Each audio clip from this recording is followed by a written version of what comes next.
Mark stood in the ruins of a burned-down house, looked into the cracked mirror, and knew he was insane. He had a whole head full of memories, and none of them seemed to match the reality in front of his eyes.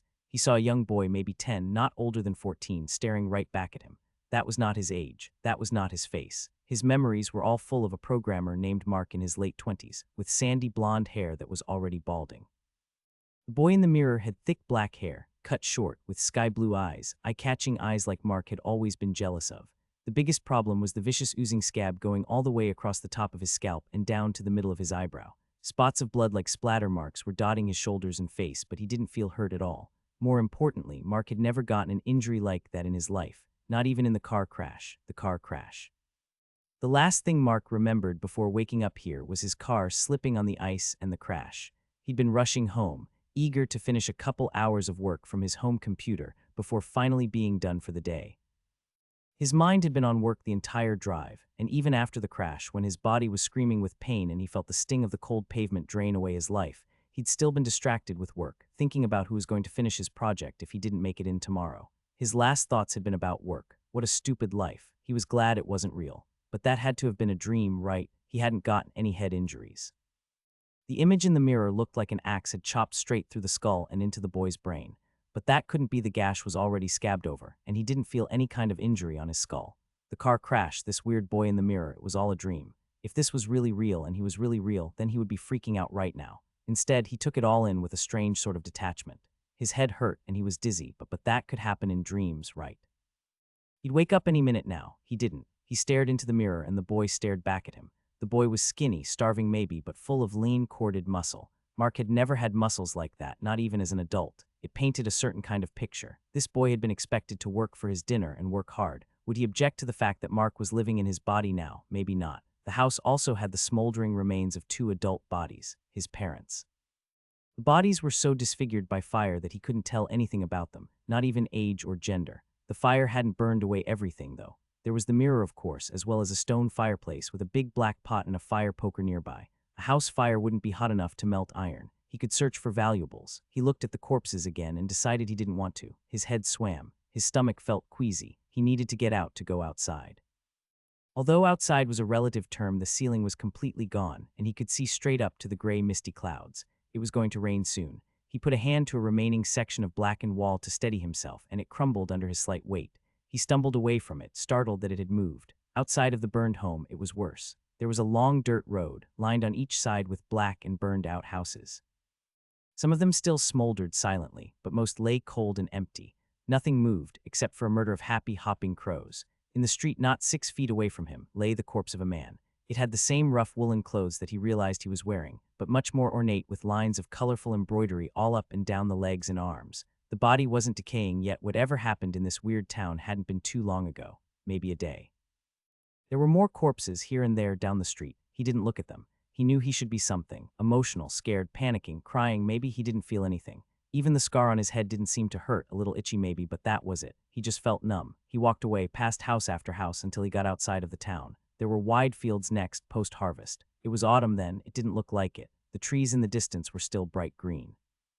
He walked until he got to the trees and he couldn't smell ash anymore and sat down beneath a tree. He didn't know what kind. The leaves were 5-pointed in a perfect pentagram. Maybe that wasn't that weird. He didn't know much about trees. He sat beneath the tree and waited for whatever this was to be over, and waited. Hours passed and the whole experience started to feel real. It wasn't like he never watched anime. He knew what this had to be. He'd been ice-guyed, right? Except which was more likely, that he'd actually been transported to another world, or that he was in a coma from his car crash, and his imagination had painted a world exactly like he'd expect from the media he'd consumed.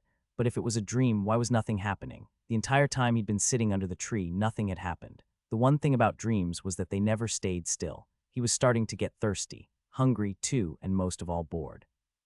He stood up and walked the entire way back to town. He found a lot of bodies more than he would like, but they didn't affect him as much as he'd thought they would.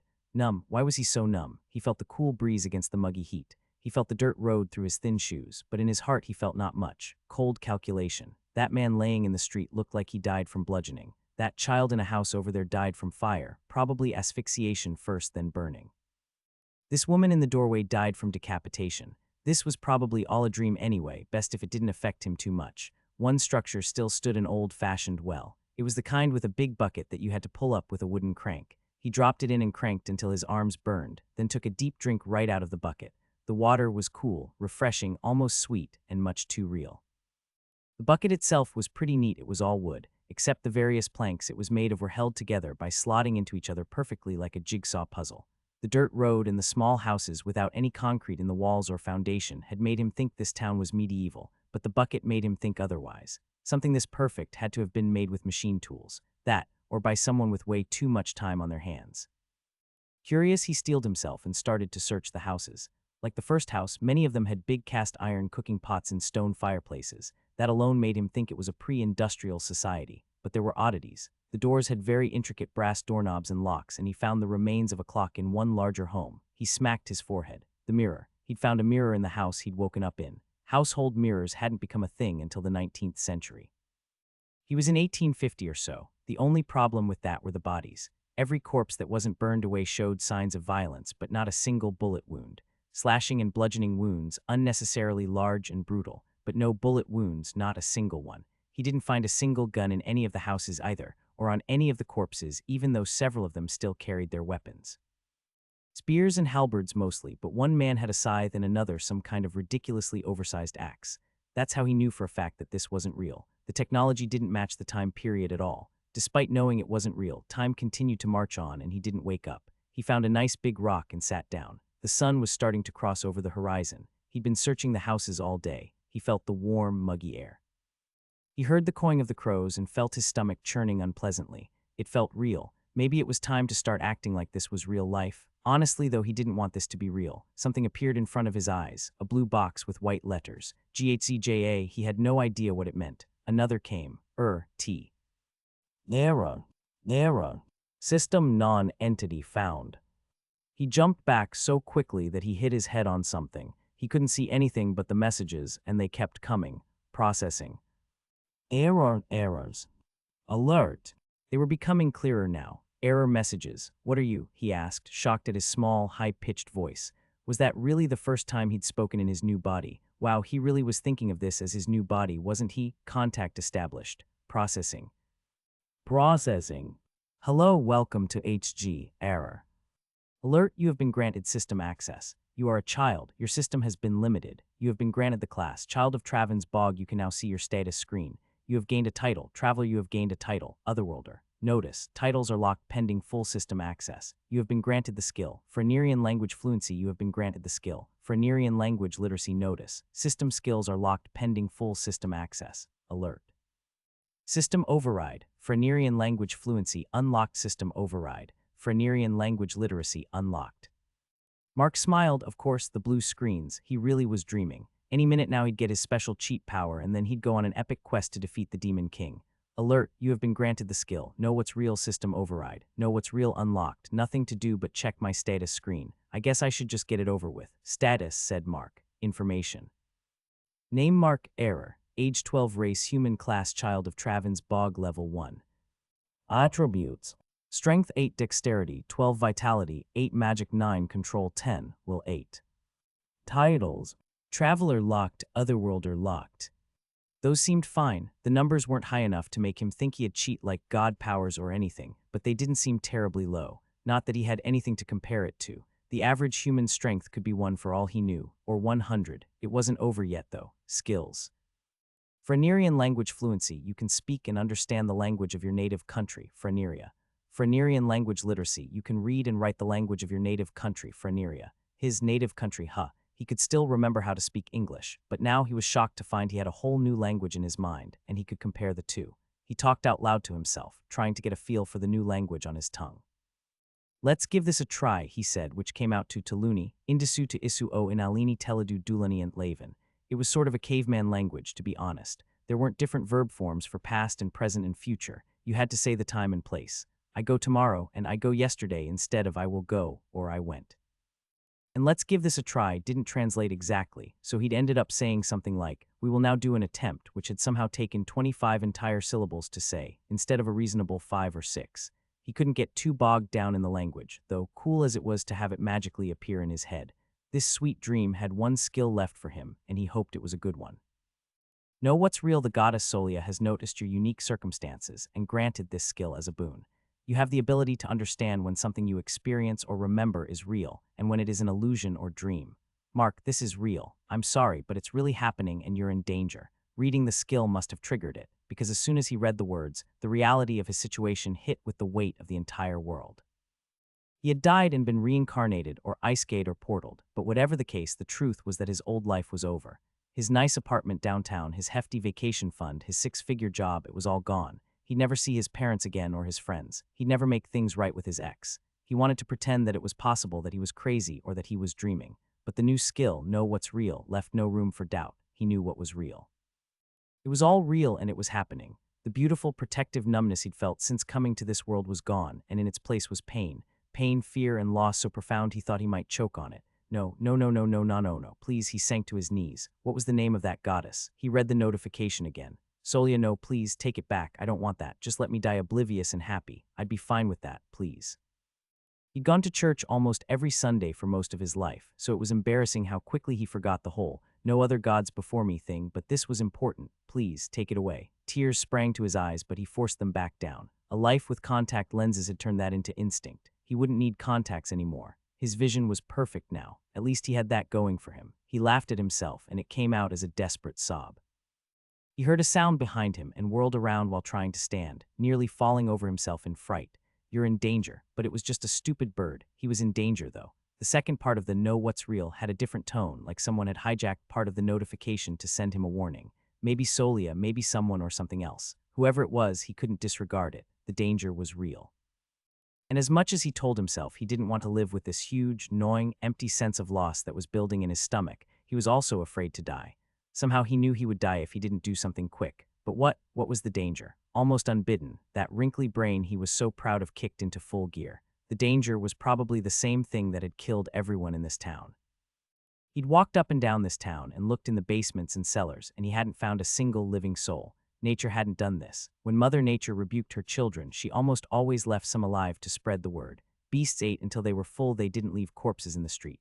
Fires would never burn every house while leaving the forest around the town alone. Only people could do something like this. People or monsters. He was in some kind of fantasy world. The blue screen proved it. Monsters were a possibility. But since he had no idea what kind of monsters were possible, he couldn't really adjust his plans for it. He had two options: hide in one of the intact cellars or run into the forest. Fighting wasn't an option. His system was locked since he was a child, and he didn't know when it would be unlocked. Could be 10 minutes, could be 10 years. It wasn't worth depending on. Two options: hide or flee. If it really was an army, then fleeing into the forest was the better option. The army, if that's what it was, had gone house to house and killed every single living soul. They must have dragged out anyone hiding in the cellars, because he hadn't found any corpses there. On the other hand, if the danger was wolves or monsters drawn to the carrion spread all over the town, then the better option was to hide in the cellars. Which was more likely? He had no way of knowing. Think, he told himself. What else do I know? This was recent. From the way that some of the homes are still smoking, they were probably lit on fire yesterday, or maybe the night before. Solia's skill said I'm in danger, but nothing happened when I was wandering around uselessly all day. That probably means the danger came at night.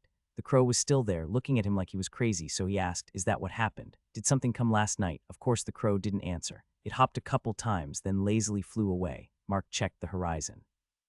Thick foggy clouds covered the sky, but it was rapidly growing darker. He had minutes before nightfall, not even enough time to get to the forest unless he sprinted. He hid. He found a cellar, the perfect one. It was somewhat hidden behind tall grass, but he could still see through a tiny gap in the door to the cross street with the well. From there he watched, waiting to see what happened, waiting to see if he'd survive his first night in his new life. The cellar was cold. Colder than outside, much colder than it should be. He'd spent enough time in the modern world to recognize the feeling this cellar was refrigerated. He knew he was right, there was no mistaking the feeling, but there was no machinery around that could explain it. The floor and walls were made of dirt. He hadn't gone into any of the other cellars. Maybe they were all like that. There could be some kind of magical cooling going on. On the shelves there were wheels of cheese, bread wrapped in thin cloth, and a few jars of preserves. Nothing that would really need to be refrigerated. He would probably have to dart out to try to find something to cover himself with, even if that meant pulling clothes off the dead, if he could even bring himself to do it. He wouldn't be able to stay here overnight, and who knew when the danger would arrive? Honestly, he didn't even know if he could trust that warning. Just as he started to push the cellar doors open, he saw something through the thin crack of the door and pulled his hand away like he'd been burned. Something was moving through the town. Something bright, a flickering, unsteady light. torches. Was it an army? If so, then he was dead. And why was it so cold? It wasn't fair that he'd die cold in both lives. With creeping dread, he watched through the gap in the door as the light grew brighter and brighter. Then he saw them. Monsters or an army? How about both? He saw fire first, then noticed the things inside the fire. Black corpses, eyeless, with a thin layer of blackened flesh wrapped tightly over their bones. They marched as red and unholy flames wrapped their bodies, always burning but never diminishing. Their steps were artless and unnatural, an army of undead wrapped in flame, a burning legion. He stayed still, so terrified he couldn't even think of moving. He barely knew if he was even breathing, but none of the monsters even glanced in his direction. They marched forward angry and callous, incurious, rank after rank with strange mismatched weapons. Axes and hammers so large they never should have been able to carry them with those thin arms. Swords and shields, spears and pikes, even some with wooden longbows. Why didn't the weapons burn? Magic. He saw one break off the ranks to turn to one of the structures whose ruins were taller than the rest. One of the ghouls raised a hand, and a stream of flame shot from his hand and blasted into the still standing wall. The force of it knocked the remaining structure to dust, lighting the ruins aflame again. They were ghastly, and wrong as an army of flaming undead, but also wrong like there was something about this picture that was not true. A deception. Why was it still so cold? Was there cold magic in the cellar to protect anyone hiding inside from the giant flaming army outside? That would make sense. The dead villagers must have had some kind of magic, though it hadn't saved them. He snapped his focus back to the burning army. Wrong. The fire, it wasn't real. His skill know what's real, it was telling him something. The undead were real. The fire was fake. The entire undead army was real, but the flames were an illusion. Then how had they burned the town down? He picked one undead soldier and watched him. Really watched him. The illusion didn't go away, but he saw little glimmers here and there. Tiny signs that what he was watching wasn't quite right. When one ghoul's flames touched another, they just sort of went through each other instead of combining. And his hand, it wasn't at his waist. It was in the air. It was holding a torch. He saw a ghoul reach the well, the one structure that was still standing. In the illusion, the ghoul shot fire out of his hands. But through that, though, he could faintly see the shadows of reality. One ghoul hacked at the well with an axe, while the other lit it on fire with a torch. They were faking the flame attacks. Why, though? This army was clearly capable of destroying a town. Why bother with the subterfuge? It was here that his gaming knowledge came in handy, specifically his RPG knowledge. He'd never been a huge MMO fan, though he'd played a few. They weren't any fun solo, and he'd refused to invest the amount of time into them that it takes to make a good group of friends. In fact, he'd made fun of the guys who played so many video games that they completely failed to get a career.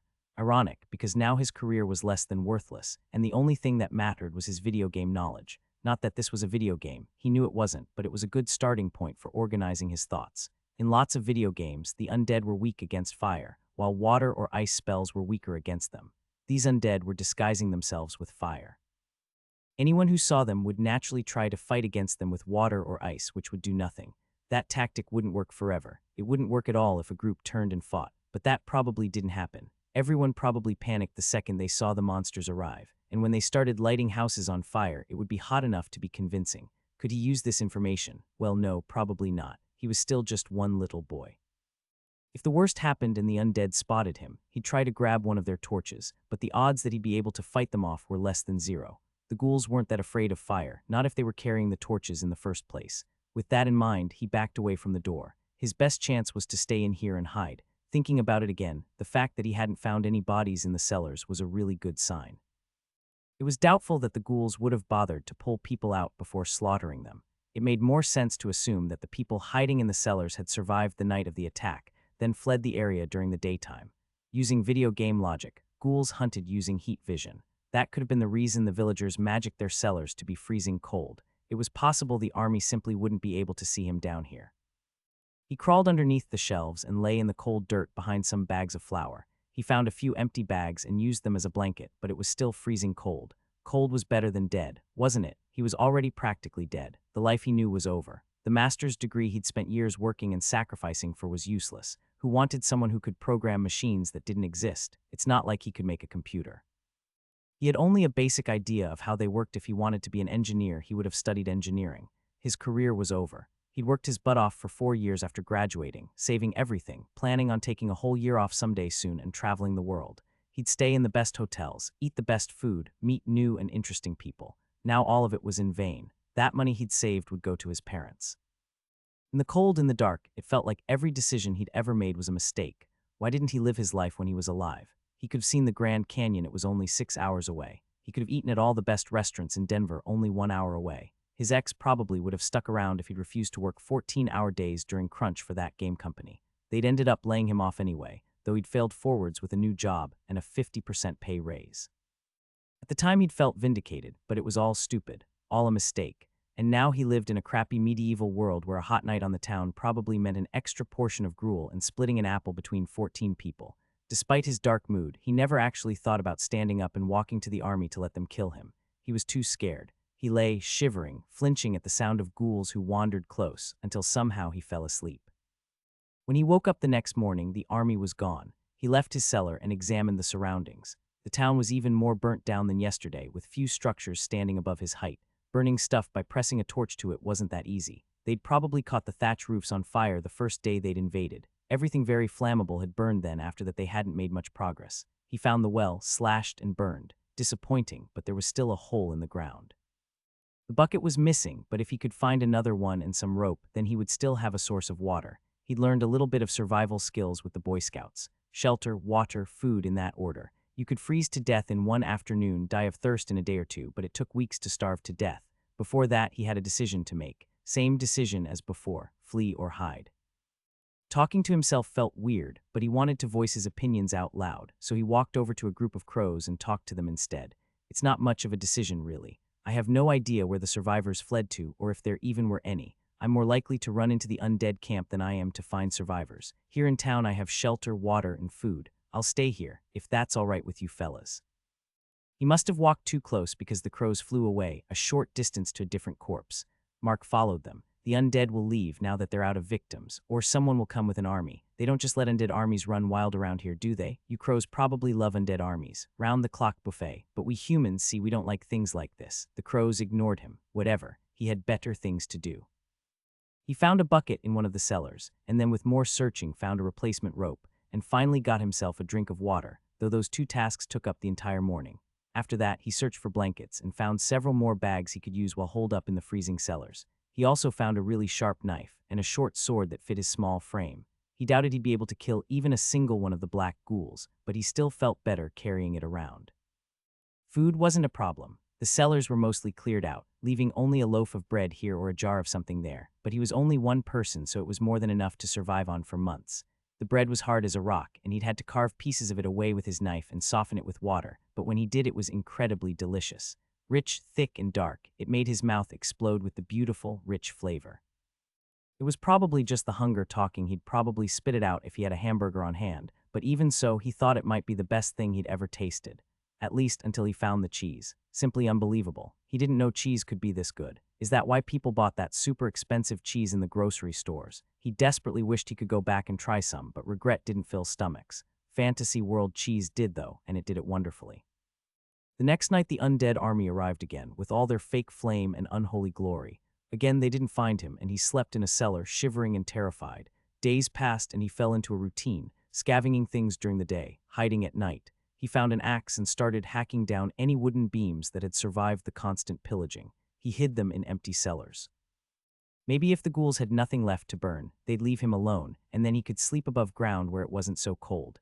His daily searches also revealed a disturbing pattern. The bodies were slowly but surely starting to disappear. The burned ones from inside the homes went first, but then the bloated, quickly rotting ones from the town streets started to go. The undead army was adding to its ranks. He knew he should do something, burn the bodies or bury them, but there were already hundreds of undead. A few more wouldn't make any difference. That was the excuse he gave himself. Also, moving them would be near impossible with his little arms. He didn't want to go near them, they stank. He could get diseases. And of course, if their bodies started disappearing, the undead might catch on that he was still here. They might start looking for him. All good reasons to leave the dead where they lie, but it weighed on him. Here he was, watching them disintegrate more and more, and he didn't do anything. He looked away from their rotted, accusing eyes. He tried to ignore them. It felt sacrilegious to live in a town where everyone was dead. He talked to the crows just to hear the sound of a human voice, but it felt wrong to disturb the awful peace with the sounds of life. Maybe without know what's real, it would be better. He wished he could pretend that this was the Matrix, that he was still wounded in a hospital bed and they'd strapped him into some kind of advanced VR, or that he was in a coma or something, but he couldn't. He knew this was all real. Whatever that skill was doing to him, it left no room for doubt. Those weren't set pieces and they weren't digital loot boxes. Those had been real people, with their own little joys and sorrows, and now they were dead, and he wasn't, and they were being turned, and he wasn't doing anything to stop it. He had good reasons, but it weighed on him. It wasn't all bad, though. He found a good amount of metal coins, mostly brass, but a few that could be silver. Those would be valuable if he ever found another place with people. Absolute pay dirt, however, came from one cellar he found that was 5 times larger than the rest, and packed full of preserved meat. Sausages, ham, chicken, mutton, beef, and many cuts of meat from animals he couldn't identify. Giant snake, maybe. Could that one be a giant spider? He left the weird stuff alone, but even without it there was enough to last him months, maybe years. When he found the bacon, he nearly cried. He found flint and some cookware in the ashes of a home and made a reasonable campsite kitchen. The bacon was fantastic, and he could use the grease to cook other things. The army came night after night. They gave up trying to burn what remained and simply spent the night ambling around. One thing was clear: they weren't leaving. 2 weeks passed until one night there was a change. He noticed the change even before he saw any undead. As dusk turned to night, he heard a soft, rhythmic sound, a repeated beat. Thump, thump, thump. It was an ordinary beat, but to Mark it was almost hypnotic. It was the first sound of anything close to music that he'd heard since coming to this world. He was tempted to open his cellar door just a smidge to peep and get a better look. The flickering light cast by the illusory flames told him it was the ghouls making the sound, so he stayed hidden. The first ghouls crossed the path that he could see from the tiny crack in his cellar doors, and he saw that they were marching. They walked in orderly lines, stepping to the same beat. Thump, thump, thump. From the sound of it, they crossed the entire town, then split up. When he next saw the ghouls, they were split up into groups of 3. They moved completely differently than he'd ever seen them before. Instead of the lazy, uncaring trudging, they now moved with energy and purpose. They rotated their heads from side to side, scanning the ground. They poked bushes with their weapons and pushed over piles of debris, searching for something. Searching for him, a ghoul reached the cellar doors in the ground directly across from him.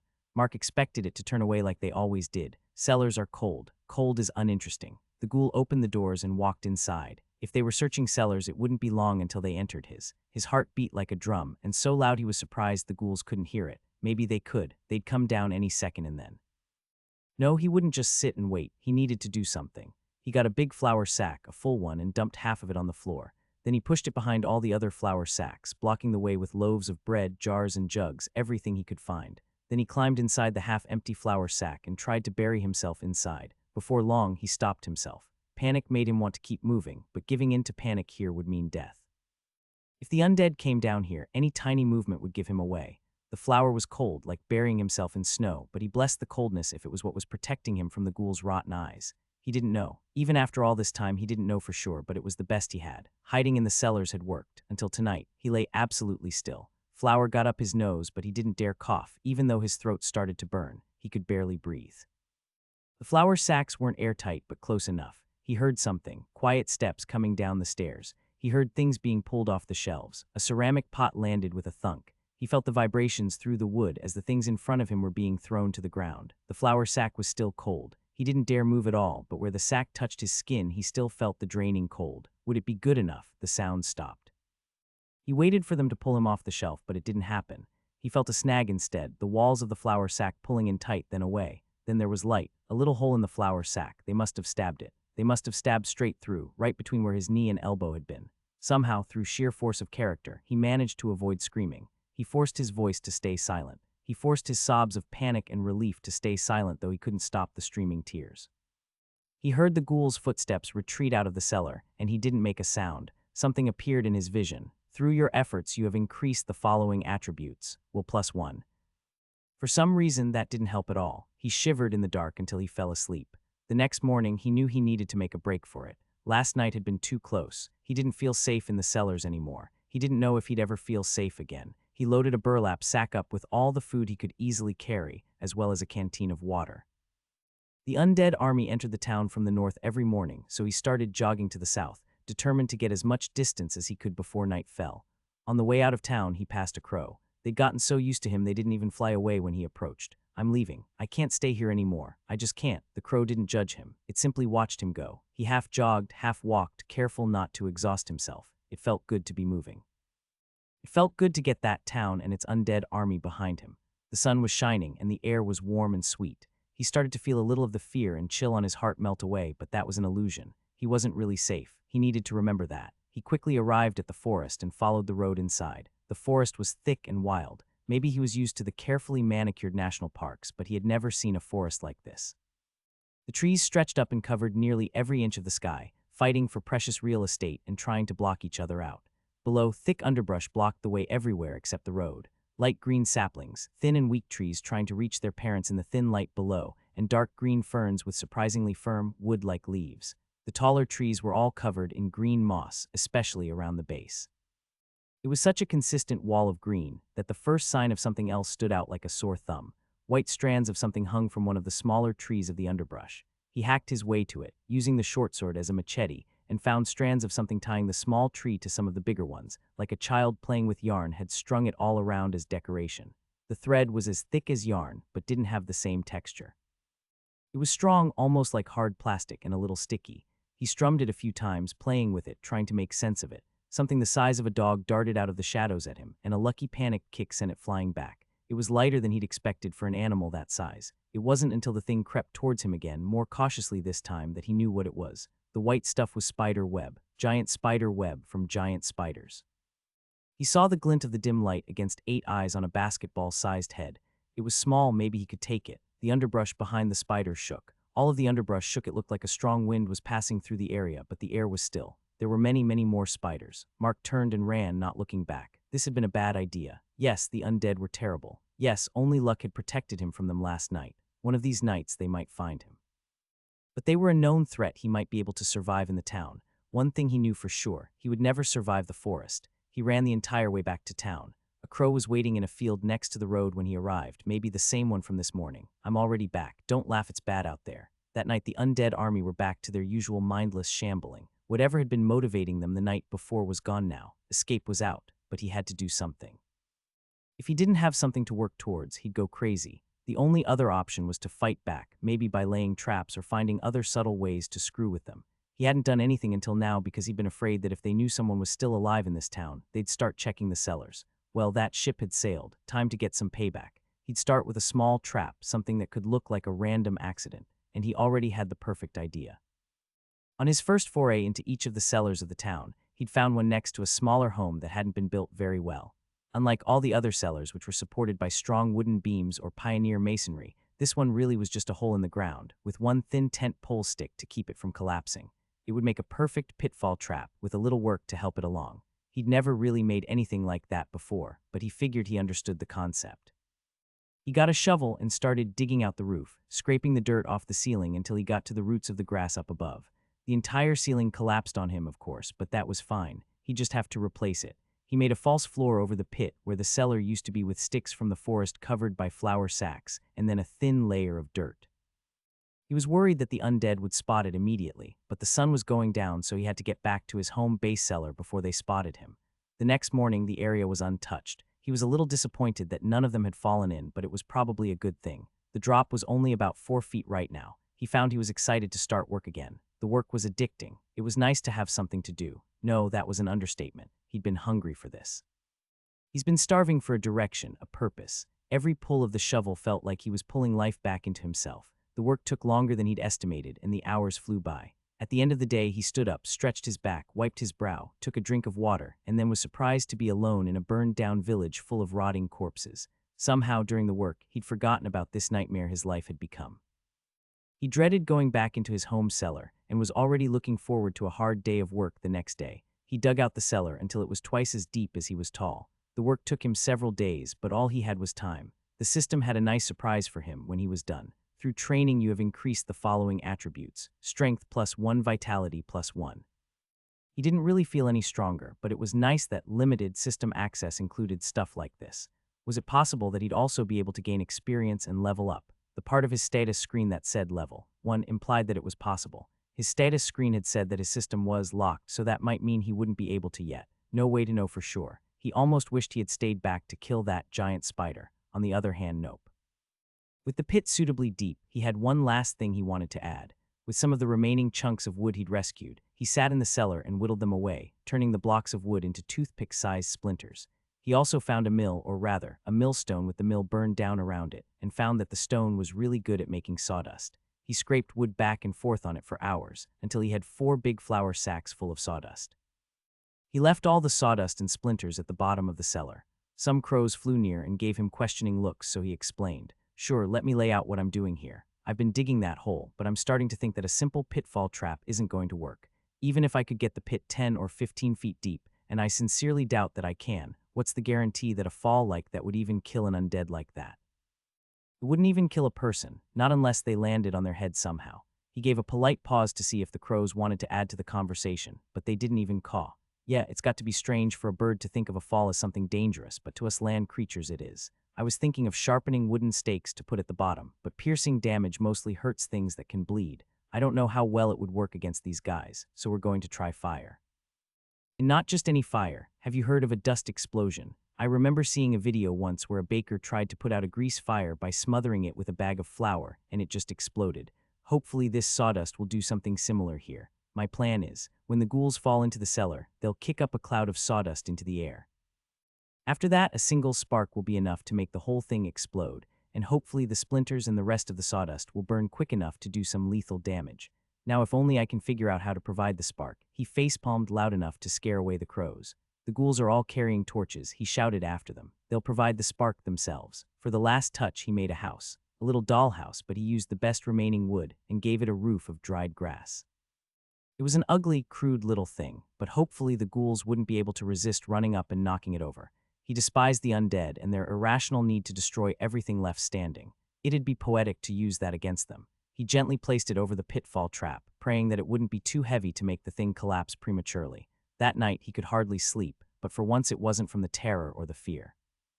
Listened as the ghouls made their nightly pilgrimage, their soft footfalls walking through the town, quiet and deadly, only audible because there were so many. He'd been tempted to find a cellar close enough to watch the whole thing go down, but that was madness. He stayed in a cellar as far away as possible. For the first few hours he'd thought he'd failed. That was fine, something to work on tomorrow. Suddenly he was jolted awake by the sound of screeching.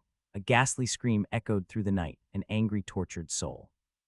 No, not just one, at least 3 voices screamed into the night, and then suddenly there were loud footsteps everywhere. Other ghouls took up alarms. They made strange, warbling cries that echoed all across town. Terror gripped him. Mark hid behind some flour sacks. They were so small, such a thin layer of protection. Stupid. Everything had been fine. Why did he have to stir the pot? Surely this would convince the ghouls to check the cellars again, but they never did. They ran all across the town, but never checked underground. Eventually calls of alarm died down. The footfalls slowed. A notification appeared. Alert, you have defeated. Undead Warrior of the Flaming Horde 22 due to level disparity extra experience will be rewarded. Alert, you have defeated. Undead Warrior of the Flaming Horde 21 due to level disparity extra experience will be rewarded. Alert. You have defeated Undead Soldier of the Flaming Horde 26 due to level disparity extra experience will be rewarded. Alert, your system is currently locked. Experience confiscated. His heart sank. It didn't seem fair. Kill the bad guys, level up, get stronger. That's how this type of world was supposed to work. What was he supposed to do now? That pitfall trap had taken days to make. If he wanted to trap the whole army like that, he'd be working at it for years at this point. And that was only if they were stupid enough to keep falling in. He didn't think he'd be that lucky. He dismissed his notifications, and another one popped up. Behold, the system is locked for children as a mercy, not a punishment. A quest has been applied on your behalf. Hold fast, aid is coming. He blinked and read it again, and again. Something stirred in his heart, something he hadn't felt in a while. Hope. This was a good sign, right? This notification felt different than the others.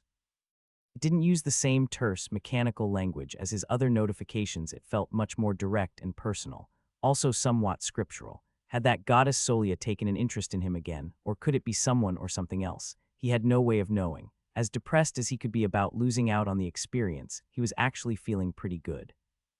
He had definitely killed 3 monsters, gained a lot of information about the system, and now there was a quest for someone to come and rescue him.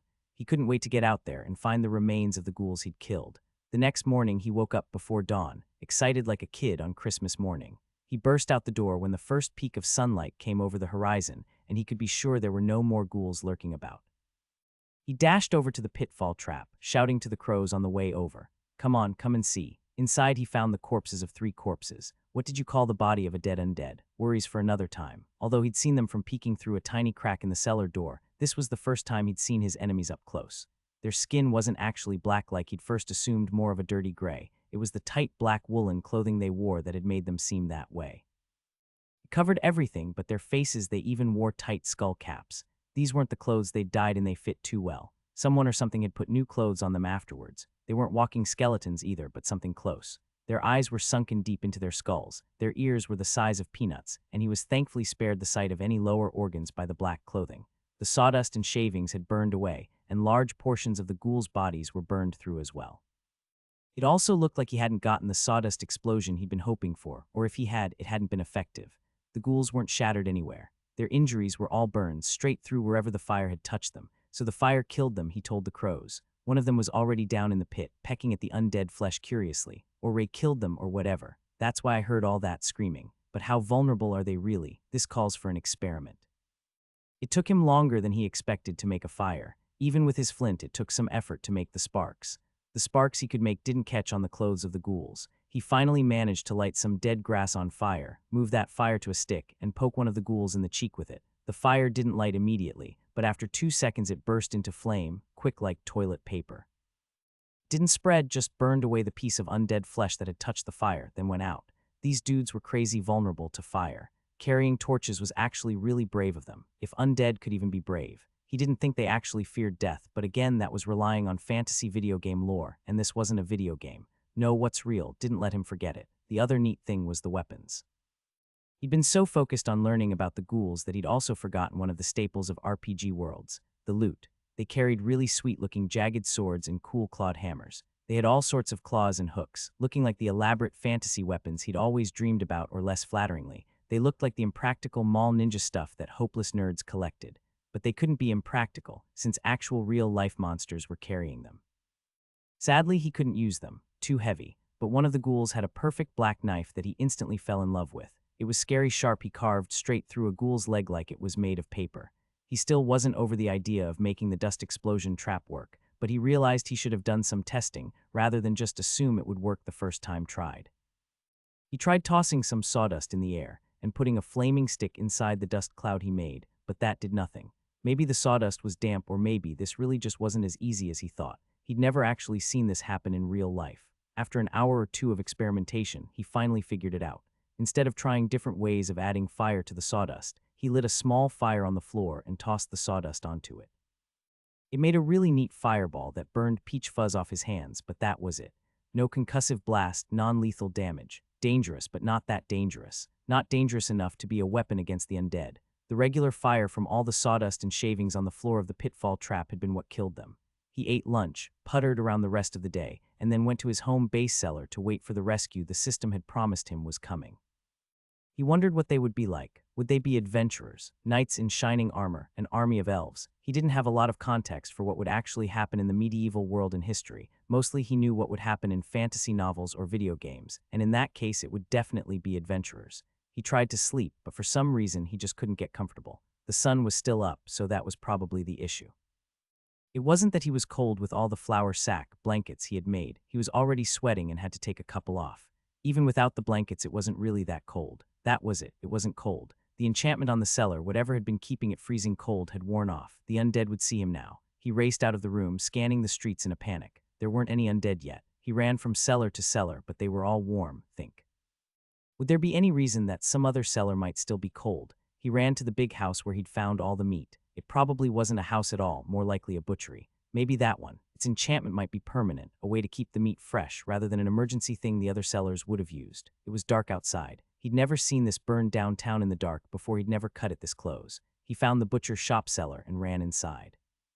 It was cold, blessedly, uncomfortably cold. It immediately stung the sweat streaming from his skin, but he'd never been so happy to be so uncomfortable. He heard the faint steps of the undead army not long after, but none of them entered his cellar. The cold was still a problem. There wasn't anything to keep him warm, not even a flour sack. For the entire night, he paced back and forth as quietly as he could, rubbing his arms and legs to keep the frostbite away. Several times he thought about just running outside to escape the cold. He imagined darting through the lines of undead like a ghost, of being so quick they couldn't catch him and escaping into the forest. That was suicide, he knew. These monsters had conquered a whole village full of adults with levels. They wouldn't have any trouble catching one dumb, skinny little kid. He was so wrapped up in his misery that he missed it when the undead army left. When he finally noticed they were gone, there was already sunlight peeking through the crack in the cellar doors. He burst outside, and it felt like running into a warm hug. He lay on the grass, reveling in the feeling of life returning to his numb fingers and toes, and immediately fell asleep. When he woke up, the sun was already beginning to set. He had just enough time to sprint to his old cellar and grab all the flour sacks he'd used as blankets before hiding in the butcher shop cellar again. Even with the flour sacks, it was still cold. This cellar was colder than the others had been, which was a good thing for his survival but a bad thing for his sanity. He fell into a fitful sleep, waking several times to check his fingers and toes for frostbite. How long until someone came to rescue him? The problem was he had no timetable. With the way travel would be in this low-technology world, it could still be months away, and that was only if his rescuers succeeded. They could fail or give up. He had no idea what a quest entailed and had no way of knowing if it would entice someone to come all this way to rescue one no-name child. He decided to strike out one more time. Last time hadn't gone well, but he had a few advantages this time. He had better weapons now, but most of all, he was less naive. He packed up his things and set off, not towards where the undead came from and not towards the giant spiders either, to the east. He didn't even get as far as his first try. As soon as he stepped foot in the edge of the forest, a notification appeared. Warning, leaving this zone will cancel the quest that has been applied on your behalf. All rewards will be forfeited. Just a little longer, Mark. They're almost there. He was starting to think there were 3 separate voices coming through the system messages. The first was the standard, automatic system messages. Then sometimes he'd get verbose, scriptural messages, maybe from the goddess Solia. Then there was one other, more casual voice. He would have to figure it out for sure when this was all over, if only to thank the ones responsible for helping him. He was ashamed to admit it, but the strongest emotion right now was relief. He really hadn't wanted to go into the forest. All he had to do was hang tight. He could do that. The thought that people would be coming soon gave him mixed emotions. He was desperate for human contact. Those first couple weeks alone had probably been good for him as he adjusted to his new reality, but now he was hungry for the sound of another human voice. At the same time, he was a little nervous. He'd never met anyone from this world. He had no idea what their cultural expectations were, and he looked down at himself. He was disgusting. How had he never thought to bathe a single time since he'd come here? He stank a little. But if you can smell yourself a little, other people can smell you a lot. He needed a bath. He pulled up several bucketfuls of water from the well and emptied them into a basin. He stripped right there in the middle of town. It's not like anyone could see him. It actually disturbed him how it felt to take the dirty, disgusting clothes off himself. The oily fabric stuck to his skin, pulling on all the tiny hairs that had started to grow through. He threw the clothes in a pile, and using a flour sack-turned washcloth, he scrubbed furiously. He hadn't found any soap, sadly, but just water and scrubbing would take care of the worst of it. After his body, he moved on to the clothes, dunking them in the water and wringing them out, scraping them with the dull side of his knife, and basically putting them through the wringer.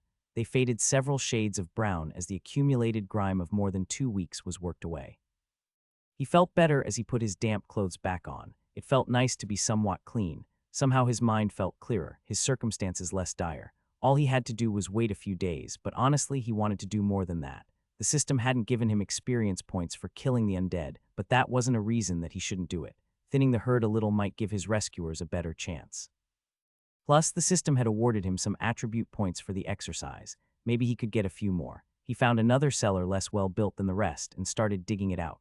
This time he covered the floor with wood splinters but didn't bother making sawdust. Instead, he covered the wood with dead grass, stuff that would burn hot and quick. Just a few seconds should be enough to kill any ghouls that fell down here. It only took him 2 days this time. When he got done, he went into the meat cellar and waited. To his intense satisfaction, his new trap worked only an hour or so after dark. Same as the first time, he first heard the sounds of unholy screams, then screams of alarm taken up by the whole army. It was music to his ears. Perfect. This told him something important. Undead were really, really dumb. Or maybe not dumb since they had done the whole fire illusion thing, but they weren't great at learning. This trick had worked twice now, so it would probably work indefinitely. Alert. You have defeated Undead Warrior of the Flaming Horde, 23, due to level disparity extra experience will be rewarded. Alert, you have defeated Undead Soldier of the Flaming Horde, 24, due to level disparity extra experience will be rewarded. Alert, your system is currently locked. Experience confiscated. For your feat of valor, you have been awarded the following. Mental Control +1. He didn't know what mental control did, but it was better than nothing. He was almost sad when the alarms died down and the undead army went back to its silent, trotting routine. After so long alone, even the sound of undead screams served to give him some of that human contact he'd been craving. After that, he was too excited to sleep. But warm in his little nest, he felt his eyelids growing heavy.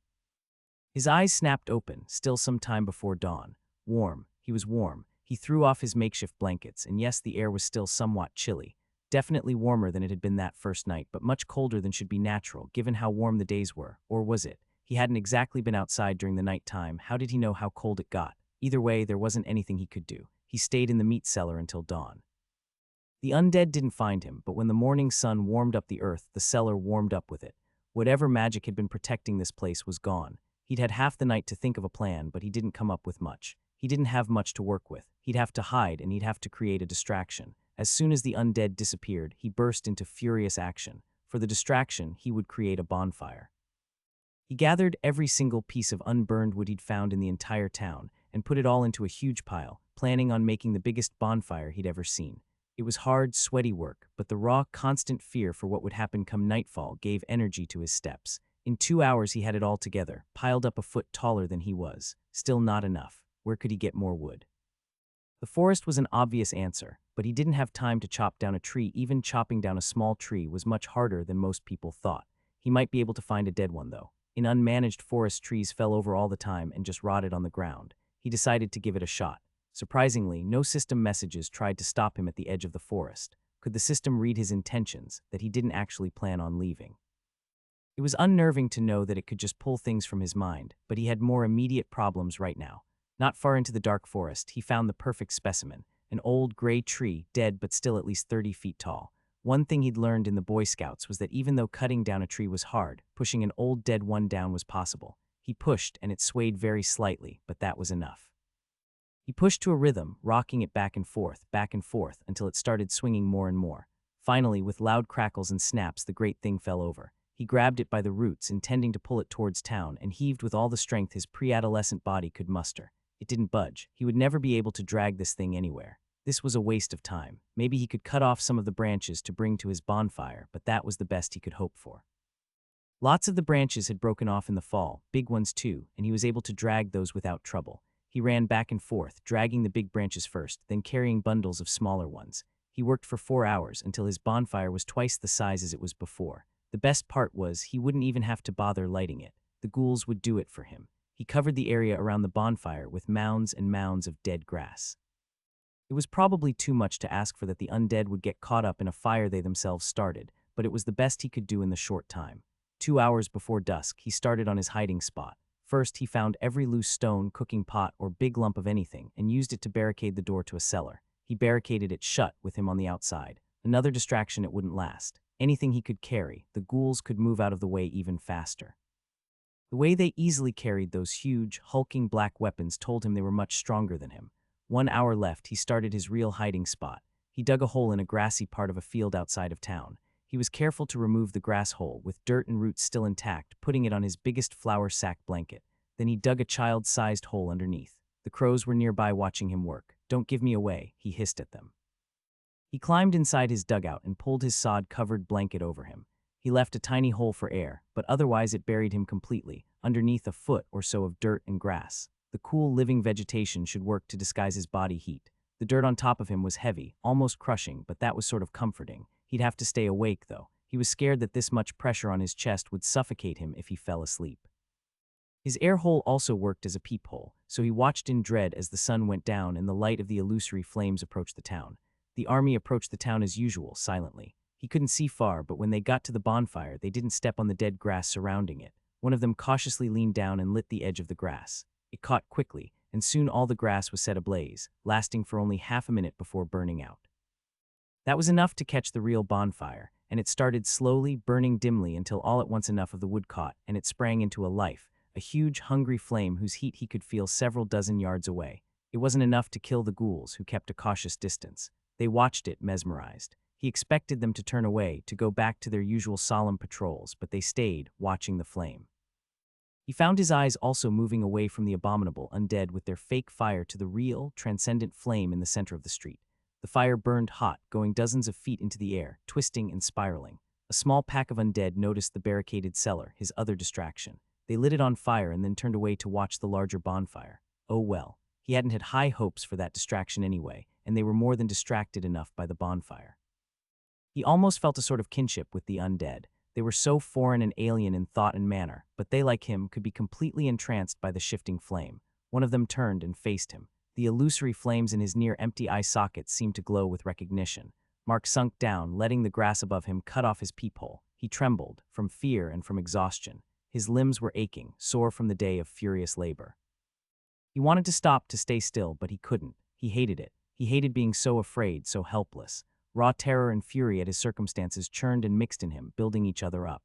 Twin flames that fed and built each other, like the bonfire outside. He swore to himself if he survived this, he would never be this helpless ever again. Whether it was rage or fear or sheer curiosity, he just had to know, had the ghouls spotted him. He raised the dirt back up until he could see through again. The ghoul was still staring in his direction. It took a step forward. A few others turned to see what it was looking at. An explosion of ice erupted right in the center of the undead army, and suddenly all attention shifted away from him, towards 4 figures striding down the street. Figures wore shining armor, carried glowing weapons, and walked confidently towards the army of undead, as if there was no doubt in their minds how this battle would go. Adventurers, heroes. His rescuers had arrived. He waited for Know What's Real to complain, to tell him he'd gotten his hopes up for nothing, or that there was some trick. But it didn't. They were real people. They were really here. In the front stood a tall man covered head to toe in golden armor that exuded a warm and comforting glow. He carried a tower shield that matched his armor, prominently engraved with a downward half circle, a closed eye maybe. The closed eye symbol was repeated in several places on the artful engravings on his armor, always under a green gemstone that burned with inner light. Mark's Know What's Real skill didn't object to the glow, somehow it was real. The knight, as Mark was going to call him, also carried an intimidating mace. It looked to be at least 20 pounds, but he carried it like it was light as a feather. The knight dashed forwards, every step covering a dozen feet, and crashed into the army, flinging the monsters left and right, crushing them with blurring blows faster than Mark could track. Next, the rogue. He was a man in darker armor, black leathers with a few plates of dull steel where it wouldn't impede his movements. He followed behind the knight, taking care of stragglers. Somehow he was faster than the knight, dealing 10 or 20 swift cuts with his dual short swords in the time it would take Mark to blink an eye. He darted around wildly, sometimes disappearing when 3 or 4 ghouls surrounded him, only to reappear while decapitating one of the ghouls from behind. His short swords weren't exactly ideal for fighting ghouls, but he managed by simply dicing them to pieces. Staying behind was the ranger. He was an imposing figure, at least 6'7", and he watched the battle with calm dispassion.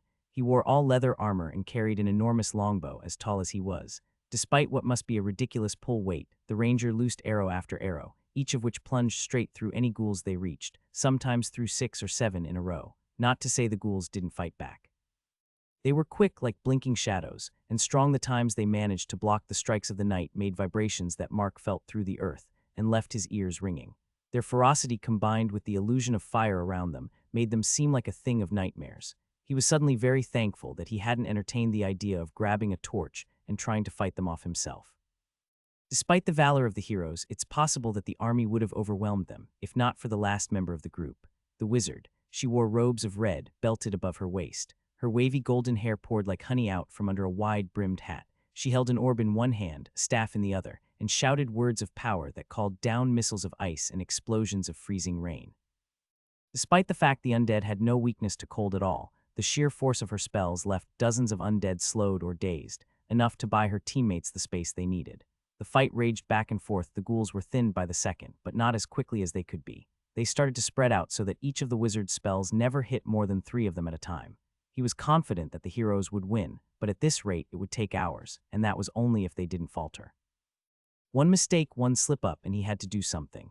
Mark jumped out of his hiding spot and ran, not towards the fighting, but away and around the back towards the wizard. Fire, use fire. They didn't hear him, or if they did, they didn't react. The sound of fighting was loud enough, and his young voice didn't have anything to help make it louder. He'd have to get closer. The rogue disappeared from the battle, and seconds later reappeared right in front of Mark. He was older than Mark was expecting, maybe in his 50s. He had strong features, a wide face covered in scars. Without a word, he grabbed Mark and tossed him over his shoulder, carrying him back to the others. His strong steps carried them 10 times as fast as Mark's legs would have. A ghoul ambushed them, jumping from the shadows, but the rogue cut it down without slowing. He carried him over and dropped him next to the wizard and the ranger. This is the boy. We should think about pulling back. Good. The ranger smiled warmly but didn't stop his arrows or take his eyes off the battle. Well done, surviving this long, boy. We know it couldn't have been easy for you, but rest assured, you're safe now. The wizard didn't look at him or pause her incantations. Fire, he gasped out. We know, said the rogue. No, use fire, they're weak against fire. What are you, some kind of stupid? Asked the rogue. I've been watching them for 3 weeks. Please, just trust me, said Mark. Wizard looked concerned, but paused her larger spells to flick her wrist with a single word of incantation. A flaming dart flew from her hands and completely eviscerated the unlucky ghoul that it struck. She smiled, then her voice grew louder. She lifted her staff high and chanted in a language that hurt Mark's ears, seeming to speak with three voices at one. "Back up, get back, Galen," shouted the rogue. In an admirable show of trust, the knight, who must be Galen, turned and ran without hesitation. Right as he reached the rest of them, he turned and planted his tower shield against the ground, bracing himself against it. Behind him, the entire army erupted into hell. Winds of flame sucked in from all directions, then a tornado of fire erupted from the ground, then a second one arose. Dual twisters danced around each other and blew through the army, burning them to ash, leaving nothing but their black metal weapons to fall to the ground. All the while, the knight held his position, protecting them from the blazing heat and chunks of bone that flew like shrapnel. His shield seemed to create a magical barrier, a cone that enfolded the others of the group. Mark could see the line between the protected area and the black scorched earth. The spell expended its energy and then drifted away, leaving black and empty ground. Even the ash seemed to have been burnt away. Ranger said something, but Mark was still too stunned from the display of magical destruction to pay attention. He looked at the wizard. She was gasping for breath, leaning on her staff, looking like she was about to pass out. The ranger repeated himself. "Someone should take care of the stragglers." "You've got a bow," said the rogue. "Arrows aren't free. It would be a waste." I can do it," said Galen the knight. He was also gasping for breath, looking as worn out as the wizard. The rogue spat on the ground. "Fine. But you owe me." "Know what's real," was telling Mark that something was off about the rogue.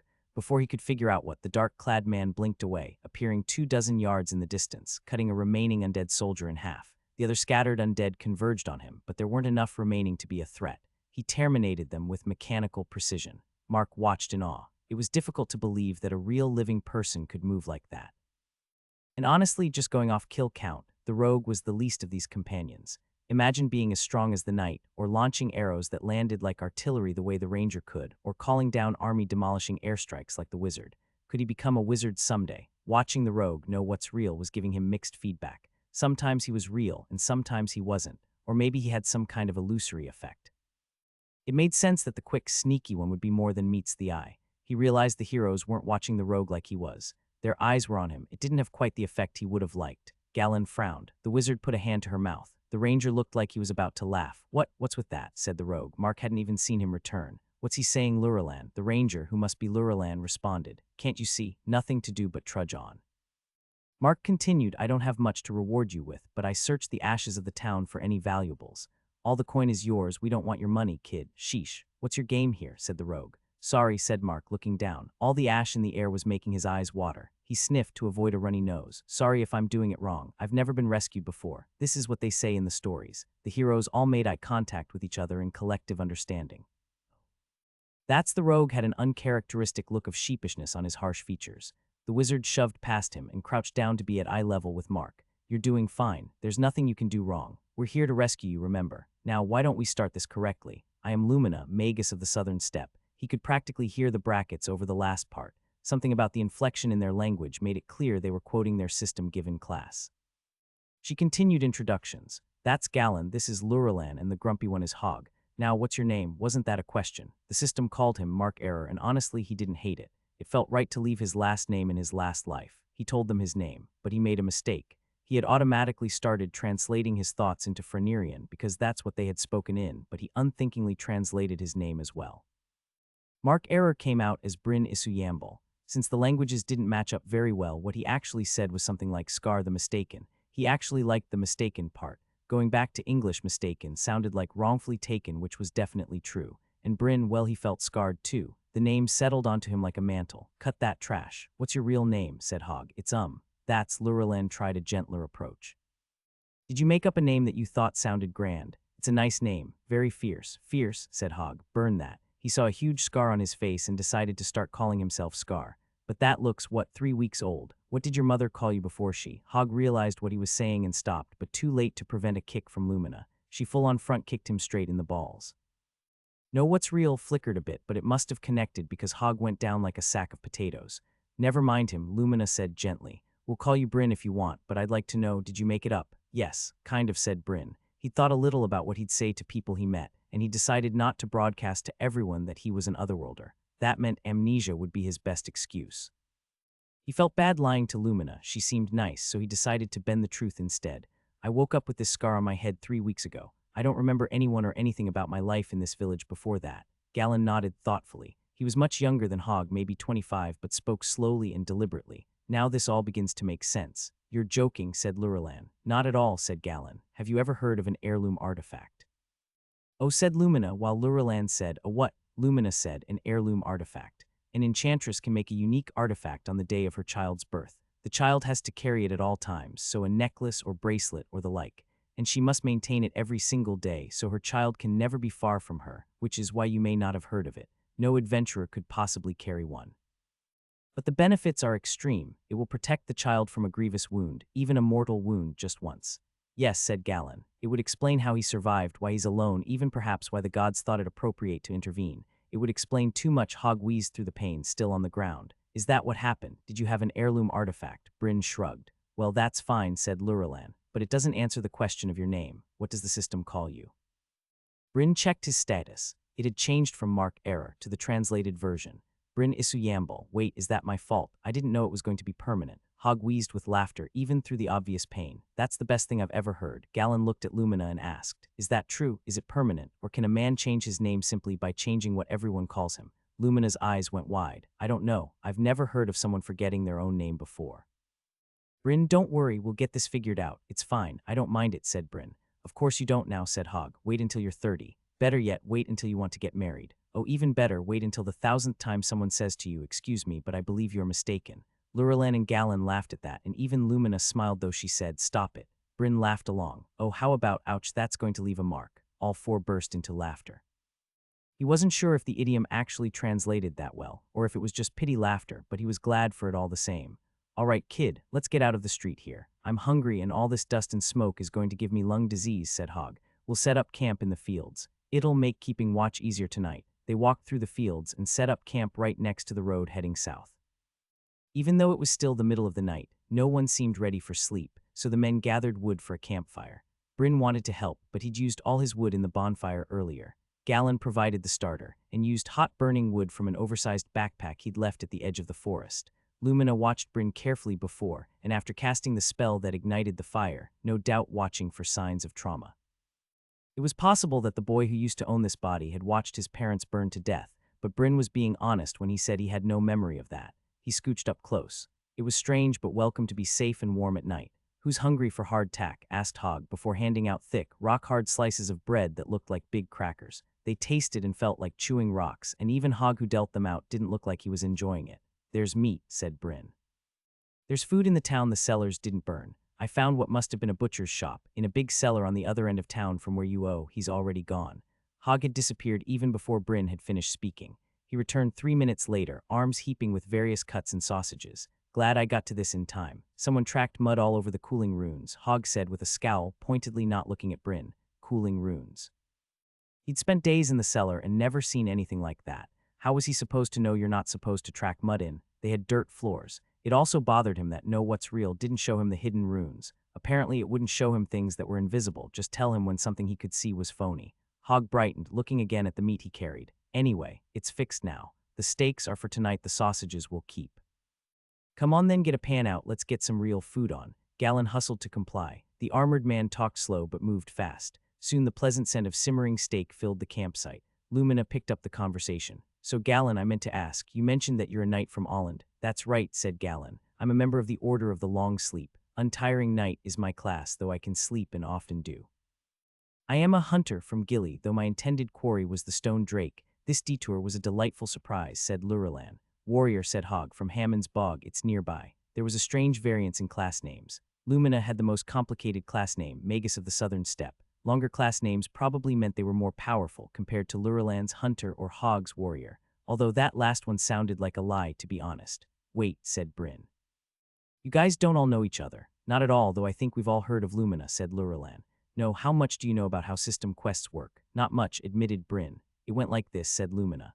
I received the notification that I had been selected to fulfill a quest, and immediately leapt from my bed, dressed, packed those of my things that could quickly be thrown into a rucksack, and set off with nary a word to my master, though I have no doubt that he will understand. The quest mentioned Traven's Bog, and a quick scry informed me of the location. I traveled horseback for the first day and met Lurilan and Galen on the way. I learned their names, of course, and we chatted a bit, though we hardly grew acquainted. When Hog joined us, that was about the time that the system urged us to haste. We abandoned the horses, and I employed my magic to speed our way. That's why I was so nearly exhausted when we finally caught up to you. She hadn't seemed exhausted, and it made the whole thing more impressive that they'd fought that fiercely at the end of a days-long sprint. Even now, none of them seemed that tired. They seemed to be settling in for a long conversation, and if they really didn't know each other, this was probably a great networking opportunity for them. For his part, Bryn was at the bare edge of his endurance. He had barely slept at all the night before, and then spent the entire day in hard labor, working harder than he ever had in his previous life.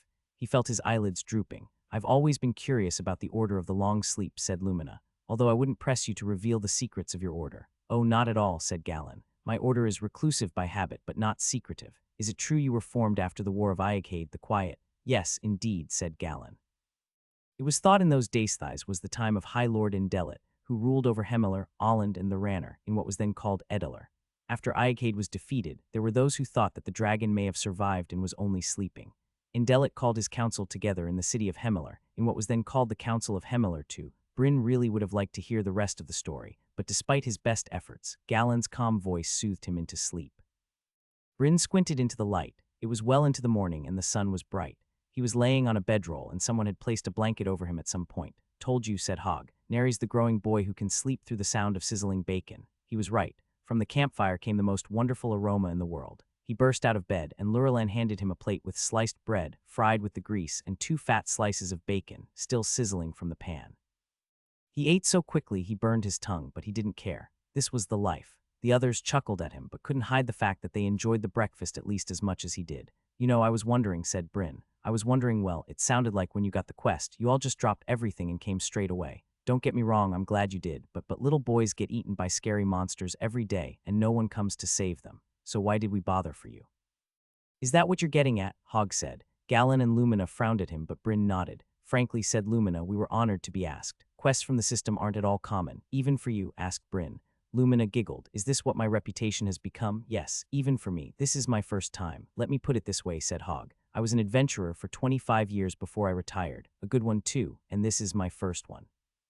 Which leads to something we were going to ask. Why you? Why did the system choose to save you? He didn't want to say it was because he was an otherworlder. That would just lead to more questions, and there was no reason for them to believe him in the first place. And besides, for all he knew, his otherworlder status wasn't even the deciding factor. "I got a notification saying the goddess Solia had taken notice of me, and that my experience was confiscated, but it wasn't because I was in trouble.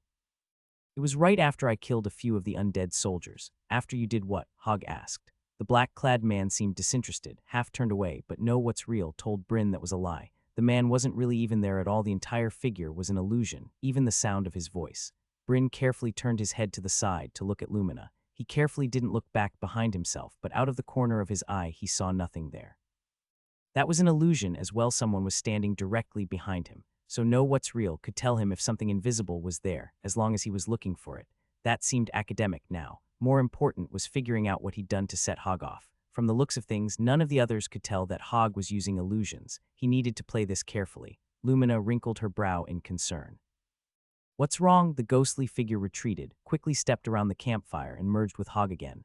"Nothing," said Bryn. "It's gone now. I just had a strange feeling there for a second, like someone was holding a knife to my throat." Hogg became an illusion again. Bryn broke out in a cold sweat. "I can explain." "Bryn, I think I speak for everyone present when I say that we only have your best interest at heart," Galen said carefully. "Why don't you tell us how you killed those soldiers?" "Traps. I laid traps. I watched them every night, staring at them through the cracks of the cellar doors. Eventually, I figured out that the fire wasn't real. It didn't act like fire. It was an illusion. They wanted people to think they were strong against fire, since that's actually their weakness. So I dug a pit trap, put all sorts of burnable stuff inside, and look, I could just show you. I would love to see it," said Lurelin. The hunter was a man of few words, but not the rough-looking sort that Bryn imagined a lone wolf forester would be like. He was clean-shaven with short hair combed in a part, and his green clothes were elegant and spotless. He had a genteel air and a cultured voice. Bryn had to wonder what his story was. He probably would already know if he hadn't fallen asleep so early last night. Galen and Lumina stayed at the camp, starting to pack up their supplies. All appearances, Hogg stayed behind as well, but Bryn knew that wasn't true. Bryn had set the rogue off when he'd mentioned killing the undead soldiers. He'd snuck up on him, and none of the rest of the heroes had even noticed. It wouldn't be a far stretch to assume that Hogg would be able to take him out and escape without any of the others catching him. He needed to assuage the Hogg's fears, prove that he wasn't hiding anything, that he was harmless. Mostly he needed to stop freaking out and act normal. A normal 12-year-old boy of this world would still be star-struck from meeting these heroes. None of this cloak and dagger stuff would have even occurred to him. He focused on keeping his breathing under control as they walked back into town, and Bryn showed Lurlan the first pitfall trap he had made. The 3 undead soldiers lay in the pit, right where he'd left them. He couldn't help but feel a little proud seeing his handiwork. Sawdust, an odd choice. Where did you find it? Asked Lurlan. I ground it myself at the mill. I don't know how much it helped, though. The torches they held lit the stuff I left down there, but the splinters I carved worked just as well as the sawdust. Clever, said Lurlan. It's an awfully deep pit. How long would you say it took you to dig? There was already a cellar here, so I mostly just had to dig through the roof so it would collapse when the soldiers stood on it. It still took me 3 days, though. Here, take this, said Lurlan, and gave Bryn a gray iron coin. It was featureless, heavier than it looked, and cold. He held it in his hands, turning it over confused until Lurlan took it back. Well, are you satisfied? He's not a changeling. Bryn didn't know how to answer that, which was fine since the question apparently wasn't directed at him. Hogg stepped up, seeming to emerge from a small patch of shadow on the ground. Hogg said, I knew he wasn't a changeling. There isn't a changeling alive or dead that can fool my inspect. Lurlan didn't seem surprised to see Hogg there. Did that mean that all the heroes had seen Hogg sneak behind him earlier and they didn't care? More likely Lurlan had just expected Hogg to tag along, knowing that the rogue had rogue abilities from seeing him fight. Either way, it seemed that Bryn was spared for now. Now that the danger had passed, Bryn started to tremble with the panic he'd been shoving down. How much trouble was I in? Galen had it right when he said that we have your best interests at heart, said Hogg, because for now your best interests are our best interests. The danger wouldn't have been to you, but to whatever gave you the power to kill those undead. There are many methods or monsters that can grant a child the strength you would have needed to fight those soldiers, and none of them are worth it in the long run. Except technology, I guess. So I'm okay, you're okay. With Lurlan's back turned, Bryn gave Hogg one last questioning glance. Hogg nodded and mouthed the word we'll talk. Back at camp, Lurlan gave the word. There is no trace of corruption or persuasion on him. He has not eaten corpses or made oaths. He really did kill them with pitfall traps. The news was met with obvious relief from the other 2 heroes, though Lumina especially tried to hide it. Well, of course not. I knew as soon as I saw him that he was a good egg. How could the system send us to rescue a demon summoner or the like? Preposterous. I could have told you. That's as may be, said Hogg. Now that we have that out of the way, we should decide what to do next. Lurlan nodded. On that end, I have a question for Bryn. While you watched and waited night after night, did you ever see any undead soldiers that were different? Smaller or larger perhaps? Anything that could be called their leader? Bryn didn't have to think long. There may have been something like that. 5 days ago, the undead suddenly got really smart. They went from wandering around aimlessly to marching in ranks. They searched the town that night, really searched it, house by house, cellar by cellar. They almost found me. The next night, they were stupid again. Lurlan, normally reserved, began to pace in excitement. Only 5 days ago. Then wait. Should we not take our charge to safety first? Said Galen. If we do that, we might lose our chance to find the one who started all this, said Lurlan. Bryn asked, how do you know the leader isn't with all the ones you killed? Lurlan shook his head. I've been looking over my kill notifications, and I saw nothing to suggest that any of the undead I killed were capable of casting illusions. Neither do I believe any necromancers were among them. He's right, said Hogg. We would have had a harder fight if the army were being directed. The leader is elsewhere. Question is, do you think you can find him? I wouldn't bring it up if I couldn't. A trail only 5 days old. That's positively fresh tracks compared to the sort of quarry I normally hunt. I feel like this must be why I am here. Why else would the system send for me, who is so far beneath the rest of you in level, said Lurlan. This was a revelation to Bryn. He hadn't really thought about how the heroes compared to each other. They all seemed absurdly powerful to him. Our quest is to rescue this boy and bring him to safety, said Galen. And where is that? Shall we take this boy to a new village, only to see it destroyed in 3 years or 5 by the very same mastermind? Gods forbid, said Galen. What if one of us takes him away, then the other 3 of us track down the mastermind? Asked Lumina. All eyes turned to Hogg, who shook his head. That would have to be me, right?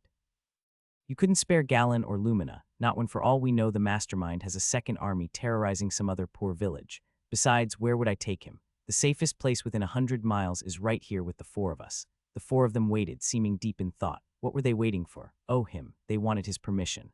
A large part of Bryn wanted to leave this town, to leave this whole country, to never see another undead again in his whole life. A larger part of him, though, wanted revenge. Not just for the dead villagers and this boy's dead family, though that was certainly part of it. More than that, though, he wanted payback for himself, for all those cold nights, the terrible, lonely nights shivering in the dark. The hungry, coldly ambitious side of him wanted to see the one responsible dead. It helped that this was also the right thing to do. He shouldn't force the heroes to leave a necromancer running loose just to prioritize his own safety. I want to see the mastermind dead. It was hard, hiding from those undead soldiers every night. It was scary. I don't think I'll ever sleep peacefully again, not until I know they've been stopped. please. Here, here, said Lurilan. Lumina rubbed her eyes. Oh, very well, but our first priority must remain. We protect the boy at all costs. If this foe really does have a second army roving the countryside, we will retreat immediately and come back with an army of our own. How long do you think it will take you to pick up the trail? I anticipated this question during my patrol last night. The trail leads to the north. The group had already packed up their belongings, so they set off immediately, with one last question of how to carry Bryn. Galen offered to hold him in a princess carry, with assurances that Bryn's slight weight wouldn't strain his arms in the least, but Bryn objected to it on the principle of the thing. They eventually settled on having him ride on Galen's shoulders. It wasn't exactly comfortable to sit on the knight's armored shoulders, but much more dignified. The heroes ran in a full-on cross-country pace as quick as professional athletes, even while wearing armor and carrying weapons and packs.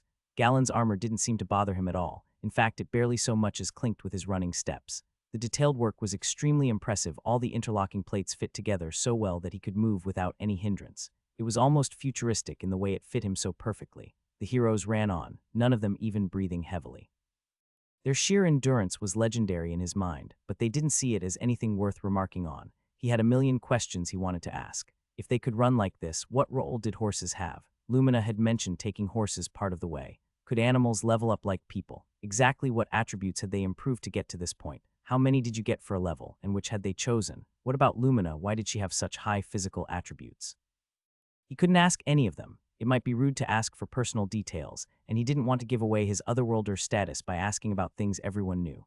Lumina must have noticed something because she asked, "Oh, you might as well ask. I can see you fighting with the questions on your lips. Ask before you explode." Thinking quickly, he picked the one he thought would be least likely to cause offense or expose him as an ignoramus. I was wondering, well, you're really good at running.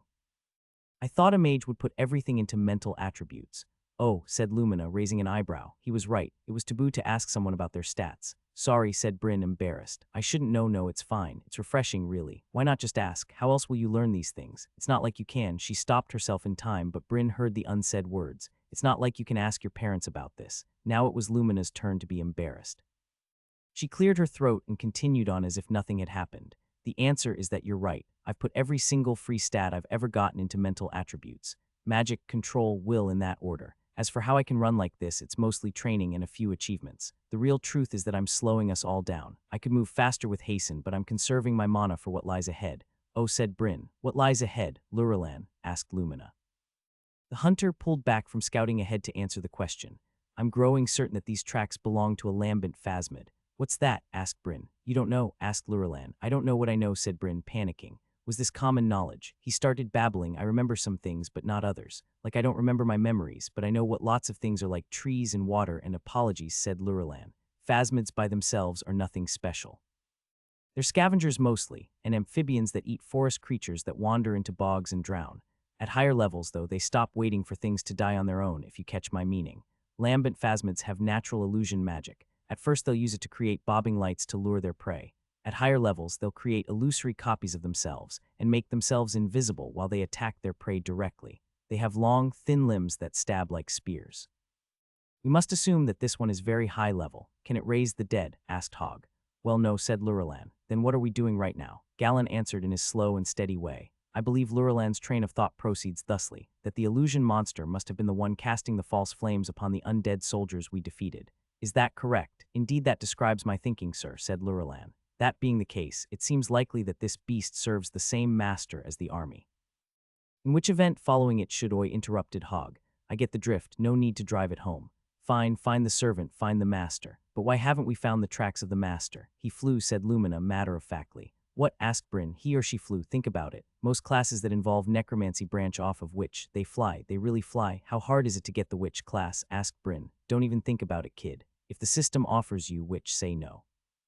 Even if you have to keep your child class, said Hogg. And why are we assuming that this is a person? Could be a goblin, could be a vampire or a cannibal who turned himself into a white. Can you fly? Bryn asked. Being a 12-year-old wasn't great, but hopefully it was at least useful at giving him a pass for interrupting with inane questions. No, someday maybe, Lumina answered. Then to Hogg she said, Bryn described the undead army as growing more organized that day, not less. That suggests a living human mind. Thus, a witch, repeated Hogg. This keeps getting better and better. Why can't I be a witch? Are all witches evil? Asked Bryn. Regretfully, said Galen. Bryn couldn't see his expression from atop his shoulders, but he sounded sad. Not that simple, said Hogg at the same time. Galen frowned at Hogg from beneath his golden helm, and Hogg glared right back. Hogg snorted. All right, kid, let me tell a story. You're still a couple years away from needing to learn all this, but there's no reason you can't hear it now. When you turn 14, your system will unlock, and you'll get the chance to pick your first class. Most of the time, it'll be the option to keep your child class or switch to a tradesman class, usually whatever your parents did for a living. Some kids will get a third option, a rare class. Doesn't always mean it's better than your common class, just means that it's unusual. Some of these classes, Hogg gave Lumina a significant glance, you should never pass up. Why not? Asked Bryn. Because they're too powerful, said Lumina. There are others, Hogg continued, that you should never accept. Why not? Because they're too powerful, said Hogg. Bryn could tell where this was going, but he didn't mind playing his part. He needed to know this stuff. So he put on the attitude of the guileless child and said, wait, but you just said which is one of those classes you should never take. I said I'd tell a story, right? Well, this is about a girl named Saifani. A foundling like you, I guess. She was rescued from a wagon train that ran afoul of bandits. Her system day came and went, and everything seemed to be fine. She said she had herbalist, and no one had any reason not to believe her. The potions and salves she made really did work, even better than the physician, using the same recipe. She grew to be pretty popular. She grew to be pretty. It's not rare for kids to go through a lot of changes right after they get their system. Attributes start messing with them right at the same time as puberty. It's all we can do to keep them from going crazy.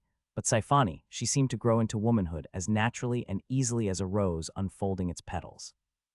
She was beautiful, her voice was like music, she had all the money you could want, her clothes were always spotless, and you never saw her with the tiniest cough or sniffle.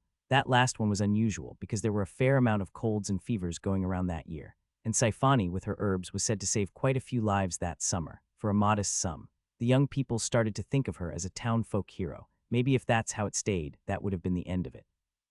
If she'd been content to heal, content with her life as the most popular and beautiful woman in town, maybe she'd still be around today. Or maybe not. Even then, there were some whispers. The town elders, this was Hammond's bog, they were quick to shut down whispers like that. Witch hunts rarely find witches, you see. It usually ends with the villagers hanging some poor weaver or the like. Weaver gives you weird skills at higher levels, though that's beside the point. The elders didn't even want an accusation until they knew for sure. They waited. They knew that if Saifani was a witch, she'd show her true colors soon enough. One thing I've learned is that it's really hard to resist the pull of power. It's why so many people turn bandit. Killing one person gives you as much experience as months and months of working your trade. And if you can kill one person, why not 10? Why not 100? For witches, it's even worse. If you could get free levels by making other people sick, only they had no way of knowing it was you, can you honestly tell me you wouldn't do it? And you don't have to make one person really sick. You can get half a lifetime of levels by making 1,000 people just a tiny bit sick, just a scratchy throat for only a day or two. Throw in the fact that you fully plan to heal them back up again, and it seems easy to justify. You're obtaining this power for them.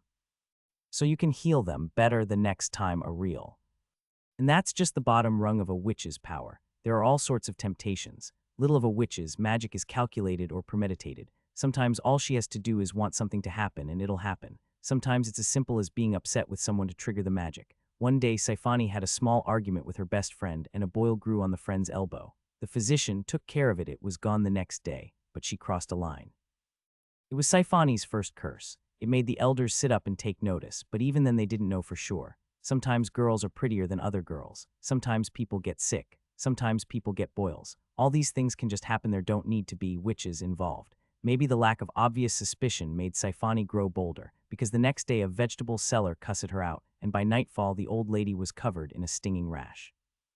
The elders got together and they decided to send out the prophet. Prophet Elman is a great guy, popular, charismatic, a born leader with a good heart, a warrior class, but he stayed in the village he was born in to protect it, rather than seek his fortune in the wider world. The prophet will know what to do. That's what we thought. He had a plan, see. He was just going to have a chat with the girl, to persuade her to turn aside from the darker abilities of her class. He thought they could come to an agreement. Maybe if she stopped concealing what she was doing, the town would consent to letting her use her powers, in a lesser way if she asked. The prophet figured lots of people would consent to getting small illnesses here and there, if she promised to heal the more deadly diseases. The biggest issue was that she never asked. Personally, I don't think it would have worked, but they never got the chance to find out. When the story had started, Bryn had assumed it was some kind of moralistic fairy tale, but as it went on it sounded more and more personal. Saifani wasn't just some random name picked from thin air. This had really happened. As Hogg told the story, the heroes continued to run, with Bryn on Galen's shoulders. They'd long left the road behind, with Luralan guiding on the trail of the mysterious illusion beast they were after. The forest seemed to only grow wilder as they went. It wasn't exactly dark with the sunlight streaming through the dappled leaves, but it felt dark, wild. It felt like the type of place where savage witches were waiting to spring out and feast on lost children. It was that type of place. It was that type of world. Hogg continued his story. By the time the prophet got to her house, Saifani had already fled. Her adoptive parents were on the floor, comatose. They were thin, weak, and at least 10 years older than when they'd woken up that morning. So what do you think those old elders did next? Only one thing they could do, send someone out to track her down. And I'll tell you what, they didn't send bright and noble Prophet Elman, did they? No, sir. They sent a retired adventurer who'd lived in the town for years, but who no one really knows and no one really likes. A nasty old man by the name of Hogg. The end. The heroes turned in shock at the abrupt ending, apparently not expecting that ending any more than Bryn did.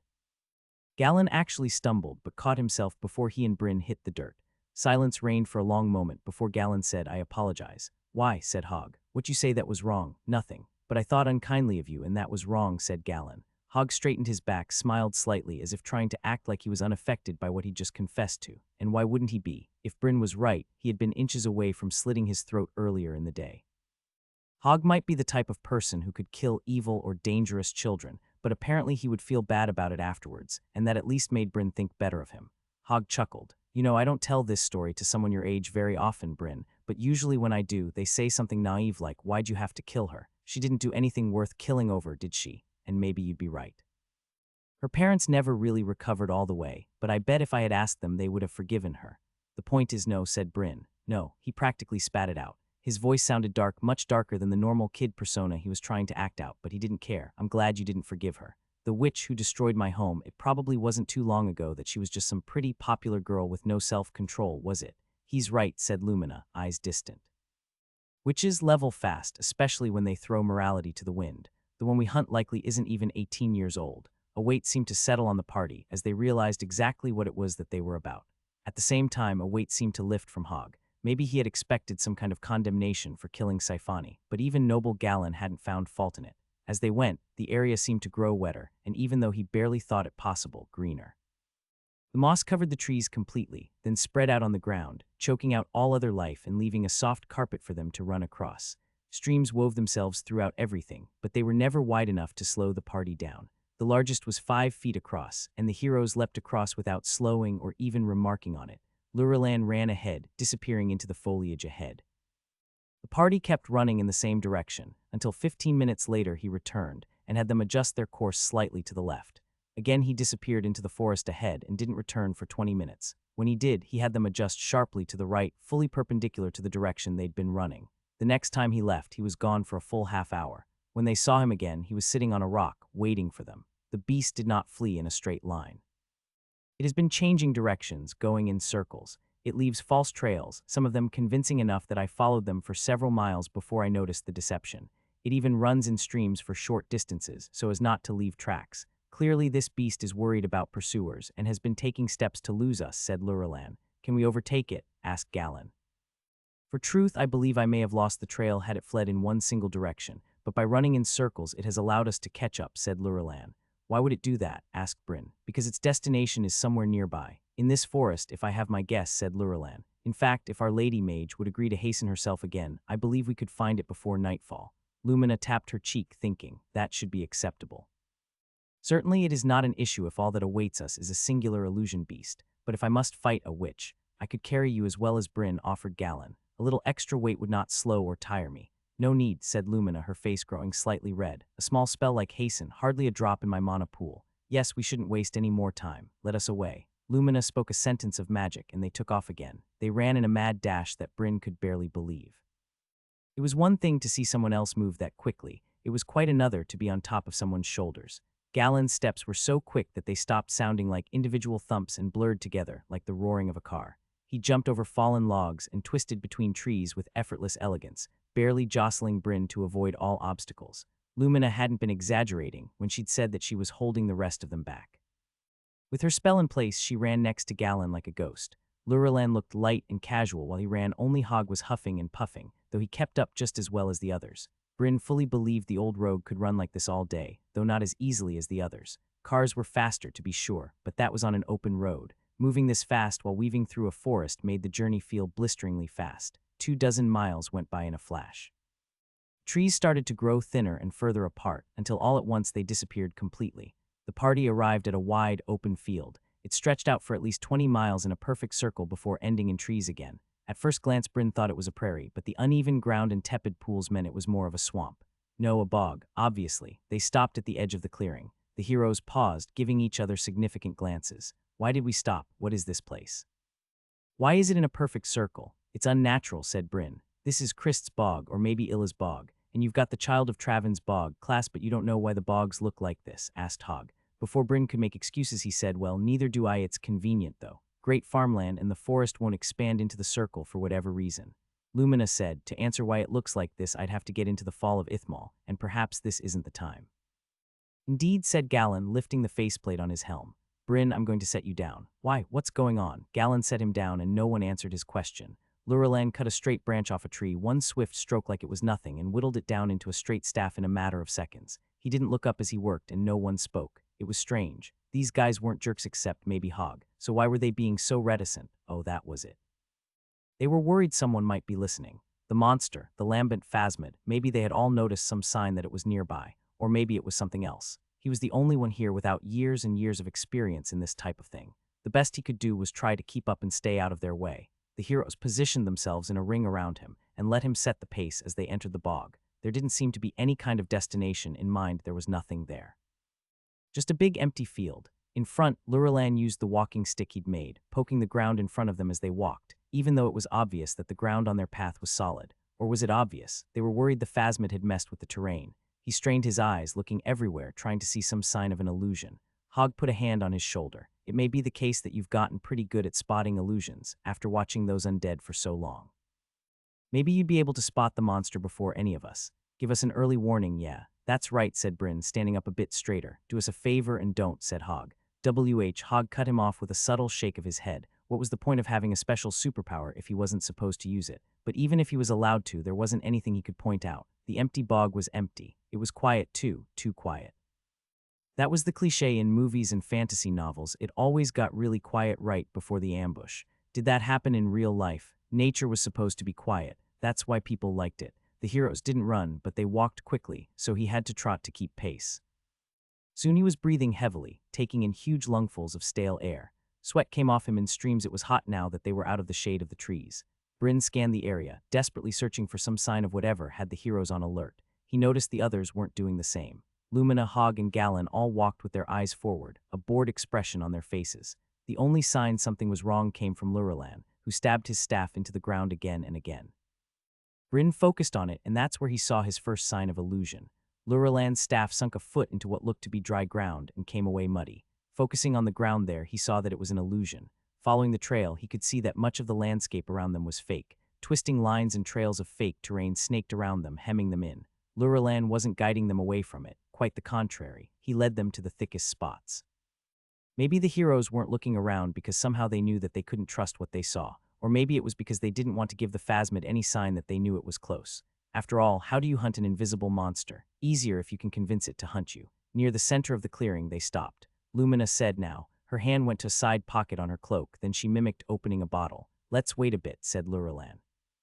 That's fine then, said Hogg so loudly that Bryn jumped. We'll take a break. Little Bryn here looks like he could use it. You were asking about the bog, right? We can talk more about that. Hogg was stage talking, his voice much louder than it should have been. It probably carried all the way across the bog and into the forest. He also had a look of open, genuine friendliness that Bryn frankly found unnerving. But he wasn't an idiot, so he played along. That's right. You were saying there are bogs like this all over. I'd always wondered why we lived in Travan's bog when we were clearly in the middle of the forest. And I'd always assumed that Travan was the town's founder or something, but you made it sound like the name existed before the town. That's right, said Hogg. They were named after the original explorers. Just divvied them up and named them after themselves, one by one. Only they weren't so much explorers, I guess, as refugees, I think. Oh, maybe Lumina should explain it. Oh yes, of course, said Lumina, as if startled from a trance. You see, when Ithmal fell, and that's a gross oversimplification, of course, the fall of an empire isn't one event, but rather a loosely connected string of events, where one can definitely say it happened, but to point to anyone even and say exactly when it happened is difficult, fruitless in the eyes of most real historians. The specific event I refer to is the sacking of the northern defender cities by the Huhul barbarians. No offense, Galen. None taken. We were quite barbaric in those days, said Galen, who had taken to pacing around idly while the rest chatted. After the cities were sacked, many refugees fled north and west to what was then called the Blighted Lands. They found that the poison had long since dispersed. The poison, of course, being, well, perhaps I should tell the story of Manhwaedit, which we now call the Burrow Kingdom. Knowing history and being a good storyteller were vastly different skill sets, and Lumina clearly only had one of them. Her voice quickly became background noise as Bryn tried to figure out where the phasmid was without looking like he was looking. Destroyed utterly, and only the catacombs remained, which is why we inaccurately call them burrow cities, because the burrows are all that they left behind. The poison, oh, Galen, see there, a phasmid. Kill it if you please. With pleasure, said Galen. Bryn was embarrassed he hadn't seen it first, but it was there. A strange, brown something climbed out of the mud. It was long and thin, and at first he thought it was a worm, but it was too straight, not bending its spine at all. Then thin, spindly legs detached, 6 of them, all ending in sharp-looking two-pointed claws. He couldn't see any eyes or mouth, just a head that ended in a sharp point. It looked like a fat, 8-foot-long spear with 6 legs that were also spears. It was also completely fake, but he figured the heroes knew that already, so he kept his mouth shut. Galen marched up to it haughtily. There was an almost drunken sort of cockiness to his posture that was far different from his normal, refined confidence. At the last second, he dashed towards the monster and swung his mace in a downward arc. He wasn't exactly slow, but nothing like the blistering speed the knight had displayed earlier, and he was clumsy. He seemed to get in his own way, awkward in his armor. The phasmid dodged easily, and Galen cursed. He swung again and again, and the phasmid dodged every strike. Galen grew increasingly agitated, or pretended to. It was definitely a ruse, and Bryn had to stop himself from smiling at the antics. Finally, he seemed to clip the illusory monster with the edge of the mace and sent it flying, where it landed with a splash. An audible splash, though Bryn knew that was fake. Come to think of it, the flames on the undead army had sounded like fire as well. Illusion magic could do sound too, something to keep in mind. Galen raised a fist in triumph, then turned around. I got it, the heroes gave him a half-hearted cheer, but even before they finished, Bryn spotted motion from the ground. A phasmid crawled up out of the water of a nearby pool. Another rose from the mud, a line of sod still clinging to its back. 3 more rose from a nearby stream. More and more appeared from all around them until dozens of the monsters surrounded them in a ring. Of course, they were all fake. Now, asked Lumina. Not yet, said Lurilan. Galen lashed out with his mace, but the tide of phasmids avoided it, spilling around it like a rising tide. They darted in out sharp motions, never staying still but never approaching quite close enough to give the heroes a good shot. Lurilan loosed an arrow, then another, but the phasmids he was aiming at dodged them with supernatural reflexes. I thought those were expensive, said Hogg. To all appearances, he was standing next to Lumina, guarding her, but that was just a fake copy. Fake copies against fake copies, it was a confusing mess. Frustratingly, with this much illusion in the air, Bryn didn't have any idea where the real ones were. I said they weren't free, said Lurilan. So how are we doing? Is it time yet? Asked Hogg. Maybe, said Lurilan. Then let's increase our chances, said Hogg. With a short sword in each hand, the fake Hogg charged into the mass of phasmids. They retreated from him, many peeling off to encircle him just like they had the rest of the group. He yelled in frustration, swinging at them, but none of his swings connected. Apparently, the phasmid couldn't tell he was a copy. Now, shouted Lurilan, and everything happened at once. Lumina grabbed a glowing blue glass bottle and shattered it against the ground. An explosion of mystical light burst from the flask, covering the area in a filmy glow. Galen ran to Bryn, shielding him. All the phasmids disappeared as soon as the blue light touched them. Hogg disappeared as well, only for the real Hogg to reappear right behind Lumina. He caught a phasmid, the real one, in crossed shortswords, then sliced, cutting the phasmid's head clean off. The 2 pieces of the beast fell to the ground, twitching. That wasn't an illusion. We got it, said Hogg. You'd think it would be smarter, said Lurilan. Did it really think to take me out first? Did it truly believe it could? Ha, said Lumina. I thought for sure it would go after Bryn, said Galen. The ball of eerie blue light continued to expand. After 20 feet or so, the light slowed and crept across the ground slowly, rearranging the landscape back to reality from the phasmid's illusion. What just happened? Asked Bryn. Hogg answered. All right, now that we know it's not listening in, we can explain. It's rare for a beast to develop the intelligence necessary to understand human speech, but it's not impossible, which is why we were being careful. So, phasmid, illusion type. It hunts by well, you saw it. There's classes that give people illusion powers too. Illusionist is the main one. Time was, the illusionist class was respected almost as much as mage and feared almost as much as witch. Then about 600 years ago, an alchemist created a hard counter, the Evladis, a magical potion that can reveal the truth and dispel all illusions. Nowadays, illusionists have to be sneakier. No one can suspect they're looking at an illusion if you want it to work. Beasts didn't get the memo, I guess. Heh. Hog looked suddenly thoughtful as he eyed the expanding blue glow. It showed no sign of slowing down or weakening. Remember this day, Bryn. This is how illusionists die. Bryn looked at the twitching phasmid and gulped. Hopefully he'd get a class without such an obvious weakness. It was crazy that the thing was still moving. Was it still alive? That could be why its illusions were still holding until the expanding light of the Evlades whisked it away. You should finish it off, said Bryn. I still say something's wrong, said Luralan. A phasmid that high level should have been smarter than that. Why did it lure us out into an open plain? Phasmids are at home in bogs, said Hog. Low-level ones are. This one should have stayed in the forest, where it could hide behind obstacles. The open plain put it at a keen disadvantage. If it isn't smart by itself, the master controlling it should. Did you see a notification? I don't think it's dead, interrupted Bryn. The heroes all froze for an eternal moment, before Hog said, burn me, he's right. Hog slammed Luralan to the ground. At the same time, Galen lifted his shield, intercepting a storm of black arrows. Matching arrows stopped in the air, not being able to penetrate an invisible shield around Bryn and Lumina. Lumina muttered a word, and blades of air sliced the remains of the phasmid into 100 pieces. The light of the Evlades had already stripped away all illusion, so Bryn should have noticed before. No blood. The phasmid was undead. Stumbling to his feet, Hog was white-faced. I just got the notification. It's dead, only it says the level was 73. Galen planted himself between the party and the direction the arrows had come from, shield forward. Lumina started chanting in her ear-hurty magical language. Luralan picked himself up and casually knocked an arrow. If that's the level of the pet, then what can we expect from the master? With the phasmid dead, the last of its illusions faded away, like sand sliding off a piece of paper. At the tree line, the light of day revealed a black army of the dead. Bryn knew right away that this army was on a different level than the one that had destroyed Travan's bog. Compared to this, that had been a small raiding party. The dregs. This army was arrayed in diverse but orderly units. Pikes forward, shields next, archers in back, then cavalry or irregulars. Mixed units, but every monster in its place. They all wore gleaming black armor, not the thin black clothes of the undead soldiers from before. Their weapons looked new, and many of them glowed with inner light, some red, others blue. It wasn't an illusion. All of this was real. Several units had beasts smaller. Human-sized undead held the leashes of snarling wolves the size of horses, or huge red and brown crocodiles with teeth that didn't all fit in their mouths. Above the rest rose the intimidating forms of fully plated giants, some of them 16 feet tall. These ones carried outrageous clubs, so big they could be columns from the Parthenon. They walked with organized precision. Every moment, new soldiers smoothly exited the forest and joined their ranks. He couldn't hear them, though. He couldn't hear anything above the sound of Lumina's chanting. She finished her spell, and a bar of shining flame blasted towards the army. Halfway to the army, it detonated, blocked by spell or skill from the army. He felt the heat of the explosion and shielded his eyes with his hands. It felt hot against his skin. Staff-wielding undead returned with magic of their own, green balls of flame. Lumina intercepted them with thin blades of blue light and returned with more fire and ice of her own, which the undead blocked in turn. The entire field between Lumina and the army became a fireworks show of detonating spells. Bryn looked at his hands, seeing them starting to grow red with sunburn, not from the sun but from the radiation of magical warfare. Galen stepped forward. Bryn couldn't see his face, but the untiring knight looked confident and proud. He walked forward undaunted, then his walk turned to a run and he charged into the mess of spellfire. He didn't flinch as the spells detonated around him like artillery shells. A bolt of green fire hit his shield head-on, and he ran through it, not slowing at all. There was a part of Bryn that wished he could run with Galen, not out of some desire for suicide.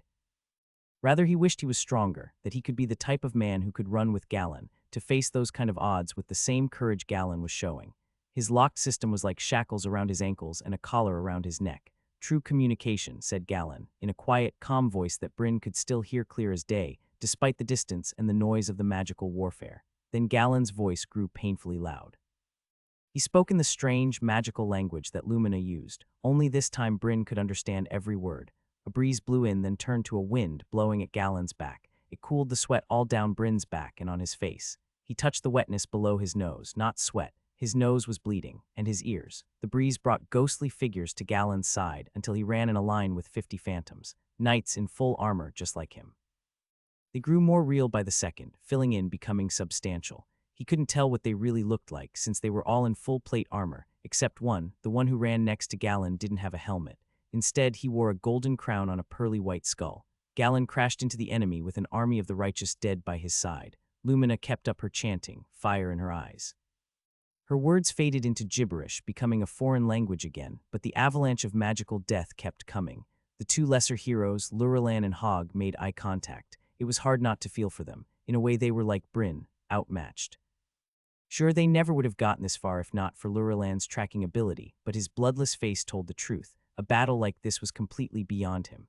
Well, what are you waiting for? Take the boy and run, said Lureland, loosing another arrow. Hogg looked perfectly miserable but nodded nonetheless. Hasten me. Lumina cast a spell on him, not taking her eyes off the army, and then Hogg picked Bryn up. He had one hand holding Bryn around the waist in front of him, then another along his spine with his hand on the back of Bryn's head. Bryn had seen this in that X-Men movie. He was supporting his neck so that it wouldn't break from whiplash. Wait, a sudden lurch of movement, and Bryn went from standing still to flying through the forest like a jet. It was too much for his stomach, he puked. Hogg simply tilted him to the side until he got it all out, then moved him back in place and ran even faster. The trees flew by, flitting shapes that he could barely make out. He was dizzy, his head hurting from the aftershock of Galen and Lumina's abilities. The wind bit at him, and Hogg kept rocking him back and forth. It wasn't smooth like when Galen had carried him. Every time Hogg dodged a tree, it felt like getting hit by a club. After 5 or so minutes of complete misery, the hasten spell wore off, and Hogg went from moving mind bendingly fast to only superhuman quickness. He ran quietly. Unlike Galen's loud footsteps, Hogg made barely a whisper as he ran through the forest. Bryn didn't have a good guess for how many miles they had crossed with the hasten spell, but it must have been a lot because the forest had changed. Instead of low, wide-trunked, moss-covered trees, these looked like pines except for the bright red berries on the highest branches. They rose high into the sky, and the ground below was eerily empty of underbrush, just a thick carpet of fallen needles. Now that they weren't going lightning fast, Hogg adjusted his hold on Bryn to grabbing him around the thighs, like one would hold a toddler. It wasn't exactly the most dignified way of travel, but at least Hogg hadn't tossed him over his shoulder. They ran like that for maybe an hour, which gave Bryn's head time to clear and his stomach time to settle. His skin still felt raw and started to itch from the radiation burns he'd gotten from Lumina's spells. It felt exactly like sunburn, mageburn, and his bleeding ears were worrying, but they had stopped right away and didn't seem to have affected his hearing. He couldn't hear Hogg's footsteps, but he could hear the sound of the wind in the trees. His stomach started to settle as well, and when it did, it started to loudly remind him how hungry he was. He'd eaten that morning, but felt like he hadn't eaten in days. After an hour, Hogg abruptly stopped running and let Bryn down. He made a big show of stretching out his arms and shaking his legs. We should be far enough away by now. Let's take a break. Really? Are you sure we should? We're safe enough for now. I'll take off running again if anything gets close, but I've got my eyes peeled this time. They won't sneak up on us again. Besides, you look like being near those skills and spells rattled you something fierce. You'll feel better after walking it off, trust me. It ain't my first time carrying a young un off a battlefield. Oh, okay. Bryn took a few careful steps just to be sure his legs would really carry him. They felt sturdier than he expected them to, like his body had wanted to move. He walked for a bit and really did feel better. Are they going to be okay? The others, I mean, said Bryn. You don't have to worry about those 3. They can take care of themselves. Now here, have something to eat. It'll all clear up all nice like, said Hogg. The heroes had let Bryn bring a little bag with his few meager possessions and some food, but Hogg brought out a sausage from his own bag and handed it to Bryn. Bryn tore into, not about to question the gift. He wasn't sure why cranky old Hogg was being so nice all of a sudden, but there wasn't much Bryn could do but wait for the other shoe to drop. The meat was divine, and it helped him shake off the last of the shell shock. He was so entranced that he almost missed it, but out of the corner of his eye, Hogg split. The real Hogg turned invisible and retreated back the way they had come. An illusory Hogg stayed, walking along next to him. It was the first time he'd been able to get a good long look at an illusion without worrying about imminent death.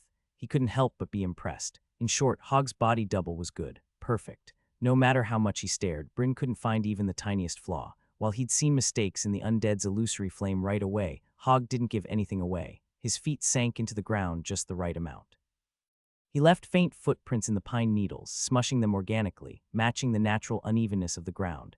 They walked towards a patch of sunbeam where sunlight illuminated the dust in the air, but even that was perfect.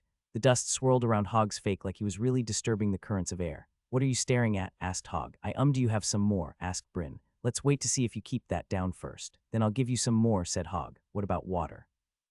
Asked Bryn. You have water, don't ya? You're right, sorry. Bryn really was thirsty, so he brought out his water bottle and started chugging, certain he could down the entire thing.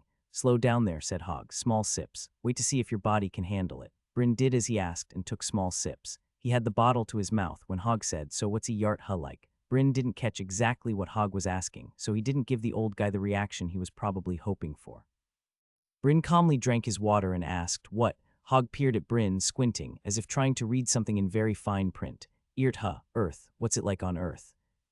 Okay, first off, are you going to kill me or not? Because look at you. You look like you're going to faint. Well, relax. If I was going to kill you, I'd have done it right away. I just wanted to make sure you were human and you weren't under the control of anything dangerous. On that note, I think I'd like to hear you say that you're human. Bryn wanted to collapse from relief.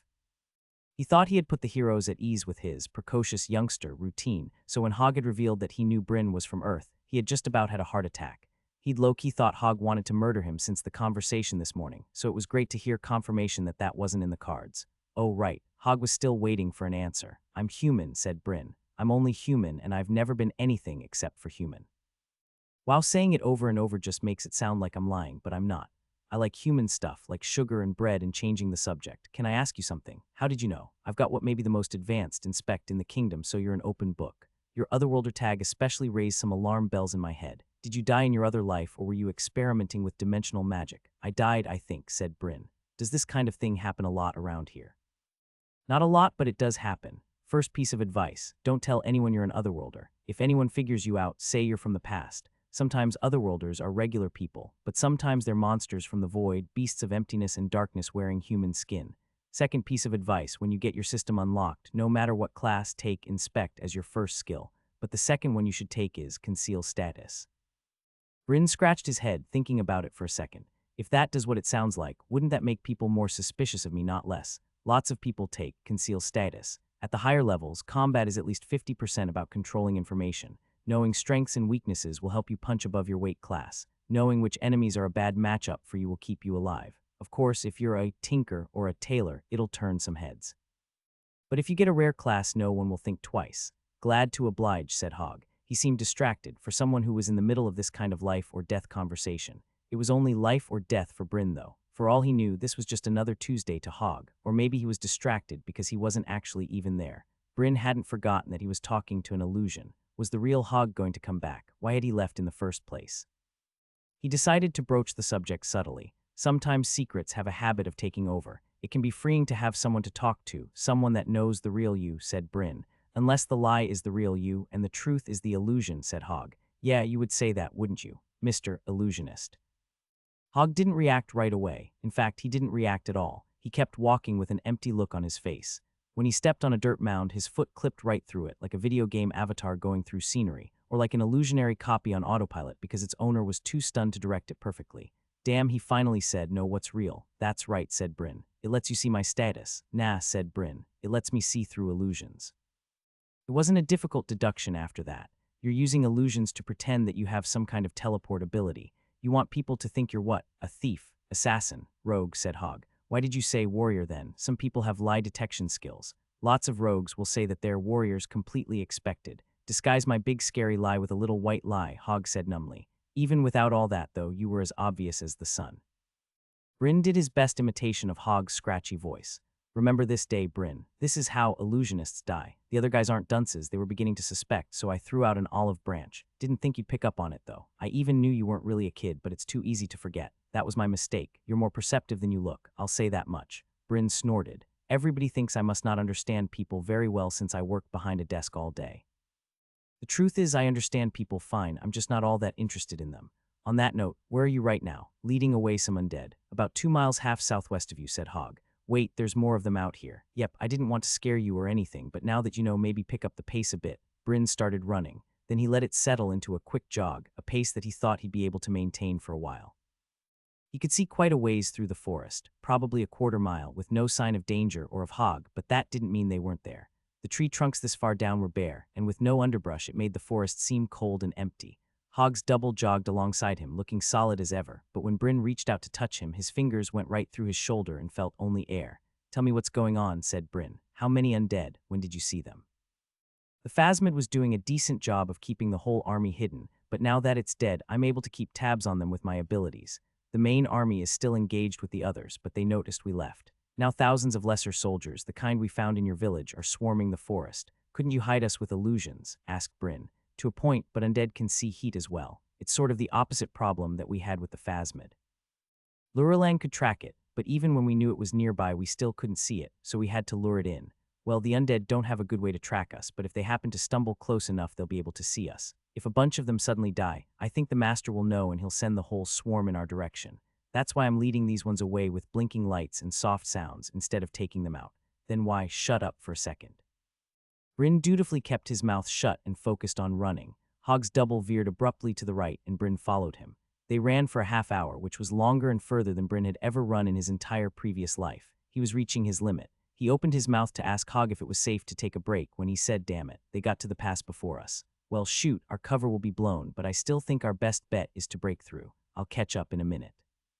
Hog's double disappeared, and sure enough, the real Hog appeared from the trees only a few short minutes later. Without a word, he tossed Bryn over his shoulder and kept running. Again, they were flying through the trees at a breakneck pace. This time, the ride was a lot less comfortable. He was panting heavily, which was difficult with Hog's shoulder digging into his stomach. That combined with his head upside down made him nauseous, but if anything, Bryn was simply thankful for the break. Still way better than running, the break was short-lived. Not long after, Hog set him down and said, "Follow after. When you get to the pass, ignore everything and run straight through. Oh, and don't look down." "Why shouldn't I look?" Bryn looked down and he was gone. His arms, legs, and everything else were completely invisible. He tripped, falling face first into the ground. "I made you invisible. It can be disorienting if you're not used to it. Don't look at yourself and you'll be fine," said Hog. "I thought you said this wouldn't work," said Bryn. "They can still see my body heat. Better than nothing. Now remember what I said, just run straight through." With that, Hog ran ahead and didn't so much as leave an illusion of himself behind. Bryn took off after him. He ran, careful not to look at his pumping arms or legs, and was able to keep his balance this time. Despite being invisible now, he felt terribly exposed. His loud breathing probably carried for miles, and his heart sounded like drum beats. Soon he arrived at the area Hog was calling a pass. A huge wall of stone interrupted the forest. It looked natural, like an abrupt cliff face, except for how improbable it was. From the gap he could see that it was only about 300 feet thick or so. It rose up abruptly, was probably flat on the top for a bit, and looked like it dropped off just as abruptly on the other side. It stretched for miles either direction, there was no getting around it. He saw the remains of a tunnel, a decorated stone archway set into the cliff face, but it was caved in. There was no getting through there. Instead, there was a natural gap in front of him with a slope leading up a ways and then back down the other side. The slope was guarded by a group of 50 undead soldiers lined up across it. Their line was breaking, though, because a giant 10-ton bear was charging out of the forest at them. The bear was fake, obviously. Or maybe it was only obvious to Bryn. The undead seemed quite alarmed by the monster.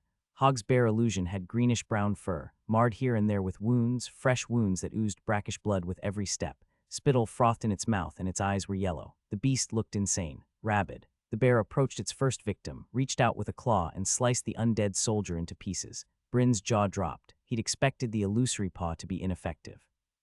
Hog must be inside the bear, mimicking the effect of the claws with his short swords.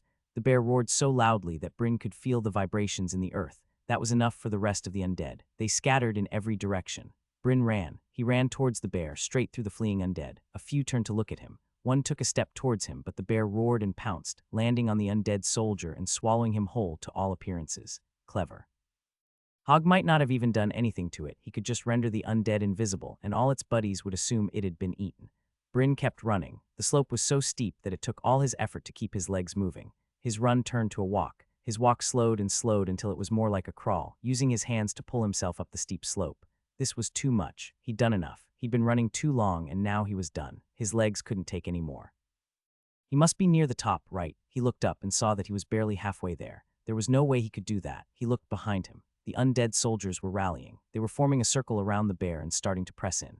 In no time, they'd realize that the bear was an illusion, and when that happened, Bryn needed to be away from here. He needed to get over the hill. Fear made a powerful motivator. His legs found whatever it was they needed and carried him to the top of the slope.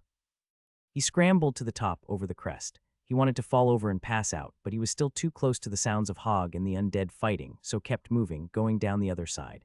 It was a nice relief to be going downhill for about 5 seconds. Then he was moving so fast that it was all he could do to keep his legs underneath him. He couldn't stop himself, he couldn't slow. His legs didn't have enough energy left to even try. Slope down was made of gravel and sharp rocks. If he tripped and rolled down, there was no way he'd get to the bottom without breaking anything. Thankfully, he got to the bottom without dying and let the momentum carry him across the prairie and into the forest.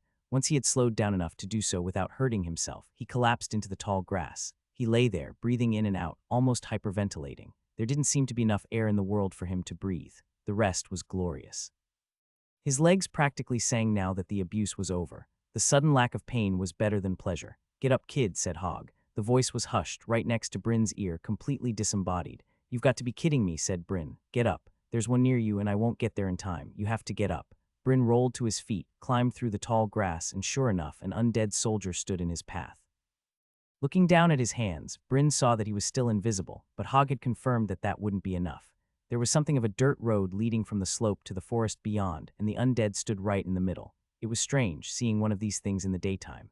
Its sword was black, its skin like ash, and its clothes were tight against its mummified flesh. Flickering lights surrounded the ghoul, and it followed them with its gaze, trying to watch them all at once. It swung its heavy black broadsword at them, hitting only air. "How are you doing that?" asked Bryn. "I thought you said they saw heat." "They do. You can make heat with light, that's what those little sparks are. I can't make enough heat to fight with, but for this it's perfect. So it can't see me, it can. It just cares about the brighter heat more," said Hog. "Now listen, you're going to fight that thing." "What? That's ridiculous," Bryn hissed. "Let's just sneak past it." "That won't work forever, and this isn't the only one." "You can do this," said Hog. "I'll guide you every step of the way." Apparently he meant that literally, because golden footprints of light stretched out in front of Bryn, indicating exactly where he should step. "No way," said Bryn. "Believe it. Before I showed you how illusionists die, right? Now I'll show you how they live." Bryn followed the footprints, stepping on the footprints exactly. He had to run to get his stride long enough. They led to a stone on the ground, flashing yellow. A white circle surrounded the stone, and it started shrinking. A timer. He half expected Hog to say something like, "Press F to pick it up." Hog said something close, "Pick it up." Bryn grabbed the stone as he ran past. "Good," said Hog. The footprints led to the ghoul, and the undead's offhand arms started flashing yellow. "I'm in a QuickTime event." "I can't believe this," said Bryn. "I don't know what that is." "Stay focused, kid," said Hog. A white circle appeared around the ghoul's arm. Another timer, and this one was shrinking fast. Bryn charged the ghoul, still distracted by the drifting sparks, and slammed his stone exactly where the light indicated. He felt the ghoul's arm break. It spun and fell to the ground, then dropped the sword to frantically swat at the sparks of light with its still working hand. The ghoul's head started flashing yellow. Bryn put all of his body weight into bringing his stone down onto the ghoul's head. He smashed it in the forehead and felt a satisfying crunch. The skull cracked and the ghoul went limp, but the yellow light kept flashing, so Bryn brought the stone down 3 more times until the flashing yellow light went dim. "Alert, you have defeated. Undead Soldier Scout 28 due to level disparity extra experience will be rewarded. Alert, your system is currently locked. Experience confiscated. For your feat of valor, you have been awarded the following. Strength +1, mental control +1, will +1. Bryn smiled. He'd done it. He'd actually done it. And the system had rewarded him too. Maybe he couldn't get levels, but that didn't mean he couldn't improve.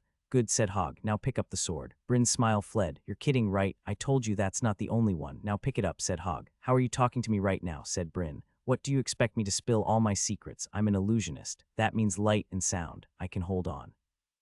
Bryn stood next to the dead ghoul for about 30 seconds, blinking at it dumbly, before Hog's disembodied voice returned. "Okay, I have a few seconds. Now what was that? What happened?" asked Bryn. "I'm still fighting an entire warband by myself, you realize that, right? So maybe save your stupid questions for later." Hog made the black sword start blinking yellow, so Bryn dutifully stepped over and lifted it. Despite it being a one-handed sword, it took both hands for him to lift it at all, and even then just barely. "Okay, do this," said Hog. A copy of Bryn rose up from the ground, complete with a big black sword that he could barely lift. The copy of Bryn raised the sword above his head, then brought it down hard in a heavy chop. It was slow, like the skeletons in Dark Souls. So pretty fast for a video game, but compared to the bullet-quick speeds these undead soldiers could move at, it was slow like a turtle. Still, Bryn gave it a go. It took a couple tries before Hog was satisfied with it. "Good. Now when I say chop, do that," said Hog. "Now try this." Bryn's copy swung the sword to the side. He swung the sword all the way around in a circle, building speed, so that by the time he got forwards again, he was actually swinging pretty fast. It took Bryn 5 tries before Hog was satisfied. "Okay, that one's called spin. You're ready, let's go." Bryn did not feel ready, but Hog was the expert here, so when the footprints appeared again, he followed them. The sword was so heavy that he let the point drag in the dirt behind him, but Hog didn't say anything about it. It was crazy. Hog had basically just set his A and B attacks right. Bryn had evolved from an NPC, now he was the avatar, and Hog was the player. Bryn would be offended, but honestly after all the madness he'd seen today, it felt nice to offer up his agency to someone who knew what they were doing. 2 more ghouls appeared on the road, both of them swatting at flitting sparks in the air. "Wait," said Hog. The sparks drew one of them close. It swung wildly, leaving itself completely exposed. The glowing footsteps urged Bryn forward. "Chop," said Hog. Bryn chopped with his sword, slow and heavy just like he'd practiced. He sliced straight through the ghoul's sword arm. "Spin," said Hog. Bryn went through the spin move. The ghoul's body was in the way, and his sword didn't even cut through the thin fabric of the ghoul's clothes the first pass, but he spun all the way around, gaining momentum, and on the second pass cut deep into the ghoul's middle. It slumped to the ground a moment later, dead. These weren't the convenient undead of video games. They bled dark brackish blood. They took wounds, and when the wounds were bad enough, they died. Bryn smiled. Now the next one, said Hogg. This ghoul waved frantically, chopping his black sword at the empty air. It knew its companion had died, but didn't know what to do about it. Bryn followed the footsteps forward, then chopped on command. The ghoul made a lucky block, knocking his sword away and flinging it out of his hands. Encouraged, the ghoul kept swinging, faster and faster. Bryn barely ducked in time and scrambled on all fours to get out of its range. The sword hit the dirt and immediately started flashing yellow. Bryn scrambled over to it and picked it up. He waited until the ghoul calmed down again. It stopped moving at all, just looked at the flitting sparks. Bryn stepped forward and on Hogg's command chopped again. This time he split the ghoul's skull on the first swing. Alert, you have defeated. Undead Soldier Scout, 25, due to level disparity extra experience will be rewarded. Alert. You have defeated Undead Soldier Scout, 23, due to level disparity extra experience will be rewarded. Alert, your system is currently locked. Experience confiscated. Bryn felt satisfied at seeing the notifications, but also worried. Even with all of Hogg's help, that had been close. Even blinded and confused, that last ghoul had still nearly killed him. Okay, that was good, but before we continue, I want to try something else. Let's see if you can roll, said Hogg. He showed Bryn an illusion of himself jumping forward, doing a somersault, and then coming up to his feet. It looked simple enough. He gave it a try without the sword at first and was surprised at how easy it was. The 12-year-old body was perfect for this type of thing. He didn't get dizzy and he didn't have stores of fat to weigh him down. After a couple tries, he was able to do it smoothly, even carrying the sword. Okay, I'll show you an arrow like this. That means you should roll in that direction, said Hogg. Bryn chuckled. You're invincible while you're rolling. I can kill dragons now. That is not true. That is definitely not true. How you doing there, kid? I mean, man. Actually, maybe I should have you sneak past the next ones after all. No, said Bryn, I'm good. Let's keep going. Are you sure? I'm doing pretty well on my side. I can probably finish up here and damn, there's more on the way. I've got to take care of this. Hogg's voice didn't speak again for 5 whole minutes. Bryn kept walking, needing to move to keep his adrenaline up. Tell you what, you should do it if you think you can do it, said Hogg. There's 3 left on your side of the pass. If you can take them out, you'll be safe until I can catch up with you. Got it, said Bryn. Then give me a second to catch up on my end. These ones are really something. An undead soldier came tearing down the road at full tilt, chasing fluttering sparks. He ran straight towards Bryn. Fine then, I guess we're doing this now. Get ready, said Hogg, and spin. Bryn spun and caught the undead with his sword as it ran past him. Unfortunately, the sword didn't cut far enough to kill it and got caught in the undead's middle. An arrow appeared in Bryn's vision, along with a swiftly shrinking timer. He rolled out of the way, feeling the whoosh of air as the ghoul's sword passed straight through where his head had been. As soon as he was finished, another arrow appeared, so he rolled again, then again, narrowly missing attacks each time. The ghoul raised its sword again, then dropped it. It stumbled, then fell to the ground dead. Did it bleed out? It doesn't have any blood that I can see, said Bryn. Undead take wounds just like us, said Hogg. In the stories, if you cut off an undead's finger, it'll stay alive and inch around like a worm and then climb into your mouth in the middle of the night, but that ain't how it works in real life. Alert, you have defeated. Undead Soldier Scout, 26, due to level disparity extra experience will be rewarded. Alert, your system is currently locked. Experience confiscated. The ghoul's sword started flashing, so Bryn picked it up. Okay, I'm going to have you spin again, but this time just keep going. Go as fast as you can, really give it some muscle, said Hogg. Bryn swung the sword around and around and around. He went fast, so fast that the world outside became a blur. The weight of the sword kept him going, pulling him along until it was all he could do to keep hold of the heavy weapon. Somewhere in the blur he could see ghouls approaching, but he was spinning too fast to make it out. He was moving sickeningly fast. Suddenly his spin ended. He felt his sword hit something and he was stopped. The sword wasn't in his hands. Roll, said Hogg. Bryn couldn't make out the direction, but he tried anyway. His roll turned to the side, so far to the side it was more of a cartwheel that ended with him slamming his back against the ground. The world was still spinning. He tried to stand, but flopped over again instead. It's okay. Good enough. You're done, said Hogg. Take a breather. Bryn lay on his back, stomach heaving, world spinning. When he felt like he could see well enough, he slowly sat up. A new undead soldier, this one with a scythe, lay dead on the ground not 4 feet from him.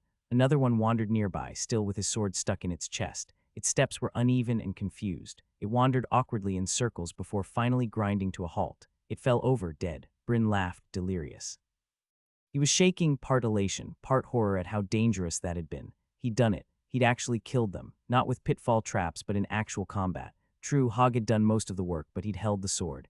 He'd had the courage to face down monsters that could have killed him easily in different circumstances, and that had to count for something. "Heads up, kid, there's one more. Pick up your sword," said Hogg. One more ghoul walked across the forest floor, pine needles crunching under heavy steps. He carried a practical black war axe, and he was a bit taller than the rest. His tight black clothing was a bit neater. Dozens of bright sparks of light flitted about them, and while they clearly confused him, they didn't stop him from his path. He was walking straight towards Bryn. Bryn pulled his sword out of the corpse and dragged it away to the side. The ghoul adjusted his course, still coming towards Bryn. "Please." "I'm too tired, I can't do any more. Just distract him so I can run away," said Bryn. "I'm trying. Damn, this one is too smart, or something is controlling it directly. You're going to have to take it out, kid. Come on, just like the others, just like we practiced." The sparks flared and the ghoul paused. Glowing footsteps appeared on the ground, circling around the ghoul to his flank. Bryn followed them as quickly as he could move his heavy sword. "Chop," said Hogg. Just then the ghoul's head snapped around, twisting unnaturally. His eyes were rotten and gray, clouded, surely blind, which is why it was such a surprise when they met Bryn's own eyes. The ghoul kicked, then followed up with a wild chop of his axe that barely missed, a mirror of Bryn's own chop, except that it was as quick as the flap of a hummingbird's wing. The kick had probably been meant as a feint, but it saved Bryn's life by pushing him out of the way of the chop. He flew back. Landing hard on the ground made his head swim with stars. He tried to pull in a breath, but that's when the pain hit. He couldn't breathe. His chest hurt. "Too much. Get up. Slow your breathing. Nothing is broken. You can breathe, just try slowly and get up." "Get up," shouted Hogg. Bryn struggled to his feet, just in time to see the arrow of light showing where he should roll. He rolled, causing another spasm of pain in his chest. He forced himself to pull in a lungful of air, and it came, but the pain nearly knocked him off his feet again. The ghoul had lodged his axe in a tree, right above where Bryn had been standing. It gave Bryn time to get his breathing under control while he backed away. No, move forward," said Hogg. Golden footprints appeared on the ground, leading towards the undead soldier. "He can see me," said Bryn. "I'll give him something else to look at. One more try. Just trust me," said Hogg. Bryn found himself stepping forward. Hadn't he just been patting himself on the back for being brave 2 minutes ago? It was time to put up or shut up. His sword on the ground between him and the ghoul started flashing yellow. He picked it up. It was getting heavier every time. He started edging around the ghoul again, planning on attacking from behind. "No, straight on. Trust me," said Hogg. When Bryn got close, Hogg said, "Chop." Bryn's arms burned, but he managed to lift the sword one last time.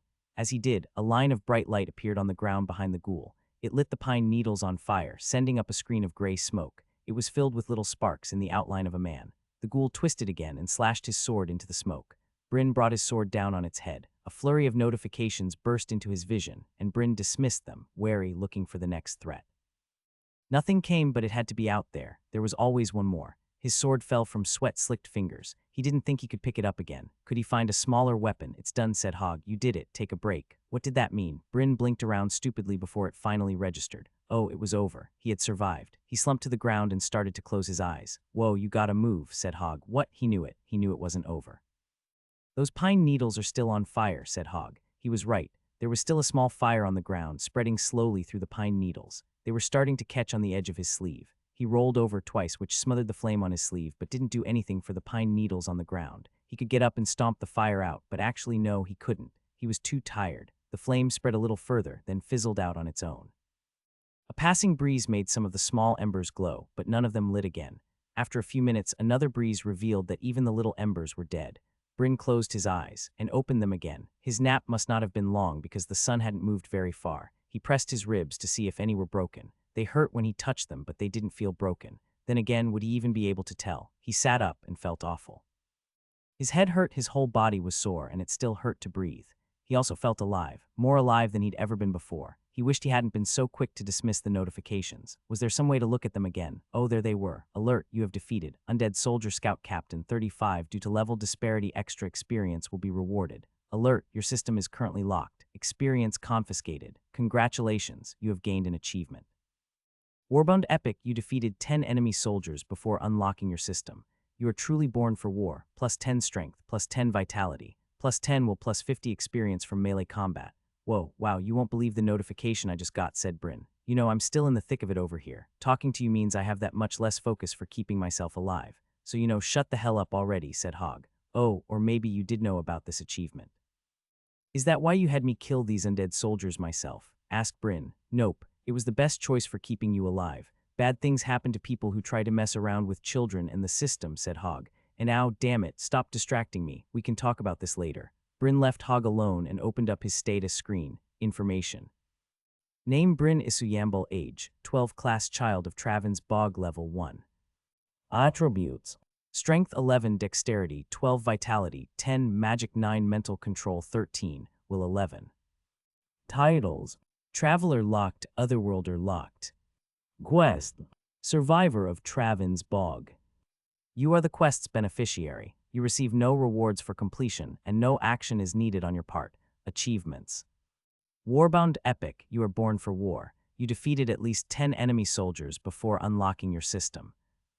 Plus 10 strength, plus 10 vitality. Plus 10 will plus 50 experience from melee combat. His stats had gone up. He thought that he'd have to wait 2 full years before he started to see any changes, but he'd already gone up by 2 or 3 points in almost every attribute.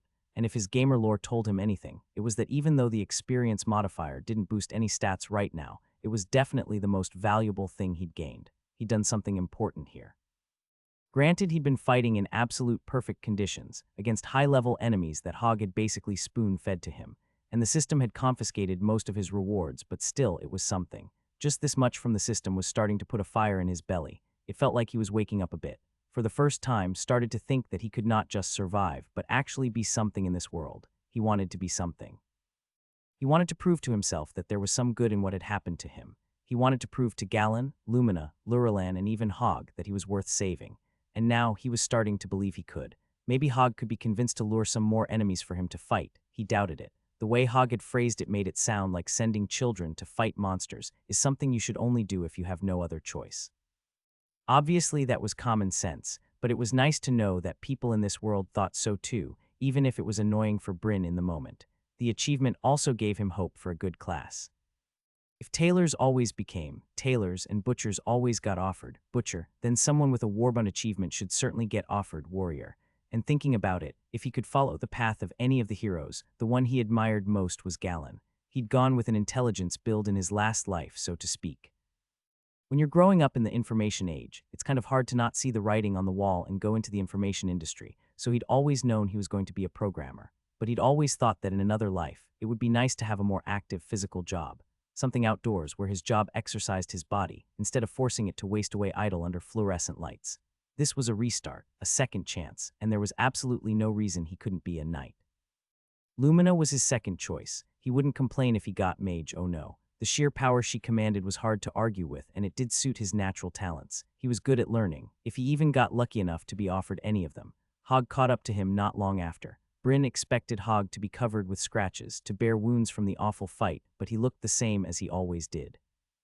His black leathers were unmarred, and he had a grumpy but unworried frown on his wizened face.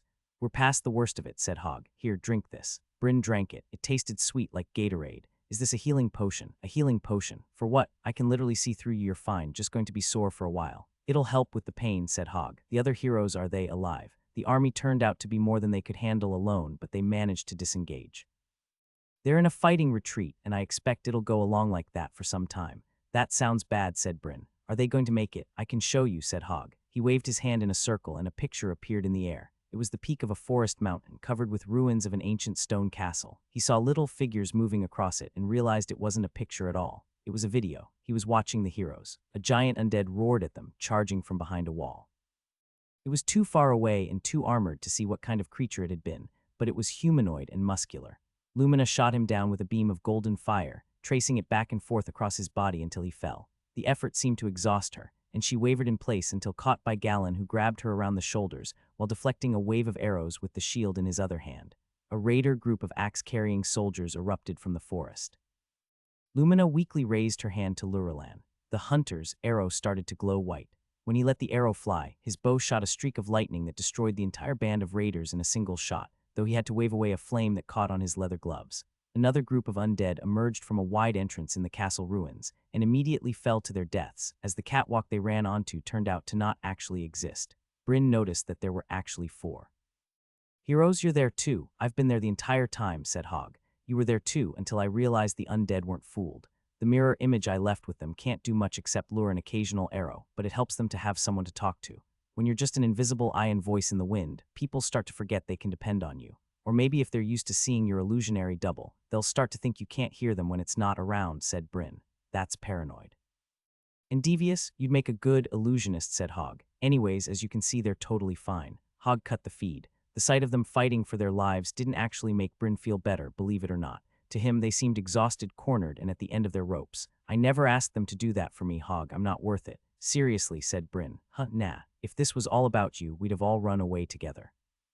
They're fighting that army because it's more important than the life of one kid, no matter how good the rewards for a system quest are. Oh, said Bryn. No offense, said Hog. No, that actually makes me feel a lot better, said Bryn. You good to keep going or do you want a break? No use burning daylight. Bryn was sitting, his back against the tree. He didn't know exactly when he had walked over here and sat down, but the thought of getting up was impossible. Looking at the sky, it wasn't even sunset yet. Had all of this happened in one day, he felt like he'd lived more today than in the entirety of his previous life. But Hog was right, there was at least 2 more hours until sundown. They could cover a lot of ground in that time, maybe a short break. 5 minutes, said Bryn. He was asleep in seconds. When Bryn woke up, Hog was carrying him. Hog had been carrying him this whole time, metaphorically and otherwise, so that wasn't new. It stung his pride, but he needed to get over that. It was the fate of children to be carried by adults, and he was a child again. At least his body was, and in this world the gap between children and adults was even bigger than it had been in his previous one. The sun was up. It was morning, and not early morning either. The landscape had changed again, back to the curvy moss-covered trees that had surrounded Traven's bog. It felt like their entire journey had been one big circle, and he was right back where he started. For all he knew, that was the case. I'm up, said Bryn. Hog let him down. Bryn felt a bit woozy, and his first few steps were unsteady. Whatever drug Hog had given him earlier, it was still working. The pain was gone, but the tiredness remained. What's happened since I was out? A lot of nothing. I think we finally lost the army's outrunners. That's a relief, said Bryn. For some reason, the news just made him feel a bit anxious. The undead had been terrifying, but now that they were gone, he felt kind of aimless. What happens now? I guess that depends on what you want to happen, said Hog. But we should talk about this with the others. Let me pull them up. Bryn expected Hog to show a window to them like he had before, but instead, he spoke a few words in the magical language he'd heard Lumina use. Unlike with Lumina, the language sounded quiet and hushed when Hog spoke it, and Bryn's mind wanted to slip past the words without really hearing them. Copies of the other 3 heroes appeared right in front of them. Without know what's real, Bryn would have been tempted to believe they had teleported in place. The heroes looked tired, more worn down, less polished, but glorious all the same. Galen's golden armor bore heavy rents in places. The artful designs on his shield had been marred, but it was unbroken, just like him. His armor had lost his shine, but his eyes were still full of brilliant determination. Luralan's clothes were covered in mud. The left sleeve of his shirt had been torn away, and a tan bandage covered his forearm, seeping through with blood, but it didn't affect the steely strength with which he held his bow. His posture was elegant, his manner refined. Lumina's robes were splashed with mud and probably blood as well. Her sleeves looked like they'd burned away to the shoulders, and she'd lost her hat along the way. Her blonde hair was a frizzy mess. She was beautiful. His adult body would have appreciated her beauty more. He didn't think this boy had gone through puberty yet. But maybe it was better like this. As a boy, his admiration could be unreserved and pure. Wow, said Lumina. She stepped forward towards Bryn, cautiously reaching out a hand. He's so lifelike. Bryn flinched. What's going on? I created mirror images of them here, and images of me and you over there. Now we can all speak naturally, said Hog. I haven't heard of illusionists creating mirror images of other people before, said Lumina. None of the heroes seemed surprised at this development. Clearly, they'd already figured out Hog was an illusionist, or he had told them. It's not the skill. I've created them with channeled light, guided somewhat with freeform spellwork, said Hog. Bryn didn't really follow that, but it must have been impressive because Lumina's eyes went wide. How is that possible? It's so perfect. I wouldn't even know it was an illusion had you not told me. Can other illusionists do this? Hog snorted in derision. I sincerely doubt that. Listen, I ain't accustomed to talking about this kind of thing, if you get my drift. Never fear, comrade, said Galen. We will keep your secret. Would you swear an oath to that? Asked Hog. I will not. You shall have to trust my word of honor, and the goodwill you've earned with your heroism these last days, said Galen. I'll not betray your trust, said Lumina. Nor I, said Luralan. Me neither, said Bryn. I guess that'll have to do, said Hog. There is an oath that I think we should all swear, though. Ah, yes. I'll start, said Galen. I swear on my class and levels, never to reveal the nature of our quest, nor the method by which Bryn made himself the beneficiary of a system quest. I further swear to avenge anyone here who, by torture or coercion, is forced to betray this oath.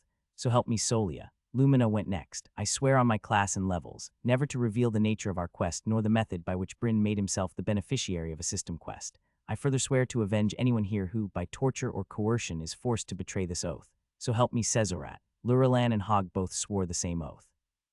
Luralan swore by Magellan and Hog swore by Nedramus. Then they all waited for Bryn. Why, are we doing this? If I can ask, said Bryn. Of course you can, said Lumina. The benefits to a system quest can be extreme to someone on our level, and unfortunately there are those who would seek to repeat your tragedy in a similar town if it meant a chance at a system quest. There are those who would see one hamlet, or 5, a small price to pay for such a chance. We swear this particular oath because if anyone breaks it, the system will notify us since we'll be impelled to avenge them. Does that answer your question? Bryn nodded. It seemed odd to him that the oath only had a clause for if anyone was forced to betray the oath, and nothing for if they did it voluntarily. Apparently losing your class and levels was considered punishment enough. I swear on my class and levels, never to reveal the nature of your quest nor the method by which I made myself the beneficiary of a system quest. I further swear to avenge anyone here who, by torture or coercion, is forced to betray this oath. So help me Solia. Alert, you have sworn an oath. The oath of the quest survivor. That's settled. Next problem. What are we going to do about that army out there? We've successfully disengaged, said Lumina. But was that the right choice? Someone should be keeping tabs on this force. What are they? Asked Bryn. Where did the army even come from? Well, that's what I'd like to know, but I have a guess, said Lumina.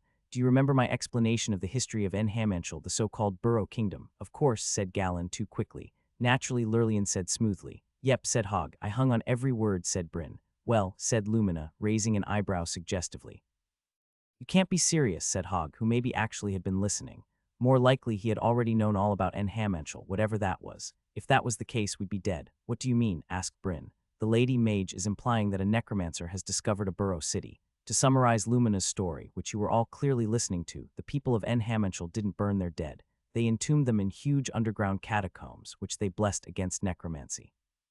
But if a necromancer can disable those protections, they have a near infinite source of corpses for their art. Some of these cities numbered in the millions and lasted for hundreds of years before the cataclysm.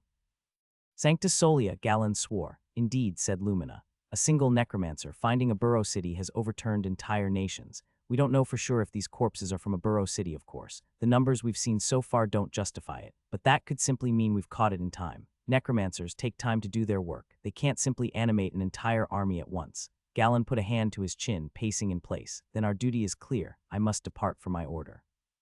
Also, the king of Frenaria must be informed. We should have thought occurs to me. Hogg, how fast can your mirror images travel? What's the range? As fast as I can run. The range is far. Real far, said Hogg. Could you send them as messengers? I can give you the codes so that my order will trust your words, said Galen. That is a good idea, said Hogg, really thinking like an illusionist. I sent out 5 mirror images the day we found Traven's bog covered in undead, just in case. When we'll be at your order by tomorrow. I've already got someone in Blackcliff. And Lumina, I get to Steamshield to inform your master within the week, said Hogg. I'd appreciate that, said Lumina. You know, I sometimes resent when I must join arms with rogues or the like. I cannot abide trickery of any sort, said Galen. But in this case, I find it somewhat gratifying. Lurilan licked his lips. Then does that mean we mustn't flee after all?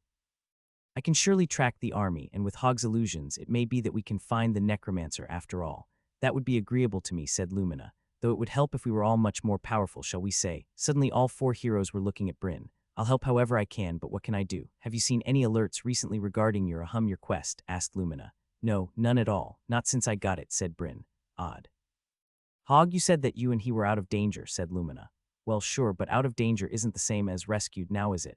If the quest completed now, I could just leave him here. He wouldn't last 2 hours in the wild on his own, said Hogg. Surely you would never, said Galen. That's right, but does he know that? What's our plan for this kid anyway? Has anyone thought about that? You must come live with me in Steamshield, said Lumina. I know my master wouldn't hesitate to take you in.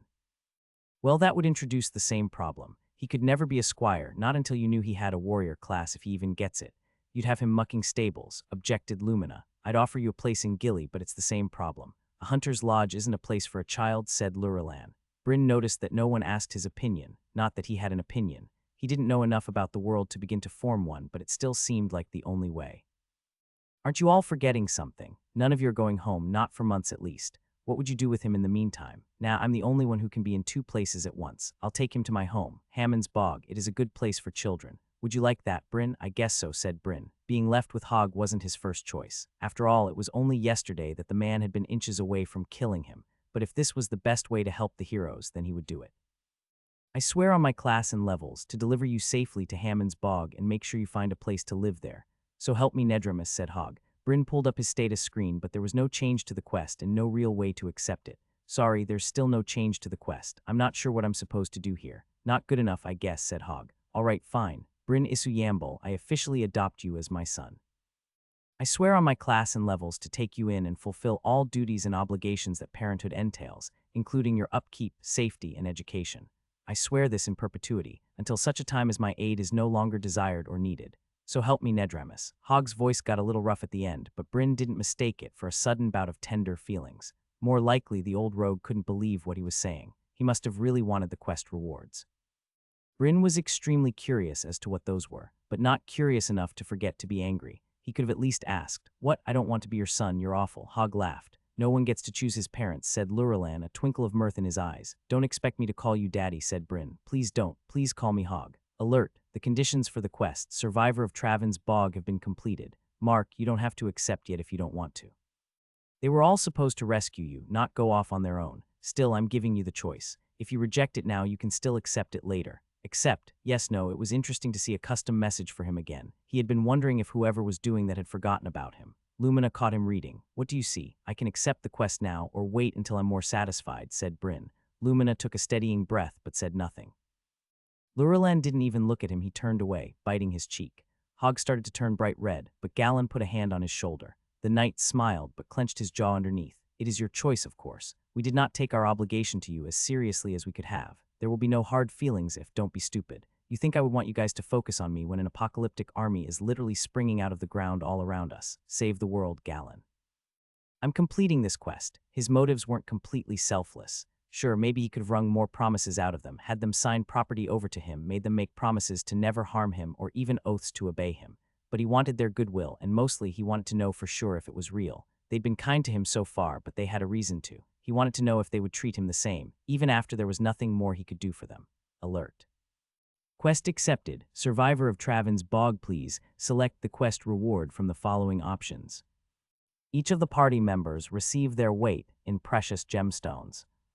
Each of the party members receives the option to evolve one class skill of their choice. Each of the party members receives a permanent 30 increase to all attributes. As the quest beneficiary, you will not receive any rewards. "You guys probably want the gemstones, right?" he said. The heroes all lunged towards him, not in a menacing way, more like the way you act when a toddler picks up the vase containing your mother's ashes. "Just kidding," said Bryn. "Which one would you like?" Galen tried to smile, but it came off a little manic, what with the throbbing vein on his forehead. "The evolved class skill, if you please." Bryn was surprised that they didn't choose the 30 increase, but they clearly knew what they wanted. He selected option 2. The notifications disappeared and nothing else really happened. The only sign that anything had changed at all was the look of absolute rapture on each of the heroes' faces. Lumina cackled. Cranky Hog looked like he was witnessing the birth of his firstborn child. Even reserved Luralan had a hand to his mouth and tears in his eyes. They all had their eyes glued to their status screens, all of which were invisible to Bryn, but Hog had the presence of mind to say, "We all have somewhere to be. Let's start walking." They started walking through the forest. Bryn and Hog's real bodies walked side by side with the other heroes' mirror images. "Are you lining up our mirror images even while we're walking?" asked Bryn. "That's really cool." Said Hog. "Hey, come on, don't leave me out. Why is the evolved skill so great?" "I thought for sure the 30 increase would be better. There are lots of ways to increase your attributes," Lumina said, distractedly, her eyes still reading. "The evolve skill, on the other hand, is a once-in-a-lifetime chance. Every class has 1 or 2 basic skills that everything else is built on. Improving it won't only make you 30 stronger. It could be more like 10 times stronger." "More? What skill did you improve?" asked Bryn. Lumina tore her eyes away from her status long enough to give him an impish smile. "I don't mind you asking. I encouraged it after all, but no, I'm not going to tell you that. It's channel the elements. I'd bet my left eye," said Hog. "I don't know what it turns into, though." Lumina glared at Hog, which meant he was probably right. The heroes didn't pick the conversation up again, and Bryn left them to it. This was a huge event for them, the culmination of a lifetime of effort. Didn't need to be the bratty kid and interrupt them. He was just happy that they weren't treating him any differently. Lumina had paused to answer his questions, even though she clearly wanted to think about her new skill. They weren't going to announce that oaths were an elaborate trick and abandon him in the forest. He had known they wouldn't, but still it was nice to know. He waited and he walked. The forest was loud. He hadn't noticed it at first, but the birds sang an absolute chorus in the trees. There were buzzing insects, even little ferret-like creatures with bushy tails scrambling around on the trees. This forest was alive in ways the other places he'd seen hadn't been, or maybe all the wildlife had been intimidated by the undead. This was normal, and the spooky silent forests were unusual. After a half hour or so, he saw that the hero's eyes were beginning to return to the world around them, so he asked his next question, about the oath. Hog said something about how bad things happen to people who mess around with children and the system. Does the system punish people who try to manipulate it? Oh heavens no, bad things happen to those people because I make them happen, said Galen. Oh, said Bryn. It's like this, said Hogg. There's a town I used to go through once and again. It had a funny name, Dugout, a funny name for a funny people. The fields never seemed to grow as well as they should. Their clothes were always just a bit ratty and tattered. Nothing was really well made. Nothing ever worked as well as it should. They were lazy for being such a low level, or so I thought. But they didn't seem to mind, so why was it any business of mine? Dugout was right on the border of Holland, and despite the fact that we're at peace with Holland and have been for almost 120 years, this little town was obsessed with the idea that Holland was going to invade. That's not a crime. People get paranoid sometimes. It happens. Well, that was all well and good until someone with a high enough inspect came through and noticed something. Their classes were weird. Anyone under 40 years of age had a rare class. Most were hidden classes, and they were things like broken doll, blood harvester, pet, and scab eater. Now, think about that for a second. How do you get a class like that? More specifically, what do you think was done to them as children, for them to be offered classes like that? The Order of the Long Sleep wasn't called, but only because the Order of the Luminous Serpent was closer. They called an inquisition, and before the week was out, half of the village's adults were burning at the scent ahum. Lumina cut and glaring at Hogg, her eyes boring into Hogg. Perhaps, given the mixed company, we should avoid stories that end with people that end like that. Let us say instead that the system rewards some things and punishes other things. When building a society, we must take that into account, but we mustn't follow it blindly. Sometimes something is just wrong, regardless of how the game of gods decides to reward it. Even from the viewpoint of pure rationality, a people who put their children in danger in order to game the system is a desperate culture, a failing culture. These things have been tried. They don't work. The Frenarian language being what it was, the conversation took longer than it would have in English, and the sky started to darken as they talked. It was a good opportunity for Bryn to hear what was acceptable and what was taboo in this society. People tended to absorb more of the morality of their culture than they thought they did. They'd say, some things are just wrong, fully unaware that most of the world didn't have a problem with things like smoking indoors or wearing white after Labor Day. But torturing kids, yeah, that was just wrong, no matter what planet you were on.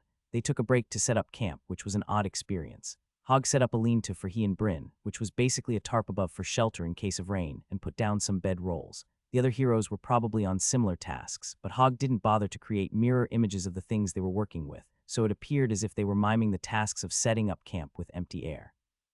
Both camps set up a campfire, and they all circled around it, despite the fact that it wasn't the same campfire. They ate supper, jerky, and bread from Travin's bog. Eventually, Hogg clapped Bryn on the shoulder and said, "All right, say goodbye to the others. I'm not going to keep these mirror images up forever, and they need to focus tomorrow regardless. Best if you split ways with them here." "Already?" asked Bryn. "No," said Lumina, "not like this. I don't feel like I've done enough." Only Hogg swore an oath, but we all benefited. It isn't right. Brinisu Yambol, terrible name by the way, you are not a mistake. Brinisu Yambol, I also adopt you as my son should your current guardian agree, and on my class and levels I swear to fulfill all duties and obligations that I can. My current state as an apprentice doesn't give me much freedom in that regard, unfortunately, but if you get the mage class, come to the tower. They will be forced by law to take you in, regardless of how you do on the entrance exam. I know it's not much, but it's what I can do. Oh, you'll also inherit my possessions should I perish. They are not inconsiderable. I'll allow it, said Hogg. Then that's that, said Lumina. Lumina walked to him and leaned down, so close it was almost like she was about to kiss him. Of course, she couldn't, it was just a mirror image. His face didn't know that, and he could feel it growing red. He was wrong before he was definitely going through puberty. This wasn't weird or anything, was it? She was only technically his mother. Come visit me no matter what class you receive. Know that I will be very eager to see you again in less dire circumstances. Lurelin said to Galen, are we to make similar offers? 4 parents strike me as too many. Galen shrugged. My vows prevent me from adopting a child in any case. But Bryn, should you receive the warrior class, come to my order. I will see to it that my order accepts you as a squire. Lurelin said, come to Gilly when you can. I will teach you to hunt, regardless of your class. Parting with the heroes shouldn't be this hard. He'd only known them a short time. But maybe when 4 legendary heroes appear out of thin air to save your life, you grow attached quicker than usual. Despite him not being able to speak, the heroes seemed to understand anyway. Galen saluted him with a fist to his heart, while Lurelin and Lumina waved. Then they were gone. The world seemed a lot darker with them gone. The campfire seemed empty and mundane, now that he wasn't sharing it with 4 legendary heroes. Hogg seemed to pick up on his mood, and didn't say a thing as Bryn walked over to his sleeping roll and immediately fell asleep. The next day he was so sore he could barely move. His legs were aching even without moving, and when he tried to flex them they screamed in protest. He tried to sit up, and that's when his abs made themselves known. They hurt like nothing he'd ever felt before. They hurt worse now than when he had been kicked. He couldn't move. Hog must have heard him groaning because he appeared next to him. You're up. Finally, I feel like all you do is sleep and cry, and kill monsters 30 times my level. Did you forget that part? Said Bryn. I thought up some more questions while you were asleep, and now that the others are far away from here, I can finally ask. Are you really an adult? Hog asked. I'm 26 years old, or I was. I have an adult's mind in a child's body. Only, things feel a lot more new than they did before, a lot more raw. I sort of feel like a kid again. It's strange, said Bryn. Fair enough. Just so you know, I don't know cork or dung about being a parent. The only reason I decided to adopt you was because I figured you were already grown up. I'll do my part to see you protected and fed, but don't expect me to, raise you. Bryn laughed but had to cut it off. It hurt too much. That's fine. Preferable, really. But are you sure I didn't break anything back there? I don't think I can get up, I'm sure. I can see what my light touches, and I have a kind of light that goes through you, said Hog. X-ray, said Bryn. It was surprising, but this language actually had a word for that. Searching his mind, he also found he knew the word for germs, microorganisms, and antibiotics. Apparently, this society had an advanced understanding of medicine. Well, I'm still pretty sore. If you really were a kid, I would have already given you more medicine for the pain, only it might be you want to work through it yourself. The system might give you something for toughing it out. You're a little behind what a kid your age should be at, as far as attributes go. I'll try, said Bryn. Help me stand. He found that with Hog's help he could stay on his feet, though even those were sore too.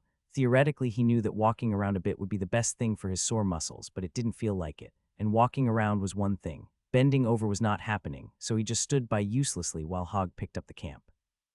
Hog stuffed the bed rolls and leather tarp into a big hiking backpack that Bryn hadn't noticed before. It had one of the skeleton's heavy black swords hanging from a loop. Thought you might like a souvenir, Hog said when he noticed Bryn looking at it. It didn't take too long before everything was ready. Hog made his backpack invisible as soon as they set off, which explained why Bryn had never noticed it before. Was there a reason for that? Before he could ask, Hog said, I said I had questions. Here's the next one, and I want you to think about it before answering. What would you have done if someone from a different world showed up at your home planet? Wow, is this some kind of reverse psychology thing? I would make him our king and stow it, said Hog. Sure, lie detector skills don't do well with sarcasm and humor, but you didn't know that, did you? You're just a smartass. I'd like a real answer, please. Our government would throw the Outworlder in a cell and interrogate him for every scrap of information. They would keep it a secret from everyone, said Bryn. Fair, and our king will do the same to you if he ever gets wind of your origins, which is one reason I told you not to spread it around. But that's not what I want to know. I'm more interested in what you would do, said Hog. Oh. Okay, in that case, I'd worry about germs, not that there's much I could do about it if the Outworlder carried diseases, said Bryn. That body was born here, noted Hog. Do we know whose body this is? Asked Bryn. Is there a possibility that he'll want it back? I'll look into it, but we're getting distracted. What else would you be worried about? I guess I'd want to know if they had knowledge that would be dangerous. Weapons they could build, for example, said Bryn. I see, and... Is there anything I should be worried about? Asked Hog. Bryn thought about guns. Frenarian didn't have a word for gunpowder, but there was a word that meant spark powder, which could be the same thing. Could he make a gun? He vaguely knew how the chamber operated and how rifling was supposed to work. Would people of this world consider that knowledge a game changer like it had been on Earth? After seeing what Lumina, or even Luralan, was capable of, probably not. What about the extreme end of the scale? Could he make explosives, nukes? He had no idea what C4 or TNT was made of. He didn't know how nuclear bombs worked. It wasn't that complicated, just shoot 2 chunks of refined uranium at each other at high speed. Refining the fuel was the difficult part, and he didn't even know enough to start with that. It was painful not to have the internet. Just 5 minutes and he'd be able to unleash the kind of technology that would make him a billionaire and unleash a new golden age in this world. But he only knew how to use technology, not how to invent it. Not that I can think of, Bryn finally answered.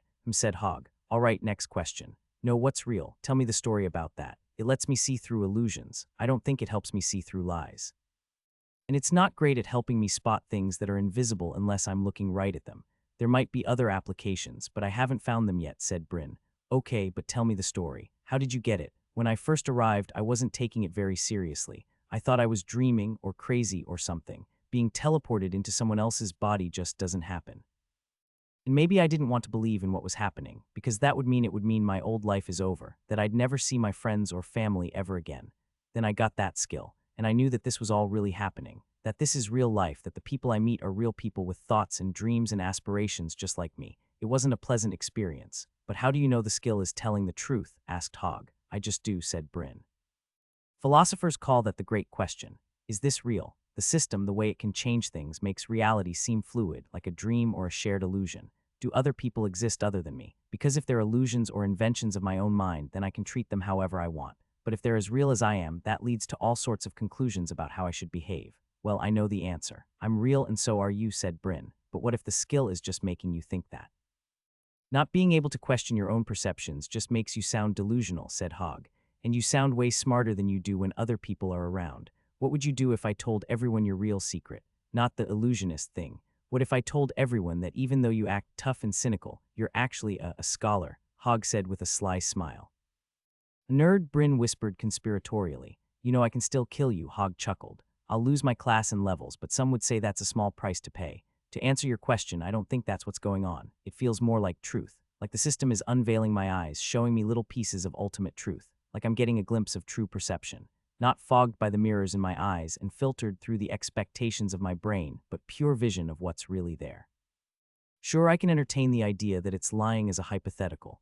As a thought exercise, I can imagine that I'm crazy. The skill might be doing some kind of mind control to force me not to doubt the conclusions it wants me to make. But I don't believe that. I can't. And yeah, I get that I wouldn't be able to doubt it either way. Huh, said Hogg. I'm going to need to think on that one. Yeah, it's a lot, said Bryn. I have a question for you, though.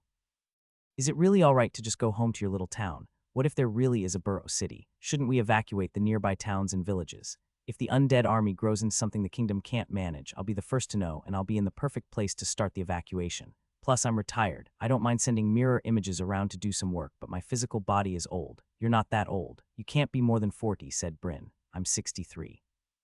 You slow down aging at a certain level, said Hogg. Bryn didn't let that blow his mind. This was a new world. There were bound to be stunning revelations. Then you've still got half your life ahead of you. That's just an excuse. The real reason I'm doing it like this is because of you, said Hogg. What? I never asked you to, I know, we all know. But the system needed a strong oath to complete the quest early like that, and this is the only one I could think of that would actually work. That means no matter how much I'd like to be out there warding off the doom of my nation, I'm going to go home with you and play house. And I'm doing that so that the real heroes have the power they need to get the job done. Think about Lumina. She lucked out and got the class everyone wants. Think about her power. Now think about her 10 times stronger. Do you know what her new skill will be? Asked Bryn. Officially, no. How would I know? In actuality, yes. If she gets greater element channeling, she'll be able to do what she does now, just a whole lot better for less mana cost per spell. If she gets channel refined elements, she'll be able to summon interesting things like lightning, sand, or quicksilver. If she gets channel life and death, it'll let her heal or harm directly, with no need to summon the elements as intermediaries. Although if she took that one, she'd have to learn everything again from scratch. She wouldn't be able to do the magic she's used to anymore. Bryn didn't have to think very long. She took the second one, didn't she? Asked Bryn. Well, burn me, how do you figure? Asked Hogg. She wouldn't take the last one because she needed a power-up right away to fight that army. It might be the best option in the long run, but it would have been selfish to do that right away. The second one was the best compromise, said Bryn. Solid logic, said Hogg. What about you? What did you get? There's only one choice for me, but I can't take it yet for different reasons. Well, what is it? I could tell you, but where's the fun in that? Find out on your own. Consider it a learning exercise, said Hogg. Great, said Bryn. And here I was hoping that the taciturn old mentor who selectively withholds important information was just a lazy plot device that belongs in bad fantasy novels. It's great to see it play out in real life. It's not like that. I told you once that at the higher levels, combat is all about information. You need to learn how to find answers to these types of questions, because no, whatever Lumina says, you can't just ask people. Bryn's legs hurt. His feet were bruised. Every step was agony and it wasn't getting better. To distract himself, he thought through Hogg's situation. Well, if we follow Lumina's example, you'll probably also get 3 options. The first is to increase the amount of power you have and what you can offer. You don't need that. I don't know what the second option is, but the third option is probably a drastic change. You can probably make your illusions real, do direct damage rather than having to hide all the time. Only you won't take that one because the heroes are depending on your illusions right now. Is that it? Hogg gave him some serious side-eye. You can be kind of annoying, you know that. All right, you're onto something, but you're missing one big piece of the puzzle. And as far as I'm concerned, we're done talking about this. While he was chewing on that, Bryn got an alert. Through training, you have increased the following attributes. Strength +1, vitality +1, will +1. What you get? Asked Hogg. None of your business, right? Didn't you just say 3 attributes, huh? Nice. But that means you must be more tired than I thought. Here, drink this. Bryn took the proffered bottle and downed it without a thought. The liquid was clear and flavorless, but he didn't care what it was as long as it would help. Even walking as far as they had, his body was still as sore as when they had started. Every step sent a shockwave of pain through his whole body. Will this kill the pain? It should. Won't help for fatigue, though, said Hogg. I'll have to carry you. That's fine, said Bryn. I'm slowing you down and we've got a long way to go. Actually, I don't know how far we have to go. Far. It's a big forest. It's a big world, said. He crouched down, indicating that Bryn should climb up on the oversized backpack. Before he did, Bryn took one look back the way they came, into the forest where the heroes were fighting. How long do you think it'll be before I see them again? I won't get my class for 2 more years, and even then it won't feel too long. You'll see, the time will skip on by. The end of part 1. 2 months later, Bryn held his spear in the ready position, waiting for the beast he was hunting to show itself again. The metal spearhead glinted in the daylight, but he couldn't let it distract him. The beast would show itself any moment, and he had to be ready. The spear was a reassuring weight in his hand. It was strong and well-crafted. Far from the crude implements of prehistoric Earth, it would have looked like an art piece in his old world. Fine designs and lettering were worked all the way across the shaft, but in a way that still left it perfectly smooth. The shining spearhead was affixed so smoothly to the shaft that on first glance it looked to all be one piece. A perfect weapon for this sort of hunt, since in Hammond's bog this sort of craftsmanship was completely mundane. He couldn't see the enemy, but the ground was marked in red by the illusionist. Not Hogg, the other one. Gustav. The red dot rose, so Bryn was ready. Just as the beast showed its head, he struck. In one stab, he killed it. His prey, the 6-inch-long mouse with big floppy ears, was dead. What was that? 100. Only about 1,000 more to go. The system didn't even give him a notification. Bryn was glad for that, honestly. Even if he could earn experience points, getting notifications for every kill while he was taking care of pests in Farmer, Dina's carrot field would have been supremely annoying. More dots shone here and there, and Bryn moved on to the next one. Other children of the town were scattered across the fields, careful to step only in the dirt spaces between the lines of plants, following targeting dots of their own. A soft, deep thrumming sound filled the air, courtesy of Gustav. Something about that sound made the field mice go crazy and scatter about on the surface, giving Bryn and the other children a chance to kill them. Above the thrumming, a peppy ballad played, a song about lost love but with a beat you could dance to. That was also courtesy of Gustav. The illusionist had also conjured miniature clouds to follow the field workers around, offering shade. Bryn's cloud had wandered away somewhere. He had never quite mastered the trick of whistling to guide it back, so instead he worked in the sun, watering the fields with his sweat. Gustav could have shaded the entire field, but Dina's would never waste sunshine like that, not with how rainy it was here. His skills made the plants grow frighteningly fast, but only when the sun shined. If Bryn sat for 5 minutes, he could watch the carrot leaves growing bigger in real time. Not that he ever had a whole 5 minutes to just sit around. He hadn't known exactly what to expect out of Quay's medieval fantasy life, but one thing he'd gotten right was how much work it was. He laughed at the old life where an 8-hour workday felt long. Nowadays, Hogg kept him slaving away from sunup until sundown, and then into the night sometimes, since Gustav could light that up as bright as day if there was need. Bryn wiped the sweat out of his eyes, looking for another target. How much longer do we have to do this? He asked, mostly to himself. Someone answered anyway. We're not finished until the 11th bell. It was Davy, a kid the same as Bryn's physical age. He was stocky, though, and big for his age. If Bryn had to guess, he would have put Davy as a high school senior, one on the wrestling team, although since Davy didn't have his system yet, he couldn't be more than 13. Davy trotted quickly through the furrows, eyes darting around, stabbing rodents left and right. He was a farmer's son, not this farmer, but one who apparently had the same outlook as Hogg as far as children and idle hands were concerned. Unlike Bryn, Davy was extremely popular in this town, one of the 3 golden children of the golden generation. Also, unlike Bryn, Davy took to the work with gusto. He was one of those annoyingly good workers. He worked like he wanted to be here. Maybe he did. He was a good-natured kid and seemed completely satisfied with the near certainty that he'd be following in his parents' footsteps as a farmer. Bryn picked up his pace just so that he wouldn't look so slow by comparison, although he still only speared half as many mice as Davy. What does it matter when we're done? As soon as we finish one chore, we're just going to get sent somewhere else, said Bryn. Work never ends. Davy stopped. He actually stopped working, right in the middle of the day, something Bryn had never seen him do. Bryn, after this I'm done for the day, said Davy. What? The sun must have been melting Bryn's brain, because that couldn't be right. 4 hours, we choose one of 3 shifts. After that, I usually go help my parents with their fields, but if I want to go see a movie or play some ball, no one will tell me no. What does Hogg make you do? Bryn found that he couldn't answer. 3 4-hour shifts, that's how they separated their work in Hammond's bog. Usually, Hogg made him do all 3 shifts. He'd known that he worked more than the other children. But this was completely mad. More than that, Bryn said finally. If you want me to talk to the prophet for you, I'm sure, okay, said Davy. Then he laughed to clear the tension. What did you do to piss Hogg off? I was born, I guess, said Bryn. They wandered separate directions after that, and while Bryn worked, he couldn't help but go over Davy's answer again. What had he done to piss Hogg off? He thought they had an understanding, that Hogg was only playing the part of Bryn's parent because no one else could know he was really an adult in a child's body. When Hogg had given Bryn all these assignments, Bryn had assumed that he was treating him the way all kids here were treated. This was a rugged frontier town. You worked from sunup till sundown. That's how it worked. Right, wrong. Apparently, that was a hell reserved only for him. He vented his frustration into the tiny mice, pumping his arms, wreaking terrible vengeance. By the end, he was certain he was spearing as many as Davy. When the 11th bell finally rang, Bryn was exhausted, not just from the exercise, but emotionally. It was like every stupid extra chore he'd done the last 2 months was catching up to him all at once. Farmer Dina's put out lunch for them, a thick vegetable mash stew, and Bryn ate without really tasting it. When lunch was done, he didn't rush over to the mill to start his next work shift. Instead, he just walked. He wasn't ready to confront Hog yet. He didn't want to fight. He just wanted a break. He walked past the field, towards the city walls. The fields were all outside the walls. When one harvest was only a matter of weeks, it didn't make sense to wrap them with the walls in the unlikely event of a foreign army or monster horde, something which had never happened to this town as far as he knew. The walls were wooden, vertical logs sharpened at the ends, rising 30 feet into the air. There were watchtowers dotting the walls, but no one was ever inside them. He headed through the gates. They were open, and he'd never seen them closed. Monsters stayed out of the city, due to whatever strange magic worked on these circular bogs. They stayed out of the general area, too, due to the hard work of the town's hunters. Inside, the town couldn't have been more different from Traven's bog. Not that he got a good look at his home city, but from the size of the ruins he knew that that town had mostly been made up of smaller, one-room houses. Hammond's bog was practically a city by comparison.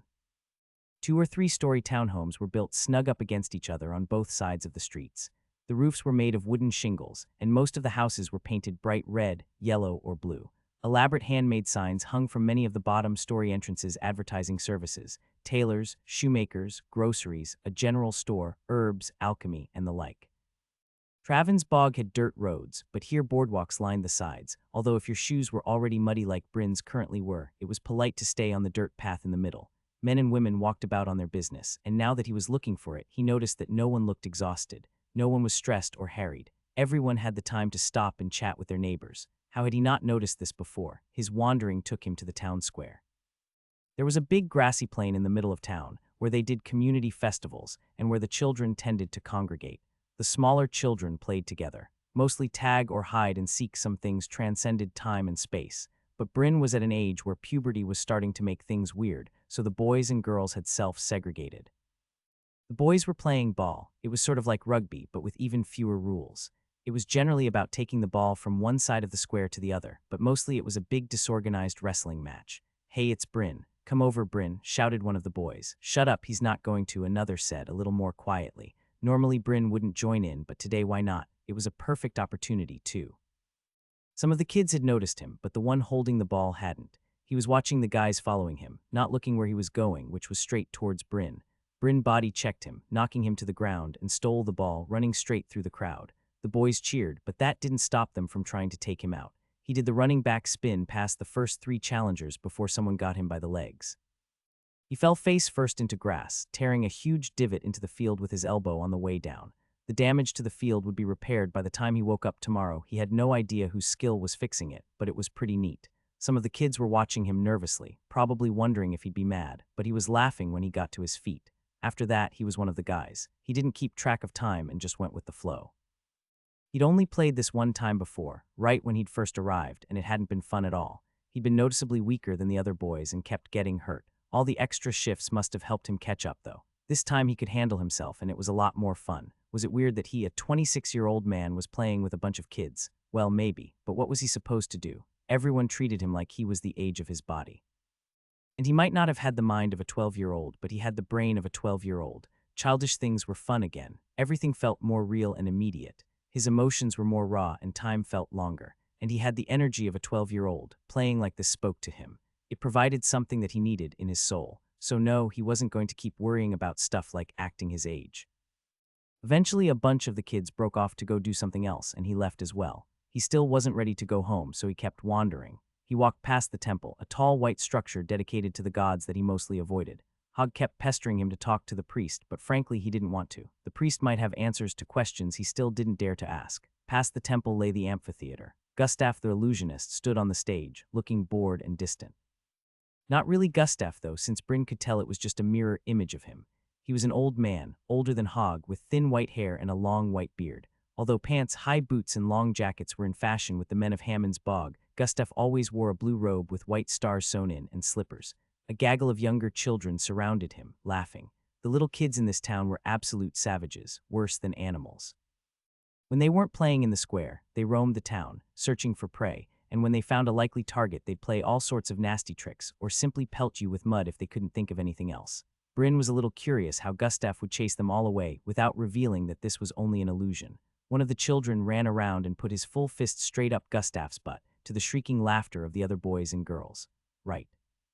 Unlike Hogg, Gustav wasn't hiding the fact that he was an illusionist. The children knew that this wasn't the real guy. He must have kept a mirror image of himself here all day. But why? It didn't take him long to find out. A girl waved her hand through Gustav's hand, and suddenly a row of portraits erupted on the stage, covering it from end to end. The children all raced to a different portrait. A boy got to a picture of a man in armor first, and the other children screamed in outrage when the other pictures disappeared. The portraits disappeared along with Gustav. A huge screen appeared, showing a field of flowers, and music started playing. This was some kind of automatic interface for Gustav's movies. The only time Bryn had seen one was when Gustav had been there in person, so he'd never seen the menu before. It was pretty impressive. Unnervingly modern in a town that was still mostly medieval, Gustav was a standard illusionist in this world. He didn't hide what he did, and while he wasn't that useful in a fight, he could still work wonders, like playing movies. Apparently, illusionists could share recordings with each other, and Gustav made a trip to Blackcliff once a year to get the latest blockbusters. Hogg could do it too, but he didn't for obvious reasons. He'd spent a lifetime pretending to be a rogue, pretending to be a warrior, and as far as the town knew, that's what he was. Bryn sat with the kids and watched the movie, a story about a boy who vows to avenge his mother's death, only to find out that the villain was his love interest's father. At only 40 minutes long, it didn't overstay its welcome, but mostly Bryn couldn't get over the fact that here he was, in a pre-industrial society, watching a movie on the big screen. There were things about this magical world that he was certain he'd never get used to. The movie was over too soon, but he didn't feel like going to another one. He also didn't want to go back and talk to Hogg. What was he going to say? What did he want to say? Questions for later. For now, he just wanted to enjoy his impromptu day off. He wandered further into town. A girl his own age stood in his path, glaring down at him imperiously. Myra was the second of the town's 3 golden children, although Bryn didn't know why. She had long, straight black hair in a town where most everyone's hair was curly brown, which somewhat set her apart. But she was the daughter of the weaver, who had a nasty reputation, and she had a nasty personality to match. He moved to the left to pass her by, but she stepped into his way again. "Where are you going?" she asked. "None of your business. You're supposed to be at the mill today. You're shirking." "Mama says that you're a pre-witch, just like a pre-witch to be shirking." "Pre-witch, that's new, too clunky to be a good insult. It's never going to catch on," said Bryn. "Did you hear me? I said you're shirking, pre-witch," said Myra. "That's rich, considering your mom is an actual witch," said Bryn. Myra gasped. "The prophet will have you pilloried for that. It's against the law to accuse someone of being a witch. What about calling someone a pre-witch?" Myra didn't block him when he walked around her this time, and pretty soon she was behind him, mentally and physically. Maybe if he was really 12, this would have been a horrible ordeal, but he liked to think he was above things like schoolyard insults. Although that hadn't stopped him from firing right back, had it? The witch accusation, that was something to think about. His system awakening was still more than a year away, but what if he did get the witch class? It was a distinct possibility. Saifani might be dead, but her story still hung over this town like a specter, and Myra wasn't the first person to draw a correlation between his story and hers. A strange child from out of town. An unusual disposition, although Bryn was dark in all the ways Saifani had been light. He didn't mean to be. There was just a big cultural barrier, so he didn't know how to act, and it didn't help that he was so tired all the time. The point was that everyone expected Bryn to get the witch class. And what if he did? It might not be too bad for him. From Hogg's story, witches didn't have to be evil. They had good and evil powers. It was just that the evil parts were hard to resist. Especially for a teenager, the point in life when a person's impulse control was at the absolute lowest. But for him, he thought he'd be able to handle it. Well, it's not like he'd get to choose, and besides, that was a year away. What did he want to do today? He heard a few notes of music, and his heart started beating quickly. It was coming from the public house. The building was tall, but only because it had a high roof. No apartments were built above it on account of how loud it got at all hours of the night. There was music coming from inside, which meant that tonight would be one of those rowdy nights of singing and dancing. Even though Gustav could play actual movies, illusionists were still considered second-rate entertainers. The real kings of entertainment were bards. That totally boggled Bryn's mind because from what he'd heard, bards could only do music, but everybody swore that bards were better. It looked like today, Bryn would finally get to find out why. The bard who lived in Hammond's Bog, named Geoffrey, had been on the road since before Bryn arrived, but by the looks of things he was back in town and already playing in the public house. Children weren't really allowed in there, so Bryn had to figure something out if he wanted to hear the music. He could sit on the boardwalk outside the building, but he'd definitely get chased away. Behind the row of buildings, there was a slow-moving stream that functioned as an open sewer. The adults would find him the first time someone needed to pee, and that definitely wouldn't be a good look for him. And it's not like he wanted to hang out back there anyway. Could he listen from above? Worth a shot, the store to the left of the public house sold expensive adventuring gear. There were never a ton of customers, mostly travelers, which is why the shopkeeper didn't mind sharing a wall with the public house. Bryn spent some time scraping every inch of mud and dirt off his shoes before going inside. The shopkeeper was a leatherworker named Paris, a tall, thin man with very pointed, severe features. He looked like the guy you'd cast as a cruel headmaster or a corrupt orphanage manager, but he wasn't actually mean to children, or at least he was never mean to Bryn. He drove a hard bargain with the adventurers passing through, which is why the best smiths and armorers in this town trusted him to sell their things. He didn't have a lot of patience for people with no money to spend, although he always made time for penniless Bryn, not to say that he'd let Bryn up the stairs next to his counter. Those led to his and his family's private apartments, not exactly open to the public. Bryn walked up to the counter and Paris said, it's little Bryn if I'm not mistaken." No one in this town had gotten sick of that joke yet, except him of course. He put on a smile anyways. "Sure is, you must have heard about Toro's new batch. Come to look at the swords," asked Paris. Even his voice sounded villainous. It was sort of squeaky and overdramatized, giving everything he said a nefarious bent. "Sure am, if that's okay," said Bryn. "I don't see why not," said Paris, smiling a bit too wide, showing off rows of crooked but eerily white teeth.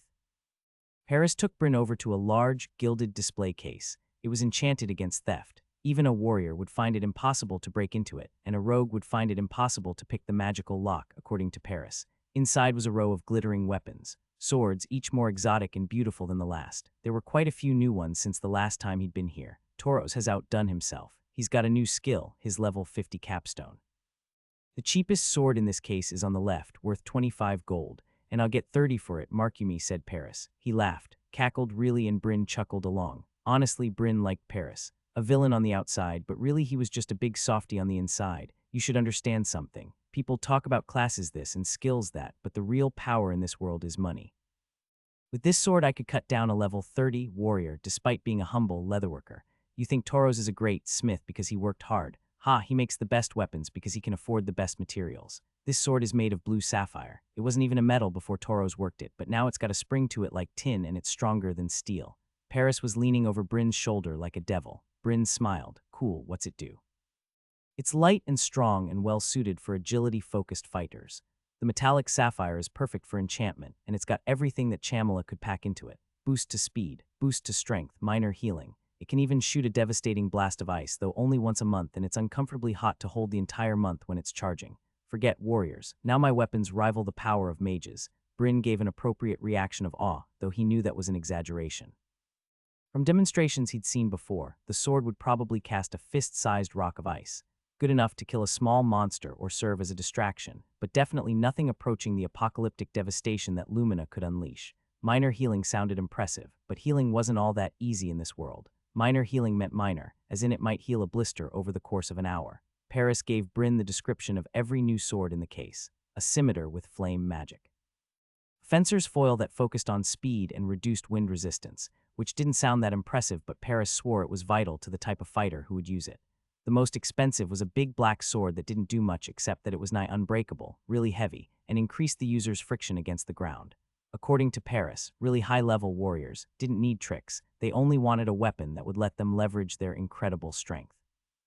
That one cost more than 100 gold. Some customers came in and Paris left to take care of them. He let Bryn stay with the swords, his eyes glued to the display case. He didn't usually let people browse unattended, but he knew he could trust Bryn. Well, he knew he could trust Bryn not to steal anything. As soon as Paris' back was turned, Bryn darted to the back and dashed up the stairs as quickly as he could move without making a sound. The doors weren't locked. Who would bother?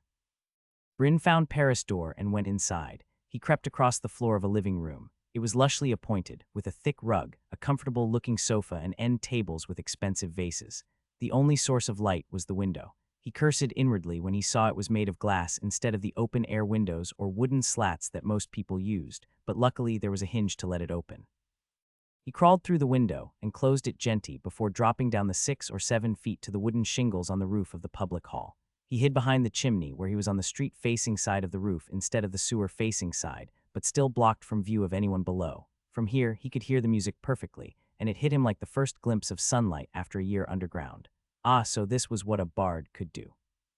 It was dancing music, and Bryn's whole body wanted to jump up and start moving. He managed to limit it to tapping his feet, but it would have been easier to stop breathing. Gustav could play music too, of course. Any kind of music, or at least anything that Gustav had heard before, but there was a huge difference. An illusionist could only reproduce the sounds of the music. Bards, it seemed, could reach your heart. Bryn had appreciated music in his old life, of course, as much as anyone. Sometimes it was just background noise, and sometimes it took him on a journey, made him feel angry or sad or lonely. Sometimes it reached his heart. This bard had taken him all the way there, back to the way he had felt in his past life the summer after he turned 15 when he went to his first rock concert. And this was only the first song. A window opened, opposite to the side of the roof where he'd come in, and a girl slipped out and landed on the roof. She tiptoed quickly across the roof and sat beside him with her back against the chimney. She had the brown curly hair that was common in this town, and her simple cream working dress had grass stains on the knees.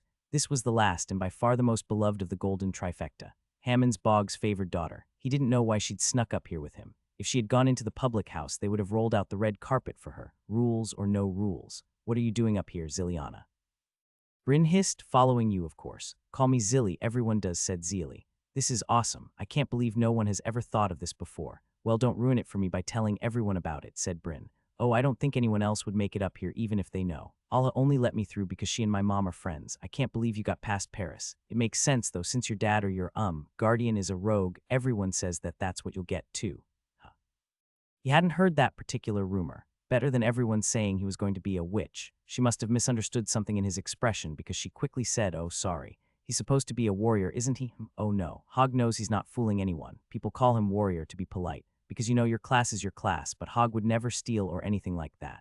Oh, good, said Zilly. The dancing music from below ended and a new song started. This was an epic, a long, long song with a lot of verses that told a story.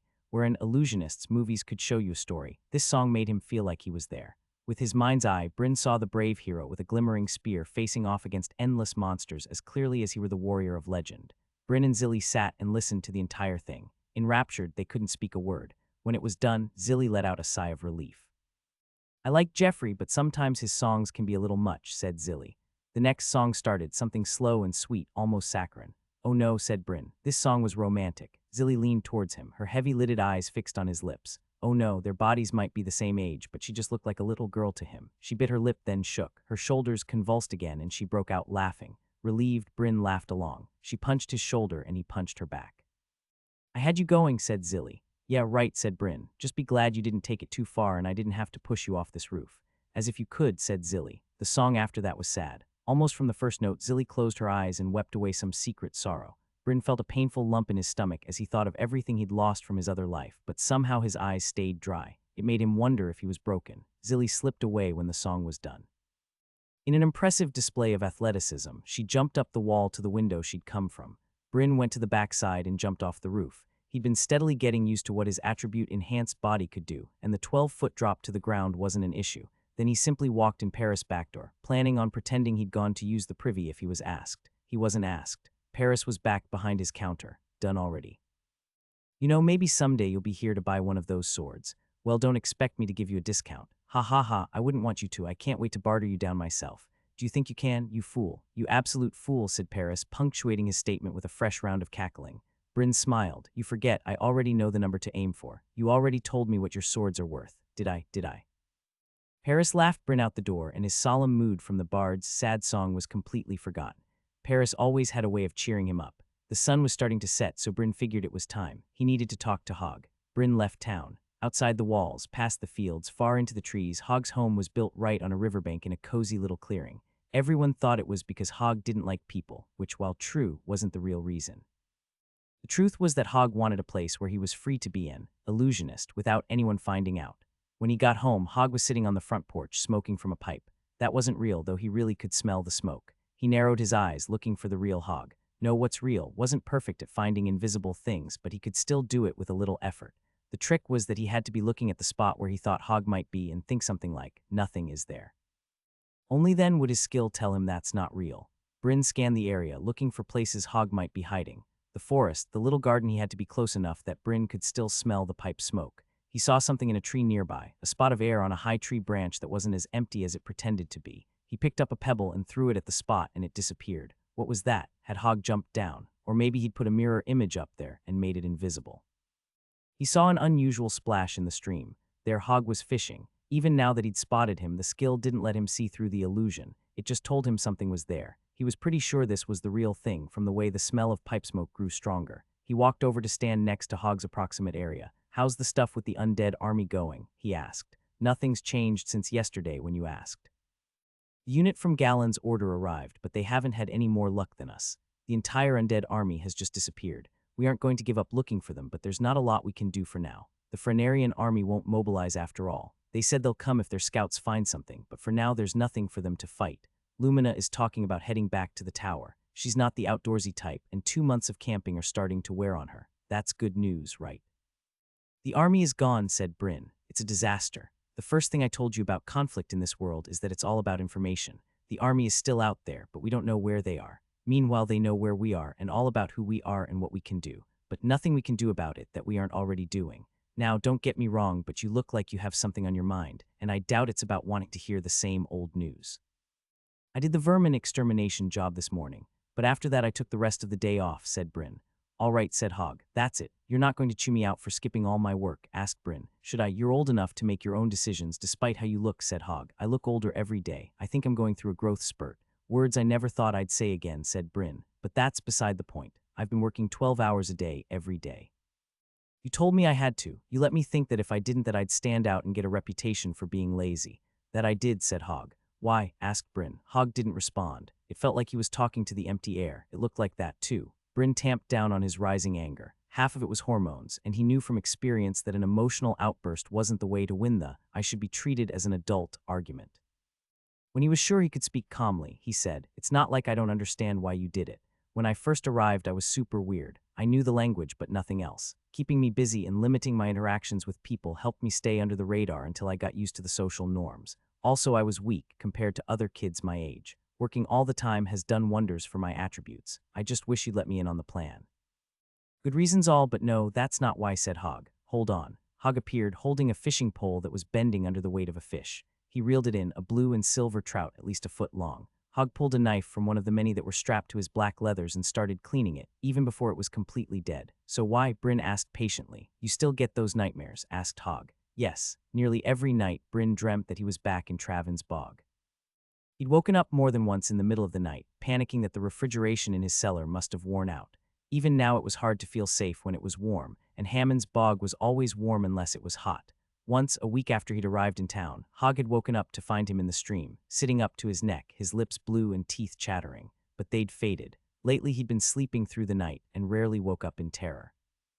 Hog said, when you arrived, you woke up screaming 3 times the first night. "Sorry I interrupted your sleep," said Bryn, regretting the sharp edge to his tone. "Pox on that. I can muffle sound if that's all it is. But like it or not, you're sort of my responsibility. I told you I don't really know how to deal with people, so I asked for advice. I said I've got a kid here, woke up in an undead city with no memories and almost died a bunch of times. Figured that experience was bad for you, like emotionally. They agreed. They told me to put you to work. Said the best elixir is time, but also sleep, so I needed to work you hard enough that you'd fall asleep no matter how bad the nightmares got. Well, I'd say it worked. Who did you go to?" "The Prophet." "And others," said Hog. "Who?" asked Bryn. "Weaver Tawna," said Hog. "What?" Bryn said, not quite exploding. "Why would you go to her? She's wise," said Hog. "She's ridiculous," said Bryn. "And she hates me. Don't be daft." "She doesn't hate anyone," said Hog. Bryn sighed. "It ends today." "I can't keep living like that." "Fair enough," said Hog. "What are you going to do instead?" "I need to learn. I can get by in regular conversation, and I've learned a bit from Gustav's movies and Jeffrey's stories, but it's not enough. I need history, literature, religion even. You should visit the temple. Talk to the priest, Elian." "I don't want to," said Bryn. Hog snorted, scared. "Maybe," said Bryn. Finished with cleaning the fish, Hog walked over to the smoke shed and put the fish inside. Then he grabbed his pole and sat back down on a folding chair on the riverbank. "The Prophet's got a personal library. I'll have a talk with him about letting you use it. In fact, I can ask him now," said Hog. Bryn waited for Hog to stand up and get going until he realized that of course Hog would just use a mirror image. "Can't just read all the time," said Hog. "What else?" "Strength," said Bryn. "I have an achievement boosting it. If I can get it higher, I can start whatever class I get with a considerable advantage. That means training. Lifting weights. Sounds like a good enough plan. What about today? He shrugged. Got another fishing pole. Hog eyed him, then nodded. Use mine. I can make another one right quick. He moved away, but a mirror image stayed behind. In the meantime, maybe you could tell me more about those radio waves. If it's not digging up anything best left buried, that is. Bryn thought about it. Thinking about his old memories didn't hurt as much as they had before. He could talk about them. No, he wanted to, sure, but I don't know what else I can say. We've got a way to translate sound into what we call radio waves. They're electro no, that doesn't translate at all. They're like beams of light, only they aren't visible and they can travel extremely long distances without degrading information. Name Bryn Isuyambul, age 12, race human, class child of Travan's Bog, level 1. Attributes: Strength 16, Dexterity 15, Vitality 14, Magic 9, Mental Control 13, Will 13. Titles: Survivor of Travan's Bog, Locked Traveler, Locked Otherworlder, Locked. Achievements: Warbound Epic, you are born for war. You defeated at least 10 enemy soldiers before unlocking your system. Plus 10 Strength, plus 10 Vitality, plus 10 Will, plus 50 Experience from melee combat. Oaths: Oath of the Quest Survivor. You have sworn never to speak of how you became the beneficiary of a quest. The next day, Bryn set off for his chores like usual, a hard morning at the mill, but it felt like the time went by in a flash now that he knew he'd be done with work at the end of the 4-hour shift. To his surprise, he found Hog waiting for him when he finished. The millers had laid out some bread and butter for him, but Hog didn't even wait for him to pat the flour off his clothes before he said, "I gotta talk to you. Come here." Bryn followed him back behind the building, where the huge blades of the windmill spun slowly in the breeze. "I got news," said Hog. "About the heroes?" asked Bryn. "No, that's the same as ever. This is about you, or your body, the kid whose body you know what I mean." "Oh," said Bryn. He wasn't sure he wanted to hear this. Just like we hoped, there were survivors of Travan's Bog. Some are scattered to the wind, but most settled in Kara's Bog. "I asked around trying to find out about you, figure out who knew you and maybe what your name was. Didn't have much to go on, but I passed around your picture. There were some who recognized your face. And no one knew you. Your parents were traveling merchants. The people whose house you were staying with died in the attack, and they were the only people who got your parents' names. No one learned your name. I'm afraid it's a dead end." That was a relief, although he felt guilty at how much of a relief it was. He knew it was his responsibility to follow up on whatever final wishes this boy may have had, but being told that there was nothing else he could do was very liberating. He could dare to think that this life was his now, completely his, without some poor lonely ghost following him around. Hog nodded and turned to leave. Over his shoulder he called, "You should talk to the priest." Bryn didn't respond. If there was someone who would know more about the circumstances of his reincarnation, it would be the priest in the temple. He had to go sometime, if only to get this weight off his shoulders, but Hog was right when he accused Bryn of being afraid. What if the priest decided that Bryn was an evil spirit that needed to be cast out? What if the boy was still inside here somewhere, screaming silently as a stranger controlled his body? Also, Solia was real. The gods in that place were real. But were they gods? What if he found evidence that the faith of his old world was wrong? What if he didn't? He walked towards the temple, then turned around and walked away, then turned around again and walked straight there, eyes on the ground. He stood outside waiting. For what he didn't know. An invitation, maybe. The temple was beautiful white stone, one piece to all appearances, and the only stone structure in town. Before him was a wide-open doorway leading to a large open space on the inside. Above the door, images of the gods were arranged in rows, forming a pyramid-shaped roof. The 16 godlings on the bottom row. The 9 minor gods were next. Above that, the 7 major gods, including Nedramus, Magellan, Eridu, Cesaret, and the goddess who'd apparently been speaking to him, Solia. Above that were the 3 fundamentals, Inannu, Babus, and Nocta. On the top row, the god, Primus, stood alone. "Are you wondering if you'll light on fire the second you cross the threshold?" "Maybe you shouldn't take the chance," said a woman. He turned and saw the absolute last person he wanted to see. It was that weaver, Lady Tawna. From anyone else, he would have taken it as friendly banter, but there was something in the way she said it that told him it was far from friendly. I guess you would know. He didn't get this lady. Everyone said weavers could see the future. They talked about her like she was all mysterious and wise, but every time he'd met her he'd seen nothing but a small, bitter old hag. She had wide open eyes with an unhappy smirk. In his old life he'd seen that face on all kinds of unbearable people. She had the same long black hair as her daughter, and she was closer to his mind's age. In his past life, she probably would have been someone he'd try to get to know better, at least until he saw her make that face. "Well, why don't you move along?" she said. "Why don't you? I'm not blocking the street," he said. "I'll excuse that because you're from out of town, but in my town that isn't the way that children talk to adults. You can bet that I'll be having a talk with your guardian." "Oh, please do. I would love to see you try to throw your weight around with Hog," said Bryn. "Do you exist to vex me? You are ruining this town. Why can't you do as I say and leave?" "The only thing wrong with this town is you," said Bryn. He turned toward the temple doorway. Ah.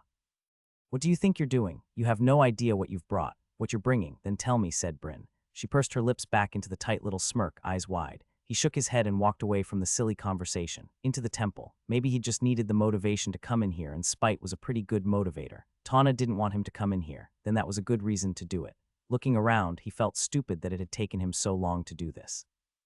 It was a beautiful building, with some solid stone benches, a few murals on the wall, and beautiful geometric patterns on the ceiling. The priest Elian was sitting on a plush armchair, head back and eyes closed. He was taking a nap. This was a peaceful place. The stone walls and floor echoed every single sound, but somehow also made the room feel quieter and larger. It seemed to get larger and larger the further he walked inside. He walked across the empty chamber and sat on one of the benches. He was here to talk to Elian, but there was no rush. He could wait for the man to wake up. His eyes moved across the room's decorations. The murals told a story of sorts. Each wall was a different season: winter, spring, summer, fall. So they did have 4 seasons here. That was one question answered. He'd been beginning to wonder, because the entire time he'd been here, the weather hadn't seemed to change at all. Muggy and warm always. The seasons depicted on the murals weren't really the ones he was used to. Winter was depicted as torrential rain. Spring had lots of rain and flowers, with sunbeams peeking through the clouds. Summer was all bright skies and greenery, while fall was rainy again and brown. The gods frolicked here and there in the pictures, acting out their various roles. Sometimes they were easy to understand, like the goddess Magellan fighting a bear. Some were more difficult, like Eridu shouting at a waterfall. In the center of the chamber, the statues know, there was just one statue, one very large, 20-foot-tall statue of a goddess. Solia, how had he not seen that from outside? It was huge. A gigantic white statue, whiter than marble, more like plaster. She was so large her head nearly touched the domed ceiling. She loomed almost threateningly. No, she stood triumphant, one arm pointing to the horizon, the other a fist in the air. And why had he thought she was white? The stone was golden and glossy, almost metallic. Seriously, how was this even here? If there was a huge statue of the goddess Solia in this town, he'd think at least one person who mentioned it. And it was really here. No, what's real wasn't ringing any alarms for him. It was doing the opposite. Somehow, the statue was more real than anything around it. It was also strange that Elian was asleep, come to think of it. Did priests just randomly take naps in the middle of the day? Maybe if Elian was awake, Bryn would be able to ask him about the strange, shifting statue. He hadn't actually seen her move, but now she was looking down. One arm was at her side, the other was held towards him, palm outward. Despite all the strangeness, his mind felt calm, sluggish. Something was going on, but he couldn't seem to turn on his internal alarm bells. He tried to shout, but it came out as a sigh. Elian's eyes snapped open. He stood and took a step towards Bryn. What? He was gone. The panic Bryn had tried to muster hit him all at once. The statue, Solia, she wasn't standing at all. She was bending over, looking at him. She was still as stone. She was moving, always moving. She'd never stopped motion. She was pure motion. She was still. She'd never moved at all. She was solid and unchanging as the firmament. She was rapid and amorphous. She never stopped changing. She changed slowly. She was still as the void. Bryn's head was screaming. Bryn was screaming. Bryn's skill, which wasn't really a skill, more like a part of him, a delicate organ exposed to open air and vulnerable and raw. It was screaming at him. This is real. He shut his eyes. He closed off his mind. This couldn't be real. It was a bad trip. In the religions that Christianity replaced, they used to give people that visited their temples hallucinogens and then bedazzle them with optical illusions, smoke and mirrors. The truth slammed into his mind, tearing apart the lie he was trying to create. His eyes were opened again. This is real. Look upon me, said Solia. It was hard to comprehend what he saw, a woman in form, but also other things. Her head was the sun, and she had a cow's horns. From her arms hung the wings of a bird. She stood in a river between life and death. She was enormous. She spanned dimensions he couldn't comprehend, that itched at the edge of his awareness, pulling at threads trying to unravel his mind. She was powerful, controlling and using forces that he didn't have words for. Look upon me and fear not, said Solia. This time he saw what she was trying to show him. He didn't need to fear her. She wouldn't hurt him, and she wouldn't lie to him either. He saw the edges. She was enormous, but not infinite. She was powerful, but not omnipotent. Godlike, but not God. Even so, she was too much for him. If he looked any longer, he'd come apart completely. She looked down at him with pity in her eyes, pity and universes in her eyes. Fear not. I will depart so that you may remain alive for a time. I will instruct my servant Elian. Ask your questions of him. All at once, the world was normal again. He was in the temple, but it was just stone. Chamber was empty except for the stone benches and the murals on the wall and Elian the priest. The statue of Solia was gone if it had ever really been there in the first place. No, what's real hit him like the aftershock of an earthquake. It was there. It was real. Bryn knelt, putting his hands on the floor. It was comfortably cool. He put his cheek against it, feeling the stone pull the excess heat away from his body. It felt nice despite how he was shivering. Normal floor, normal stone. He wanted to kiss it for how normal it was. Elian stepped towards him, confusion and concern in his features. What was then he stopped short and his eyes went wide. No, no, no, please don't, he screamed. A glow appeared behind Elian's eyes, a fire. His feet left the floor and his eyes shone brightly, so bright Bryn had to look away where he could see the stone benches casting black shadows despite the noonday hour. Then all at once it was over again and Elian fell to the floor. The temple lay in silence. Bryn lay on the stone floor for a while Elian sat and stared at the open air. Neither remembered exactly how long they stayed like that.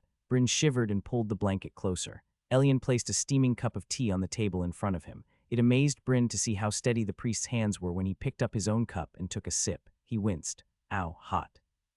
They were in Elian's basement apartment underneath the temple. It was small but clean and surprisingly cozy. A sofa, a bed, a small half-kitchen, a small bookshelf, everything you'd need and nothing you didn't. A fire roared in the fireplace. Where the smoke went he didn't know. Elaborate pipework must take it away from the temple, because as far as he knew they were directly below the stone where he'd had his vision. He tried the tea. It was too hot and it burned his tongue, so he took smaller sips, but he didn't stop because it tasted great. A lot of honey. An absurd amount of honey, actually, maybe more honey than water, but it was exactly what he needed right now. It helps, said Elian. This isn't my first time. Hopefully it's my last, though. Bryn chuckled, and that made him feel better, too. I would think you'd have an easier time of it, being a priest and all. You'd think so, wouldn't you, said Elian, chuckling, but also sadly serious.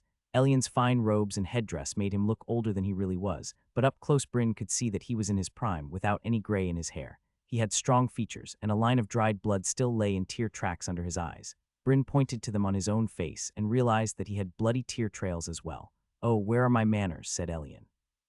He wiped his face with a handkerchief and gave Bryn a spare for his own face. Elian produced a hand mirror to get the last few little spots, then handed it over to Bryn. Now, where to begin? Let's start with you. You are 12 years old. Your name is Bryn Isuyambal. Translated into English, it's Scar the Mistaken, said Elian. You're speaking English. How are you doing that? Shocked, Bryn realized that Elian had been speaking English since he'd come down here. Elian shuddered. I was given the language as well as some knowledge of your situation. If the goddess had imparted it to you directly, you would have perished. An intermediary was necessary. In that case, I'm sorry you had to go through that. If it was anything like what I saw, I didn't know she was going to do that when I came in here. Elian nodded. I know, and your apology is accepted. Now, there is much that Solia would have me tell you. Some of it is for later, but much of it I can tell you now. First, about your name. Bryn means scar in Frenarian, but it's actually not unheard of as a name. Mistaken is, though, so that's how people think of you. Bryn the Mistaken. For the record, Mark Lambert is dead. Bryn thought he was done being surprised, but that still shocked him. I've never told anyone my last name. That doesn't mean it isn't known. When you say Mark Lambert is dead, does that mean I'm not? You were Mark Lambert. Then you died and now you're here. You have memories of your past life in your head, but your body is that of a 12-year-old boy, and that makes you a 12-year-old boy. The water fills the vessel, but the vessel is not the water, and the water is not the vessel. This is wisdom. That's actually really nice to know. But I still think me and Zilly should just be friends, said Bryn. Elian's lips quirked with humor. I think that's wise. On that note, your body. Bryn braced himself for the news.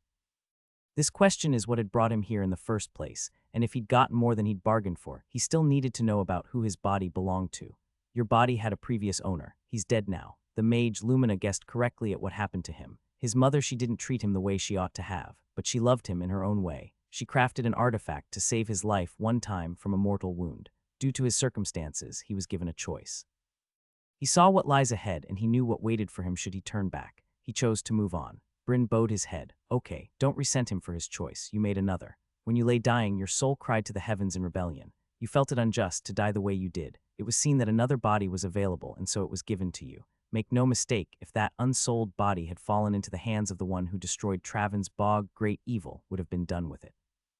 By taking possession of it, you were able to resolve the boy's final regret. This life is yours now. He no longer cares what happens to it. Bryn nodded. Can I ever go home? No, said Elian. What? But what would you have Solia do? Send you back? You've received a true miracle, something far beyond anything you had any right to expect. You already demand a second miracle. No, make the best of this life. You won't get another second chance, said Elian. What if I find another way? Some kind of spell or something, said Bryn. I know of no such method, but perhaps. Perhaps you'll gain the levels necessary to extend your lifespan, and after a century or two you'll gather the power you'll need to make it happen. But you'll be traveling there as Bryn, not Mark. This is a lesson all men must learn. You can never go home. The place you once called home has changed, and you don't belong there anymore. Hold that memory warm and safe in your heart, but move on. You must make a new place to call home. Bryn sat and thought for a moment. He pulled the blanket off. It was getting too warm. What was his name? That is not for me to say. If you wish to know, find out on your own. Bryn nodded and stared at the crackling fire, deep in thought. I should go. Elian said, very well. Should you ever feel the desire to converse in your mother tongue, I hope you will not hesitate to visit. Bryn promised he would, then left the temple. It was night. Late at night, but he didn't go back to Hog's place. He wandered the streets, walking endlessly as he thought. The houses and buildings took on a new cast. They seemed a bit more solid than the day before, a bit more substantial. They weren't just backdrops anymore. This wasn't a temporary shelter. For the rest of his life, whenever someone asked where he was from, he'd have to tell them he was from here. A new home, a new life. What did he want that to look like? He found himself at the public house. The customers had all gone home, but it wasn't empty. The bartender was sitting behind the bar, the bard was counting coins on stage, a young man was sweeping the dance floor, and Hella, the owner, was clearing tables. She scowled at him when he walked in. Kids weren't allowed in here, especially after dark. He ignored her and walked straight over to Jeffrey the bard. Can you teach me to play? It won't work, said Jeffrey. There's no surefire way to get the bard class. I don't care. I've always wanted to be able to make music. I don't need a class for that, do I? Jeffrey smiled and strummed a note. A chair jumped up from the dining area and danced its way up to the stage beside him. He patted it. Sure, kid, I can teach you.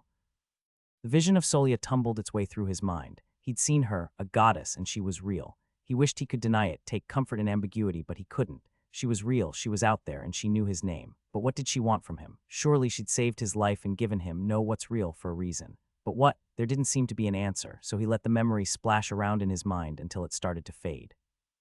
Playing music with Jeffrey soothed the aftershock of having his third eye forced open to stare at the sun, and within a few days he was talking and laughing again. The next month of Bryn's life was a lot less difficult than the previous two had been. He did his shift in the morning, played with the children, and practiced music when Jeffrey had time. Jeffrey didn't use any bard skills when they practiced together. He just made regular music. Sometimes he played simple things and had Bryn repeat it. Other times Bryn played a melody and Jeffrey played along, turning a wobbly, shaky solo into a magnificent duet. Mostly, though, he had Bryn run through drills, building up his muscle memory. The exercises were painful sometimes, but over the month he gained a little something from the system, 3 separate times. Through training you have increased the following attributes. Dexterity +1. Jeffrey's music also warded off his nightmares as well. He slept perfectly every night until Jeffrey went on the road again. That night Bryn dreamt of Travan's bog and the undead. He woke up on the floor, a blanket wrapped tight around himself and panicking at how warm he felt. He didn't think he screamed a small mercy. Even after waking up completely, he couldn't shake the feeling that the army was out there, just out of sight, behind the tree line. He pictured them lined up in ranks, waiting for him to be alone again. Honestly, did he know they weren't there? Hog had mentioned that they didn't know where the army was, and that was a very, very bad thing. For all he knew, they really were scouting out the town, setting up an ambush. It might not be long until he was living in the ashes of another dead town, watching this group of people rotting in the middle of the street until they slowly, one by one, joined the army that killed them. He could see Hog, Zilly, Davy, even Paris, all zombified and wearing those eerie tight black clothes that all the undead soldiers had worn. They would attack him on sight, and before he'd die, he'd see a faint glimmer of recognition in their eyes. He shook off those thoughts. He wasn't the only one who knew about the undead. The entire kingdom was on the lookout now, and they didn't need the help of a 12-year-old boy. There was no reason for him to worry about it. He set off for his chores, another day at the mill. Stocky, dependable Davy worked circles around him like always. But when the work was done and after the millers passed them each a small loaf of warm bread for lunch, Davy slouched forward as if he were trying to look smaller, shifted his eyes back and forth at least 3 times, and then started quickly walking away from his family's farm, towards the town walls. Bryn obviously had no choice but to follow him. Davy zigzagged down the streets, crossing from boardwalk to boardwalk, even though you really weren't supposed to do that. Luckily, the day was dry enough that he didn't track mud everywhere, but it was obvious to anyone paying attention that Davy felt extremely guilty about whatever it was he was about to do, which just made Bryn want to follow him more. Lots of people were out and about, but no one gave the boy a second glance. After all, Davy was just walking down the street in the middle of the day. But just watching Davy's body language, you'd think he was breaking into the Louvre. More people gave Bryn suspicious looks, which wasn't fair. He was cool as a cucumber. Davy ducked down an alley and Bryn followed close behind. Behind the houses, there was only the wall and one of the guard towers. The gates were half a mile the other direction. Bryn hadn't seen the inside of a guard tower, but they weren't large enough to hide much. From the ground floor, there was just enough room for a ladder inside, or maybe a narrow spiral staircase. Davy raised his hand to knock on the guard tower door, but took one last look around. He saw Bryn and jumped 2 feet in the air before leaning his shoulder against the door, no doubt trying to look casual. Hey Bryn, yeah, I'm doing is I wanted to be alone for a minute. You know how it is, said Davy. Bryn laughed. Sure, Davy. He walked past Davy and knocked on the guard tower door. The door opened and Zilly was on the other side. Her brown curls bobbed as she pulled open the door, smiling. Oh shoot, was this a date? Davy and Zilly, finally, I wasn't sure you were really going to wait. Davy, I can't bring my brother, but you invited Bryn. Oh, if Zilly had tried to bring her brother, then at least this wasn't a romantic encounter. How embarrassing would that have been? Your brother can't keep up. And I didn't invite Bryn, he followed me, said Davy, eyes wide in panic. He looked so suspicious, I knew I had to be a part of it. Whatever it is, said Bryn. Makes sense, Zilly said, nodding sagely. Davy's eyebrows scrunched up in confusion until Zilly mouthed the word rogue at him. What was that? Asked Bryn. Nothing. We're just waiting on Myra, then we can go, said Zilly. Oh no, do we have to? Asked Bryn. Well, Myra was actually invited and you only got here a moment ago. You can hardly complain about waiting a few minutes, said Zilly. It's not that. Myra, let's go without her, said Bryn. You don't like Myra? Asked Zilly. But she's so sweet. Everyone likes Myra, spoken like a true golden child. She's literally the worst. Despite his protests, they ended up waiting for Myra. Zilly let them into the guard tower and Bryn had guessed correctly. A very narrow spiral staircase led the way upwards to above the walls where it opened up. It was fairly cramped inside, but only because Davy was an absolute unit of a 12-year-old. So what are we doing? Asked Bryn. We're sneaking over to the snake pond, said Zilly. Oh, said Bryn. That didn't sound great. Like any sane person, snakes creeped him out. If he'd known this was their goal, he probably wouldn't have come. Except if he was honest with himself, he was waiting for an opportunity like this. He needed friends. He needed people to talk to. Sure, it would be nice to have friends his own age, but the problem was that there was no one his own age. People his mind's age would see him as a child, even if they knew his secret like Hog. People his body's age were actual children, but at least children wouldn't look down on him. A knock sounded on the door. Zilly opened the door to find Myra. Myra noticed Bryn right away, and the innocent happy smile turned to a sneer as quick and easy as taking off a mask. Oh, Bryn's here. Well, I should have expected it. Is someone breaking the rules? Their Bryn will be. One sign that weavers weren't as revered as everyone claimed was a little bit of slang that Bryn had picked up. Instead of saying, you're lying, the people of Frenaria would say, you're weaving.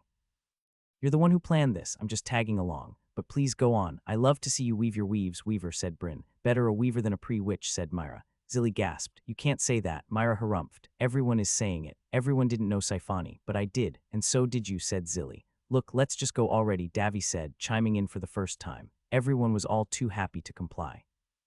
The other kids suddenly hushed and stepped on their tiptoes as they climbed the spiral staircase, as if they hadn't just been having a loud conversion 2 seconds ago. Bryn rolled his eyes but copied them. At the top of the tower deck, there wasn't anything to look at.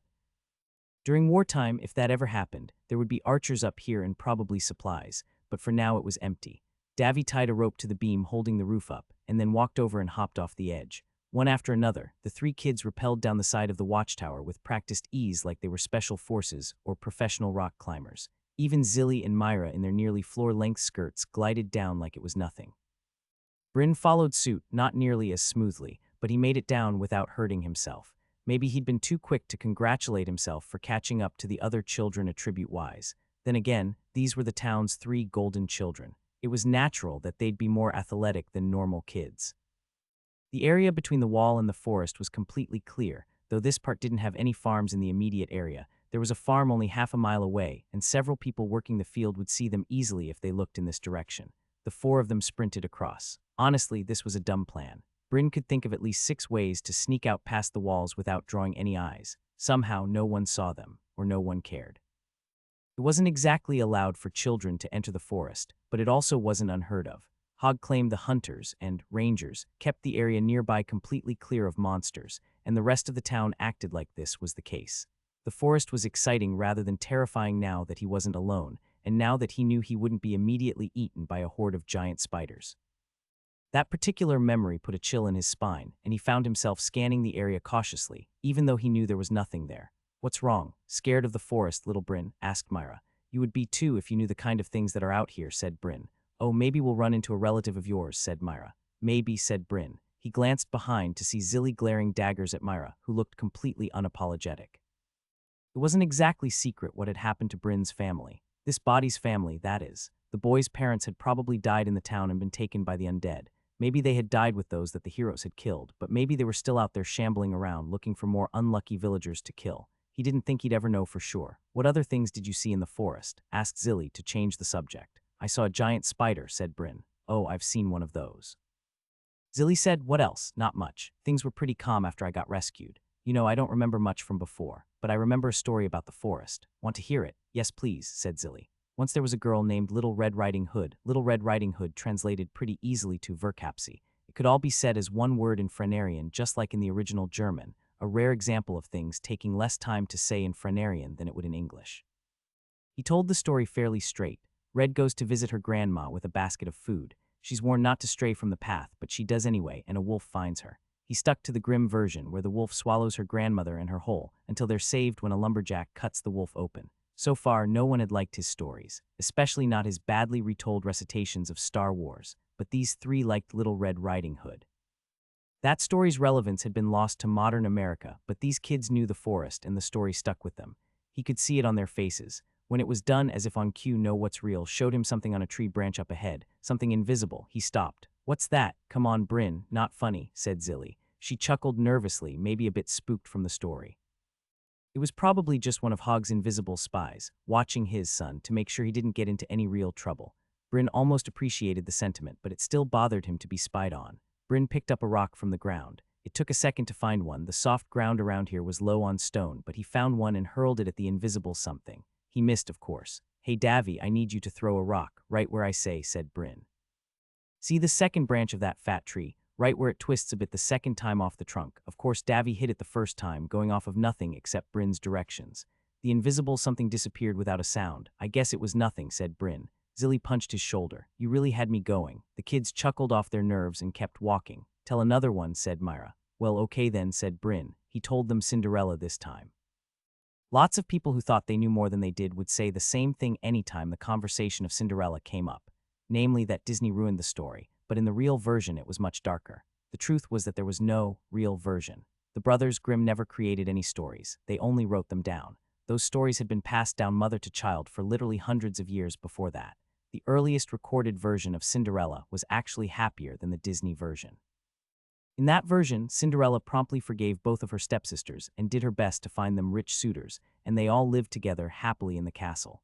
Bryn didn't tell that story. He told the version where the stepsisters cut off their toes to try to fit in the slipper, and where Cinderella, in her righteous fury, ordered her animal companion doves to pluck out their treacherous eyes.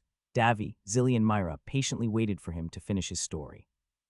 Then when it was finished and he said the words, happily ever after, the end, they all broke out in hysterical laughter all at once on cue. That was the dumbest thing I've ever heard, said Myra, gasping in between roars of laughter. What's wrong with her feet that no one else in the kingdom has her shoe size? And they cut off their toes. Did they think he wouldn't notice? Laughed Davy. And that love story. What's with that? They just love each other all of a sudden. He didn't even know her name. Said Zilly, oh come on, it's a classic story. It's time-tested. 1,000 years older than Hammond's Bog, said Bryn, though he really had no idea how old Hammond's Bog was. It's not even a love story, said Zilly. Well, I like it, said Bryn. Not every love story has to start with them hating each other.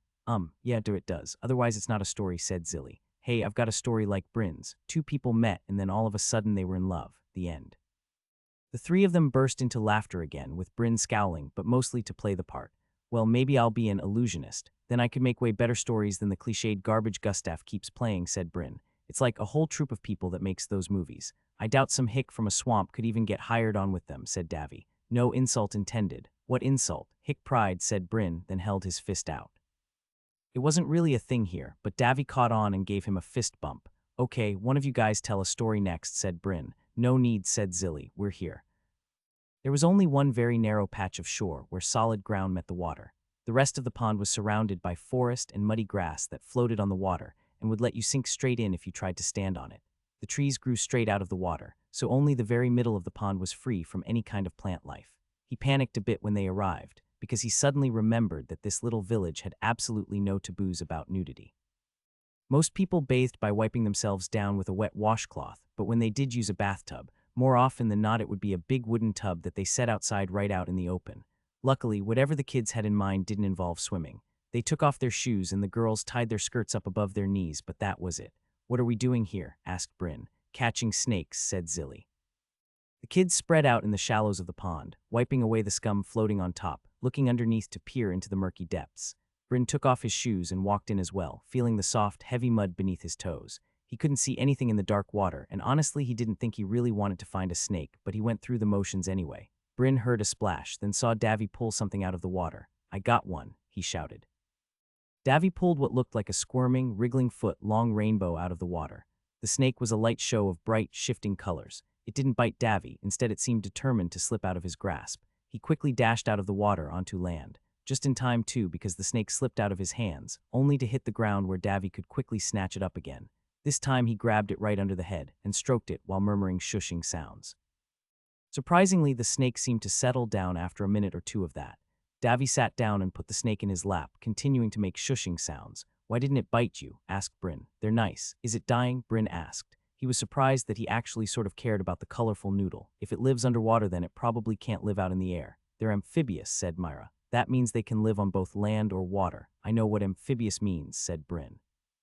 "But usually they still only breathe water or air. Nothing breathes both." "These do," said Myra. "She's right," said Zilly. "Can I pet it?" asked Bryn. "No, get your own," said Davy. Looking closer, the snake was even stranger than at first glance. It had a ridge on its head, going part way down its back, almost looking like a spine. There were 6 little bone nubs on its sides and 1 big nub at the end of the tail, and the colors.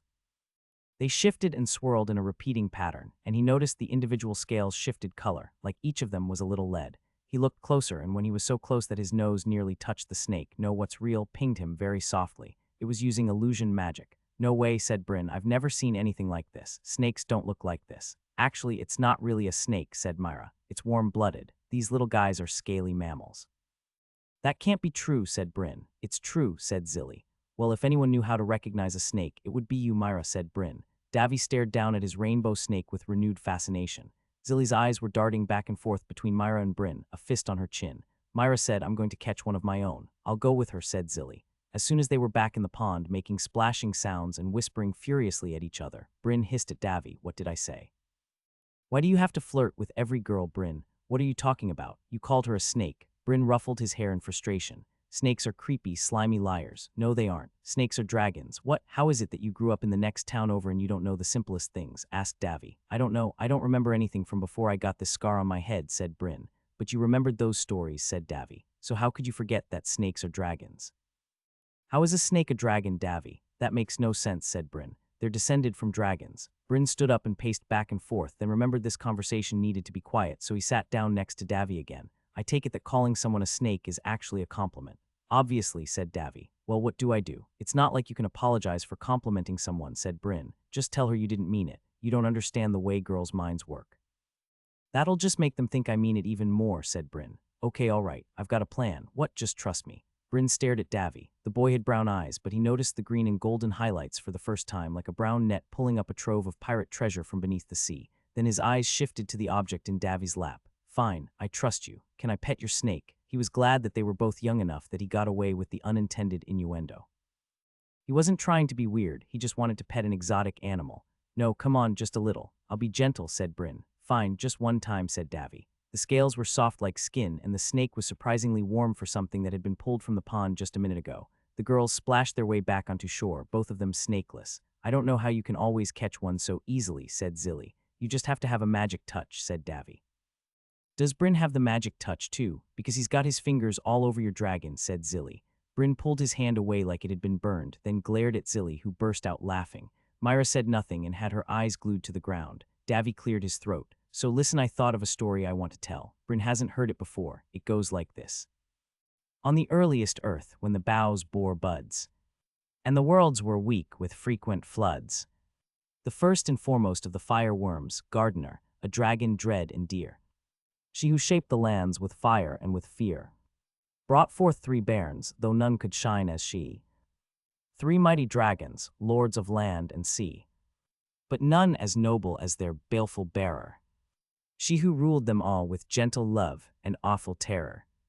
4 followed from her sons, who fled to feast and fight. Each a new flame, though lesser in their light, so wanes the wormkind, weaker with each whelp, till naught remains but belly, bane, and bite. But still the old and awesome ones abide. They sleep beneath the hills and dream under the tide." "How are you doing that?" Zilly yelled, looking at Davy as if she'd never seen him before. "What's going on?" Myra moaned in mock terror. Bryn laughed. Davy, I don't even know where to start." "What?" asked Davy, offended. "Where did all that come from? You sound like a smart person," said Zilly. "It's called memorization," said Davy. "You memorized all of that?" asked Zilly. "How much longer does it go?" "I was only a quarter of the way there," said Davy. Zilly sat down, dumbstruck. Davy's face darkened just a little, and Bryn got a little worried about the little snake friend, but Davy didn't tighten his grip. Just because I'm a farmer doesn't mean I have to be stupid. No one says that, said Zilly. Yeah, no one is saying that, said Myra. But we are all thinking it rather loudly, said Bryn. Zilly burst out laughing, and they kept laughing until Davy's frown broke and he joined in. Myra didn't laugh, but even she couldn't resist a smile. Bryn found himself looking back to the water. Could it be that there really was a race of tiny dragons living in that pond? Maybe all snakes weren't descended from dragons, just the magical glowing rainbow mammal snakes. He wanted one. Bryn walked back into the pond, walking the shallows back and forth, scanning with his eyes. Know what's real should warn him if he ever got a glimpse of one. When he looked at Davy's snake, it was very subtle, as if the skill were telling him that the snakes were only kind of using illusions. Could it be natural camouflage? He didn't actually know if his skill would warn him about non-magical illusions. Hog might know more about the snakes. No matter how hard he looked, he couldn't see even a glimpse of color in the muddy water. Know what's real didn't chime in at all. After a half hour, the other kids gave up and started making sounds about leaving. Davy slid his back into the water, where it darted away in a flash of color. Why'd you do that? Asked Bryn. Well, I can't exactly bring it home. Does anyone keep one of these as a pet? Some kids try, but they're expensive to feed, said Davy. Bryn didn't need to worry about money right now. Hog was loaded, and Bryn had a few coins stashed away himself. The 22 silver worth of coins he'd found in the ruins of Traven's Bog were worth nothing to the heroes, but to a small town like Hammond's Bog, it was enough to live comfortably for an entire year. Bryn pulled off his shirt, then his pants. He kept his undershorts on. They had a drawstring and pre-industrial society or not. He wasn't ready to get totally naked in front of his friends. What are you doing? Asked Davy, clearly worried. Before anyone could talk him out of it, Bryn dove into the water. He swam into the lake further and further, going deeper and deeper. He could only see a foot or so in front of his face, and as the water got darker, that went to a couple inches. He was still pretty sure he'd be able to get to the middle of the lake without trouble. He was a pretty strong swimmer. As a teenager, whenever he'd gone to the pool, he and his friends had always competed to see who could go the furthest underwater. He could go all the way across the 25-meter pool and back without taking a breath or touching the surface. He reached the bottom. It snuck up on him, so he didn't know he was there until his nose nearly touched the ground. Instead of being flat, it rolled gently in lots of big, windy hills. He started to see color in the water around him. Nothing close enough to see the snakes themselves, just the effect of the color they generated in the water around him. Oddly enough, the water seemed to clear up the further towards the center he swam, until he could see 6 or 7 feet in all directions. Some of the snakes swam into view, lazily turning circles in the water, their scales shifting in dazzling colors. Something moved below him, something huge, and then the whole pond lit up. The ground beneath him, what he'd taken for little winding hills, it was all moving. Not hills at all, it was one gigantic snake. It shook off the accumulated dirt, and it looked like the entire pond lit up. First a light blue, then shifting towards purple, then green. Panicking, he swam up to get away, but the giant snake didn't follow. It settled back down and was still again. He still wanted away. He was tiny compared to that thing. He was nothing. Maybe these snakes were friendly like Davy claimed, but even friendly animals might eat bugs, and that's what he was. A bug. He swam upwards, straining against the water. It was taking too long. From the pressure on his ears, it felt like he was only 15 or so feet down, so it should only take a few seconds to get up, but the seconds passed by, and he seemed no closer to getting to the surface. He tried not to panic. If straight up didn't work, he needed to go across. He needed to go back the way he came in. He turned and swam back towards shore, or where he thought shore was. He might have gotten turned around a bit. A snake appeared in front of him, swimming idly, as if Bryn weren't in a life-or-death situation here. He moved to swim around it, but it followed, staying right in front of his face. He grabbed it, and rather than try to squirm away, it wrapped itself around his hand. That very moment his head breached the surface, and he took a hungry gasp of air. He swam towards the shore, and it took him longer to get back, shaken the way he was. It was also sort of awkward to swim with the snake wrapped around his hand. When he finally made it to shore, he fell down onto his back, uncaring of how he was covering himself with mud. Land. He was safe. Congratulations. You have gained an achievement. Blessing of the Hidden Guardian, rare. You have been seen and accepted by the one who lays beneath.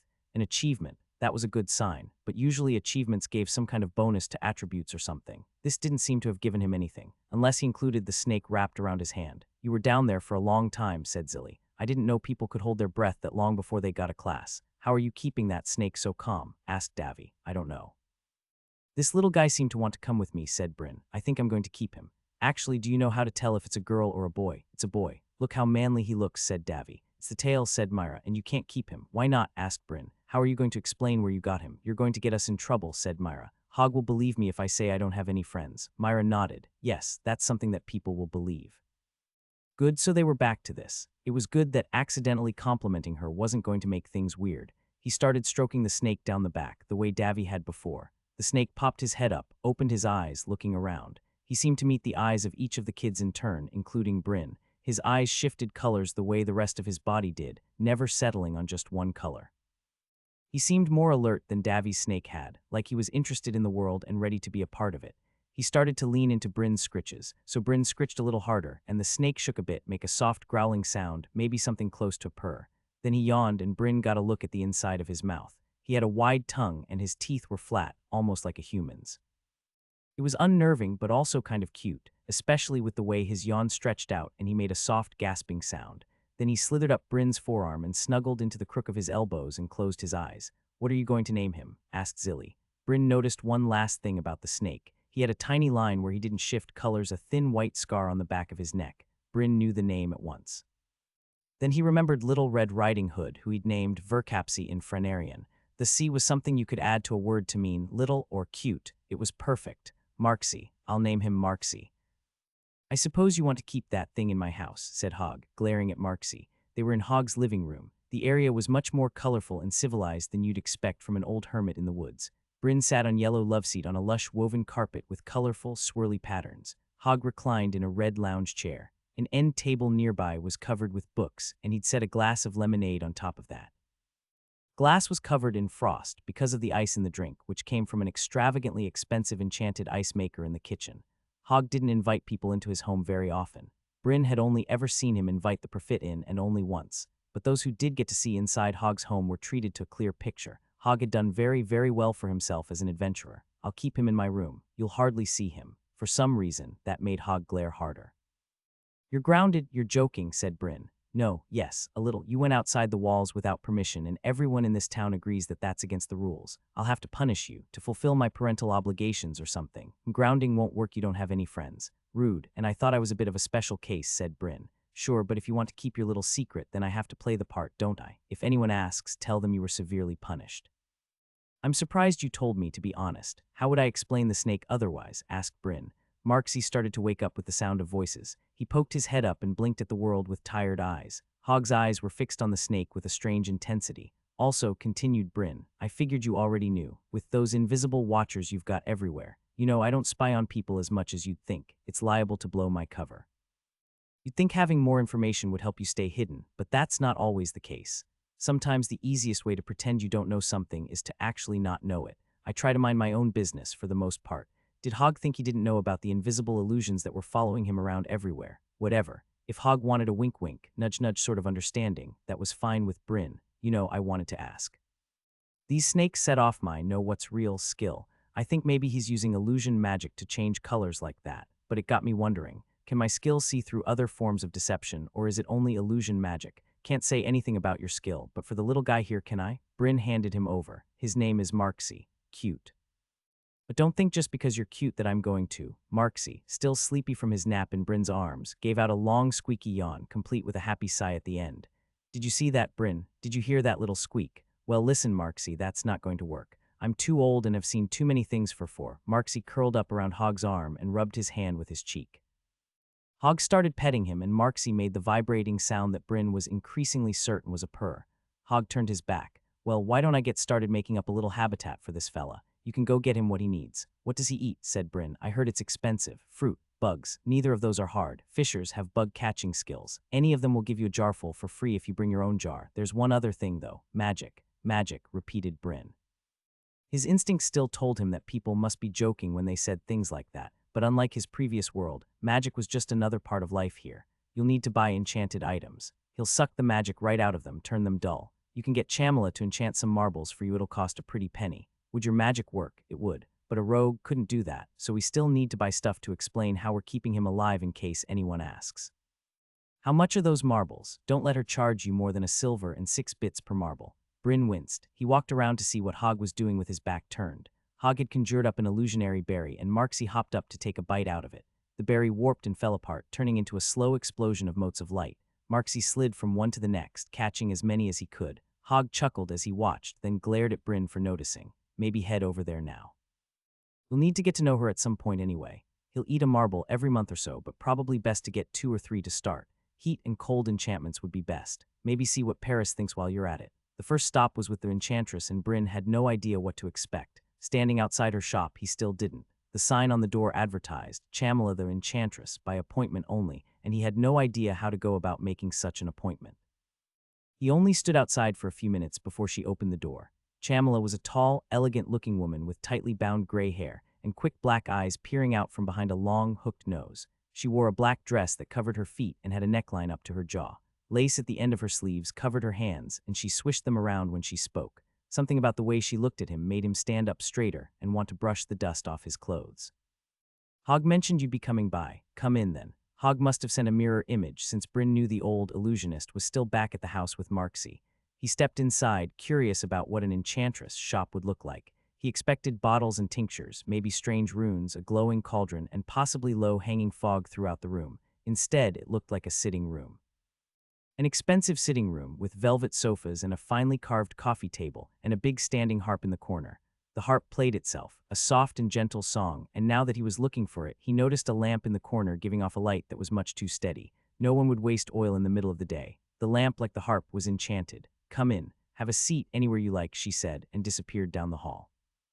Looking down at himself, he realized he was completely out of place around all this finery.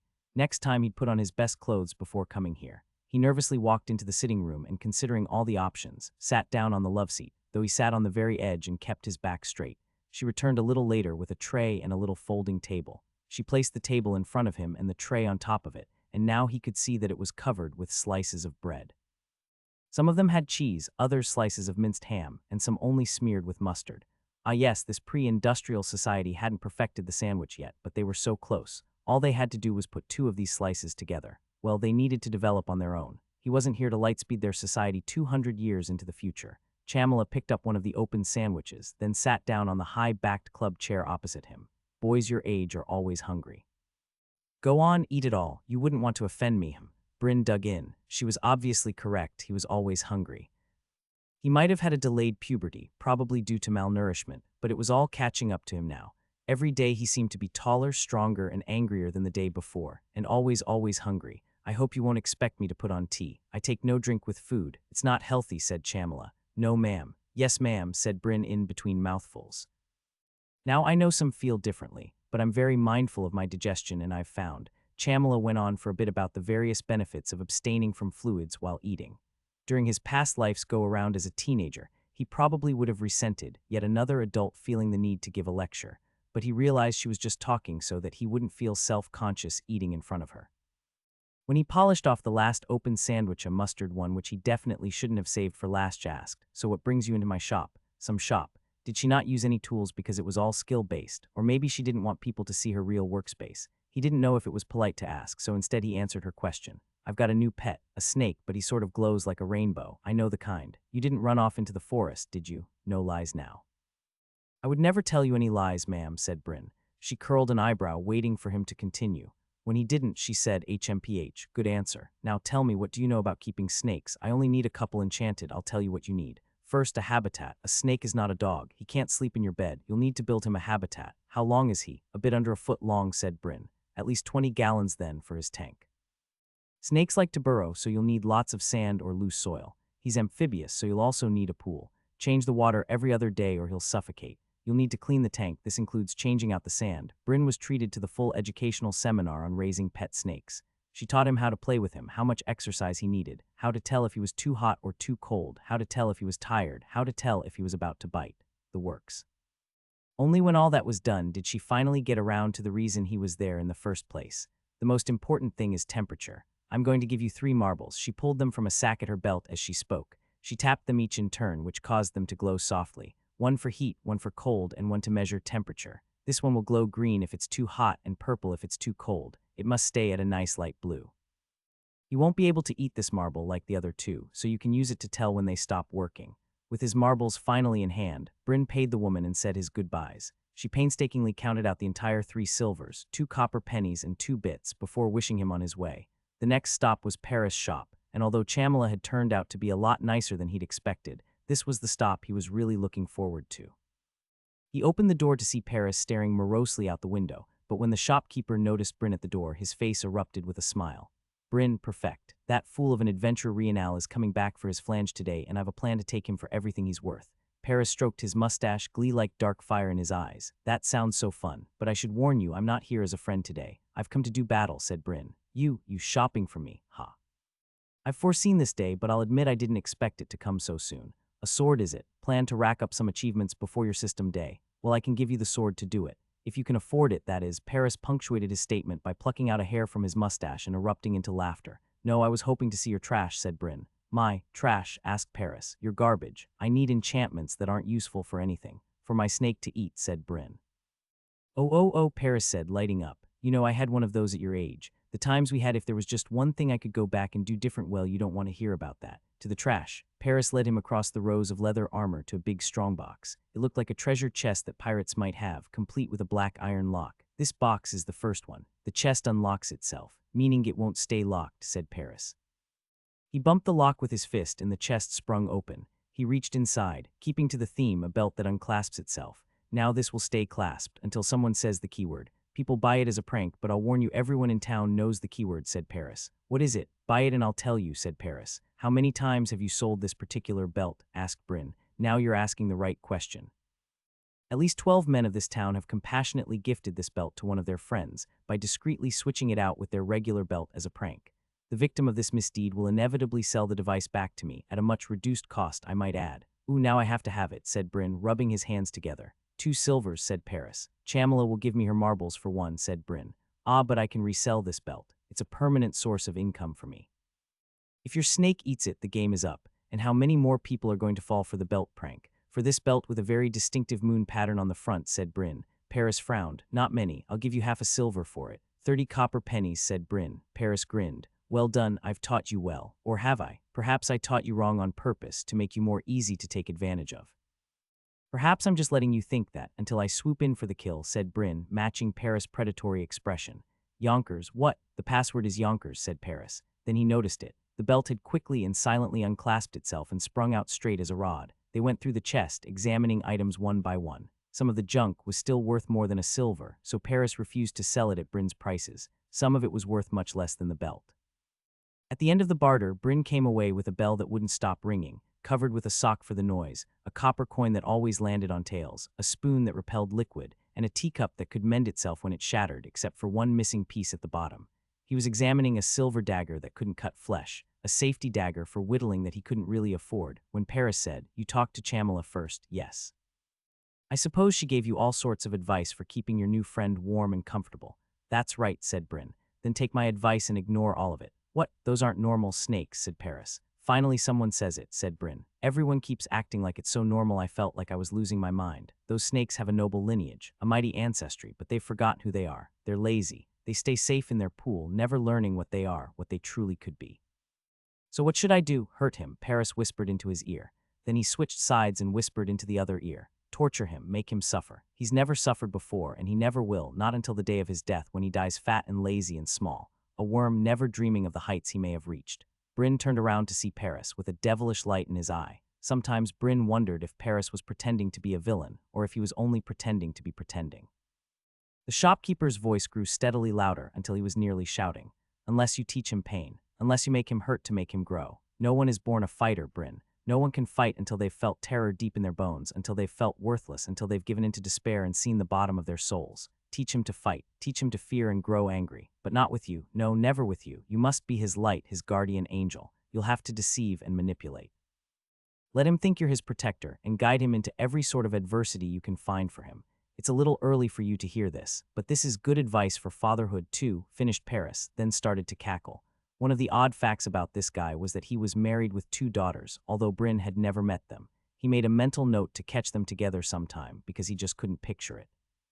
Paris claimed his younger daughter brought him lunch every day, but it was always during Bryn's work shift, so he'd never seen it happen. He shook his head. I still can't believe you're a father. Everyone says they're both really nice and well-adjusted too, because it works, said Paris. Bryn chuckled. Okay, if you say so. One last thing, Paris said, catching Bryn halfway out the door. Whatever you do, don't let him die. If you can't keep him, return him to the pond. If he dies, the guardian will never give you another. Bryn left the general store, promising himself he'd follow Paris' advice. At least the advice about keeping his pet alive. As for the rest, he'd try Chamela's way first and see where that got him. Despite his best efforts to ignore it, Paris' advice kept ringing around in his head, particularly the phrase fat and lazy and small, a worm. It was like an annoying pop song. One that comes over the radio or something before you can change the channel, and even though you didn't want to hear it, the first time it keeps tumbling around in your brain. It was bad advice. He was sure of it. He'd gone through all the things Paris had talked about in Travan's bog. Terror, the feeling of worthlessness, and then the anger. Deep, slow anger that led him to building those traps, even though it didn't really benefit him very much, and even though it may have given him away.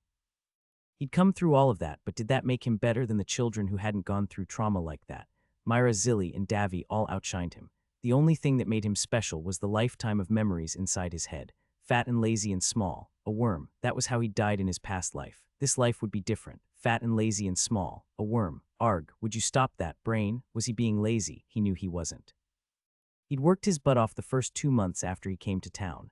After that, well, he worked as hard as he was expected to. He'd also done a lot of playing around, but that's what he was supposed to be doing. He was a child, Solia had said so. He had the body of a child, and that made him a child. He was more than just a child. He could be doing more. When he got back to Hog's house, he'd made up his mind. He swung the door open and said, I want to start training my strength.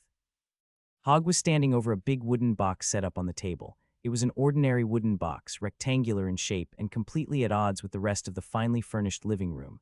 What? Asked Hog. Oh wait, first tell me how's Marksy doing. Is that his tank? Asked Bryn. It is. Hurry, come see. And hush, said Hog. Bryn tiptoed over and looked inside. He didn't know why, but when Hog said he was making a habitat for Marksy, he'd expected a glass tank like he'd used to keep a pet snake in his old world. Of course, glass wasn't something you could get on short notice around here. Hog had fashioned it out of wood. It looked comfortable. There was a little pool, some plants for variety, and a lot of sandy loam, everything that Chamela had told him to provide. Marksy had buried himself except for his head and the tip of his tail.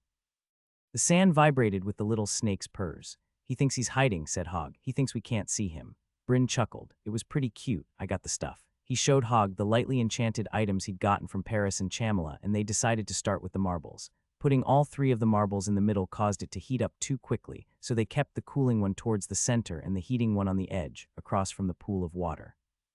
That cooled it too much, but with some more trial and error, they found places for the marbles to make it just right, so that the temperature-telling marble turned a nice light blue. Marksy was supremely interested in what they were doing. He followed the marbles around every time they moved one of them, and always rubbed his head against their fingers when they were nearby. Once they'd finally gotten the placement just right, Marksy ruined it by scattering some sand over the cooling marble, which made the temperature marble turn a little green. They brushed it off, but Marksy did it again. It's fine. He knows what temperature he likes better than us. I can't believe he already figured out what the marbles do. You're such a smart little guy, Marksy, said Hog. So we're just going to totally abandon the world-weary tough guy personality then, said Bryn. Hog's scarred face turned to Bryn with a withering glare, proving that he still had it in him. Marksy is cute, okay? He's damn cute. I'm man enough to admit that. Now I could sit here and pretend my eyes don't see what they see, but no, I refuse, not in my own house. And if you tell anyone, please, I'm already keeping your secrets. I can add one more to the list, said Bryn. Good, said Hog. He leaned over the tank and made clicking noises while wagging his finger back and forth, grinning in delight as Marksy slithered back and forth to follow him. Oh right, I had something I wanted to ask you, said Bryn. About building up your strength, said Hog. It's not a bad idea. Well, I was thinking. When I was in Paris' shop, he thought I was there to buy a sword to try to grab some achievements before my system day. Now I know there are achievements that you can only earn if you fulfill their requirements before you get your system unlocked. Warbund is an example. Stop right there. What you're asking for is illegal. And it's wrong. I've already told you why. It's one of the first things I ever taught you, said Hog. I'm not asking for the requirements for some weird torture class. I just want to know the kind of things that any kid would know. Stuff they'd get by osmosis from growing up here, said Bryn. Sorry, kid. There's rules you break and rules you don't, said Hog. And there's rules you bend. Can you at least tell me if I'm wasting my time with the strength training? It's not a waste of time, Hog admitted. If I'm going to do the strength training anyway, I should set myself a goal, don't you think? I should pick a number. At random. You're killing me. All right. If I were to pick a random number, I'd say go for 26, said Hog. 26, not 25. Seems like it should be 25, said Bryn. I don't make the rules, said Hog. 26 was extremely doable. He'd already gained 6 strength in the last 4 months, although 4 of those were from the first 2 months when Hog had been working him like a dog. He just needed 7 more points of strength, and his Warbund achievement would give him the last 2 he needed to bring him up to 26. One thing he'd learned is that Warbund rounded up to the nearest whole number. When he got to 15, it had pushed him up to 16. That's good to hear, said Bryn. Thinking about it, I'm already likely to have that before my system day. You don't say, said Hog. It's almost like we know what we're doing. Okay then, if you're so smart, help me make a workout routine. Let's say I want to hit that threshold as soon as possible and maybe put my eyes on the next one above it. At 52, probably. I have some ideas on how to build strength from my old world, but first I wanted to ask what you think, said Bryn. In his past life, Bryn had spent an hour at the gym maybe 2 or 3 times a week. He'd never really bulked up, but he'd been around guys that did enough to get the general idea. Work out a lot, eat a lot, sleep a lot, don't skip leg day. Hog said, there's 2 ways for you to get your strength up as far as I can tell. First, the system will recognize differences in your natural body. Boys your age will increase their strength just from being alive and growing up. Second, the system will reward you for training and completing feats of strength.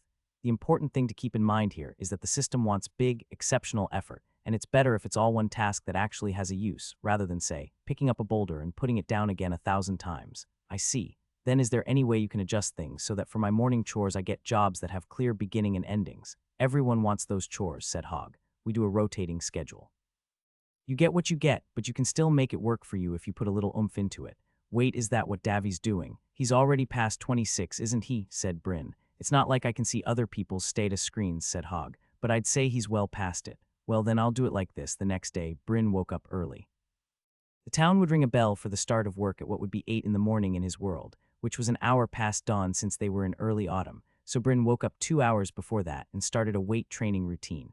He didn't have weights, but Hog had some old weapons he could use. There were 2 big spiked maces he used as kettlebells. He used filled water jugs for dumbbells, and a couple of heavy chains worked for battle ropes. When Marksy saw what he was doing, the little snake immediately wanted to be a part of it, though it was clear he didn't know what was going on. Marksy imitated Bryn's movements as best he could. When Bryn did push-ups, Marksy sort of lifted himself up and down. When Bryn did curls, Marksy picked up a stick with his mouth and bounced up and down. Bryn couldn't help but smile at the antics, and found himself more motivated to keep going while coaching Marksy at the same time. 5, 6, 7, 8. Good, we have 2 more reps, let's do this. By the end, the poor little snake was panting on the ground, all drawn out like a discarded shoelace. Bryn put him back in his tank with an extra berry and the enchanted copper coin as a reward. You did great, Marksy. We'll do this again tomorrow, said Bryn. Maybe he wouldn't need to do Paris torture routine. Maybe Marksy would be motivated by Bryn's example and they could get stronger together. Next, he made his own breakfast.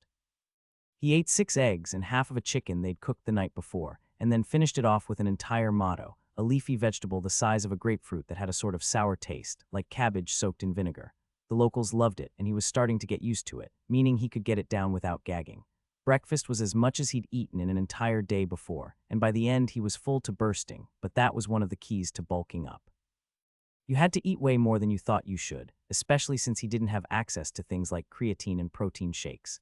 The one bonus was that it wouldn't be hard to eat clean. No added sugar, no processed food here. Well, lots of the meat was heavily preserved, but it wouldn't be hard to get fresh meat. In a town this size, someone always had a chicken or goat for sale, not to mention the hunters, who would occasionally bring back 700 pounds of edible monster. After breakfast, he was close to the morning bell. How he knew that, he wasn't sure, but in the world without clocks he'd sort of grown a 6th sense for when that bell was about to ring. The bottom line was that he was late. As he stepped out the door, he heard Marksy make a whining sound. He went back to the cage and looked in. Marksy moved flat against the wall nearest him, trying to climb out. Not now, Marksy, I'm going to be late, said Bryn. Marksy whined louder. Okay, but if you come with me, you'll have to stay with me the entire day, said Bryn. There's no going home if you get bored. Marksy flopped down and turned around in a circle. Fine. Bryn put Marksy on his shoulders, and the snake quickly curled around his neck like a short little scarf and promptly went to sleep. Bryn was nearly late, so he ran the entire way through the forest and into town. As soon as he crossed through the gates, he got a notification. Through training, you have increased the following attributes. Vitality +1, yes. Marksy's heavy breathing interrupted, and he opened his eyes to look at Bryn, worried. It's good. I got stronger, said Bryn. You know, it looks like I won't be able to train strength without vitality going up as well. I wonder if I can get both of them to 26. Marksy nodded and went back to sleep. Bryn's job today was at the carpentry. The carpenters would cut whole tree trunks into various boards and planks with big hand turntable saws, and from there it would go to their other workshop to be shaped into furniture and things. It occurred to him that, of course, the carpenters didn't really need their help. If it took a child an hour to do a job, an adult with the relevant class could do it in a minute. This was all for their benefit.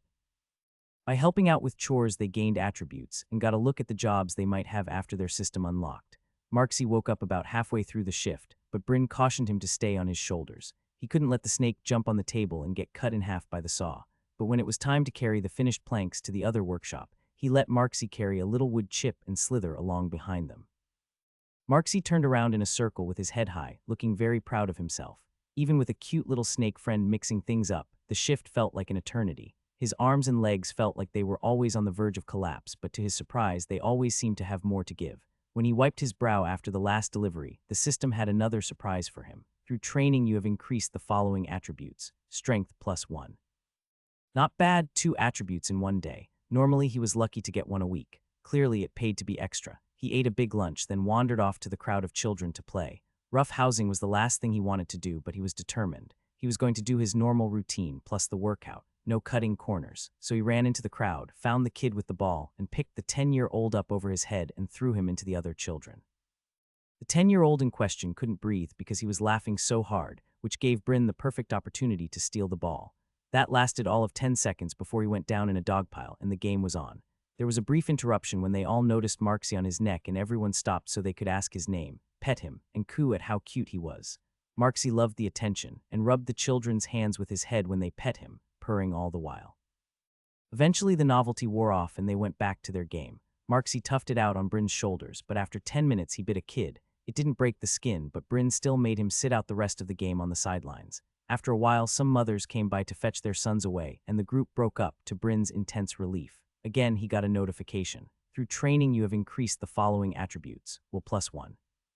It was a good day, a tortuous day, but rewarding. Marksy was sad, though. He'd been softly whimpering the entire time at having been left out of the fun. Tell you what, Marksy, we'll play when we get home. Just me and you, said Bryn. Bryn picked up some groceries on the way home to replace all of Hog's food he'd eaten and to prepare for all the binge eating he planned to do in the future. He bought chickens straight from the farmer, but everything else came from the general store. That meant the real general store run by a sharp-eyed merchant woman, not the adventurer's outfitter shop that Paris ran. He noticed the store sold the leather balls that the kids used, and he asked the shopkeeper if she had smaller ones. To his surprise, she did. She showed him a golf ball-sized leather ball, and when she saw how excited Marksy got, let him have it for free. Everything together cost him half a silver. He was going through his nest egg rather quickly now. He didn't want to have to ask Hog for money, but soon there wouldn't be another way around it. Back home, Marksy couldn't wait to try out his new toy. Bryn wondered what a snake would do with a ball, but Marksy was full of ideas. He would slither along after it, bouncing it forward. He wrapped himself around it, tighter and tighter until it popped out. He flicked it with his tail, trying to see if he could get it to go straight up. Hog was completely fascinated and kept asking Bryn if there were any other toys that Marksy might like. Bryn couldn't think of anything. He couldn't think. It had been the most physically difficult day he'd had since the day he'd been forced to run 10 miles and then fight all those undead soldiers. He tried to be a good sport and cheer Marksy on, but his eyelids grew heavier and heavier until he passed out right there on the porch. The next day he did the same routine. He woke up early and got straight into his weights routine. He was sore all over and wasn't sure if he'd get through it, but he was surprised at how fast the soreness went away. Was this what it was like to be a kid again? In his past life, when he went too hard at the gym, it usually meant a recovery day afterwards, but now his body seemed to be willing to take all the punishment and then ask for more. He didn't get any alerts from the system that day, but the day after that the Millers needed 50 bags of flour delivered across town, each of them weighing 40 pounds. Even better, Davy wasn't working with him that day, so there was no one to steal all the work. He asked the other boys to let him handle the entire thing, and they happily obliged. That left Bryn taking the flour sacks 2 at a time on his shoulders, walking across town back and forth, with Marksy riding on top of his head like a hat. Some of the people on the street gave him the side eye, but most smiled or openly laughed at the sight. By the end of the chore, he thought he might have overdone it. His lungs were burning, and his throat was so raw from heavy panting that he was sure he'd given himself a cold. It took him an hour longer than the work shift was supposed to, and he was so worn out that he'd have to skip playing with the kids, but it was worth it. Through training, you have increased the following attributes. Strength +2. For the rest of the week, he kept to his routine. He didn't get any more pop-ups, but he noticed a change when he took a rest day at the end of the week. Without any kind of notification, his strength had gone up another point. That must have been the system reflecting his natural strength increase. His goal had been to get 7 more points of strength, and in 1 week he was past halfway there. 2 weeks later, Bryn got the notification he was waiting for. Congratulations. You have gained an achievement. Strong Eye Common. You have reached 26 strength, +10 speed with strength-related activities, +10 strength attribute growth. What counted as a strength-related activity? Wasn't everything a strength-related activity? He tried a few simple exercises and nothing felt different, but that didn't mean he wasn't doing them faster. He hadn't exactly clocked his times before. He jogged around the hog's house a couple times, and he did feel faster than before, but honestly that could all be in his head. The 10% modifier was pretty cool. It was nice to know that not everything was tied to classes and levels. Maybe if he got a class he absolutely hated, he'd be able to sort of build his own class by gathering all the right achievements. He also noticed that the achievement had only said he reached 26 strength, nothing about reaching it before unlocking his system. Sure enough, he got another a moment later. Congratulations, you have gained an achievement. Workhorse, rare, you work like a horse. You have earned Strong Eye before unlocking your system, +1 strength per level. This one was rare while Strong Eye had been common. It made sense that most people got Strong Eye at some point. It was less common for them to get it before their system day. 1 strength per level sounded really good. What would it be like if he got to Strong Eye before his system day? Another thing happened on the same day. His age had gone up from 12 to 13. It was nice to know his birthday. Only 1 year left until he unlocked his system. He checked his status. Information. Name Bryn Isuyambal, age 13, race, human, class child of Travan's Bog, level 1. Attributes. Strength 26, dexterity 19, vitality 23, magic 9, mental control 13, will 20. Titles. Survivor of Travan's Bog, locked traveler, locked otherworlder, locked. Achievements. Warbound epic, you are born for war. You defeated at least 10 enemy soldiers before unlocking your system. +10 strength, +10 vitality, +10 will, +50 experience from melee combat. Blessing of the Hidden Guardian, rare, you have been seen and accepted by the one who lays beneath. Strong Eye, common, you have reached 26 strength. +10 speed with strength-intensive activities, +10 strength attribute growth. Workhorse, rare, you work like a horse. You have earned Strong Eye before unlocking your system. +1 strength per level. Skills. Know what's real. You have the ability to understand when something you experience or remember is real, and when it is an illusion or dream. Oaths. Oath of the Quest Survivor. You have sworn never to speak of how you became the beneficiary of a quest.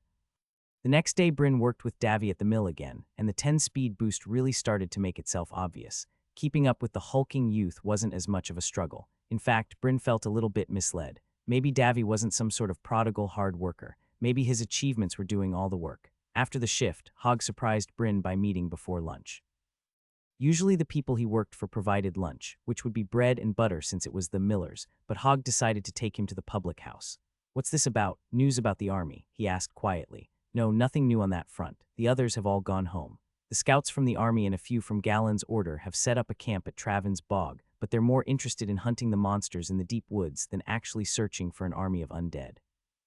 An army of ghosts, according to them. I'm keeping a couple mirror images on the case, but it's a pain in my neck, and someday I'd like to finally, well, never mind. No, nothing new. No, I wanted to talk about you, your training." Bryn pondered that as they walked. Why not just tell him back at home? Dancing around every little topic because of who might overhear made any conversation about system stuff painful unless they were sure they were alone. Unless Hogg wanted someone to overhear. Maybe he wanted people to see him having this conversation with Bryn, or maybe Hogg just wanted lunch. If Bryn kept being so paranoid he was going to end up with a really weird class, he just knew it. The public house had pretty good stuff. Hella, the owner, definitely had cooking skills. She might have also had skills that let her predict customer needs, because she placed a steaming pile of honey-glazed ham and vegetables in front of each of them only a moment after they sat down.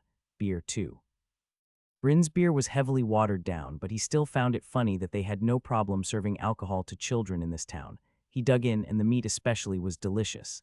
It was spicy and sweet, although not exactly what he was expecting. "I thought this was pork, but it tastes more like chicken," said Bryn. "Chimera," said Hogg. Bryn dropped his fork. "What fascinating species." You never know what they're going to be, except that they all have venom and they're always a mashup of at least 2 different things. This was some kind of scorpion bird. "Why did you think I wanted to come in here so bad?" "Not every day someone finds a chimera," said Hogg. Marksy took advantage of Bryn's distraction to slither down and pull the bite right off Bryn's fork. He then rolled off the plate and lay there, stomach bulging, looking very fat and happy. "Can he eat this?" "Once in a while is okay," said Hogg. "That sounds like no," said Bryn. "He can eat anything you can eat. It's just that meat takes a baby like him longer to digest. If he eats too much meat, he'll die of starvation." Weird, but true. He can eat 1 or 2 bites of steak just fine, though. Honestly, he should have guessed. Hogg wouldn't have let Marksy anywhere near if there was actually a danger. He loved the little snake. "So listen, your system day is coming up. Just over 6 months from now, said Hogg. Check your math there, Chief. I just turned 13 yesterday, said Bryn. You did what? Why didn't you say anything? Honestly, it's been years since I celebrated my birthday, said Bryn. I didn't know it was a thing here. Well, it is. Lumina sent me something, told me to give it to you on your birthday, said Hogg. What is it? You can see it when you get home, said Hogg. Now, as I was saying, your system day is in 6 months. Yeah, explain that, said Bryn. Hogg snorted in annoyance. Every year at spring solstice, everyone who has or will be turning 14 that year has their system unlocked. We make a big party of it. The whole town will be there. What? I didn't know that. I thought it happened on your birthday. Well, it would, except Hammond's Bog has a skill, said Hogg. Towns can have skills, asked Bryn. Obviously, you thought you were doing all this on your own. The Prophet manages them, said Hogg. Now I know you were looking for strength II before that happens, but I'm getting concerned your dexterity is lagging behind. Now that I think of it, they usually send girls to do the fine motor skill type jobs. How many of the girls my age are over 26 in dexterity? Asked Bryn. All of them, said Hogg, and that's going to change. For the next 6 months, your education is going to be a lot more intentional. Less mindless labor and a lot more learning directly from the adults in the town. Tomorrow you'll be visiting Toros the smith. That sounds awesome. The day after that is Weaver Tana. Absolutely not. Bryn dropped his fork and folded his arms. The plate was completely empty by now, but he was sure the gesture still stood. Hogg sighed, mashing a carrot with his fork. When it was pulped, he slid a little in Marxie's mouth, who cleaned the fork with his tongue without moving from his laid-back food coma position. You need to get over this. She's the most influential woman in this town. Her time is extremely valuable, and she's doing you kids a real favor by teaching you lessons. She's not out to get you, said Hogg. She's one of the worst people I've ever met, and she's 100% out to get me, said Bryn. She calls me a pre-witch. Shut it, said Hogg. That's not a word you can use in this town. I'm not the one who I said shut it. Hold on, said Hogg. He didn't elaborate right away. He looked down, seeming to chew something over before finally coming to a decision. I was planning on heading over to the Pecks. Why don't you come along the Pecks? As in Siphony Peck, the witch, said Hogg. Apparently it was okay for him to say that word. We'll be helping her parents. If you want to come along. Bryn chewed on that a minute before he answered. He was still a bit annoyed with the way Hogg had shut him down just now, and the sudden shift in conversation threw him. Hogg looked a little hesitant, almost vulnerable. This was an olive branch, a chance for Bryn to see why the W word was such a taboo. He sighed and said, all right. As if she'd been waiting for his answer, Hella appeared at their table with a covered basket, full of the same delicious chimera meat and vegetables they'd just eaten from the smell. The walk over to the Pecks wasn't long. Past the main thoroughfares with 3-story buildings with shops and businesses and painted signs, to the more run-down section of town towards the northern wall. The homes here were single-story, many of them not any larger than the huts in Traven's Bog. These at least had the advantage of not being burned down. The particular house they arrived at would have looked better if it had burned down. The wooden beams making up the frame were warped and covered with mold. The siding had been painted white at some point, but was so patchy and chipped that it looked like it was suffering from leprosy. The houses around it had probably been built at the same time, for all that they looked at least a century newer. It was as if this house in particular were decaying at 10 times the speed as the area around it. A man sat on the front porch in a rocking chair. He had thin black hair without any gray, and he looked to be in his 50s, Hogg's age. At the same time, the man in the rocking chair looked old, like he'd die of old age any minute now. It wasn't any one thing, just the look in his eye. Bryn recognized that look from some of the people he'd seen while visiting his grandma in the nursing home. It was the look of someone who was thoroughly done with life, whose spirit was already dead, and was just waiting for his body to catch up. Afternoon, Micah, said Hogg.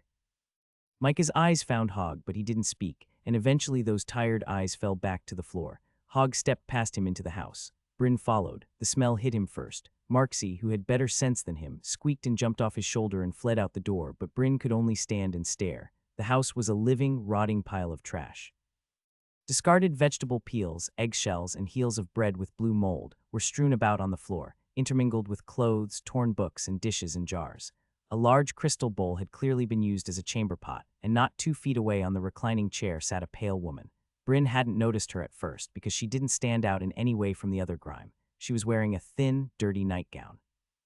Her feet were black with mud, and her hands had stains he didn't want to think about.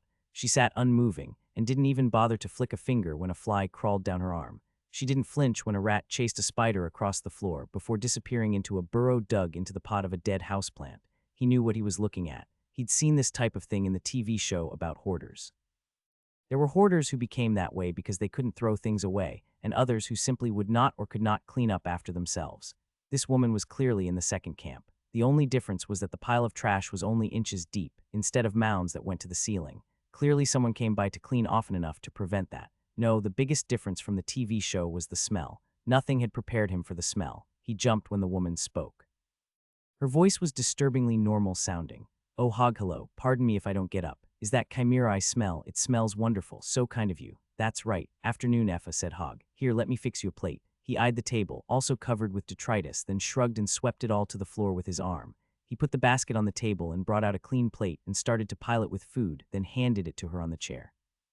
Effa dove in as soon as the plate reached her lap, foregoing a fork and knife to scarf everything down with her dirty hands. Bryn almost threw up at the sight. How could you eat in a place that looks like this? How could you eat with your own poop in a bowl 2 feet away from you? When Hog handed him another plate for Micah, he dashed out of the house in relief and gulped a big lungful of fresh air the second he crossed the threshold. Micah ate much more sedately, but also much more cleanly. He didn't make any noises of appreciation, just chewed mechanically, eyes listless. When he was done, Bryn took his plate and steeled himself, ready to go back in. "We would have given that girl anything," said Micah. The statement was so matter-of-fact and so out of the blue that Bryn didn't know how to react. Obviously, it was a tragic situation, but the suddenness made it hard to summon a lot of empathy. He tried regardless. "I'm sorry," said Bryn. "If only she'd asked," said Micah. "Do you understand?" "Yeah, I get it," said Bryn. "No, you don't understand. We would have done anything for that girl." "I'm sorry," said Bryn. He didn't know why he was apologizing. He hadn't done anything wrong. This was all Saifani's fault. If anything, he was due an apology. Saifani was the one who'd poisoned this town against orphans. It was a lot of the reason he had such a hard time fitting in with some people. Myra had outright said that's why she and her mother hated him.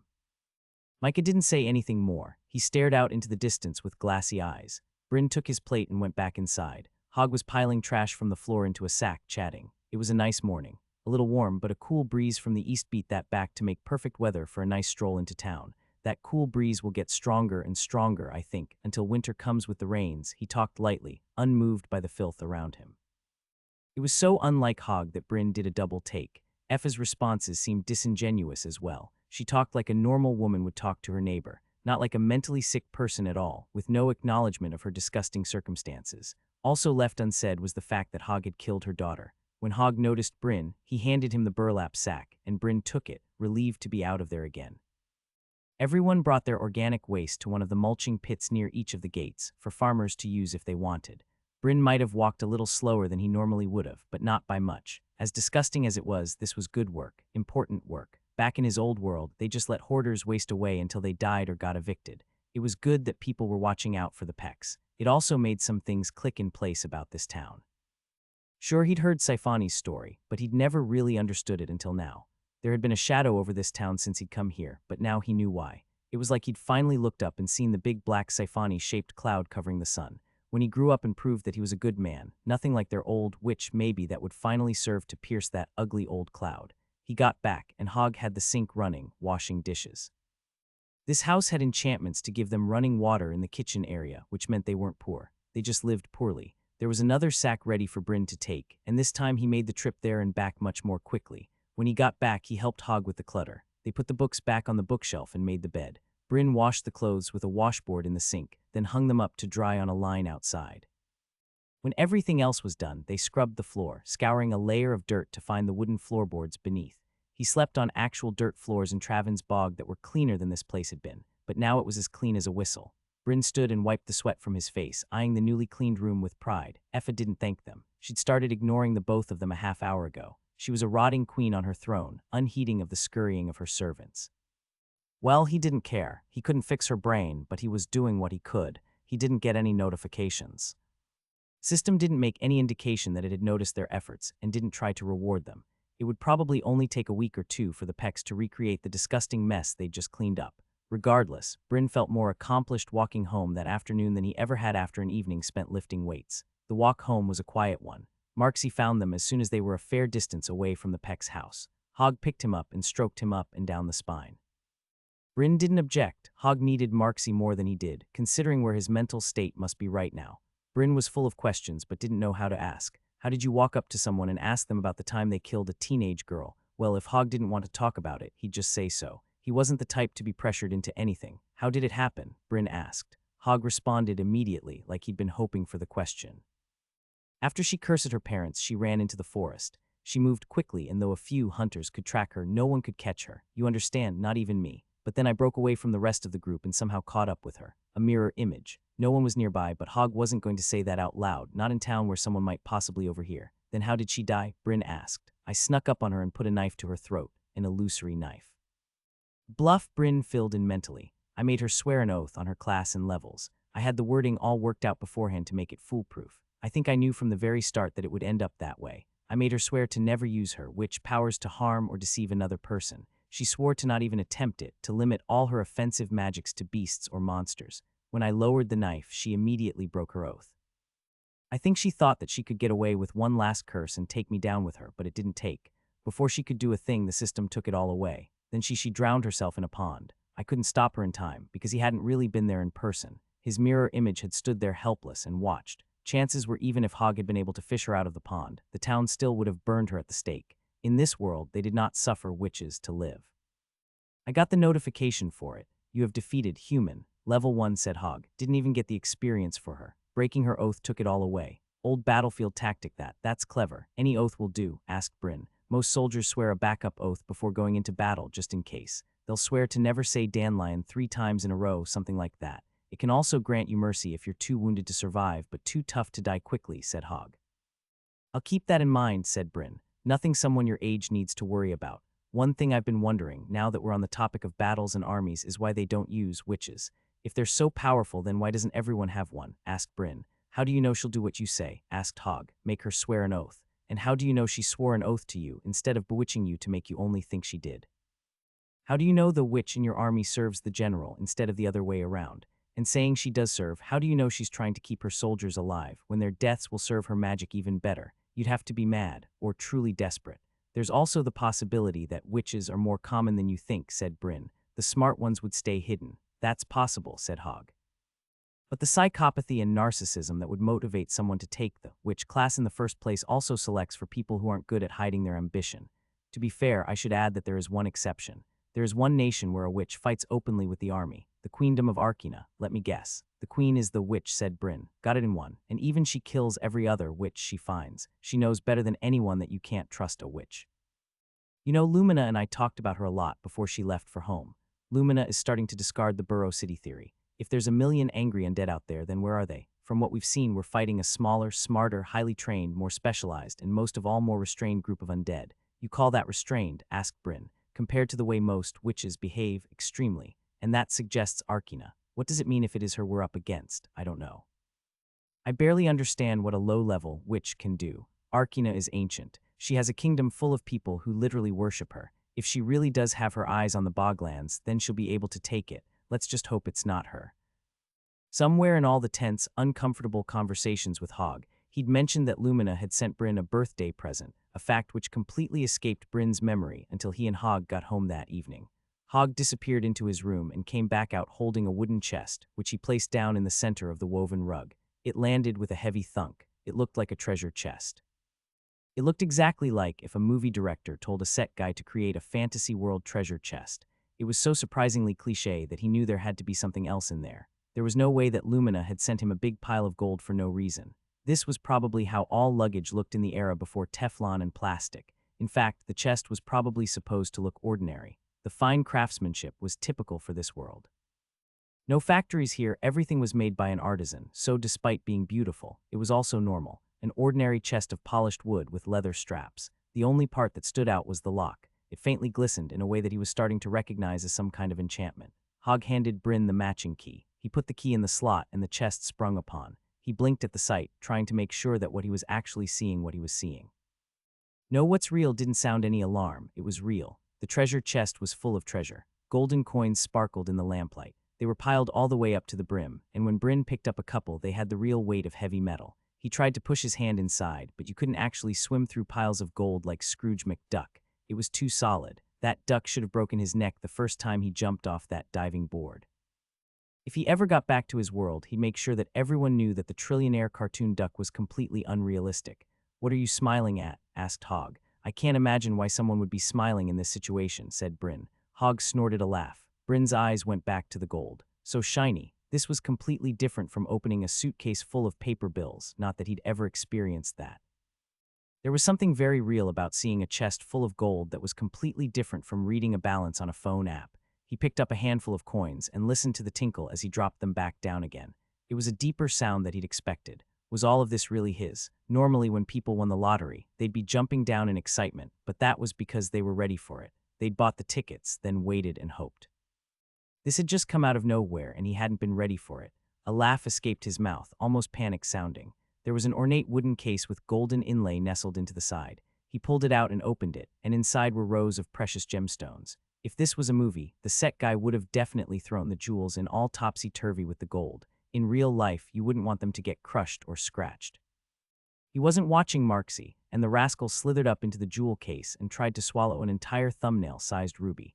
Bryn snatched it out of Marksy's throat, then put his pet in the tank. Marksy squeaked furiously and slammed himself against the wooden sides, but to no avail. Eventually, he quieted down, and Bryn noticed a little snake head peeking up over the wall. Marksy must have been standing up completely straight to look over the side, which was quite a feat. Bryn pretended he didn't notice. The chest also contained a paper note, written in beautiful calligraphy on thick cardstock paper. My dear Bryn, I had hoped to be able to visit you in person, but circumstances have pulled me back to the tower. It was never my intention to pledge myself as your mother and then miss your entire childhood, but the call of duty was unavoidable in this case. Regarding the subject of those who destroyed your home, I have been thinking over the immediate conclusion I drew when we were together, as well as the alternate conclusion I expressed many times to Hogg when we traveled together. Both of these explanations would be disasters of apocalyptic proportions, but take heart in the fact that neither of these explanations truly match the evidence. We must search for a third possibility. I hope you do not mind that I discuss these things in vagaries. This letter will most certainly be read many times before it reaches you. A chest full of gold attracts notice, and skills to read letters through walls do exist, unfortunately. Something to keep in mind for your return letters. I hope that there will be return letters. I am most eager to hear of your life in Hammond's Bog. It pains me that we didn't have time to create a proper relationship, but perhaps such a thing will be possible through correspondence. I understand that sending letters from the frontier can be expensive, so I've dispatched this small allowance. Understand that this is the least of what you are owed. Your dutiful mother, Lumina. Bryn handed Hogg the paper and said, the least of what I'm owed, huh? I'm starting to wonder if I should really keep all this. I don't feel like I deserve it. You don't, and it's good that you can see that. But so what? Who cares what you deserve? The only thing that matters is what you can get, said Hogg, scanning the letter. But I didn't do anything for this. You and Lumina and Luralan and Galen did all the work, said Bryn. It's more like what you didn't do. Let me ask you this. What do you think Lumina would have given you if you'd held the rewards for that quest hostage? I wouldn't do that, said Bryn. Anything. She would have given you everything. Her entire fortune. 10 years of servitude. Literally anything she could, said Hogg. Well, when you put it that way, he turned the paper over in his hands. Can you send a response? I don't have a mirror image in SteamShield right now. I can't maintain them over that distance for very long, said Hogg. I meant, isn't there some sort of long-range communication that you can use? Asked Bryn. There probably is. With that radio thing you keep telling me about, it should be possible. No, it is possible. I'm certain that the King's Court, illusionist, and his cabal have a method it would explain too much, but anyone that's found out the trick of it has kept it secret. I'll have to figure it out on my own, and once I do, I would need someone on the other end to receive the message. This isn't something we're going to crack anytime soon. The normal letters it is, said Bryn. Writing a letter to Lumina, thanking her for this, suddenly felt like the most important thing in the world. How often can I get a letter out? You can send one with each merchant train, so about once a month. It's been a month and a half, so we're due for one. Hogg seemed to mull something over, then said, Fine, tell you what I can do. Write the letter, and I can dictate it to one of my people in SteamShield. It'll still take me a week or so to get another mirror image out there, but it's better than waiting months, and this sort of gift deserves a quick response, I think. Bryn rushed to grab some paper and slammed it on Hogg's writing desk. Surprisingly, paper was another commodity that wasn't in short supply. There were big, paperbark trees in the forest, tall, windy trees whose bark came off easily in thin sheets. A tanner could treat the bark in an instant to turn it into crude but workable paper, and they sold it on the cheap.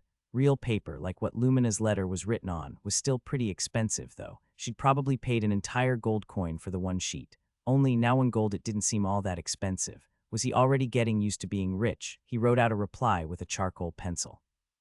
He talked about his life in Hammond's Bog, about the kind of chores he did, the training he did, everything that happened. Only he wasn't a psychopath, so he made everything sound 100% happier than what had actually happened. There was nothing Lumina could do about the troubles he faced, so there was no need to worry her about Hogg's insane 12-hour training regimen when he'd first gotten to town, and he omitted the fact that half the town thought he was going to be a witch when he grew up. He didn't talk about the nightmares, or his fears that the undead army was still out there, surrounding the town just out of sight.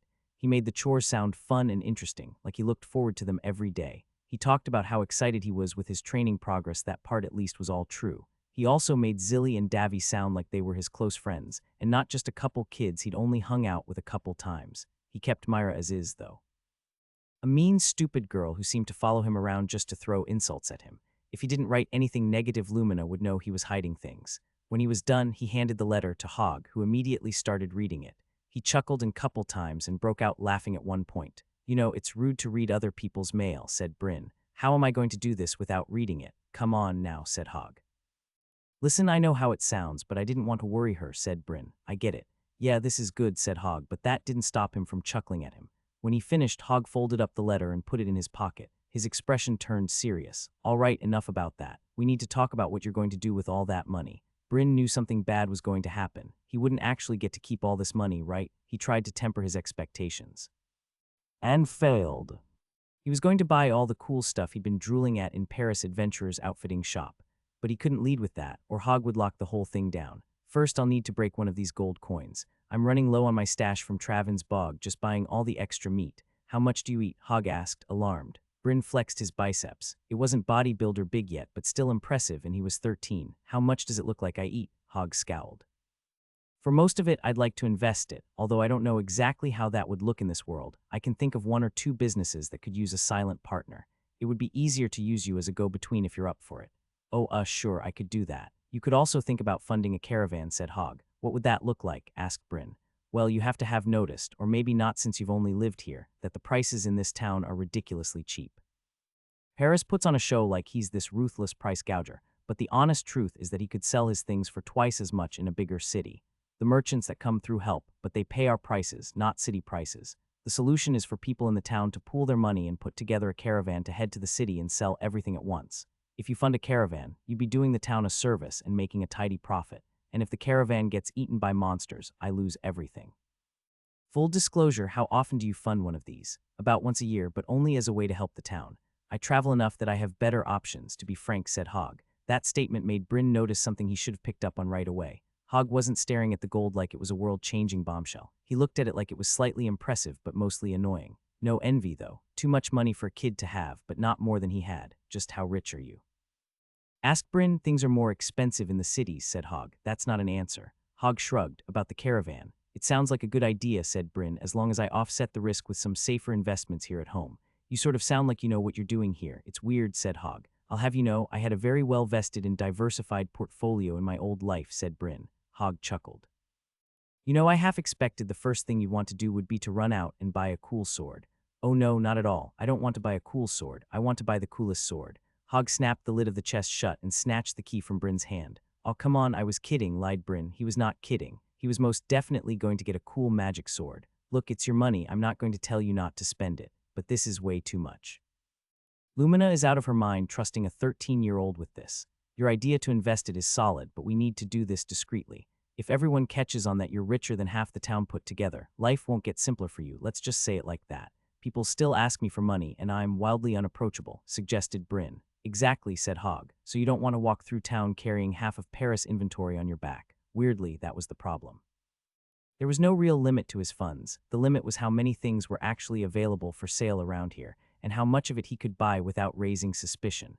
"Besides, you'll poke your eye out," said Hogg. Bryn snorted. "I'll be careful, and no one will see me. Like you said, we'll do this discreetly." He slowly pulled the key out of Hogg's grasp. A man didn't need a reason to want a magic sword, but Bryn had one regardless.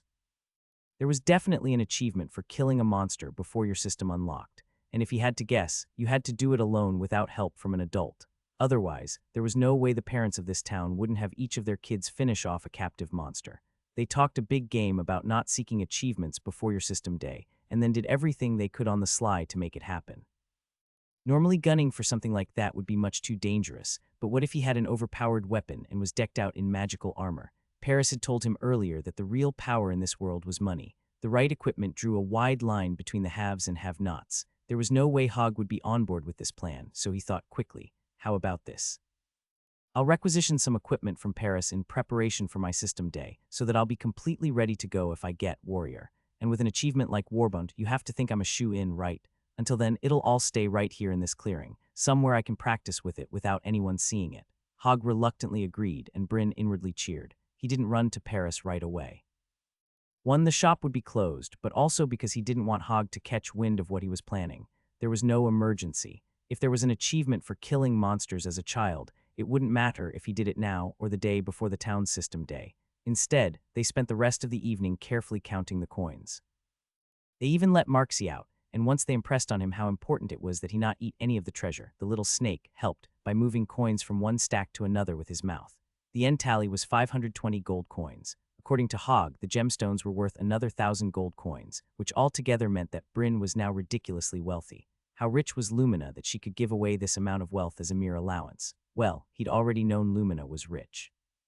He just didn't know what the rich really looked like in this world, especially in a town like Hammond's Bog, where even the wealthiest villagers still went to work every morning like everybody else.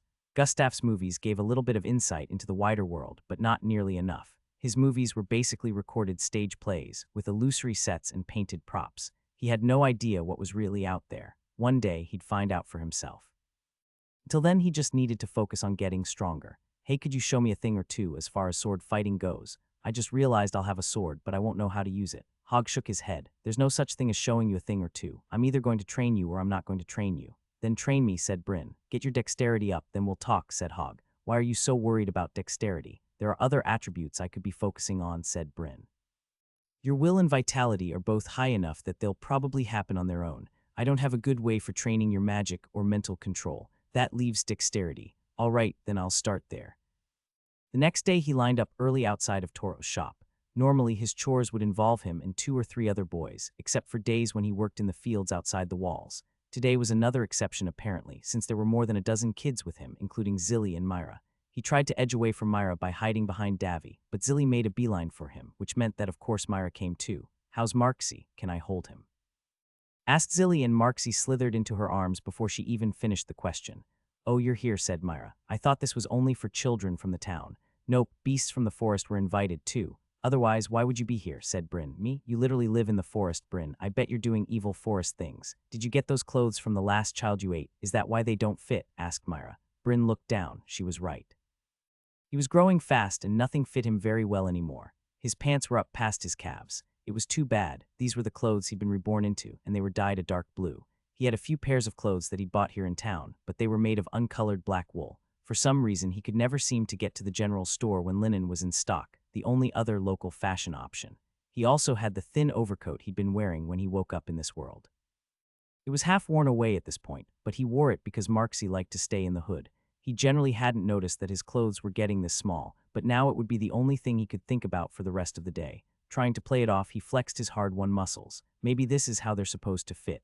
Zilly laughed and put a hand to her mouth, and Myra sneered and started to say something, but Davy cut in. Cut it out, you two. They were spared further banter by the arrival of Toros. Bryn would say he was a stereotypical dwarf, but didn't really know if that was a thing here. He needed to ask. For all he knew, it was common knowledge that there were elves and dwarves around. Either way, if there were dwarves, Toros could totally pass for one. He stood maybe 4.5 feet tall, had absurdly muscular arms, and wore a thick leather apron and leather gloves that went to his elbows. His face had a raccoon tan. It was dark red on his cheeks and nose, but his eyes were the normal ruddy tan of the people of the city. The raccoon tan probably came from using the goggles on his forehead. They had dark lenses and looked like steampunk sunglasses. He walked energetically, and his hands were always moving, checking the tools on his belt, stroking his long black beard, or gesticulating as he spoke. All right, gather round, that's it, Toros said to the gathered children. I'm Toros the smith. Don't call me a blacksmith, because I work with more than just iron. You could call me a black and metalsmith or just a metalsmith, but smith is the name of the class the gods gave me, so smith is good enough for me. Now you're here to learn the ins and outs of the trades of the town, but I'm not much for fancy speeches, so why don't you come inside and I'll show you around. He darted inside the smithy, and they followed into a large open room, all made of brick with a cement floor. There was a line of 6 anvils, a long work table with various tools, and a grinding stone. Bryn was surprised to see a metal drain in the center of the floor. He wasn't sure what it would be used for, in case they needed to douse the room to put out fires. Now that he was looking for it, he saw a waterspout attached to a rubber hose, strung up to the side. It was a match for the enchanted waterspouts that many of the villagers had in their homes, only much bigger. Toro's apprentice Sima was hard at work pumping the bellows into the big furnace in the center of the room, but he stopped and pulled up his goggles when they entered. The temperature is just about right, maybe 5 minutes before you can get started. All right, well, keep it going. It'll take longer than that to cover the basics, Toros answered. Look over here, kids. Let's start with the anvil. You ever wonder why they're always shaped like this? Well, Toros went through the room, offering explanations for every piece of equipment in a happily excited tone. He clearly loved this stuff and showed them tongs and clamps with all the energy of a 2-year-old showing off a stuffed animal collection. Lots of it Bryn already knew from being a fantasy nerd, but lots of the specifics were new to him, especially in the ways that things were enchanted or changed to harmonize with Toro's skills. The furnace got hotter than it should be able to, enabling Toros to work with steel. Part of the heat came from the bellows, which only worked as well as they did because he and Simo had the right skill. Some of the hammers were stronger than steel, but some were softer for more brittle materials. As Toros went through the room, explaining the tools, Marxie jumped out of Zilly's arms and moved up to get a closer look at the things Toros was pointing out. The smith pretended not to notice, but by the end he was talking to Marxie instead of the children. Toros went through workplace safety as well. Leather gloves and aprons were to be worn at all times. The black glass goggles needed to be worn anytime they were going to look directly at the flame or molten metal, and also to protect against sparks. There was a special iron helmet that looked like a welder's helmet from his old world, that they used when working with the most dangerous flames, although Toro's high vitality protected him for day-to-day activities. After that, he surprised Bryn by picking out 6 of the children, half the class, and having them don sets of aprons, goggles, and gloves that he'd prepared in advance. He was really going to let them try it out. Sadly, Bryn wasn't in the first batch, but Davy and Zilly were, so this meant he got to watch his friends go first and learn from their mistakes. You'll be making nails today from iron. This is the first thing a smith learns to make, and one thing we spend most of our time making. Unless we have an apprentice, then we make them do it. Simo makes 250 a day, and he's so sick of it just thinking about them is liable to make him puke. Ain't that right, Simo? Nah, don't listen to him, said Simo with a smile. Smiths love smithing, otherwise we'd have a different class. Bah, said Toros. He walked over to the forge and used a pair of tongs to draw out one of the thin metal rods that were sticking out of the flame. It was bright yellow on the end that was in the fire, then red towards the middle, and regular iron gray at the end where Toros held it by the tongs. This is your starter. I'm grabbing it here at the end with the tongs. It would be cool enough to touch with your bare hands right here, but we aren't going to touch it with our bare hands. We never touch anything that comes out of the forge with our bare hands, or with gloves for that matter. We always use tongs. I have a skill to resist burns, and I still use the tongs, even when I'm alone. He placed the hot part of the thin pole onto the anvil. Now, there are 7 techniques that you need to work metal. We're going to use 2 of them to make a nail, so if you can do these 2 things, you're about a third of the way to being a smith. The first is called drawing. It means drawing out, making something taper into a point. Marxie started to slither towards the anvil, and Simo snatched him up from the floor and gave him back to Bryn. Marxie squirmed around in his arms until he could get a good look at what Toros was doing. Toros hit the metal with a black hammer. He stopped after the first hit and glanced at Marxie, but the loud sound didn't bother the snake, though some of the children put fingers in their ears. He nodded, then kept going. He struck carefully and precisely again and again, and drew the metal out, making it thinner and making it end in a sharp point. The nail wasn't circular like Bryn was used to, but square-shaped, with 4 sides all the way to the needle point. The smith's blows were softer than Bryn expected. He wasn't banging with his full strength, but looked like he was tapping softly, mostly concerned with not splattering the metal or flattening it too much. The nail shaped up quickly, almost magically quick, but at the same time Bryn got the idea that Toros was holding back and going slowly so that the children could see what he was doing. The second technique is called upsetting. That's where we squash the material and make it thicker. That's how we'll make the nail head. Toros grabbed the hot part of the nail with the tongs, then took out a pair of pliers and snipped right through the hot iron as if it were made of cheese. There's another way to do this in case you don't have the strength, but for today just ask when you're ready and we'll cut it for you. He put the nail in a vise on the work table and tightened it shut. Then he hammered the top of the nail until the end of it flattened out and made the nail head. That done, he dunked the nail in a bucket of water for cooling before setting it on a shelf. It was a bit bigger than the nails Bryn was used to, about 3 inches long and a 1/4 inch thick, but Bryn supposed that since they all had to be made by hand, they probably preferred to use fewer, larger nails here. He also noticed that the other nails on the shelf were perfectly round. He'd made this one square for their benefit, because it would be easier, probably. Davy, Zilly, and the other 4 children in the first group used tongs to pull their rods out of the fire and brought them to their anvils. Davy started banging right away, and his rod flew out of his tongs and landed on the floor, which drew a round of loud laughter from Myra, who was watching with Bryn on the sidelines. He picked it up, embarrassed, and tried again. By the 3rd try, he got the hang of it and started making huge dents in the metal. Zilly held the tongs more confidently and tried out a few testing taps, which made no visible dent in the metal. She hit it with the hammer harder, probably as hard as she could, and finally there was a noticeable dent. She kept hitting, slowly thinning the metal out and driving it to a point. Davy finished his nail in minutes, and frankly it looked like garbage. It sort of went to a point, but it took so many twists and turns to get there it hardly counted as a nail. Simao finally ordered him to stop abusing the metal, so Davy took it over to the clamp and put a head on it with a few hard taps, then dunked it in the water. Despite how it looked, he seemed very pleased with what he had made. The other 3 boys in the group ended up with crooked nails, all done in a matter of minutes. Zilly and the other girl took a lot longer. They tapped away over the course of 15 minutes, switching arms when one got too tired. Eventually, though, she ended up with a nail that was nearly a perfect match for the one Toros made. Then it was Bryn's turn. He handed Marxie off to Zilly's eager hands, then took his rod out of the flame and set it on an anvil, determined to follow Zilly's example and not Davy's. Zilly had much higher dexterity than him. Hogg had said all the girls had dexterity over 26. Bryn couldn't match that, but he could at least be as careful as she had been. He tapped the metal softly, then harder and harder until it just barely started to move the metal. It was harder than he expected, but still perfectly within reason. He could still hit it a lot harder, but he wanted to do it right. Slowly, carefully, he hammered out the metal, keeping it perfectly flat and tapering it down to a nice point. It took him 10 minutes and some of the boys snickered at him, completely oblivious to the fact that their nails looked like complete garbage. Nicely done. Go ahead and put the head on it, said Simao, breaking Bryn out of his concentration. His nail was done. The last minute he'd been tapping out imperfections that were too tiny to really matter. Simao cut off the end and Bryn brought it over to the clamp. He made sure it was tight and gave it a strong, solid hit. Again, the metal was surprisingly hard for how brightly yellow it was glowing, but still well within range for him to move it how he wanted. A few more hits and it was done. He doused it in the water and moved to place it on the shelf, but Simao said, "Go ahead and take it. It's cool enough to touch. We've got a skill working on the bucket. I can keep this, of course," said Simao. "No one has the right to take something you made with your own hands. It was just a nail." He was crazy rich now. He could afford a wagon load of nails without making a dent in his wallet. But this nail was special. No amount of money in the world could give you something you'd made with your own hands. Only effort, sweat, and blood could do that. It was a good nail, as good as anyone in the group had made. He was certain he'd keep it for a long time. Through your efforts, you have increased the following attributes. Dexterity +1. Well, that was nice. He'd probably gotten it since he'd been careful to do it right. He'd accomplished a task, and it was a dexterity-intensive activity, at least for him. "Hey, did anyone else get a point for that?" He whispered to the other kids. "I got a strength," said Zilly. "Oh man, I didn't even think of that," said Davy. "How are you doing on dexterity?" asked Bryn. He was taking a risk. Adults did not like to talk about this, but maybe kids his age would be different.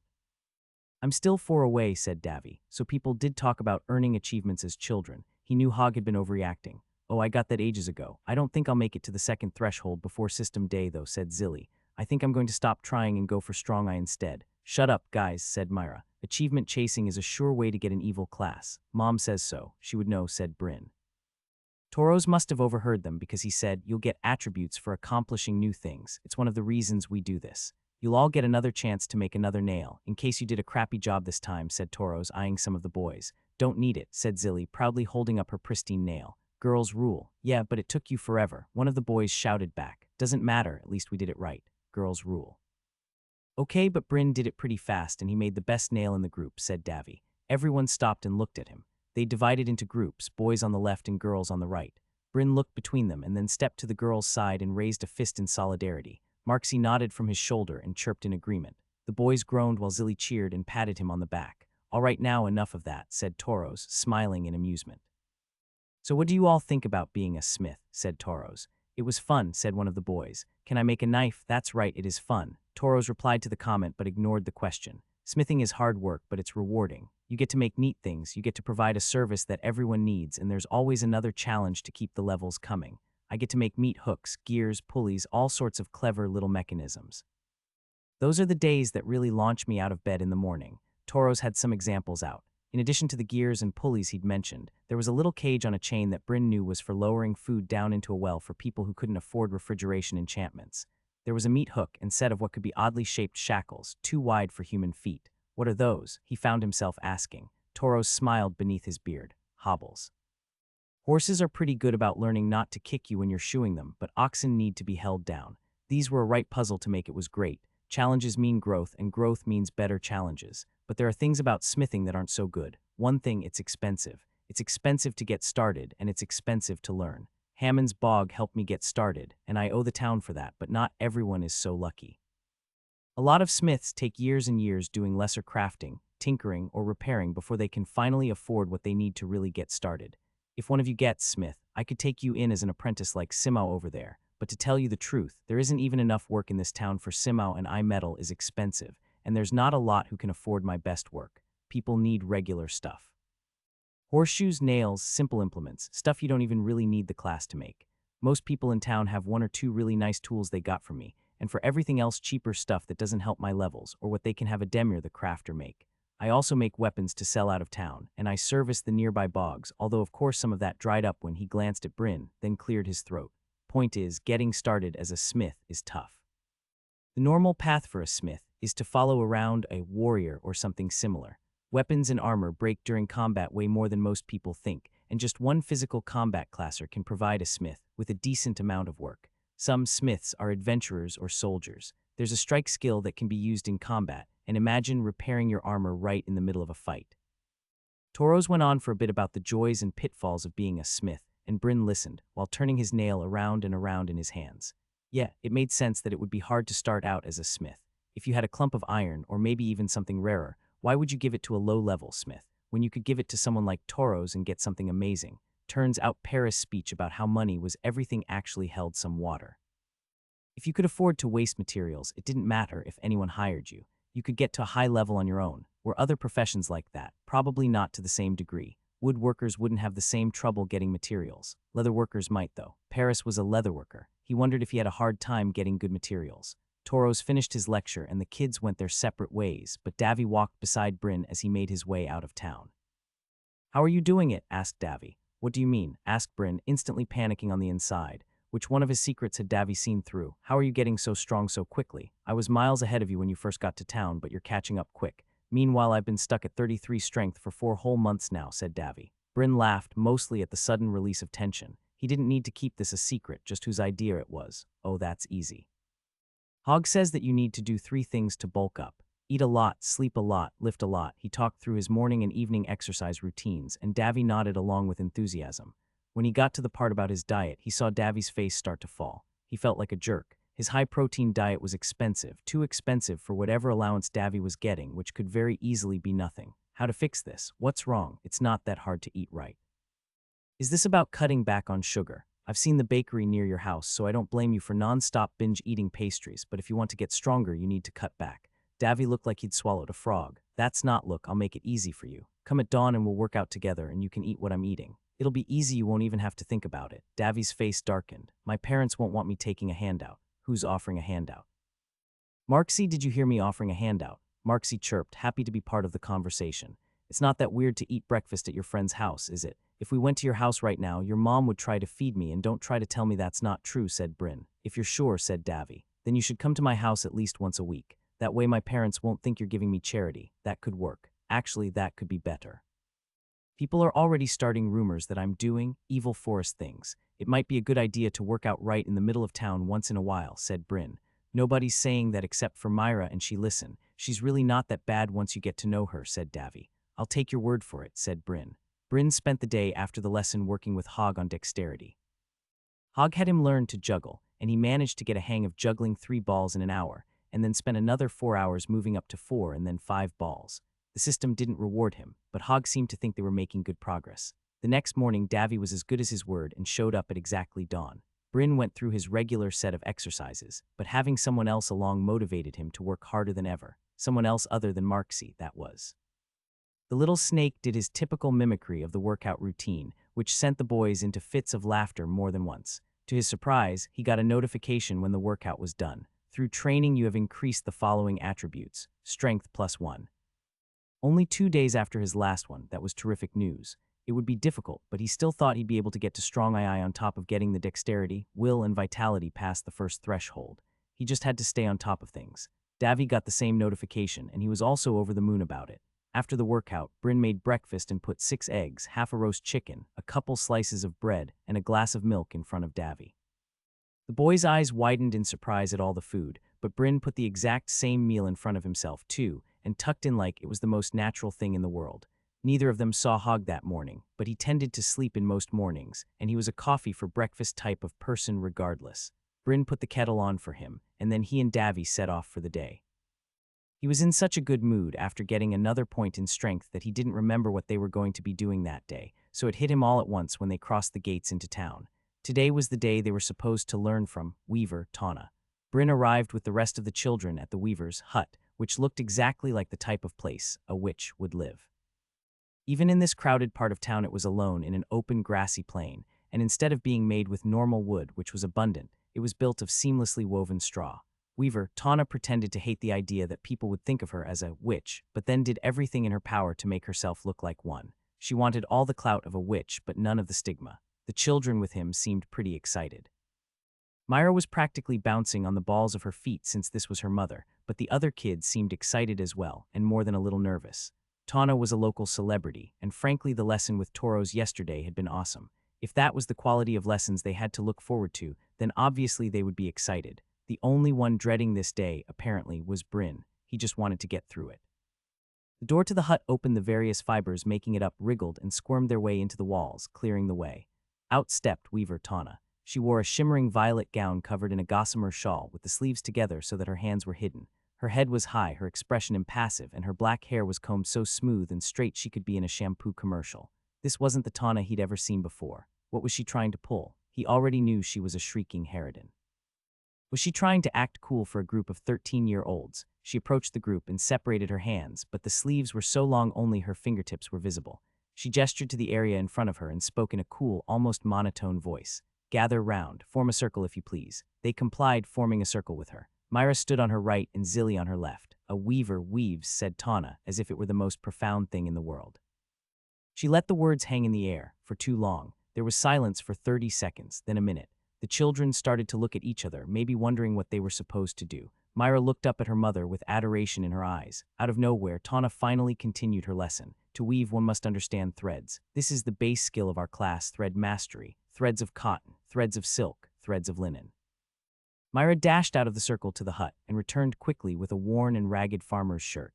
It was clean, but it was heavily frayed and had holes in places. She gave it to Tana, who took it without looking. Tana tossed the shirt into the air. It floated there for a moment, flapped in the wind, and then unwound itself. Each thread of the shirt unwove itself from the rest in less than a second, and then just as quickly the shirt reassembled. What fluttered to the ground was a perfect coat jacket, green where the shirt had been tan, with twisting dragons embroidered down the arms.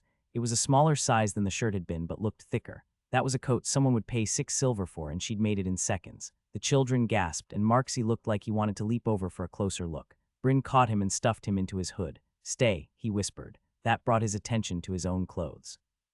He'd never gotten around to replacing anything, so they were still too small, and the hard chores and harder play meant that they were getting almost as ragged as that farmer's shirt. Just like yesterday, he felt terribly underdressed. In his old world, everybody had 30 outfits and they were all mass-produced trash. Here, everyone had 1, 2, maybe 3 outfits, and they were generally beautiful. The best materials they could afford, all sorts of color, embroidery, and embossment to give themselves unique flavor. In fantasy movies in his old world, everyone had ratty hair, mud on their faces, and only wore brown. If there were any other colors, it was also covered with mud. But it turns out, combs were very low-tech. Washing your face was not that hard, and if you could only afford one outfit, you'd find a way to make it something you could be proud of. A lot of the reason they dressed so well, however, was probably because of this Weaver, who could replace an entire textile factory by herself. Weaver is a common class, but not often is it offered to children on their system day. Does anyone know why? Bryn had been hoping to fly under the radar, but he should have expected she'd call him out. No, I don't know, I thought not. You're not from here. You don't seem to be from anywhere," said Tana. She gestured to Myra. "Most of the time you'll get Spinner first. Spinner can be evolved into Weaver," said Myra. "Quite right, but I cannot suggest you take this class." "Do you know why, Bryn?" she asked. He met her gaze. "No, one wonders if you know anything at all. Perhaps if you spent less time courting abomination and more time learning common knowledge, your fate would not be so, but I'm getting ahead of myself." She gestured to Zilly. Zilly at least had the courtesy to look uncomfortable at being used as a weapon against Bryn, but she answered, "Spinners can't do much with the class that can't be done with a spinning wheel." "And weavers, correct," said Tana. "Since my class is an evolution of spinner, I can do anything a spinner can do." She smoothly bent down and tore some grass from the ground and flung it into the air. It all collapsed into itself and then spun out into a long green thread. One girl raised her hand. Ask, said Tana, is it true you can see the future? Yes, of course, said Tana, and so can you. What? You see the world around you and can tell that it is autumn. Tell me then, in the near future, will the days grow colder or warmer? Colder, but that's not seeing the future, said the girl. Total cringe. What was that forum called that made fun of stuff like this? I'm 14 and this is deep. But the other kids were drinking it in, so snickering and derision wouldn't win him any friends. You have seen the present and extrapolated the future. This is what weavers do. Only we can predict more because we can see more. To be a weaver, one must understand threads. She closed her eyes and rocked her head back and forth side to side as she spoke. One must truly understand them, see them, feel them, know them, how they twist and turn, how they move and wind around the others. Threads of cotton, threads of silk, threads of linen. She opened her eyes, threads of fate.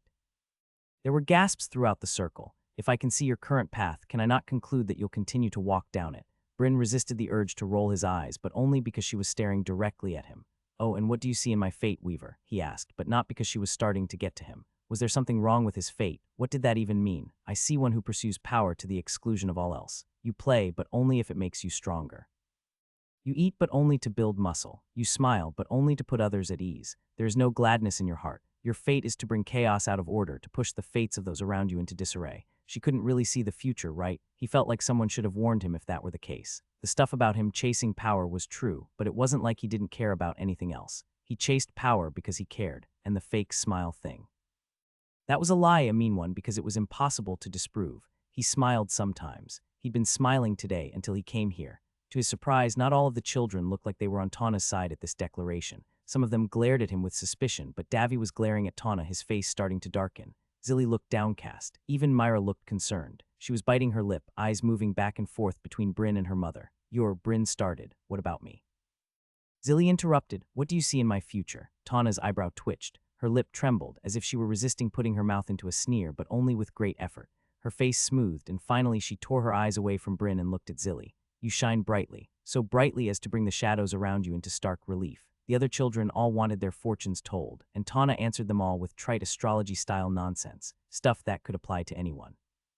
Tana clapped her hands. Now then, an activity. We will practice weaving. Myra rushed into the hut again and came out with 6 wooden squares. Tana took one out of her hands and explained what they were. The squares were weaving frames, except with a catch. The weaving would have to be done in pairs. One child would hold one set of threads and the other would hold the set on the other side, and they'd take turns weaving them into each other. They paired off, Zilly with Myra and Davy with Bryn.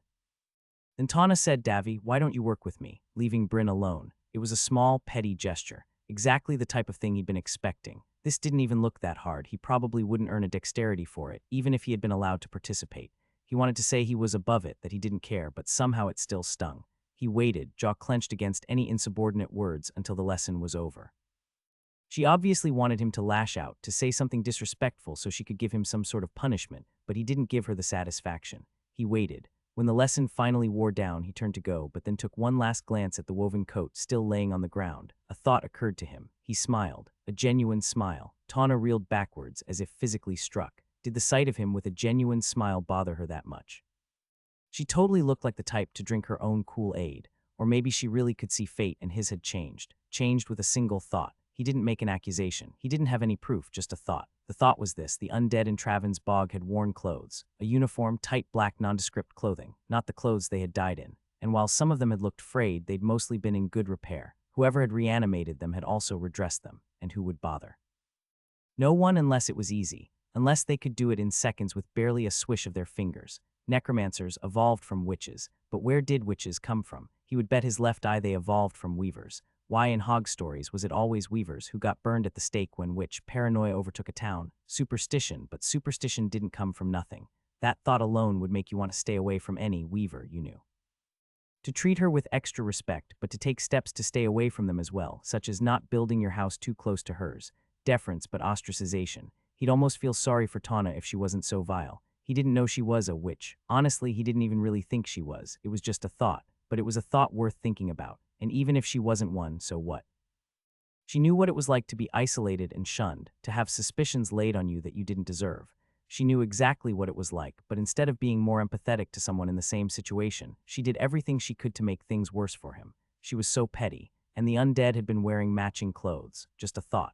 After the lesson, he ignored the calls of his friends and marched to the general store. Merchant Julinha stood behind the counter and scowled at him as he entered. The sharp-eyed lady really didn't like him, and now he was starting to understand why. Sometimes resentment rose from some kind of offense, and sometimes it originated from guilt. I need clothes, obviously, he said, looking down at himself in a self-deprecating way. I can make you something from a demir's wool, but I'll need a silver and 2 coppers for the entire set, said Julinha. That was gouging, plain and simple. It's not like he couldn't afford it, but a set of woolen clothes were worth 4 coppers tops.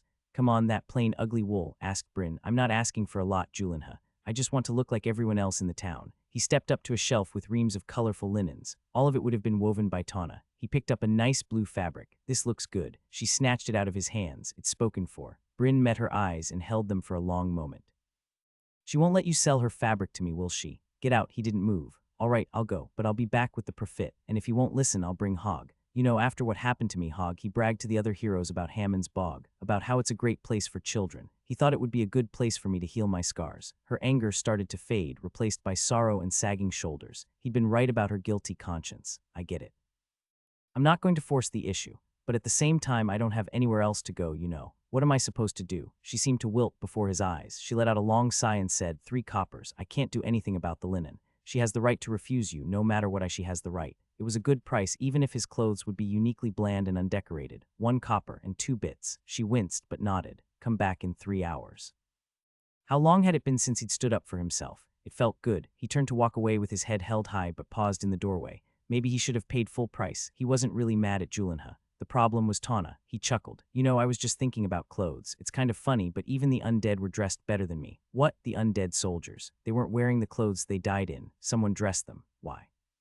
I can't think of anyone who would bother unless it was no trouble at all for them, I suppose. Just a thought. Had that been petty of him? He could be a little petty. Petty enough to leave similar comments with 3 other people on the way out of town. When he reached the town's gates, he was surprised to find Myra waiting there. Leave me alone. I'm not in the mood, he said, intending to walk right by her. Why? She shouted.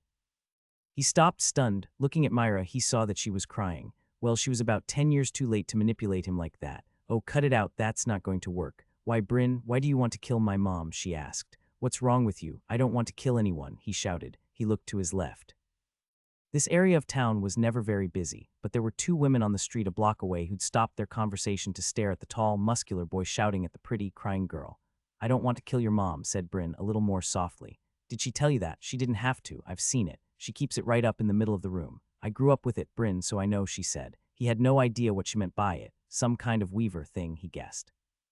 Why do you hate her? Myra finished. Why does she hate me? There's only one person in this world who has a reason to hate me, and that's the witch that destroyed Travan's bog and tried to kill me and failed.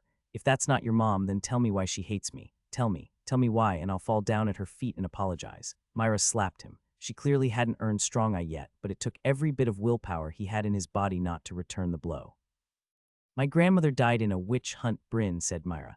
My mom knows better than anyone. Oh, I guess that it's wrong to spread rumors then. But what do I know? I'm just a pre-witch, said Bryn. He stomped away and she didn't try to follow him. The walk down the road to Hog's house in the forest felt shorter than it normally did. He was walking too fast, his long steps eating up the ground. He'd be there soon and he wasn't ready for it. Yes, the adult part of him was telling him that he could have handled that better, that sometimes people just didn't get along and he should let it go. But he was in a teenager's body and that part of him was liable to boil over. His blood roiled in his veins. He wanted to punch something. Get down, Marksy, said Bryn. He wasn't sure if Marksy would understand, but the little snake understood the tone if not the words. He slid down Bryn's back and slithered a few feet down the road.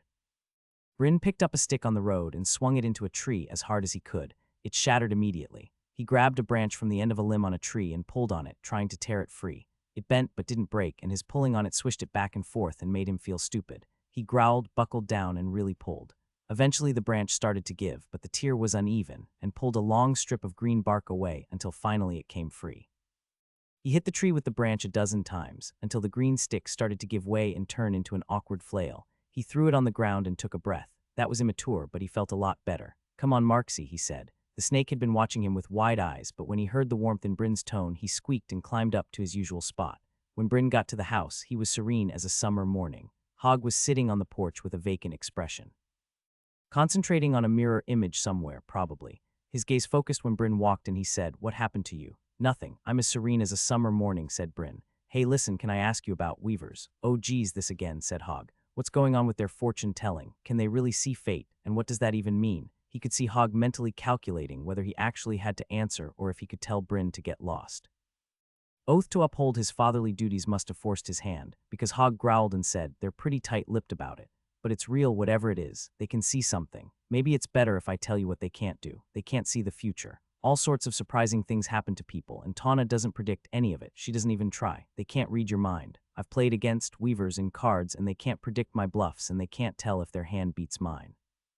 I think they can see a general impression of who you are, what you like and dislike, what you want, that kind of thing. So in the card games, a weaver could tell that I wanted to win but couldn't tell how I meant to go about doing that. Does that answer your question? Please say yes, I'm kind of in the middle of something. Tawna says my fate shows that I'm evil and bad and I want to kill her, said Bryn. That checks out, said Hog. Shut up, said Bryn. She's annoying, but I'm not planning on killing her. The only person in this world I want to kill is the necromancer who destroyed Traven's bog. Stop. I see where you're going with this, and Weaver, Tawna is not a witch. I'm 10 times more paranoid than you, and I've already verified it 6 different ways. I'm not guessing, I'm certain. Drop it, said Hog. He wanted to ask if weavers evolved into witches. That would actually be an argument against Tawna being a witch, because if weavers could spin, then witches could weave, so any witch would have been able to clothe her zombies. But what was the point? Hog would just think the worst of him, and he probably wouldn't even answer the question. Fine, whatever, said Bryn. I'm going to go train my dexterity or something. He made it 2 steps before he stopped and face-palmed. What? Asked Hog. I forgot I ordered clothes. Looks like it's a vitality kind of day. I'm going back to town. The next day was Bryn's day to work out at Davy's place, so he set off a little early.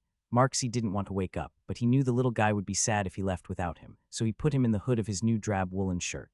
Julinha had been as good as her word, and if the clothing was plain, it didn't look bad by any means. He'd ended up paying her full price after all, and felt confident that he'd fairly well won her over from Tawna's side. Davy's family had a house in the city, but for the workout they decided to meet at his family's farm.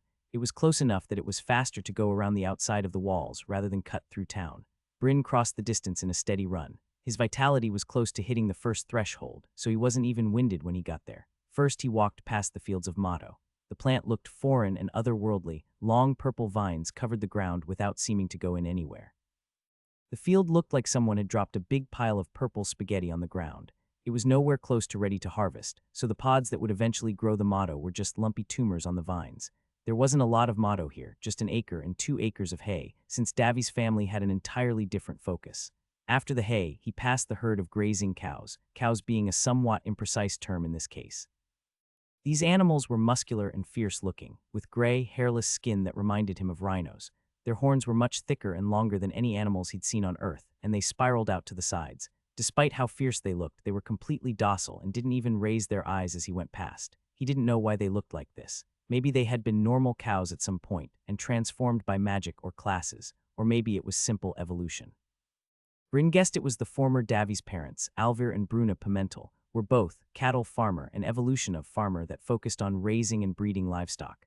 Last, he passed the Pimentel family treasure. A bull stood proudly in a fenced-off area. A huge, towering beast, Bryn's head didn't even go to his shoulders. He had an intelligent look in his eye, while all his females seemed a bit dull, and he surveyed his land with cold calculation. The fence was covered in signs warning people not to enter his private pasture, and the way he met Bryn's eye with such unwavering dominance made him sure that the fence around him was nothing more than a polite fiction. Davy had told him all about the bull, of course. The way that Bryn didn't really worry about money must have made Davy feel insecure about his own family's wealth, though he really didn't need to. Bryn didn't look down on people for being poor, and besides, Davy's family really wasn't even close to poor by Hammond's bog standards. The bull was proof of that. A normal adult with a class in Hammond's bog made $1 a day, but the Pimentels could rent the bull out for $4 a day. He had the strength for jobs that even people with system-enhanced strength had trouble doing on their own. Pulling up boulders, pulling up stumps, pulling wagons the size of school buses for bringing in the harvest. Sometimes plowing fields, but he was a bit pricey for that. The system could increase your strength, but it used your species as a baseline. A level 10 bull would always be stronger than a level 10 person, no matter what class they had or how many push-ups they've done. The bull snorted and Bryn tore his eyes away. Don't offend the expensive murder bull. Davy exited the milk shack, carrying something strange. The hulking preteen had a long stick on his shoulders. It looked like the yoke a bull would use, only it was obviously made for him. It had 4 hooks, and each of them held up a 5-gallon barrel. He'd be willing to bet each of them were full of milk. Those had to weigh something like 40 pounds each, and his yoke had 4 of them. So what's this? He asked. I made these yesterday, said Davy, and I got a dexterity for it. Nice. What are they? I figured today could be leg day. We can put on these bad boys and do walking squats while we bring the milk into town, said Davy. Plus, this is a job that really does need to be done, so it might even count for, system stuff. I'll be honest with you, Davy. That sounds like absolute hell. It's a good idea, though. Let's do this, said Bryn. Who's that? Davy pointed at something behind Bryn. He turned to see Zilly, walking down the road coming from the town's gate. What's she want? They started walking towards her, but she held up a hand indicating they should wait and dashed towards them. Since they were waiting for her to catch up, Bryn spent the time figuring out how to put on the yoke. It was surprisingly well balanced and fit over his shoulders easily, although it was heavy as sin. You made this. Did you carve it yourself? Yup, Davy said proudly. Dad helped a little. Zilly caught up with them a minute later and was still gasping from the sprint. I knew it, you guys are training your strength. It's not against the rules, said Davy defensively. Well, it sort of is, said Zilly. Everyone knows you're achievement chasing, but who cares? I want in. Bryn and Davy glanced at each other. You sure? Asked Davy. Yes, Zilly said with a sharp nod that shook her curls. I'm not going to get to dexterous II before system day. I just don't have the knack for it, and I'm wasting my time trying. I'd be better off trying for strength. I girls never get to the special one. What's it called? She asked the last part in a conspiratorial whisper. Workhorse, said Bryn. Huh, that doesn't sound that flattering, said Zilly. You know what they say. The reward for work well done is more work, said Bryn. Who says that? Well, I just said it. So there's at least one person, said Bryn. Zilly laughed. She was one of the few people that even noticed his dry sense of humor. Most people just thought he was being obstinate. So this is what you do, carry heavy things around a lot, asked Zilly. There's a little more to it than that, said Bryn. Tell you what, we have some extra time. It won't take that long to bring this into town. Why don't we go through our routine a little bit as a warm-up? We can show you how it's done. Davy looked a little nonplussed as he looked between Zilly and Bryn. Then suddenly he smiled and said, You two, why don't you two? You two get started while I go grab some stuff from the shack. Davy wasn't subtle for a 13-year-old, and 13-year-olds weren't famous for being subtle. He obviously thought that Bryn and Zilly were crushing on each other. Well, that wasn't going to happen. Zilly was a kid. The good news was that as far as he could tell, Zilly also only saw him as a friend. Bryn shrugged. Okay, let's start with push-ups. Surprisingly, or maybe he shouldn't have been surprised, but Zilly had no problem knocking out 50 push-ups. He started on sit-ups, but that woke Marksy up, who started squeaking insistently. Good morning, sleepyhead, Zilly said to him. Marksy ignored her and slithered towards one of the cows. Bryn thought he was going to spook it and get him in trouble with the bull, but Marksy stopped and pointed at the air with his tail. There was a swarm of shiny green flies, buzzing lazily over an old dry cowpie. Marksy wanted Bryn to get him some for breakfast. Yeah, no, I'm not catching flies for you. Marksy collapsed on the ground, breathing heavy, wheezy breaths. Oh no, Zilly said with a melodramatic flair. I think you've broken his little heart. Bryn chuckled, but bent down to scratch Marksy's head. Listen, buddy, I hope you know I'll always take care of you, but you're going to be a big, strong hunter someday. Just like how me, Davy, and Zilly are practicing to get strong, you need to do the same. Why don't you practice your hunting skills on those flies? If you can't get any, I'll still find you breakfast, but it'll be fruit. Marksy looked at Bryn, offense written clearly on his little snaky features. I'm only saying it like that because I believe in you. You can do this. Marksy nodded twice, then sank down low and disappeared into the grass. Back to the workout, Bryn took Zilly through lunges, squats, and a few other exercises that didn't need equipment, and talked about things like curls and bench presses. Hey, so listen, said Zilly. I saw Myra last night. She looked pretty bad. Do you know what's up with her? There was no sign of duplicitousness on her face, but it could be because they were in the middle of a 5-minute plank. Bryn would be willing to bet this was the real reason Zilly had sought them out today, for the gossip. Not that he minded, he wanted to get his story out there. She found me on the way back home after the lesson and she was sobbing. She accused me of being a monster, like always, and said I was going to kill her mom. What? Zilly nearly dropped her plank. It's not true, obviously. She's not my favorite person, but I don't want her dead, said Bryn. But if she thinks Bryn, she's a weaver, doesn't mean she's right. Hogg explained it to me last night, said Bryn. Myra said you were kind of mean, said Zilly. Bryn groaned, but only because they were pretty far into the plank. He hated planks.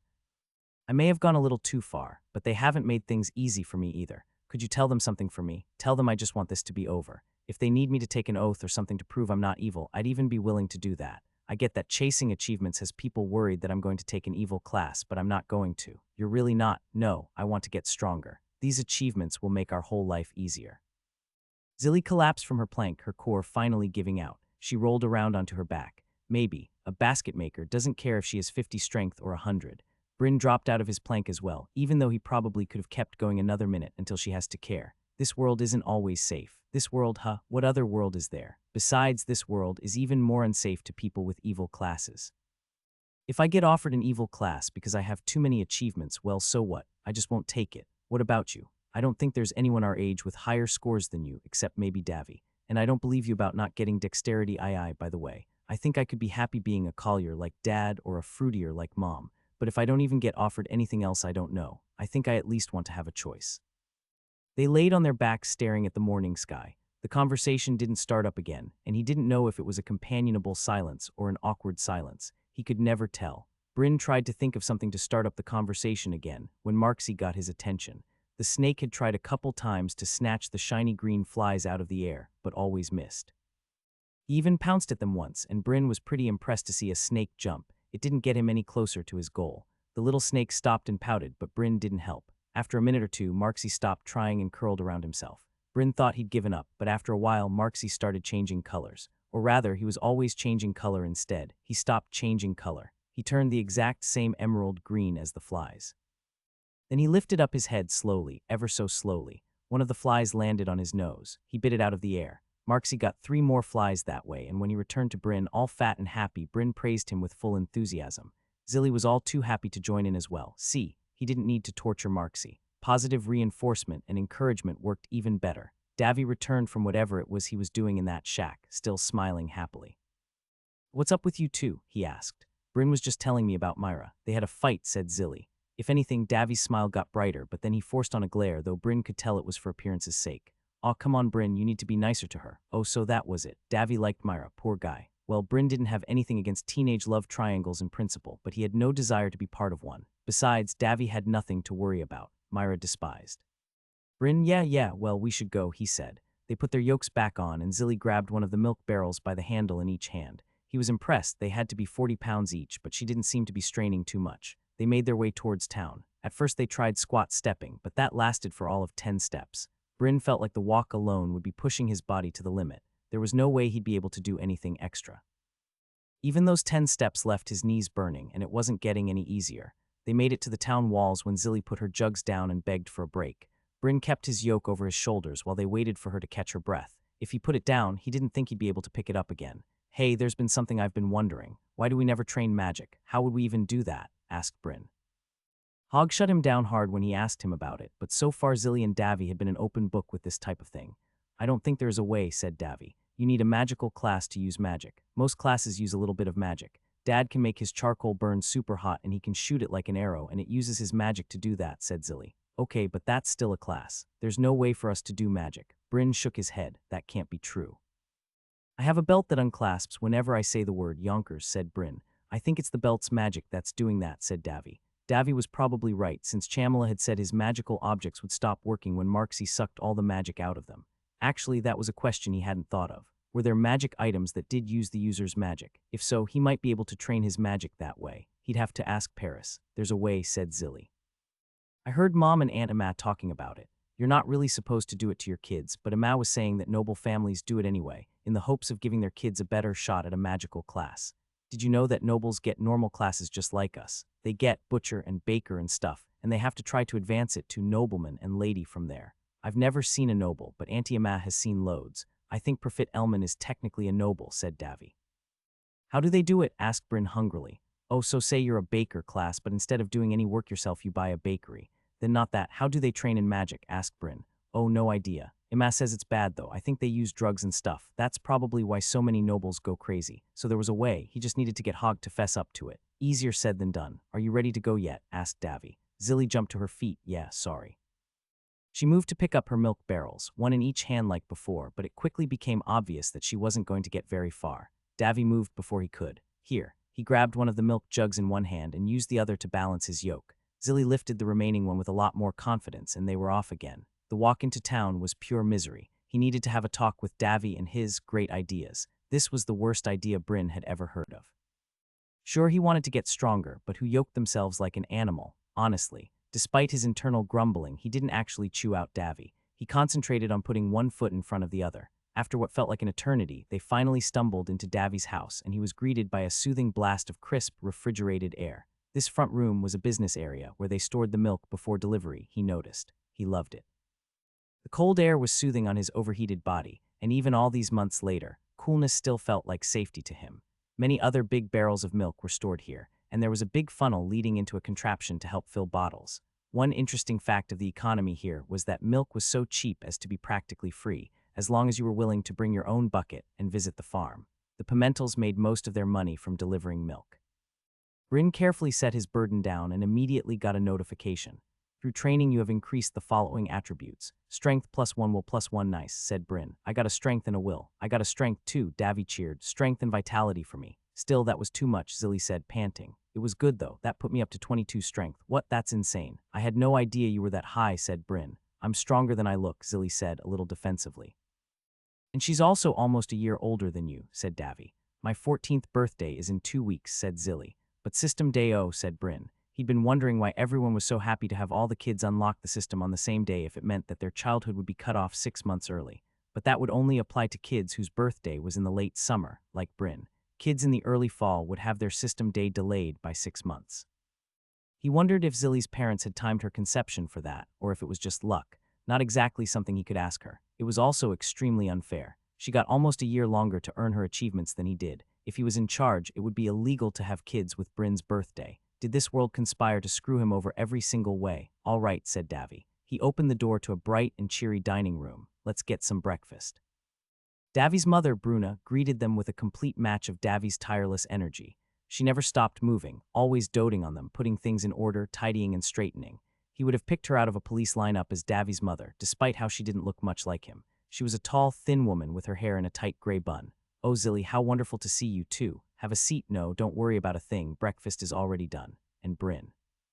We haven't formally met, but Davy's told me a bit about you. She seated them at an impressive dining table, which was so far completely clear. Bryn had a certain mental image of a farmer family's dining room, but this was something else entirely. The long dining table was a work of art. The smooth surface was made of different shades of wood all stuck together perfectly in geometric shapes, while the legs were stylized into feathered lions. Griffins, maybe. Somehow it all worked together in a very elegant way. The rest of the dining room matched the table, although the black iron standing lamps in the hardwood china cabinet gave it a distinctly Bavarian feel. Davy might not have Bryn's ridiculous allowance, but obviously his family was far from poor. Bruna came back with 3 plates of eggs, steak, and mashed motto for the 3 of them. It looked absolutely delectable, and they'd gone a little harder than usual on their workout that morning, so Bryn was famished. Bruna waved them to start, and he tucked in without a second, though. How do you like your yogurt, Bryn? Sweet or savory? Asked Bruna. At his surprised expression, Davy said, mallow sweet or pork? Mallow, please, said Bryn. Davy shrugged. Your loss. Bruna came back to the room with 3 glasses of yogurt. Thicker than milk, but he could see it was still thin enough to drink rather than eat with a spoon. Yogurt. Of course they would have that here. He should have thought of that. Hogg paid extra to have someone deliver milk all the way out to his house every morning, so Bryn had never had to visit a dairy. He took a sip, and yeah, it was marshmallow flavored. Surprising choice, but honestly pretty awesome. At least it wasn't motto flavored. Zilly and Davy had both gotten pork. Apparently Bruna already knew their preference. Have you ever tried pork flavor? Come on, take a sip, said Davy. I was raised better than to turn my nose up at any kind of food, Bryn started. He gave Bruna a nervous glance, but she smiled encouragingly, so he kept going. But that sounds absolutely terrible, Davy. Why subject yourself to that? You should treasure yourself more. Zilly burst out laughing so suddenly she sprayed yogurt on the table. Bruna seemed amused rather than offended, and tossed her a rag to clean it up. Bruna called the rest of her family down, and served them breakfast as they took their places at the table. Davy's father, Alvir, was stocky like Davy, but a half-foot shorter than his wife. Apparently Davy was a middle child, with 2 older sisters and 2 younger brothers. The 2 sisters were 16 and 18. Both of them had callings, which told him that parents didn't kick out their kids the second they got their classes. He had assumed as much, but it was nice to have a confirmation. The family was boisterous and happy, which Bryn didn't really know how to deal with. They all talked over each other, 2 or 3 conversations going on at once, and while Zilly chimed in like she was born to it, he didn't really know how to contribute, so he stayed mostly silent. The conversations were punctuated by loud, wall-shaking laughter when someone made a joke. Their humor was different. Bruna would ask Davy's brother, and will you be helping the carpenters today? And he would respond, yes, and when I go I'll have a duck on my head, to which everyone would explode with laughter. Bryn didn't get it. If he had to explain, he'd say that it was probably funny because he said there would be a duck on his head, while people don't normally have ducks on their heads. He knew enough to laugh along when everyone else laughed, though, so he didn't make a fool of himself. He looked down at his breakfast. Half the steak was left. He'd saved the best for last, but for some reason he was having a hard time finishing it. There was a lump in his throat. Right, this was probably the first time he'd been around people since he'd arrived in this world. Not just people, but a family. They were kind and welcoming, and he'd never felt so alone in his life. He'd had something like this once, too. He forced himself to take a bite. He needed to eat to build muscle, after all. As breakfast got over, the family trickled away, and Bryn, Zilly, and Davy went off for their daily lessons. The other two talked happily the entire way, and hopefully didn't notice that he couldn't manage to do more than grunt an occasional affirmation. Today they were with Oleg the wheelwright. They entered a workshop that didn't look much different from the carpenter's place that he'd worked at so often. There was a big table saw and all sorts of tools for cutting, sawing, and sanding, as well as lots of work tables. The wheelwright himself hadn't arrived yet, so the children milled around, murmuring conversation. Myra didn't march up to him and start in with the insults as usual. She stayed on the other side of the room by herself, looking subdued. The door banged open, and a cheerfully dressed man sauntered into the workshop. He wore reds and blues, including a matching striped hat with a feather. He had a spring in his step. Maybe something good had happened to him, or maybe he was always this chipper. Bryn couldn't imagine it. That had to be exhausting. Oleg the wheelwright put his hands on his hips. Wow, we have a good-looking bunch of young adults here today. Is everyone excited to learn about making wheels? The children grunted affirmations. I can't hear you, said Oleg, making Bryn hate him immediately. The children shouted, yes, several of them perking up noticeably. Well, he couldn't blame them for it.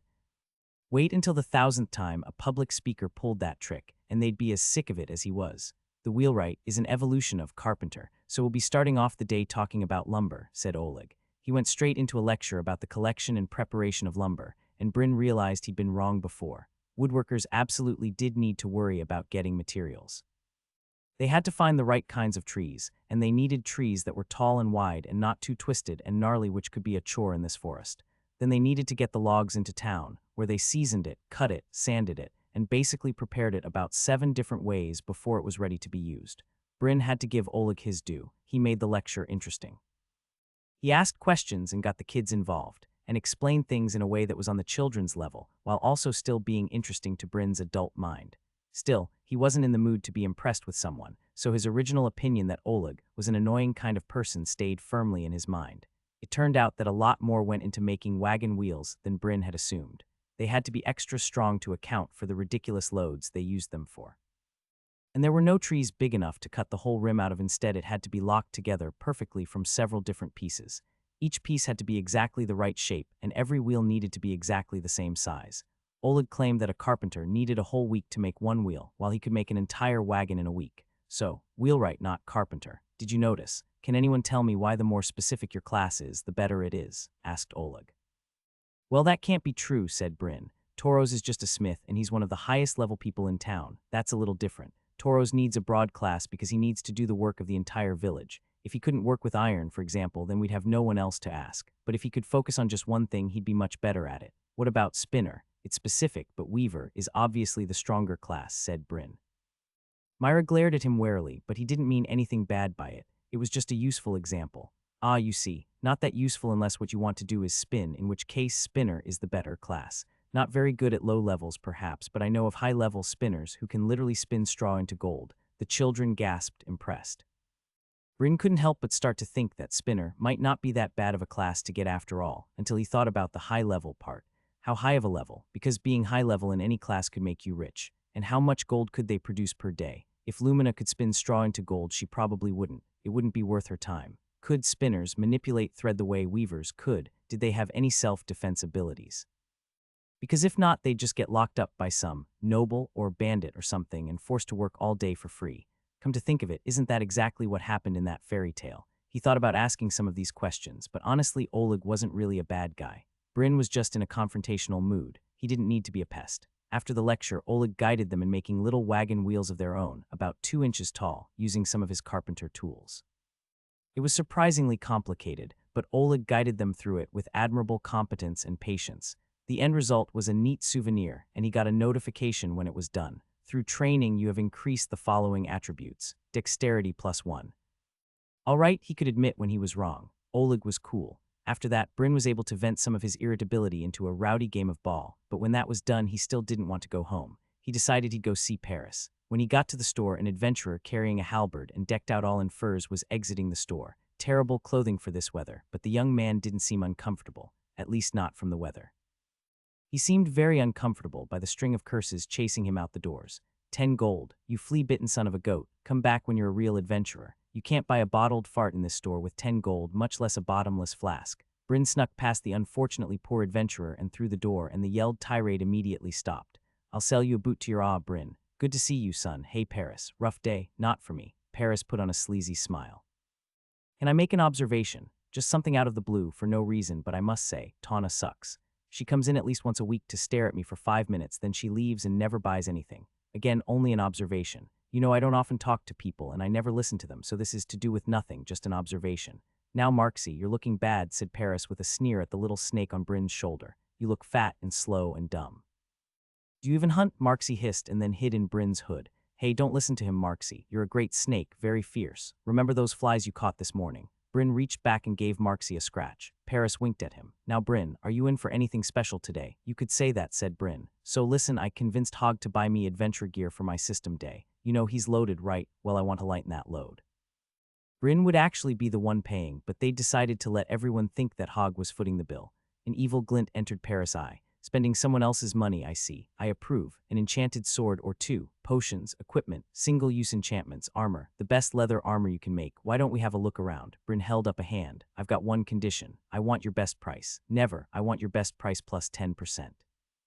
On the condition that you accidentally deliver the goods a little early. I'd like to break them in before my system day if you catch my drift. Hogg doesn't need to know. A lot hung on this conversation. Paris had let it slip a while ago there was an achievement for killing a monster before your system day, something Bryn had already deduced. The only issue was, why didn't he already have it? He already killed 10 undead, but the system hadn't called them monsters, it had called them soldiers. So there was probably a different achievement for killing monsters. Whatever it was, he wanted it. Assuming Paris went along with it. Paris twisted his mustache. An extra 10%. Now you're speaking my language. They went to the sword display case first, and Paris picked out 2 swords without even asking Bryn's opinions. Both of them were dull gray, and neither were the blue sapphire sword that Bryn wanted the most. Wait, why not that one? Or the red one with fire magic? Paris dropped his villainous sneer, looking uncharacteristically serious. Let us be clear about what we're talking about here. There are no monsters in the forest that a child can safely defeat. I've noticed you think best with numbers, so let's put it like this. The weakest and most common monsters are a difficult fight for a level 10 warrior, meaning level 20 for a common class. Now, I have swords here, good swords, that can make someone 10 or even 20% stronger. That won't be enough, not for you. You need to be 20 times stronger, so choose. Strength, he held up the sword on the left, or speed. He held up the sword on the right. Strength, said Bryn on instinct. Paris placed the sword on the table in front of him. A slight enchantment to speed, but the greatest feature of this sword is the core of silver glass. It will drastically improve the strength of your blows. For 1 or 2 strikes, you'll have the hitting power of a level 30 warrior, but it's fragile. It will shatter on the killing blow. This is a sword for killing a single enemy. What if I have more than one enemy? Don't have more than one enemy, said Paris. If you meet more than one monster in the forest, run away. You aren't a legendary hero. You are a child. I understand the need a man has to forge his own foundation, but make no mistake, even with this sword it's a coin flip whether or not you'll survive. 2 coin flips isn't a bet worth taking. I understand. Do you have something for running away? Paris smiled and lifted the other sword. Sword of speed. Don't try to use them at the same time. The glass core will explode if it's unsheathed near the sword of speed. You can't assume enchanted equipment will all work together, and never put something on if you aren't sure of where it came from. Get it appraised first by someone who knows what they're doing. Good advice. What's the sword of speed do? Asked Bryn. A small, persistent increase in speed over a day. Or you can flip this switch on the pommel and use it all at once. You'll have a quick, intense burst of speed to flee one enemy, or kill it perhaps. It won't shatter when the magic is done, and it'll still work as a sharp piece of metal. Come and get it re-enchanted if you're smart and choose life. Good to know, said Bryn. Paris let the swords go for 30 and 40 gold, and Bryn was happy to let him add his 10%. Hey, I just remembered something I've meant to ask you.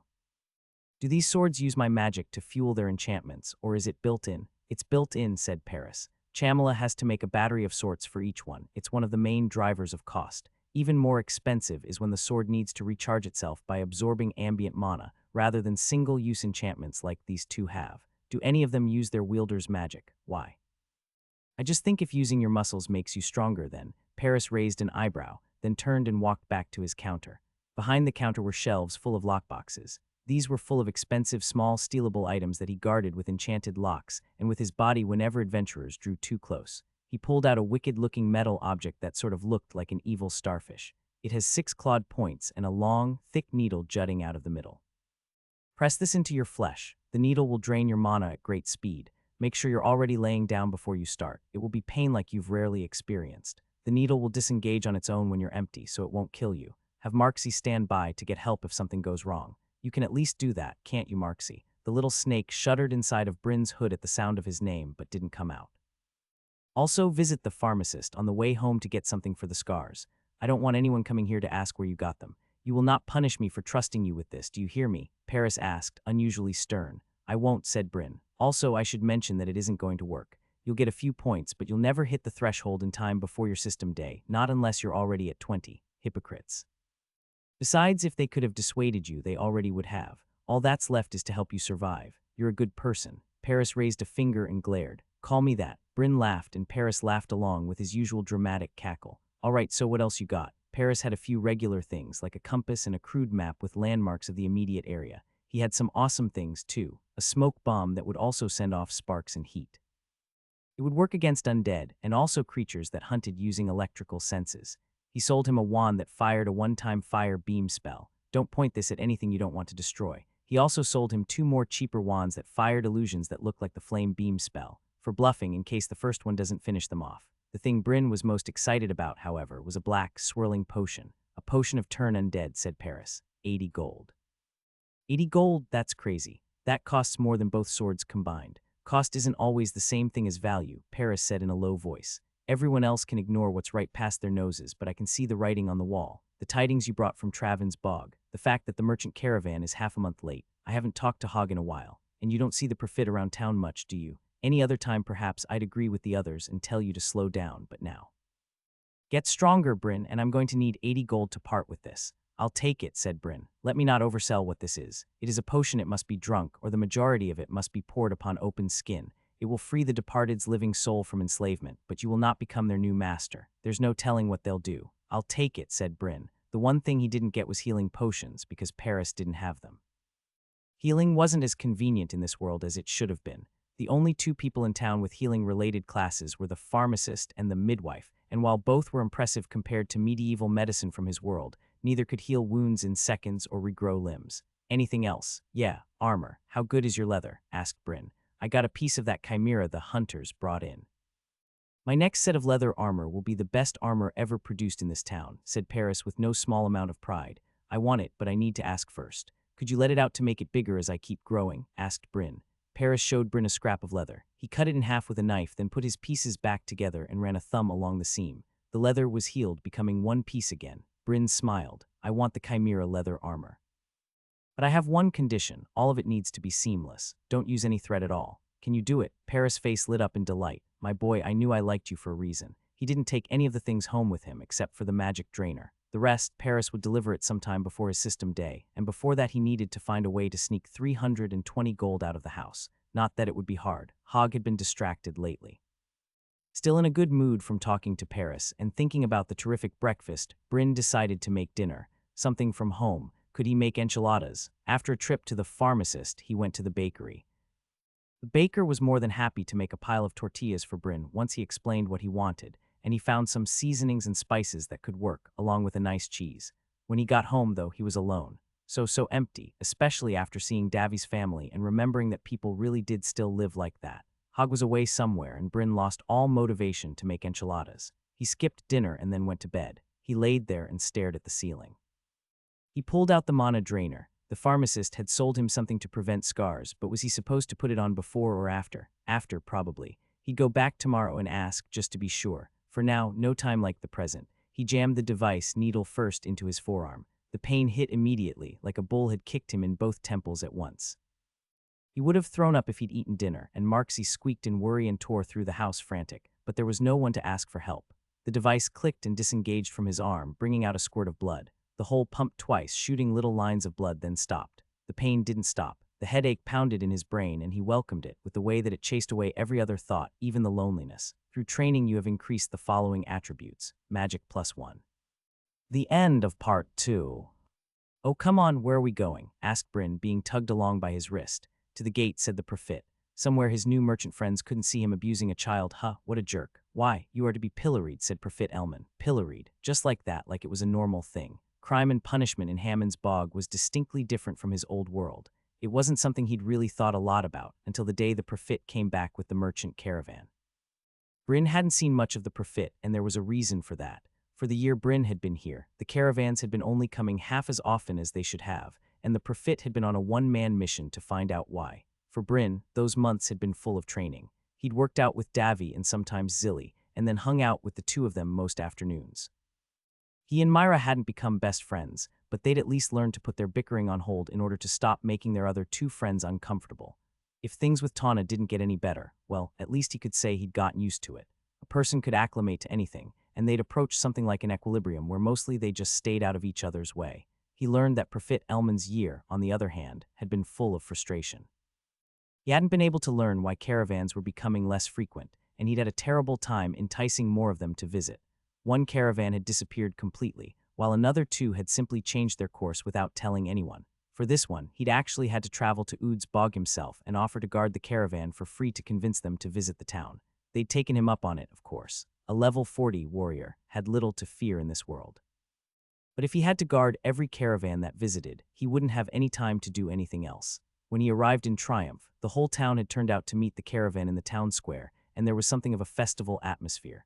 Bryn couldn't help but be caught up in it. Sure, there were plenty of people in Hammond's bog whose names he didn't know, but there was something strange and exotic about meeting real strangers.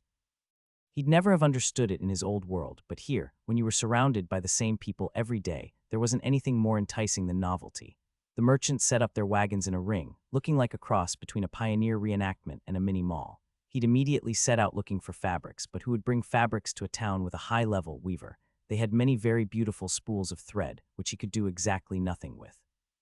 This town didn't even have a loom, although Myra had bragged that her mom was getting one commissioned in preparation for her system day. Still, there were other things he could buy, and the great thing about merchants from out of town is that they would take his gold without needing permission from his adoptive father. He had barely started looking at the enchanted items when Profit Elman had charged him, furious, and pulled him away. The Profit had taken him to his home first, and tossed him in the holding cell in the front room before going to converse with some people in the other room. Bryn didn't know who was in that room, but he'd bet his left eye that weaver Tana was there from the way the Profit had come out even angrier than before. He was a big man, every inch a warrior, even in his fine clothes and immaculate hair. He sort of looked like Gaston from Beauty and the Beast, except a bit older and better dressed. This was sort of conflicting for Bryn, who actually liked the character from the old cartoon. Profit Elman, on the other hand, wasn't his favorite person at the moment. Pilloried, asked Bryn. For what? For spreading illegal rumors, said Profit Elman. You can't be serious, said Bryn. What about the people spreading rumors about me? If you're going to pillory people for spreading rumors, you'll have to do it to half the town. Are you going to do them one by one, or make one huge pillory the size of the town walls? The Profit didn't even look at him, just clenched his jaw against a sneer of disgust. You are the one at the heart of the rumors against Weaver Tana. Rumors that may well turn to violence if I let them go unchecked. According to who? Seems like you've talked to everyone but me, said Bryn. Do you deny the charge? Asked the Profit. Would you listen if I did? He tried to summon some anger for his words, but honestly he was just so sick of this. Why did he even try? The day had started off so well, and now all he could think about was going to bed and sleeping for a week. Or a year. Profit Elman dragged Bryn by the wrist all the way to the gate on the town's west end. A carpenter had already put the pillory right in the middle of the street. They really had moved them away from the usual spot near the town square, so that the merchants wouldn't see this. A small crowd had gathered nearby. The Profit didn't pause for speeches, just yanked Bryn by the arm towards the pillory. He braced himself for it. As far as he knew, it wouldn't be any worse than the pillory on Earth, where they used to lock people's hands and neck at an awkward angle and make them stand there for a while. It wouldn't actually hurt, not with his stats, not unless he was left there for an entire day or more. It was more the humiliation aspect that made people want to avoid this. He could be thankful this wasn't a whipping, but then again, he'd only ever seen one whipping, and that was for a man assaulting a woman. Stocks were much more common, where they only locked in the feet, and most things got settled with a fine, with no need for physical punishment at all. Bryn saw an invisible something approaching at great speed from past the city gate. Some small part of him thrilled in the possibility that it was an invisible monster come to start tearing all of the rubberneckers apart. Elman would watch in horror as he realized he'd been so preoccupied with a non-problem like Bryn that he'd missed the true threat. But of course it was just Hog. The illusionist appeared in a ball of black smoke, and Bryn could really smell the smoke. That was Hog for you, always careful to think of the small things. He had used his illusion magic for the invisibility, but not for the smoke bomb. After all, a rogue would use real smoke. Bryn would be impressed except for the fact that the old jerk was probably going to give a half-hearted attempt to argue for Bryn and then immediately back down. Or maybe he wouldn't even try, and he was here to take Profit Elman's side and deliver Bryn a stinging lecture while he was locked in the wooden frame. The onlookers must have expected something different. The entire crowd flinched when they saw him appear, and many of them immediately decided that they had somewhere better to be, like they'd gotten caught doing something naughty. He saw Weaver, Tawna in the crowd. She stayed. So what's all this? Stand aside, Hog. So it's what it looks like then. Elman gritted his teeth but stopped, staring Hog down. I'm this boy's legal father. You should have talked to me first. Don't worry, you'll be hearing from me next. This is mostly on your shoulders for letting it get this far, said Elman. Hog sighed. That's more true than you know. You know, this town has been my home my entire life except for my adventuring years. I remember the day you were born and I remember the day you became Prophet. In all that time, I've never seen you put a child in the pillory. Not even when the Giovi twins killed all those chickens. You talked to their parents and the parents paid for the damage. There's never been a time before where a single child's action endangered the entire town, the Prophet responded. There still hasn't, said Hog. The Prophet put his hand on the pommel of his sword. Stand aside. Hog's eyes went wide in shock. Then they narrowed and he stopped being real. Prophet Elman let go of Bryn's arm as Hog reappeared right in front of them, delivering a sucker punch to the Prophet's middle. The warrior staggered backwards, trying to draw his sword.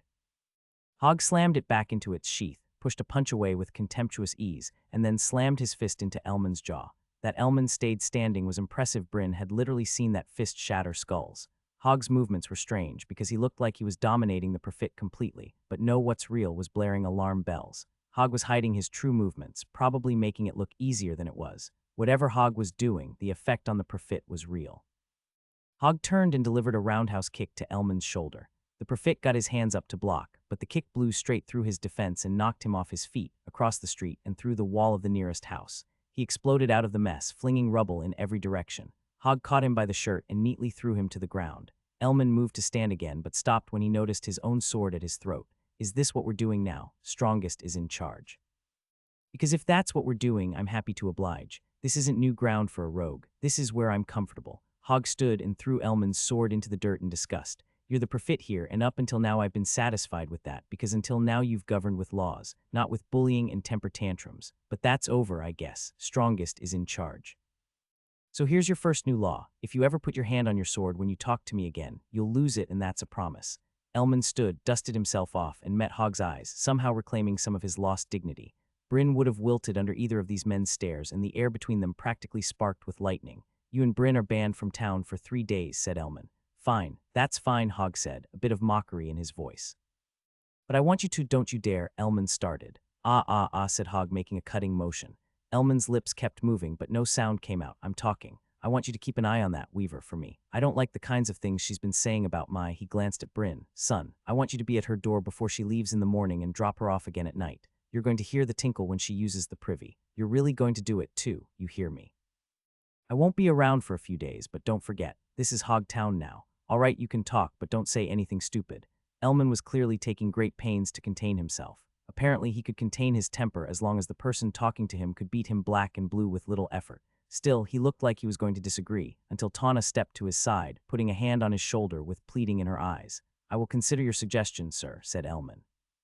Consider it in order. Come along, Bryn. Hog turned on his heel and left the town by the gates. And send me the bill for that house. Bryn hurried after Hog. He tried not to feel too much satisfaction at this. Prophet Elman was probably a good, and okay person. He probably treated people well most of the time, and he'd only acted like that with Bryn because Weaver, Tawna, had filled his ears up with poison. He knew all that, but it wasn't a bad feeling to see someone who was mean to him get some sense knocked into him.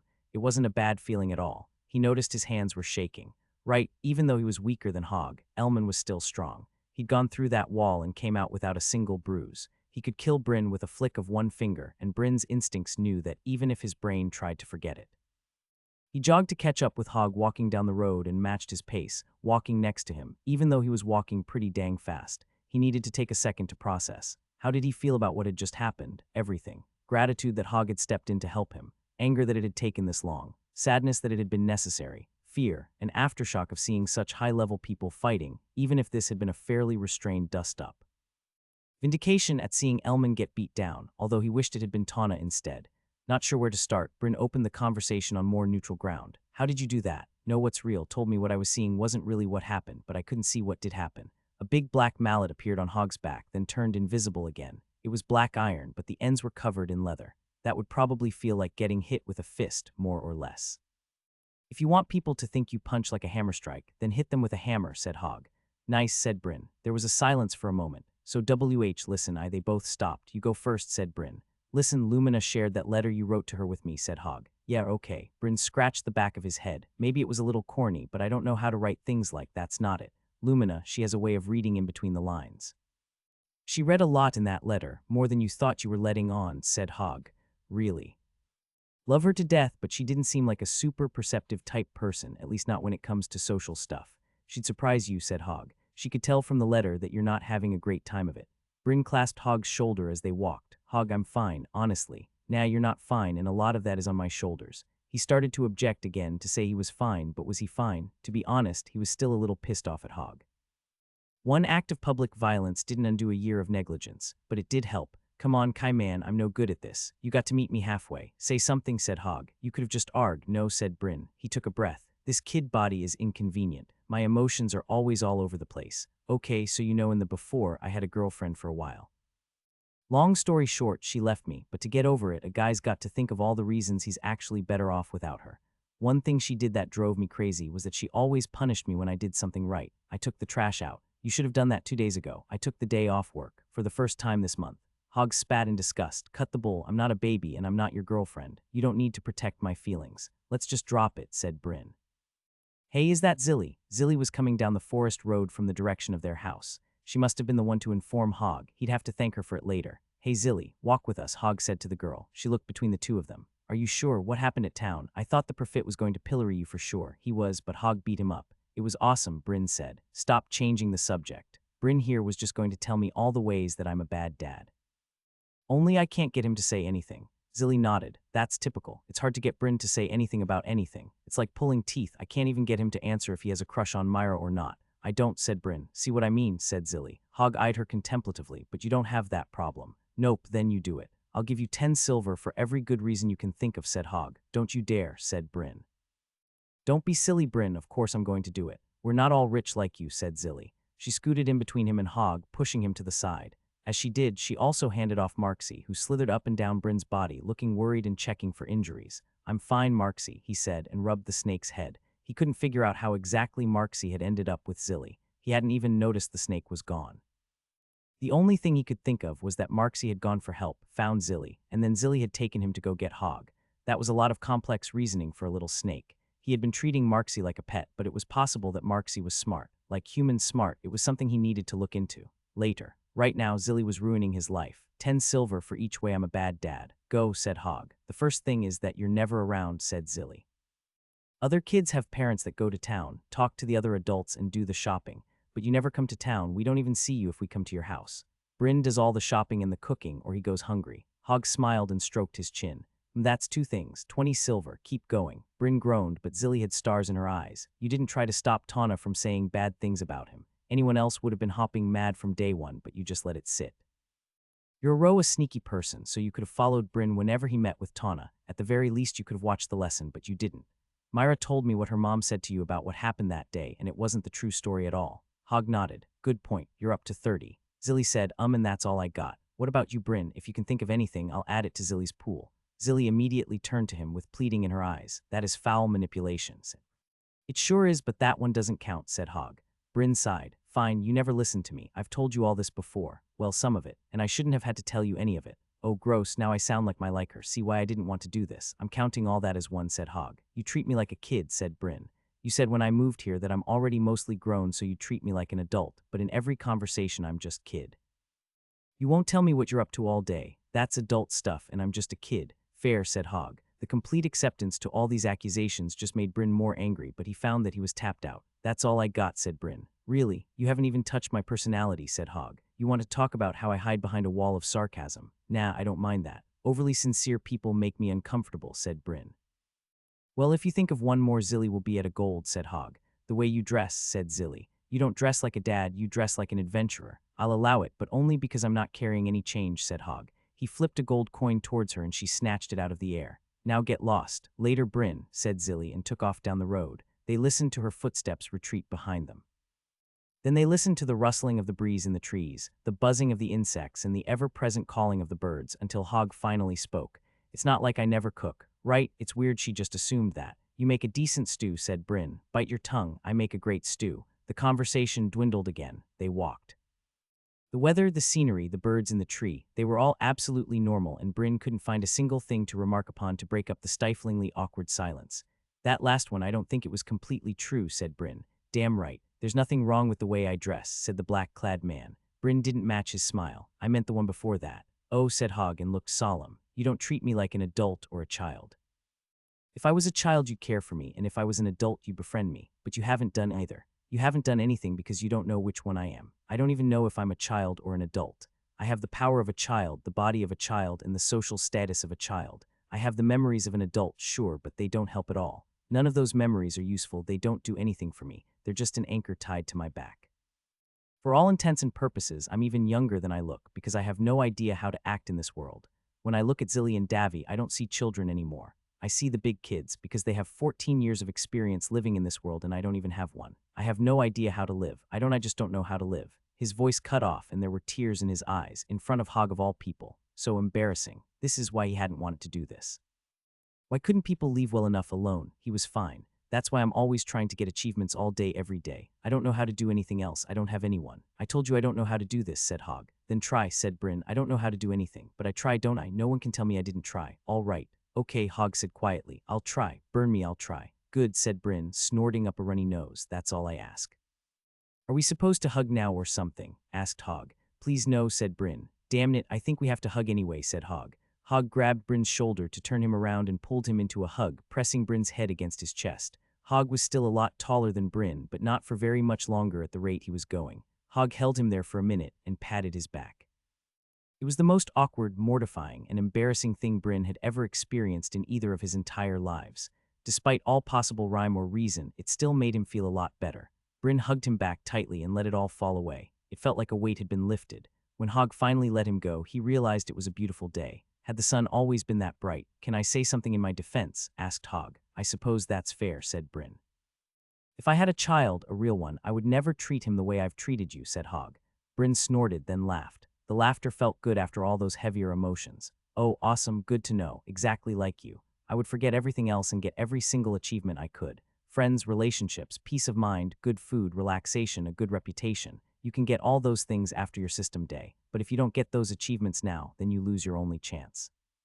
Think about it from their perspective. If you had a son your age, would you do all the things to him that you're doing to yourself? Asked Hogg. Of course not, but it's my choice. No one is forcing me into this. They don't know that. They don't know what's inside you. All they see is a sullen, angry boy named Scar the Mistaken, who's doing everything in his power to turn himself into a killing machine. I let you go at it because from my perspective you were doing everything right, and because there are some achievements you can't get if someone helps you, and there's even some you can't get if someone tells you to do it. Oh, so is that why? We shouldn't even talk about it, just in case. If you're going to do something, then make sure I don't know about it. Huh, said Bryn. As excuses went, that was a fairly good one, but it had still hurt. But I still should have been there. As a person, I definitely shouldn't have let that thing with Tawna get as far as it did. That's on me. I'm sorry, said Hogg. It's going to make you a lot more sympathetic. And I've never been popular. I am feared and respected, and it's about time some people remember why. What about the thing with Tawna? Asked Bryn. Neither the Prophet nor Tawna like me. Putting their heads together is sure to end up with some new scheme. I think you'll be surprised how that turns out. I'll take your word for it for now, but I still think it's going to backfire, said Bryn. If it does, I'll deal with it when it comes, said Hogg. So 3 days, huh? Asked Bryn. That's right. You still want those achievements, or have you finally figured out that life is about more than the achievements, please? Hogg grinned. Oh, thank the gods. I don't know what a healthy, balanced lifestyle looks like, but it sounds boring as all the hells. So walk me through it. What have you tried and what have you got? Bryn jumped at the chance. He'd been trying to get Hogg to help him with this since day one. If the old adventurer was willing to extend an olive branch and finally give more than tiny hints and really help, then he would be glad to accept it. Davy and I have been working out every day, and Zilly joins in sometimes. We were sort of stalled out for a while, only getting one natural strength every 2 weeks, until we made a breakthrough by training muscle groups that weren't getting worked in our regular routine. Zilly got strong eye. Davy shot up past strong eye in no time, and I'm at 36, so only 3 away from the second threshold. I don't have any doubt that I'll be able to get it, said Bryn. Good, then be done with strength for now. You won't have a problem, said Hogg. I still need 3 more, but I'm confident. You can never have too many, but I'm saying that you won't have a problem, said Hogg. Oh, Hogg meant that an achievement would push him over, one that they couldn't talk about or it might disqualify him. Killing a monster in the forest. It had to be. Dexterity was really stalled out for the longest time. Then Zilly had the answer for me. I should have asked her ages ago.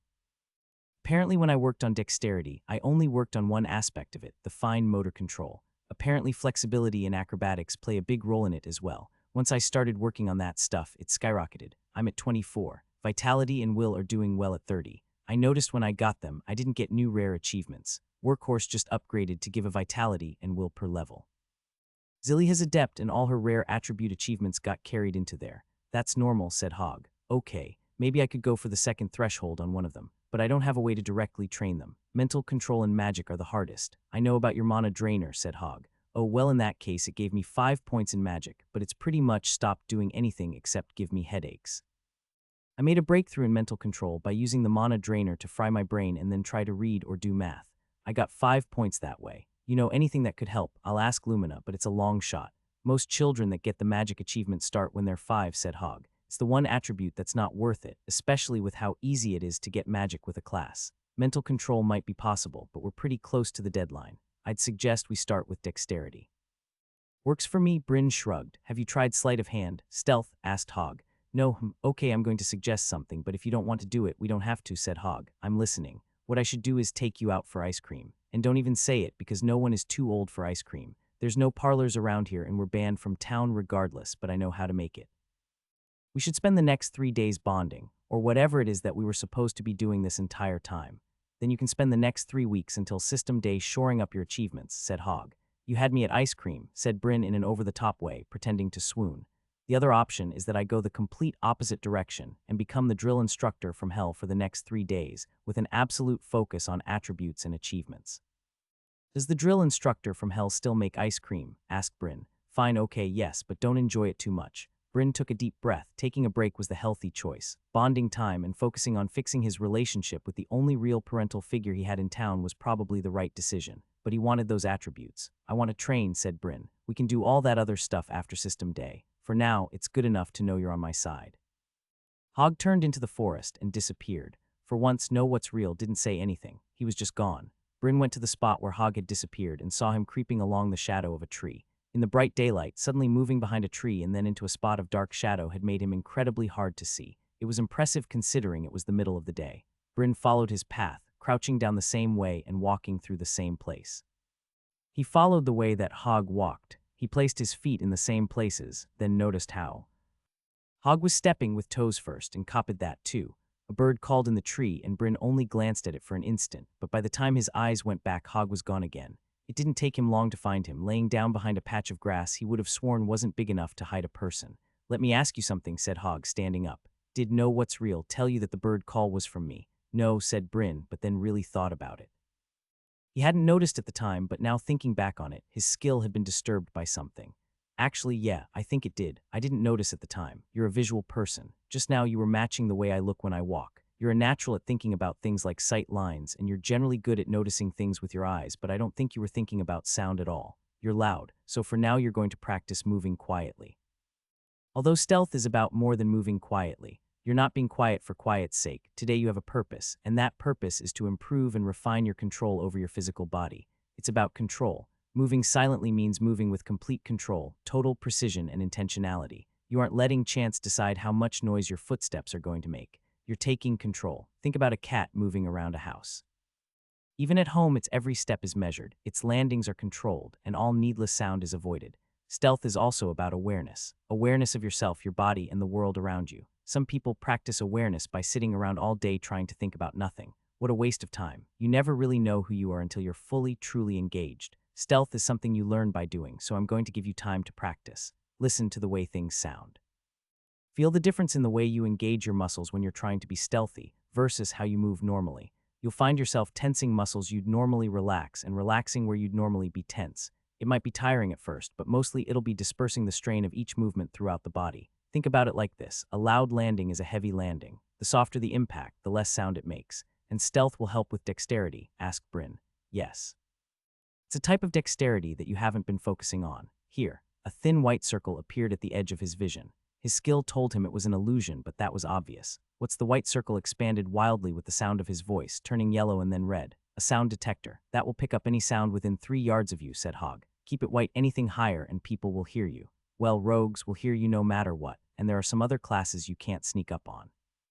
Like illusionists, not all of them. You could sneak up on Gustav easy, but for the most part yes, said Hogg, and sensory classes are rare. That's why rogues are so well not valued but tolerated. Good to know, said Bryn. A cricket chirped near Bryn. He'd been expecting it this time, so he noticed when his skill pegged the sound as an illusion. He also noticed his sound detector circle expand into the red. Wait, that's not fair. I didn't do that, said Bryn. People will glance at random sounds, even if you don't make them. Stay aware of your surroundings. All right, I'm off. Come home when you get a point in dexterity. Hogg turned and ran into the forest. He climbed a tree, jumped off it to grab a branch on another tree, swing around it, and then hit the ground in a roll. It was unnatural how quiet he was, like watching a movie on mute. Bryn had been watching and listening carefully. No illusion magic had softened the sound. Hogg really was that sneaky. If he thought this was an important skill to learn, even for someone who had magic to make it completely unnecessary, Bryn would try his best. Hogg ruined the air of mystery by immediately returning for Marksy. You already know how to do this. Anything your size that can sneak up on a fly and catch it with your mouth has already mastered stealth. Once he was really gone, Bryn got started. His first step made the circle turn yellow. This was going to be slow going, so he took it slow. He crept at a snail's pace to start, until he was sure he could move without disturbing the circle, then moved quicker until he was walking normally. Then he started to jog, then to run. It surprised him how intuitive it was, like it was something his body already knew how to do and had just been waiting for him to try. He could feel how to tense his legs to soften the blow with the ground, how to adjust his center of gravity to make everything a bit smoother. He could mostly run silently, but every 10 feet or so he'd do something or step on something that would make his white circle expand. That wasn't any good at all. He needed to be silent dependably, not only in spurts. So he started over, paying attention to the types of things that would make sounds if he stepped on them. It wasn't so much a matter of placing his feet as it was navigating his path. Roots in the hard ground near trees were mostly safe, as long as he watched out for twigs. Tall grass shushed too much when he ran, but would actually cover his sound if he walked slowly. Open ground was almost always wet, and splashing or the sucking sound of mud would give him away. Plus, he'd get mud on his shoes. It was strange to be doing this in daylight, but really he was practicing being quiet rather than actually sneaking, and the sunlight made it easier to see things he shouldn't step on. It surprised him how quickly he picked it up, but he was probably only out there for 2 hours before he could dependably run through the forest without disturbing his white circle. It was thrilling, it felt like a superpower. He was almost disappointed when the notification popped up he was having too much fun. Through training you have increased the following attribute, dexterity +1. He wanted to keep going. There was no reason to say he had to go home right away. He tried doing what Hogg had done and climbed a tree. He climbed a tree silently on his first try, until he put a foot down too heavy on a branch and it made the leaves shake. His circle didn't move, but in real life someone would have noticed, so he counted it as a failure. Besides, Hogg hadn't climbed a tree. He'd run straight up it. Bryn tried what Hogg had done and was surprised at how well his body followed his mental image of what it should do. He'd noticed how easy his strength had been making things, but all his attributes were a lot higher now, including his dexterity. He ran straight up the tree, jumped off, and landed on the ground sort of hard but at least on his feet, and turned it into an awkward roll. Not perfect, but not a bad start in parkour. This was parkour. Why hadn't he done this before? This was one of the things he'd always sort of dreamed of being able to do, ever since playing Mirror's Edge the first time, but in his past life, he'd never believed it was something he'd be able to do. Now, though, there was no stopping him. He kept working until he could do the exact move set that Hogg had showed him without disturbing that white circle. Didn't give him another dexterity, but by the time he stumbled back home, he was walking on air, dreaming about all the awesome things he'd be able to do now. Hammond's Bog, with its 2- and 3-story buildings all tight together, would be perfect for parkour. Yes, he'd be arrested immediately and he'd even kind of deserve it, but if he was quiet enough, took you longer than I thought, said Hogg. Nah, I got the dexterity a while ago. I didn't want to come back, though. I was having too much fun. Fair enough, now try this, said Hogg. He was seated at the dining room table with a deck of cards. He pulled one off the top and showed it to Bryn. Then he moved his other hand in front of it and the card was gone. He wiggled his fingers. Bryn had seen this one before. It wasn't in the hand that had gone over it. It was held on the back of the fingers of the original hand. The wiggling fingers covered the movement of the card, falling behind the wrist to fall into the crook of the elbow. Nobody looks at elbows, and you could do all kinds of things from there. Bryn sat down and copied the trick. It took him 3 tries to get it right. A slew of notifications appeared. Through training, you have increased the following attribute, dexterity +1. Congratulations, you have gained an achievement. Dexterous Eye Common, you have reached 26 dexterity, +10 speed with dexterity-related activities, +10 dexterity attribute growth. Congratulations, you have upgraded an achievement. Workhorse Rare now gives you +1 dexterity per level. Ta dea, said Hogg, letting the sound hang in the air. Oh, come on, Bryn said and slammed his open hand against the table. I've been working my butt off this whole time, when 3 words from you could have got me miles ahead. Oh, come off it, it's not that bad, said Hogg. The more attributes you get, the harder it is to get them. Even that 10% boost doesn't help the slow down much. If I'd given you these tips right away, it would have made the other training you did less effective. Now that we're up against your system day, we can start plucking all that low-hanging fruit. I still think it would have gone better if you trained me the whole time, Bryn griped. I had another reason, you remember. Whatever you are in your head, the gods still see you as a child. The world might punish me for doing this, or it might not. I've decided to do it regardless, said Hogg. What made you change your mind? Asked Bryn. Lumina mostly. But also, you know, if I ever had a son, he'd probably be around your age. Your real age, not this teenage boy. Now buck up, next we're going to learn the most important dexterity ability of all, something you've been woefully inadequate in. Fighting. Are you going to teach me how to fight? Asked Bryn. It's time to learn how to steal stuff. Information. Name. Bryn Isu Yambal. Age 13. Race. Human. Class. Child of Travan's Bog. Level 1. Attributes. Strength 36. Dexterity 26. Vitality 30. Magic 15. Mental control 18. Will 30. Titles. Survivor of Travan's Bog. Logged. Traveler. Logged. Otherworlder. Logged. Achievements. Warbound Epic, you are born for war. You defeated at least 10 enemy soldiers before unlocking your system. Plus 10 strength, plus 10 vitality, plus 10 will plus 50 experience from melee combat. Blessing of the Hidden Guardian, rare, you have been seen and accepted by the one who lays beneath. Strong Eye common, you have reached 26 strength. Plus 10 speed with strength intensive activities, plus 10 strength attribute growth. Dexterous Eye common, you have reached 26 dexterity. Plus 10 speed with dexterity intensive activities, plus 10 dexterity attribute growth. Lively Eye common, you have reached 26 vitality. Plus 10 recovery from wounds, plus 10 stamina, plus 10 vitality attribute growth. Disciplined Eye common, you have reached 26 will plus 10 spell power, plus 10 skill power, plus 10 will attribute growth. Workhorse, rare, you work like a horse. You have earned many attribute achievements before unlocking your system. Plus 1 strength per level, plus 1 dexterity per level, plus 1 will per level, plus 1 vitality per level. Oaths. Oath of the Quest Survivor. You have sworn never to speak of how you became the beneficiary of a quest.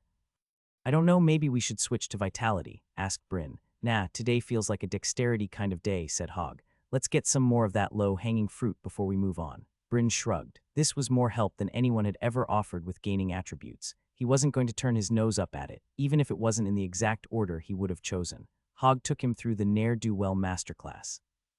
How to walk down the street without seeming suspicious but also not letting anyone see your face. How to case a house or a business. How to tell if someone was home. The psychology of stealing. How to get yourself in the right frame of mind. How to predict where someone would hide their most precious possessions. How to steal enough to get by but not enough to get caught. Then they moved on to more practical applications. First was pickpocketing. It started with a game. Hogg put 2 gold coins in his hand, one on top of the other, and then close his eyes. Bryn's job was to take the one on top without letting Hogg feel it. If Hogg felt something, he'd close his hand and Bryn would lose. It wasn't easy, and after several hundred tries over the course of 2 hours, Bryn started to get frustrated. Hogg called a break. They ate dinner Hogg cooked, and it wasn't stew. He made a roast, covered in a spicy rub with steamed vegetables on the side. After dinner, Hogg brought out a finely carved wooden barrel. There was a smaller barrel on the inside, and Bryn was surprised to see he recognized the device. This was an ice cream maker. Hogg filled it up with salt water and ice and filled the inner barrel with heavy cream and sugar. What flavor? Not pork, said Bryn. Not really a fan of savory ice cream either, said Hogg. He suggested blueberries, which were actually baby blueberries in this world that tasted more like blackberries. Bryn agreed. Making ice cream wasn't a fast process, and Hogg didn't go out of his way to speed it up. Instead, they sat and chatted about normal things, about Davy's obvious and inexplicable crush on Myra, about Marksy and how cute he was. They talked about town gossip, the safe stuff, who was going to marry who, and what businesses had recently leveled up. The ice cream was transcendent. It was perfect, thick, and creamy, like the good stuff from an Italian ice cream parlor, not at all like the crap he'd had the few times his parents tried to make it at home. Generally, he tried not to get nostalgic about things from his old world, but this broke down a few barriers. He was back again, and it felt oh so good. How long had it been since he'd had a treat, something good just because he wanted it? Had he even done it a single time in this world? It almost broke him down and made him tell Hog to forget training and that they were in vacation mode. But he didn't. Vacation could wait. He still wanted those achievements. After the ice cream, Hog had Bryn put the 2 coins in the palm of his hand and close his eyes. Bryn said, "Okay, I'm ready," and prepared to close his hand at even the slightest brush of air. Hog immediately answered, "Open them." He opened his eyes, and both coins were gone. He hadn't felt a thing. He found himself rubbing the palm of his hand with his thumb, just to check it hadn't gone numb. Hog put the coins back into his own hand and closed his eyes. Before trying again himself, Bryn had an idea. Marksy had been getting antsy, wanting to join the fun. Bryn picked up the snake and carefully brought him near to Hog's hand. The snake watched his target with full concentration. The way he looked at a dragonfly he was planning to snatch out of the air. Bryn wondered what he would try. His mouth wasn't quite big enough to grab the coin frontwise, and he couldn't imagine being able to grab it from the side without bruising Hog's hand.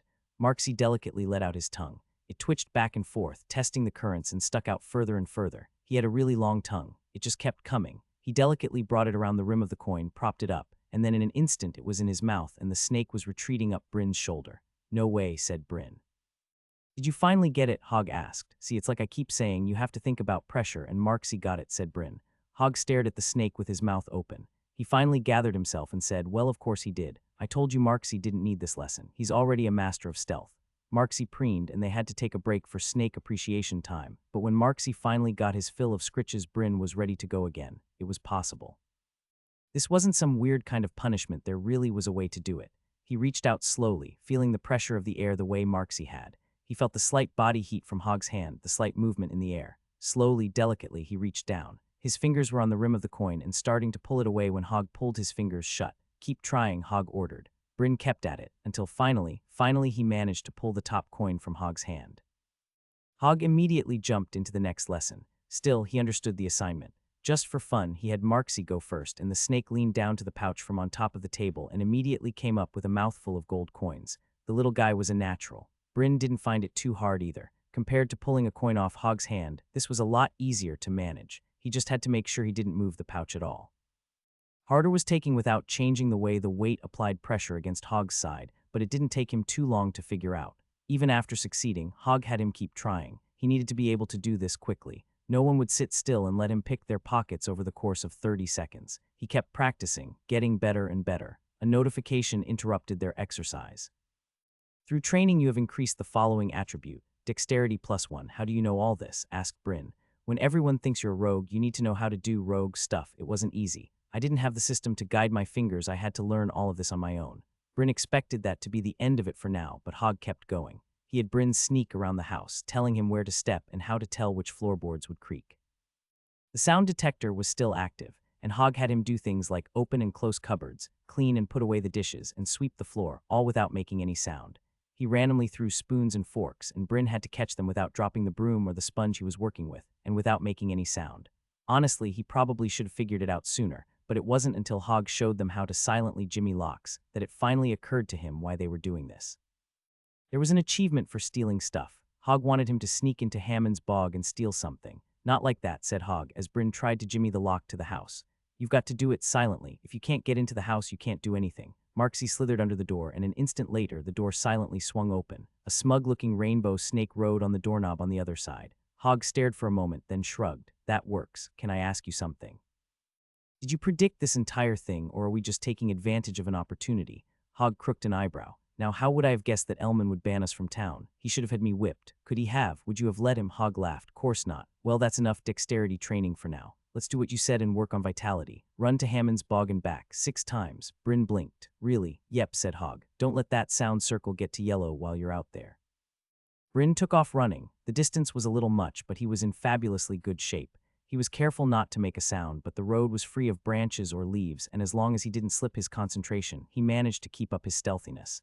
Night fell as he ran, and he didn't get a vitality. He didn't get a dexterity, either. When he got back, Hog started the day over. He brought Bryn out into the woods.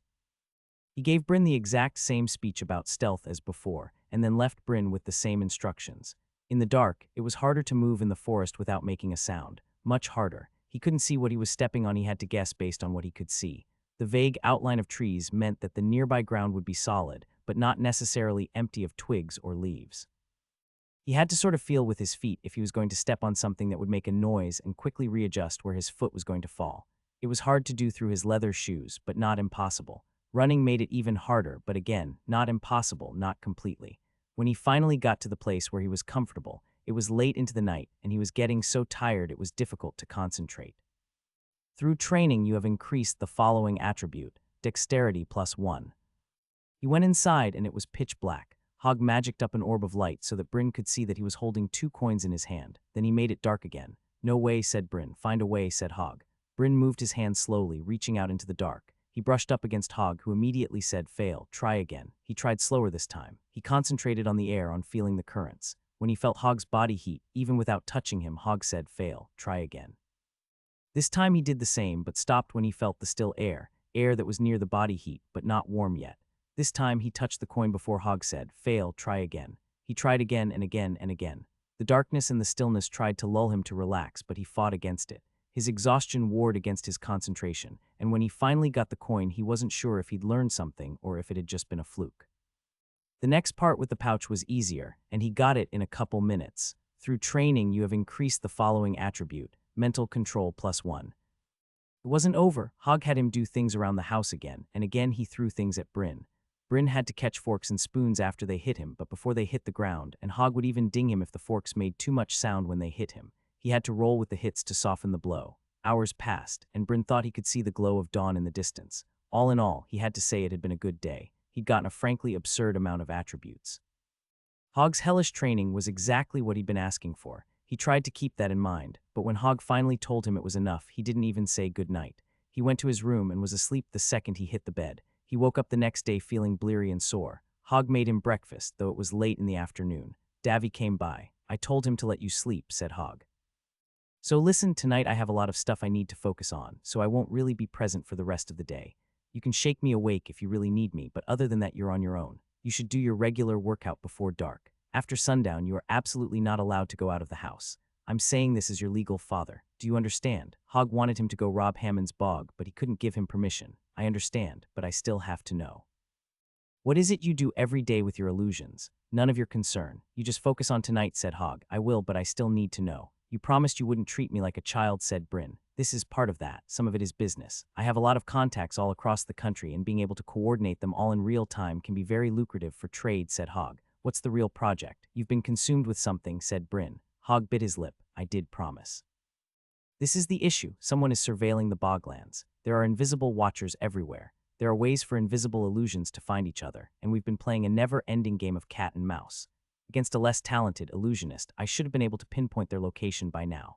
We have a range. We like to have more illusions closer to us, and new illusions need to come from where our physical body is, so you can use that to kind of narrow it down, but so far I've got nothing. Whoever it is, this person is very, very good. You remember that phasmid. Its level was absurdly high. Well, whoever is watching us is better than that phasmid was." "Arkina?" asked Bryn. "One of her people, not necessarily. Aland and Prinesh both have illusionists who could do something like this. It might even be our own court illusionist. It might be more than one country, actually, that's more likely. It would explain why it's so hard to trace the source. One thing I do know, this isn't about Hammond's bog specifically. I think they're looking for something here in the boglands. Like what? The army of undead. Could be. I'll tell you something else. Prinesh is invading. I don't mean to worry you, but you have a right to know. Galen is already fighting, sort of as a mercenary since Aland isn't involved and Lumina is on the way. I've got a hunch that this war is related to that undead army somehow, but right now we don't have enough information to even make a guess. So now instead of just worrying about an undead army destroying the town, we also have to worry about a real army. If Prinesh invades, it'll be bad and thousands will die. But if they somehow march on Hammond's bog, then obviously we'll surrender without a fight. The worst that'll happen is that they loot our storehouses and we switch who we pay taxes to. Prinesh is a civilized country. They won't waste the lives of people with common classes. Rare classers might get culled, but commoners are much more valuable alive. Me and the Profit will have to duck out of town, though. Probably Tana, too. Can I ask about? No, said Hog. That's enough for one night. Go chew on that news that you can do nothing about, and that'll just distract you from what's important, and stop trying to get more for 5 minutes. We only have 3 weeks until System Day. We need to make every second count. Fine, I hear you. Hog was right about one thing. There was nothing he could do about that. In his old life, the news had always been full of apocalyptic portents of doom, and he'd still managed to put all that aside and focus on his own life. He was lucky that the skill seemed to transfer over. Tonight he could do nothing about war or the undead. He had an achievement to collect. Hogg had a cellar in his house, and he didn't let Bryn sleep in it. Quite rude of him, although the need to sleep underground in the cold in order to feel safe had been fading. He barely thought of Traven's bog at all anymore. It turned out there was a cellarman in town, and he was the one who dug cellars for everyone. He had the skills to dig faster, could do limited enchantments for cold, protection against pests, and even to keep water out even with the town's extremely high water table. Bryn had doubted that the town would have enough work to keep a cellarman employed. After all, wasn't everything already built? But apparently he was one of the busiest people in town, with a backlog more than a month long. Bryn didn't need any of the food in the cellar, but Hogg's cellar was extra large and he kept other stuff down here as well. Shelves were piled with souvenirs, memorabilia, not a small amount of treasure, and what Bryn was looking for, old adventuring gear. There was a big hiking backpack, the same one Hogg had been wearing when he'd rescued Bryn. It was too big, but Bryn found a smaller black one nearby. Inside both backpacks were lots of divided sections, padded so that the things inside wouldn't clink around. It made Bryn wonder why Hogg would need that, but he supposed that even if you weren't a thief, there were lots of times where you'd need to be stealthy and not have the things in your backpack clink around. What did it say about Hogg that he still put this much effort into being stealthy, even when he could make magic muffle sound? He took the smaller backpack and put pliers, scissors, a file, and a small saw inside. He was hoping to do this without breaking or vandalizing anything, but better to not need something and have it, rather than need something and not have it. The one thing he didn't take was any kind of weapon. This was going to be an exercise in cat burglary. As much as they aggravated him, this was still more or less his hometown. He wasn't going to hurt anyone. If he got the choice between hurting someone and getting caught, then he'd get caught. End of story. He considered a black mask. Would that help? Probably not. If anyone saw him at all tonight, they'd identify him by his build or his clothes even if they couldn't see his face. No, his only chance to get away with this is if no one saw him at all. He was banned from town, so he had to consider this a hostile encampment. Even one witness would end with him at the pillory again, and this time he'd deserve it. Was that why he was so willing to do this? He'd never stolen in his past life. Never, not a pack of gum, nothing. Not even a single time. So why was he so ready to throw that away and turn into a thief? Not even with a suggestion, but only the barest hint that there may be a reward. It wasn't even that he was angry at the town. Well, maybe a little, but that didn't factor into this. No, the only reason he was willing to do this was because he wanted to. He'd never done anything bad in his old life, and where had that gotten him? It was possible to live a safe, unobtrusive life, and then still die of a car crash out of nowhere. It wasn't like he wanted to be evil, but it did seem strange that he'd never been just a little bit naughty. He paused at the grappling hook. He needed to decide how he was getting into town. The obvious answer was to go through the gates. They didn't close them at night. He'd never seen them closed. People usually went inside when it got dark outside, so there was little chance anyone would spot him if he waited until a few hours after sundown. But few people didn't mean zero people, and the areas around the gates were the largest streets in town. The chance was too high. That left another question. Profit Elman had all sorts of town skills. Was knowing when someone crossed through the gate or over the wall one of them? He should have asked Hogg. Well, probably not. He already knew monsters didn't really go into the bogs. That's why they settled here in the first place. What was the chance there was a town skill on top of that? It was probably something he would have heard of. Also, Hogg wouldn't have put him up to this if he needed to worry about something like that. No, he just needed to worry about being seen. He should go over the wall, and that meant the grappling hook. Did he even know how to use it? It couldn't be that complicated. It was just a rope on a head with 4 hooks that could catch from whatever angle it landed on. It was still before sunset. He had some time to burn. He went out to the trees and threw the grappling hook on one of the branches. It hooked on his first try with only 2 slight problems. One, it was just a bit too loud. Hogg had left his sound circle up, and it went into the yellow. The other problem was getting it back down. He pulled on the branch a couple times, bending the branch and shaking all the leaves, until he managed to scrape it off the branch and back to the ground, where again it made too much noise. He tried again, trying to throw it softer, but it still made too much noise when it landed. This time, Marksy darted up the tree to check out what was happening. When Bryn started pulling to loosen it, Marksy helped by nudging the grappling hook up and over, letting it fall. Bryn caught it carefully, and this time the sound circle didn't budge at all. "Marksy, come down here," he whispered. What was he doing? They didn't need to be quiet yet. Marksy slithered down the tree, and Bryn looked at him in his little snaky eyes. Marksy had just been a pet when Bryn got him. A happy, cute little thing, but not smart. It hadn't been until he'd fed the little guy a steady diet of magic, supplemented by Hogg's illusions more than the man probably admitted, that Marksy had started to be more. It had happened so smoothly that Bryn couldn't pinpoint the exact moment that he knew that Marksy understood human speech. He just started talking to Marksy, and the snake had understood. but Marksy had still been content to play the role of the family pet. He'd begged for scraps and scritches, he'd hunted insects and sat on Hog's lap, purring after the evening meal. Was Marksy really happy with this state of affairs, or was he just acting the way he thought he was expected to? And was Bryn helping him by treating him this way, or was he holding him back by treating him like less than he was? Paris' advice from that time had mostly been ignored, but never forgotten. He needed to have a real conversation with his snake. Bryn picked Marksy up in his arms, looked him in the eyes, and avoided it. That could wait for another time. Tonight was about the mission. Hey Marksy, we're going to play a game tonight. We're going to town and we're going to play a game of hide and seek. Would you like that? Marksy immediately engaged his camouflage, blending in nearly perfectly with Bryn's arms. They'd played hide and seek a couple times, but Bryn couldn't find him anymore no matter how long he looked. No, not right now. When we get into town, we're both going to hide and we can't let anyone see us the entire night, even if we know them, even our friends. Does that sound fun? Marksy turned around in an enthusiastic circle. Marksy gave Bryn an unimpressed look. During their games of hide and seek, he'd always been able to find Bryn in seconds. Well, don't be so sure. I've been practicing. Anyways, I won't be able to talk to you in town. Maybe whisper when no one else is nearby, but we shouldn't count on it. So I'll need to give you signals. For example, say I tap on a door 3 times like this. That means I want you to go inside and open it. Can you do that? Bryn tapped the front door, and sure enough, Marksy slithered underneath the closed door and opened it from the other side. He swung open with the door hanging off the handle. Terrific, said Bryn. Okay, there's one more thing I want to try. He'd been planning to use the grappling hook to get up on a watchtower as a way into town and then leave it there for his exit, but now he thought he could use it for more. He told Marksy to take the grappling hook and climb up a tree while holding it. It took a couple tries for Bryn to explain what he wanted, but when he put it in his own mouth and mimed climbing the tree, Marksy understood. The problem was that it was much too big. Marksy had a hard time climbing while holding the heavy 4-sided hook. He managed to do it eventually, but it banged against the tree so much that it would be quieter for Bryn to throw it up there. He switched out the head for a single hook and had Marksy try that. Marksy climbed the tree with little effort and hooked it into the wood of a branch. Bryn free climbed the rope, surprised at how easy it was. He climbed up and down a rope with Davy, Zilly, and Myra when they'd gone to the snake pond that one time, and while he'd managed, it had been difficult and awkward. This time it was as easy as climbing a ladder. He climbed up the rope, then down again, and then asked Marksy to pull it down. Marksy had some trouble. Bryn's weight had dug it into the wood somewhat, but he eventually got it out, and Bryn caught it softly.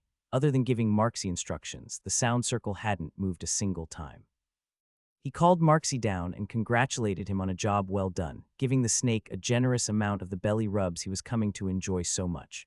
Okay, Marksy, when we do it for real, I won't be able to talk to you. We'll have to use hand signals. Maybe if I point up 3 times, it means I want you to put the hook up somewhere. Did you get that?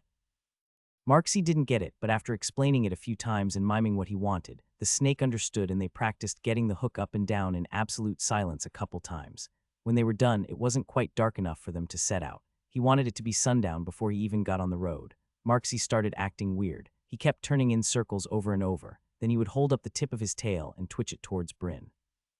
Do you want to make hand signs you can use to talk to me? Marksy spun around in a circle. Oh, said Bryn. This was good. They didn't need to have a big heart-to-heart. They couldn't have a heart-to-heart. They needed simple communication first. Let's start with that. It must be exhausting to do that every time you want to say yes. Show me something for yes. Marksy thought for a second, then twitched his tail upwards. Okay, that's yes. Now show me no, said Bryn. Marksy hissed.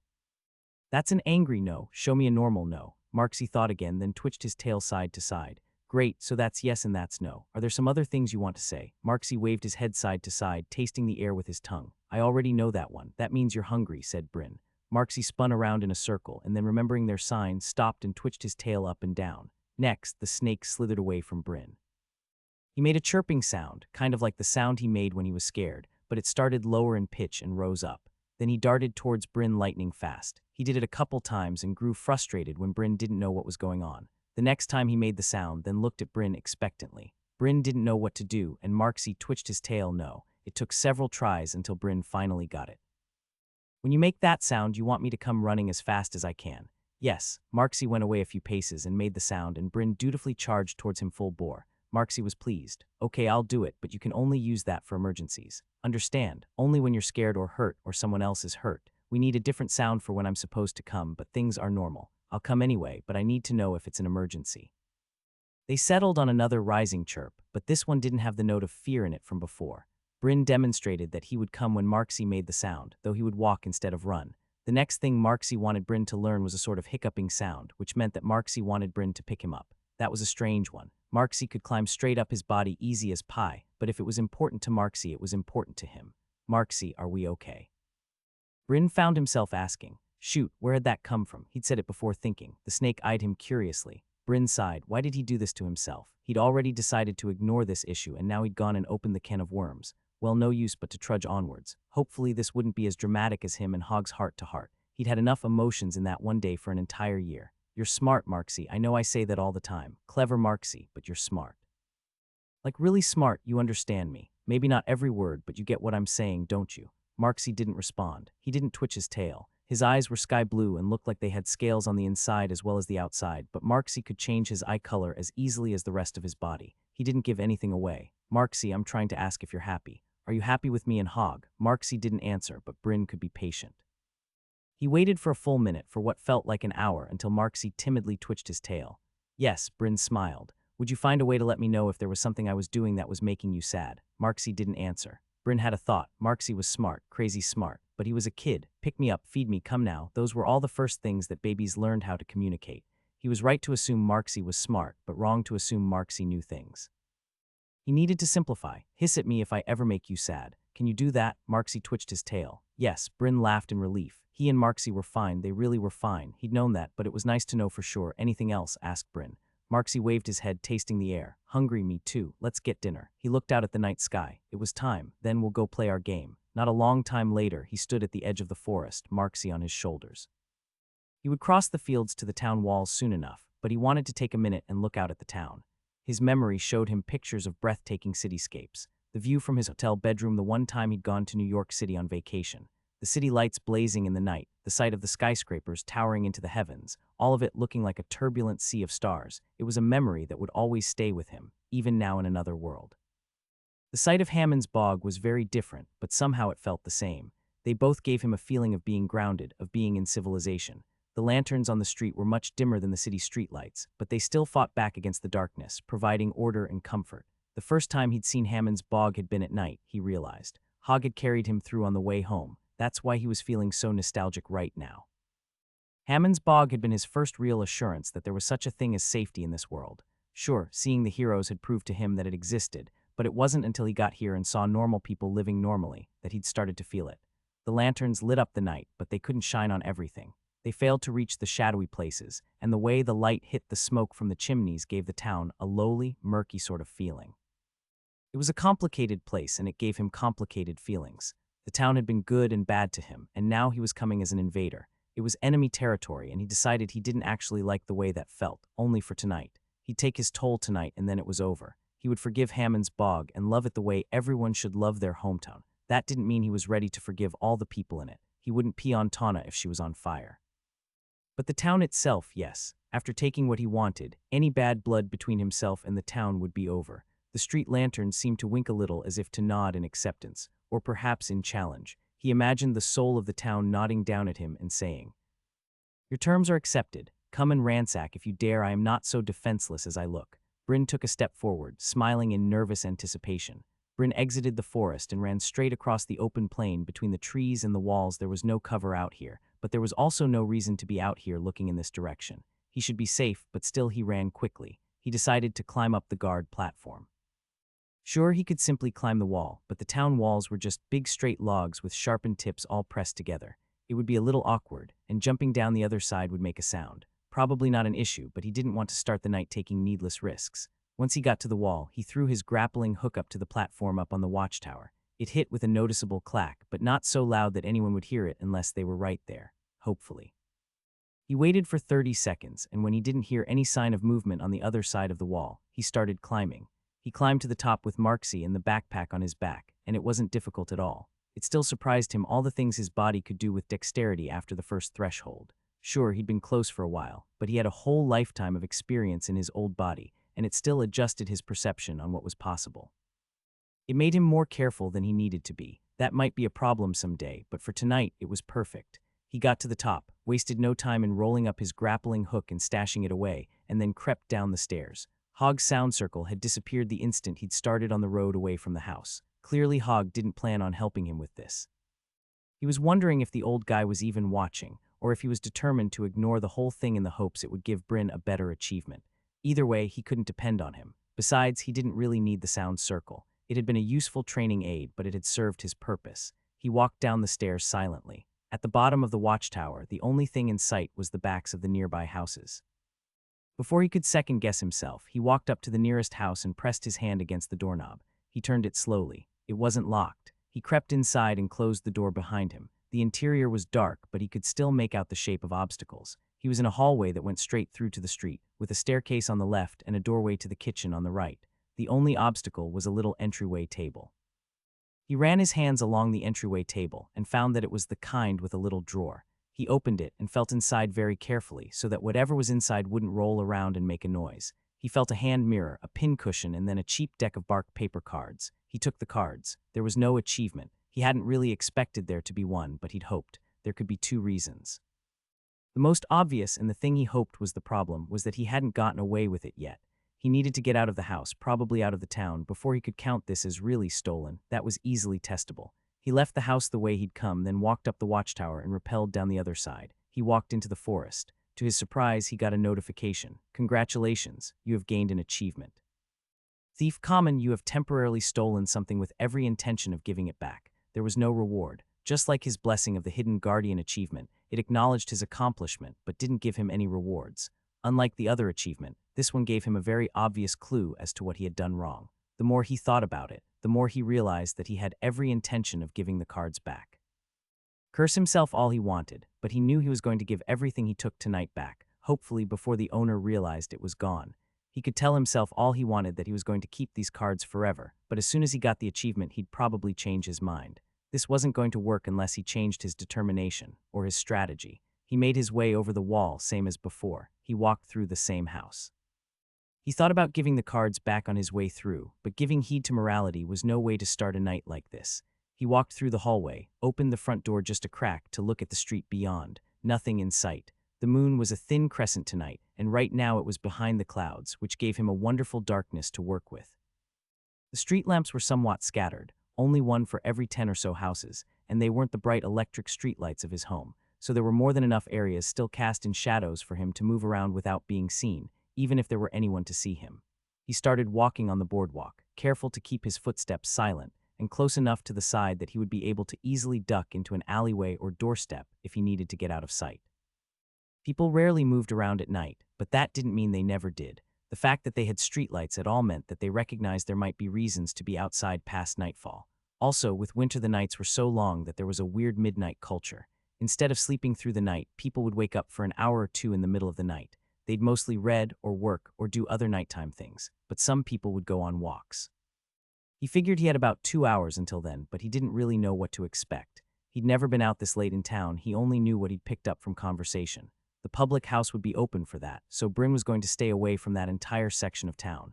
That meant he couldn't steal from Paris, but honestly he didn't want to, except maybe to take all the stuff he'd already paid for, but that probably wouldn't help him get an achievement. If he didn't get the stuff by the time his exile was over, he'd go talk to Paris again. Random nighttime walkers were a concern, but his biggest threat was the Lantern Man. Lantern Man was a job, not a class. Every night, someone would light the lanterns in the evening and then douse them again in the morning. Then during the night, they'd patrol the town, walking up and down the streets. This was the closest thing that Hammond's Bog had to a police force. Zilly's dad was one of the chief lantern men because of all his skills relating to charcoal. He could basically mass-produce it and make it burn longer and brighter, to the point where the town's lanterns were charcoal burning instead of oil, which is what Bryn thought they did in his world's equivalent era. Hopefully Zilly's dad wasn't the Lantern Man tonight. How embarrassing would it be to get caught by his friend's dad? Another reason not to get caught. He kept his eyes scanning, ready to pick up any amount of approaching light. He didn't see any moving light and no one on the street until he got to his first destination, the gap in the tall building where the weaver's house stood. After all, if there had to be victims tonight, why shouldn't it be the people that Bryn really didn't like? This was probably the most dangerous target for tonight, so he figured to get it out of the way first. He'd either succeed or fail right here. He had a brief moment of panic when he remembered that Hogg had ordered the Prophet to watch Tana day and night, but no, only day. The Prophet was supposed to watch her whenever she left her house. He wouldn't wait outside her door all night. Bryn approached the house. Just as he was in the middle of the free space between the house and other buildings, the moon came out of the clouds and the world lit up. He looked around in panic, but no one seemed to be around. And besides, even if there were someone around, they probably wouldn't see him.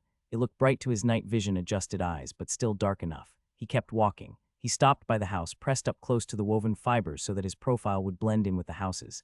He heard two sets of heavy breathing inside. They were asleep. He backed up, back to the side of a building. He needed a conversation with Marksy first. He should have planned this out earlier. Marksy, listen, Bryn whispered. You need to get in there, but there isn't going to be a doorknob. She opens and closes the door with her skills. Except Myra doesn't have skills, and there's no way she can't get in and out of her own house, so there's probably something else that triggers it automatically. Can you help me find it? Find something that opens and closes the door. Marksy twitched his tail for yes and then disappeared. Bryn crept to the house, and when he got there found the door already open. That was quick. Good job, Marksy. He approached from the side and waited next to the door, listening for the sound of breathing. Only one set of heavy breathing. Someone was awake. He waited. He heard a click. A beam of light shot out of the doorway, so bright that it made Bryn shield his eyes. Probably just normal lantern light, but blindingly bright since he was so used to the dark by now. He didn't run. That was the dumbest thing he could do. The light wasn't shining on him, so it would actually make it harder to see him. Someone had woken up, probably Tana, feeling one of her skills move. Would she know the reason? If so, he might be in trouble. He slowly started to walk around the side of the house so that if she did notice the door was open and peeked her head outside, she wouldn't see him. The light turned back off. He waited. 10-15 minutes later, he started to hear both sets of heavy breathing again. She was back asleep. He walked into the house. The entire thing was one large room, and the woven floor and walls and ceiling gave the place a nefarious feeling. In the center of the room, hanging in the air, he saw something awful. A shifting, writhing, monstrous tapestry took up the center of the room. The threads that made it up wriggled like worms and changed colors like Marksy, changing the picture. He saw Hammond's bog, black and crumbling. Due to fire or something else, he couldn't tell. The image was very stylized. Those red threads could be fire, but those light blue ones might mean lightning. For some reason, Bryn expected to see himself in the picture, but he wasn't there. The only human figure was a black-haired girl that could be Myra, hiding in a well. The moon must have gone behind a cloud, because the room darkened to the point he couldn't see the picture anymore. What even was that thing? Was that some kind of augury for the future? Hogg had said that weavers couldn't actually see the future, but what else could it be? He could think about that later. He needed to steal something and leave. He couldn't see much anymore, but he'd gotten a pretty good look at the room before the moon had been shadowed, and he knew there was a table to his left. In the darkness, the breathing of the Myra and Tana made them seem much closer. Right, there was a woman and a girl in this house, right over there, while he snuck around in the same room. He'd thought being a thief would make him feel cool, but honestly he kind of felt like a creep. He ran his hands along the table, hoping to touch something he could take. He needed something normal. He wouldn't take anything that might be touched by Tana's power. He found a little brass table lamp and grabbed it, then retreated from the house as quickly as he could without making a sound. One last look inside, and the moon peeked out long enough to give him another glimpse of the demented tapestry. It was all chaos except for 4 figures, cartoonish renderings of Elman, Hogg, Tana, and Toros the smith, judging by their hair and clothes. They lay down and had black X's on their eyes. He wanted to stay and watch, but forced himself to move on. He had what he'd come for. Outside, and with some distance between himself and the house, he asked Marksy to close the door again. He waited in silence until he felt Marksy's familiar weight climb up onto his shoulders again. A light coming down the street, still faint, but a lantern man was coming this direction. Bryn hustled around towards the back of the houses, and then walked alongside the waste canal until he came to another alleyway and went up. There was a light over here, too. The alleyway was full of tall grass. Things were always growing in Hammond's bog unless someone cut them down. He walked slow enough to move through it without making a sound, and then got down to crawl the last little bit. He spied on the street through the grass. There were 2 lantern men. Curse his luck. Was that every night, or had something tipped them off? Either way, there were 2 out tonight, at least 2, and he needed to deal with it. He had the table lamp in his backpack. He probably wouldn't give it back, right? He'd keep it, start a lamp collection. Except he'd have to keep it hidden while he lived in Hammond's bog. Zilly might recognize it. Aw, who was he kidding? There was at least a 30% chance he'd end up feeling guilty and returning the lamp. He needed better. He needed to steal from someone who he'd never see again. He needed to rob the merchants. They would leave soon, and he'd never get a chance to return what he took. He watched the lantern men. They talked in the middle of the street, both carrying high poles from which their lanterns hung. Neither were armed, but honestly that didn't matter. If they saw him, it was over. He couldn't see either of them well enough to tell if he knew them, not without sitting up more for a better look, and he wasn't going to do that. He waited until they separated, both going in a different direction. When they were well and truly out of sight, he started to move again, but froze when he heard a sound. A door on the street opened, and Bryn lay down flat. Someone walked out and down the street, and he resisted the urge to get up for a better look. Another door opened a moment later, and 5 minutes later another. People called hello to each other on the street. Apparently this midnight stroll thing was a real event. Any other night, and he could just walk down the street as well, but tonight there was too good a chance that someone might recognize him. Hopefully, the added difficulty would make his achievement better. He wished he had a better idea on how that worked, but apparently not knowing worked in his favor. He lay in the grass for an hour, until the midnight strollers returned to their beds, and then until the lantern men passed by again, and then 10 minutes after that. Crime was much more boring than he'd expected. When it was finally quiet and dark again, he got up out of his hiding spot and walked down the street towards the center of town. The merchants had circled their wagons together and shut them tight. A man sat on the end board of one, holding a pipe. He looked relaxed, like he'd just stepped out for a smoke, but he didn't actually seem to be smoking, and he didn't leave even after Bryn watched him from a hiding spot for 20 minutes. He was a lookout. The merchants knew they were targets for theft, that people who would never consider robbing their neighbors might not extend the same courtesy to them. Each of the wagons had lanterns on the front and back, so there was no area that was in shadow in a wide ring around the wagons. There was a blind spot, though, directly behind the lookout. Bryn would just have to walk straight into the light, right here in the middle of town. Bryn scanned the surroundings, trying to peer into every window, scanning for any eyes he might be missing. There was never going to be a guarantee. He needed to take a chance. He walked straight up to the wagon, focusing only on being quiet. He reached it somehow. Adrenaline screaming, he forced himself to carefully climb onto the roof instead of the mad scrabble his body wanted to try. He made it. Thankfully, the wagons were strong wood all the way around, and he got on top without a single creak. He could hear snoring inside from up here and nothing else. He lay there, internally freaking out at how scary that had been, forcing down the panic scream and the relieved laughter that was fighting its way up his throat. When he was ready, he reached over to take the second big risk. The lantern on the far end of the wagon was a gas lamp, and while it had a little twisty switch to turn it on and off that would make a clicking sound, instead he opened the glass door, leaned precariously over the edge of the wagon and blew it out. He waited, but the watchman hadn't seemed to notice the lamp back here had gone out. Bryn tried to pick it up, to lift the loop off the hook on the end, but then he noticed a link of metal chained the lantern to the wagon. How paranoid. Who would steal their lanterns? Well, he would, for one. He brought out the file and started to saw. He went slow enough that it wouldn't make a sound, but that meant he was going slow. He couldn't stay up here all night. He put 2 fingers in the little metal link and pulled with all his might. It wasn't one piece, there was a little gap, but as soon as he stopped pulling, it closed again. He tried again, pulled the metal link open just enough to get it off the hook. It scraped the metal a little but barely made a sound. When he got the link off, he accidentally dropped the lantern completely, but managed to snatch it with his other hand, just in time. He put it in his bag, got down from the roof of the wagon, probably too quickly, but his nerves were shot and darted away into the blessed darkness. The blessed darkness didn't stay blessed for long. A light was moving up a side street. In literal seconds, he was going to be trapped between a lantern man on one side and the caravan lights on the other. He ran to a building and pointed up, hoping Marksy would remember the commands. Like a moving shadow, Marksy grabbed the grappling hook and slid up the building. Bryn felt the rope catch on something and climbed up. He barely pulled the rope up and got to the other side of the roof in time before the light from the lantern man cast that side of the building into clarity. Bryn climbed down the other side. He followed the canal down a ways and nearly stumbled right on top of a man who'd gone out back to relieve himself. He waited until the man finished and went back inside before moving on, but that even got his pulse up even more than stealing the lantern from the caravan had. He was on high alert the rest of the way back, so it was almost a letdown when he got back to the watchtower without issue. He rappelled down the side, and Marksy undid the hook and tossed it down before jumping down himself. Bryn caught them both, then started the walk back home. He didn't get the notification when he reached the forest. Well, if he had, he would probably have turned right around to give all this stuff back, particularly the lantern. He was feeling bad about that already. If Hammond's Bog got the reputation for stealing from merchants, it would be hard to get more caravans to come out here, and that was already a problem.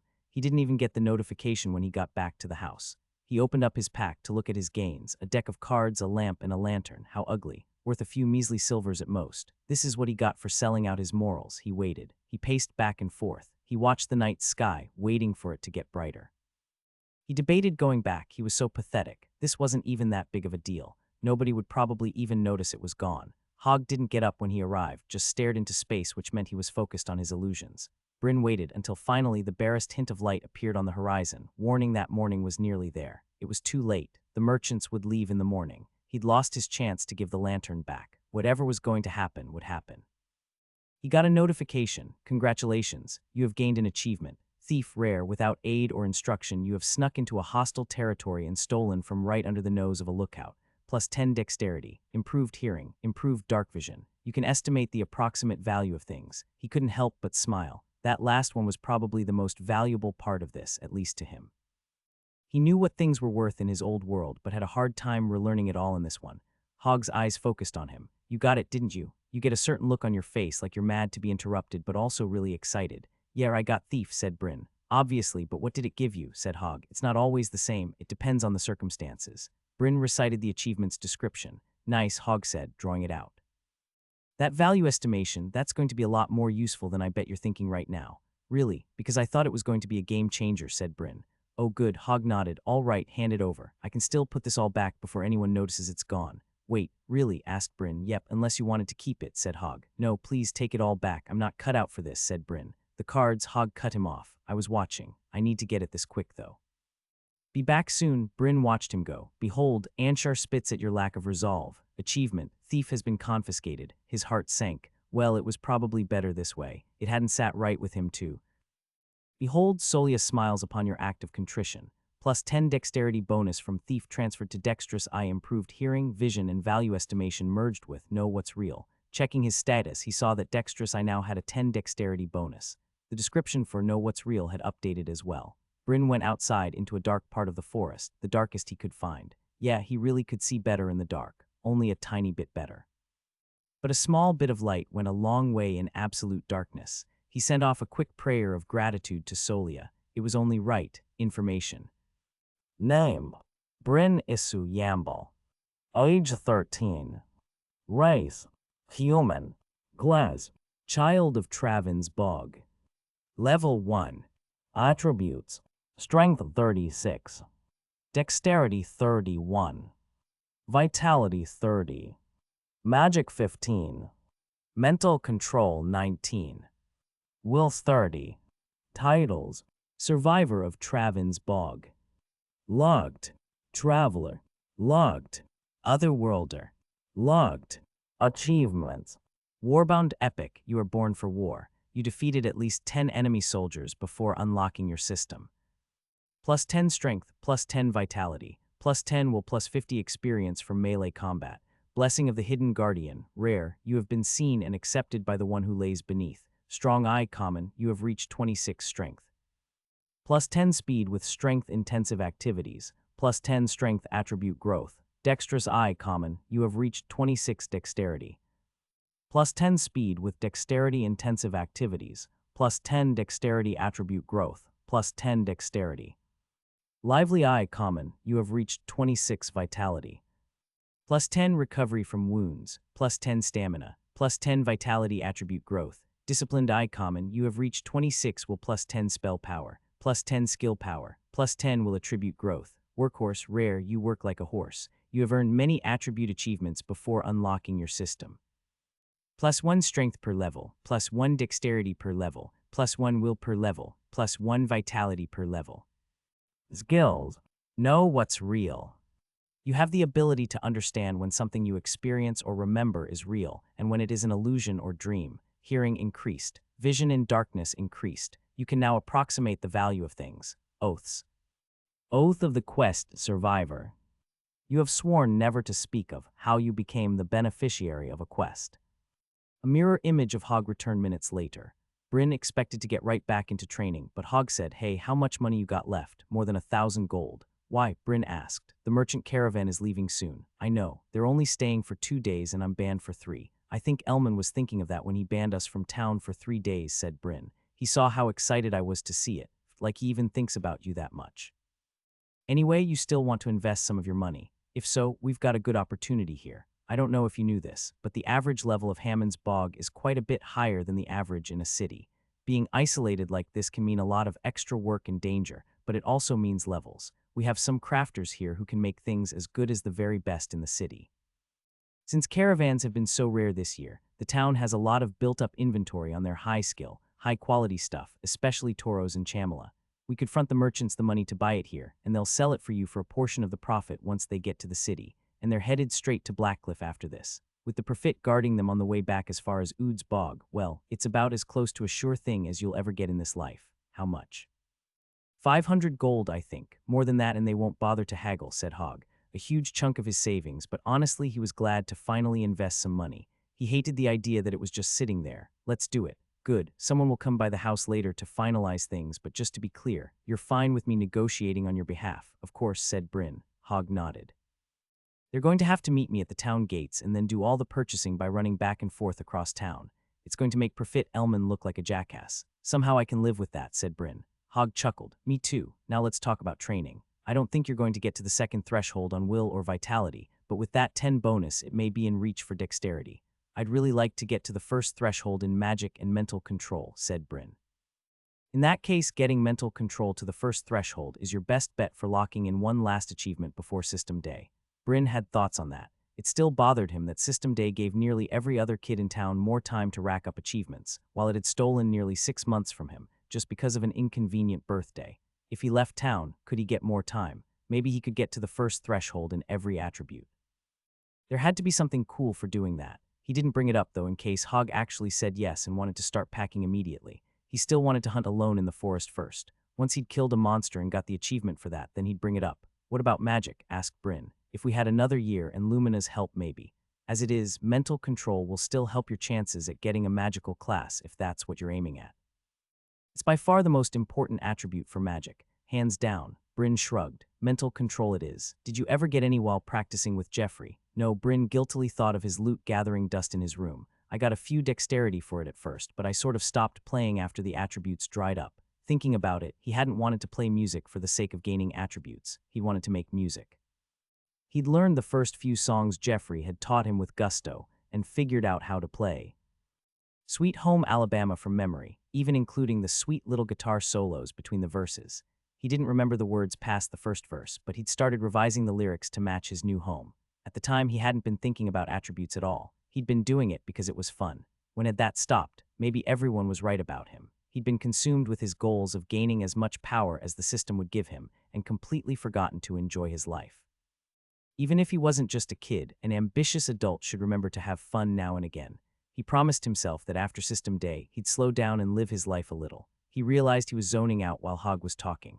It almost felt good because that was a key personality trait from the old Bryn, back when he had been Mark, from concentrating on more than one task at once, and from taking control of your mind. Music is a good way to do that, but you have to be learning deliberately. Just playing your favorite 3 songs over and over won't do anything. Actually, I'll have someone fetch Jeffrey over. I'll summon Gustav too, if you catch my drift. Was Hogg hinting that he was going to use a mirror image to create a fake Gustav? Wait a second. Did he do that all the time? He could. Now that he thought about it, had Bryn ever actually seen Gustav, like the real illusionist? He only ever remembered seeing mirror images of the man, like the one near the town square that played movies and stuff. Is Gustav real? Bryn asked. Hogg's hand twitched like he wanted to slap Bryn on the back of the head, but he didn't. Well, he couldn't because he was a mirror image, but he likely wouldn't have anyway. Instead, he frowned and said, of course he's real. You think I want to waste my magic with that garbage? Get a grip. Sorry, said Bryn, emphasizing it hard enough to make it clear he wasn't really sorry. Hogg shook his head derisively. We'll have you meditate, I think. Meditate? Isn't there something useful I could be doing? Meditation is useful. It trains your concentration. You'll likely be able to snatch up a point in mental control or 2 before I get home. Now sit down. Bryn sat. Do you do this? Not for years, said Hogg. My class and achievements give me an absurd amount of mental control. One more point isn't worth the days or weeks of daily meditation I'd need to get it, not when I can train it by using my illusions to their fullest instead. Hogg's instructions were surprisingly similar to stuff he'd learned about meditation in his past life, but like everything, he went a bit harder. Where Bryn had learned that it didn't matter how you sat, Hogg was adamant that he'd do the classic crossed legs and ramrod straight back. We're learning how to concentrate, not trying to put you to sleep. He talked about breathing and said a long, slow rhythm. Don't try to stop yourself from thinking. If you're thinking about not thinking, then you're getting distracted. Let the thoughts come and go, but never stop concentrating. Now, is there a prayer you like to do? No, not really, said Bryn. Then make a sound with your voice, anything you want. You're going to concentrate on making the sound and on listening to the sound. Only that.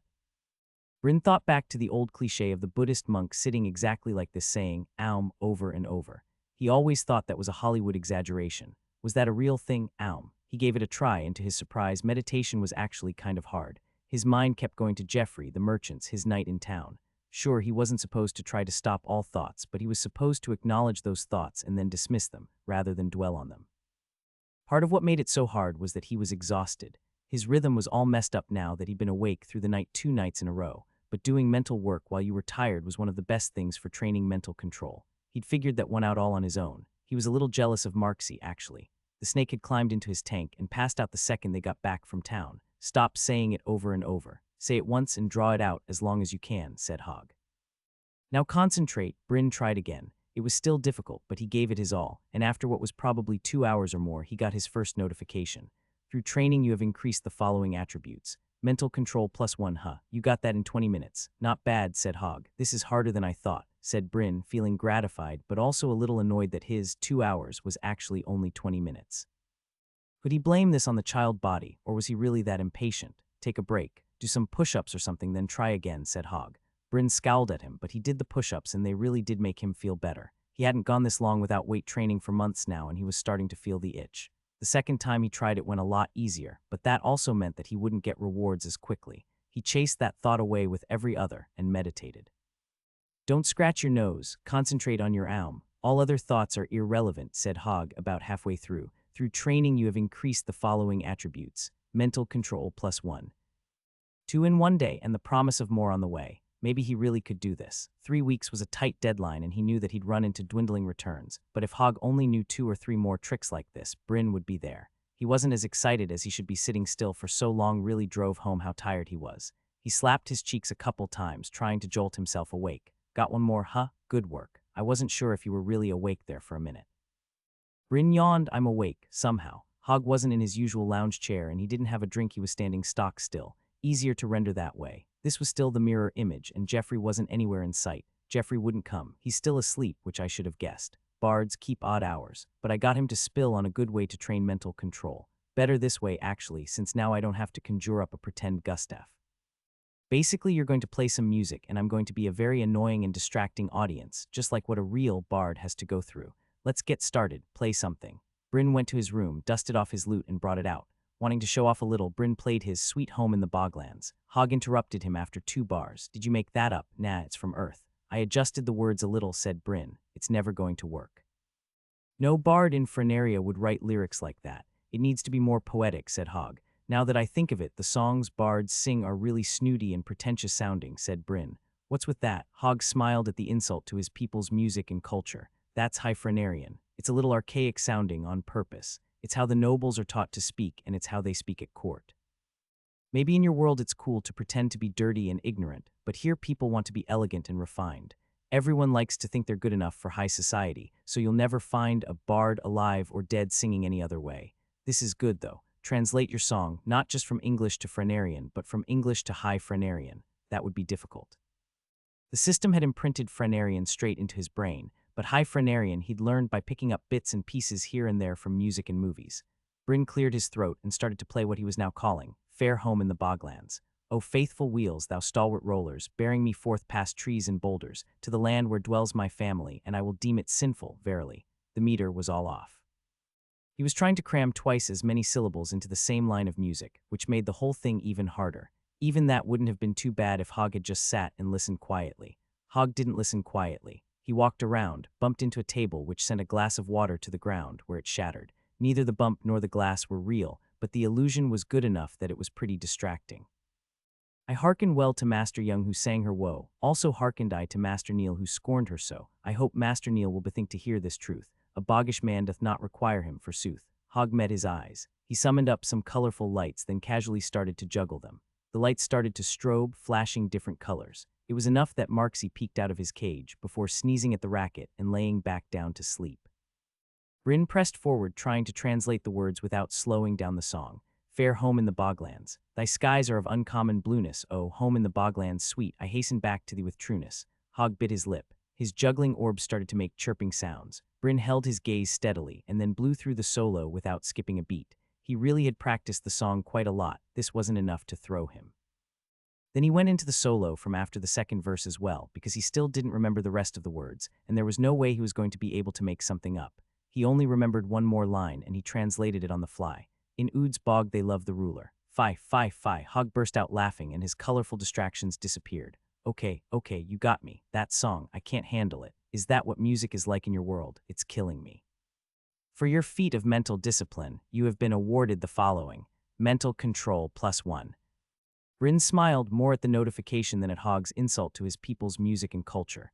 A feat. That means the reward was probably more for outlasting Hog than from the training itself, which meant that he likely still had another point in store from completing the actual training. It sounds better in English. It has to. It literally has to, said Hog. I don't know. I think people are really going to like this, said Bryn. I didn't say I didn't like it. I just don't think they'll like it for the reasons you think, said Hog. I mean, come on. The only good thing you can think to say about it here is that the skies are blue. The skies are blue everywhere. They're uncommonly blue, Bryn said, grinning. They're less blue than almost anywhere. They're usually gray, said Hog. 10 years from now, everyone is going to be singing this, said Bryn, mostly enjoying how much this was getting under Hog's skin. Hog rubbed his face. Please no. Well, if you'll take some notes, there are some bards who have songs trashing the boglands. Gybertil and Hippolyte, to name two. Only bards aren't master, they're maestro. I'll work that in. I just decided I'm teaching this to Jeffrey. I'll pay him to play it if I have to, said Bryn. Then all I have to do is convince him to leave with the merchants. Got it, said Hog. Won't they leave in a couple hours? He's not going to wake up that early, said Bryn. So you do understand bards. Hog looked up into space. I'm almost back with a merchant. Remember, I'm not an illusionist. I haven't been here and you haven't seen me at all today. Hog's illusion faded away. Soon after, Bryn saw the real Hog walking up the street with a merchant. The man wore traveling clothes, a long overcoat and hat, and kept a spear on his back. From what he'd seen of them in town, the merchants had been wearing bright, colorful robes. Fun, but also expensive looking. Now the merchant could easily pass for a soldier marching off to war. Hey Hog, said Bryn, I haven't seen you all day. Hog scowled at him, then remembered his company. I'd like you to meet Master Murrah. Master Murrah, meet young Master the Mistaken. The formal use of honorifics and last names was sort of surprising. In Hammond's Bog, everyone used first names, to the point where he didn't know the last names of many of his acquaintances. Apparently, that wasn't the norm in the wider world. The merchant widened his eyes in surprise when he entered Hog's living room. He probably expected the man's house to look as weather-worn and practical as the man himself, but Hog lived in style. Murrah stepped gingerly on the plush rug, as if not sure he should really be allowed in. The negotiations were already done, so all Bryn had to do was sign the document and let Hog hand over the gold. Gemstones, in this case. He'd negotiated to have the entire original sale price plus 80% of the profits go to Bryn, which was much more than he expected considering he wasn't doing any of the work. Then again, the merchants had nothing to lose by bringing along extra cargo on a route they were already planning on traveling, so this was a win-win. The entire affair was concluded in minutes, without Master Murrah ever sitting down or taking off his hat. Then he and Hog were back to training. Hog found some sheet music for Bryn, and while he'd never learned to read music in this world's style, Hog also had a guide on where to place fingers for each note. He had Bryn use that to try to learn the songs while learning to read sheet music in the first place, all while being as annoying and distracting as possible. Marksy woke up after 10 or so minutes of that, and chirped angrily at Hog for waking him up, but when he realized the point of all of it was to annoy Bryn, he joined in. The little monster scrambled around the floor, flashing all different colors. The part that really tested Bryn's concentration was when Marksy went into camouflage, snuck up close, and then changed back to rainbow colors all at once. Bryn thought he made a pretty good showing. If he had a main stat in his past life, it would be mental control. Going through a computer science degree when all his roommates had party majors like education and art history had been an extreme test on his ability to stay focused when the people around him were acting stupid. Compared to that, this wasn't much. After an hour of work, and with no point in mental control to show for it, Bryn had learned to play through the first song. Sounds pretty good, said Hog. Hog took the lute from Bryn's hands. He played through the entire song effortlessly, and yeah, it turned out Bryn had misunderstood a little slash through some notes and held them too long instead of cutting them short. Just don't ask me to sing, said Hog. Personally, Bryn thought Hog had a great voice for singing. He could really pull off the rugged cowboy style, which apparently was not an appropriate way to sing in Frenaria. I'm surprised you can play at all, honestly. It pays to be able to do all kinds of things, said Hog.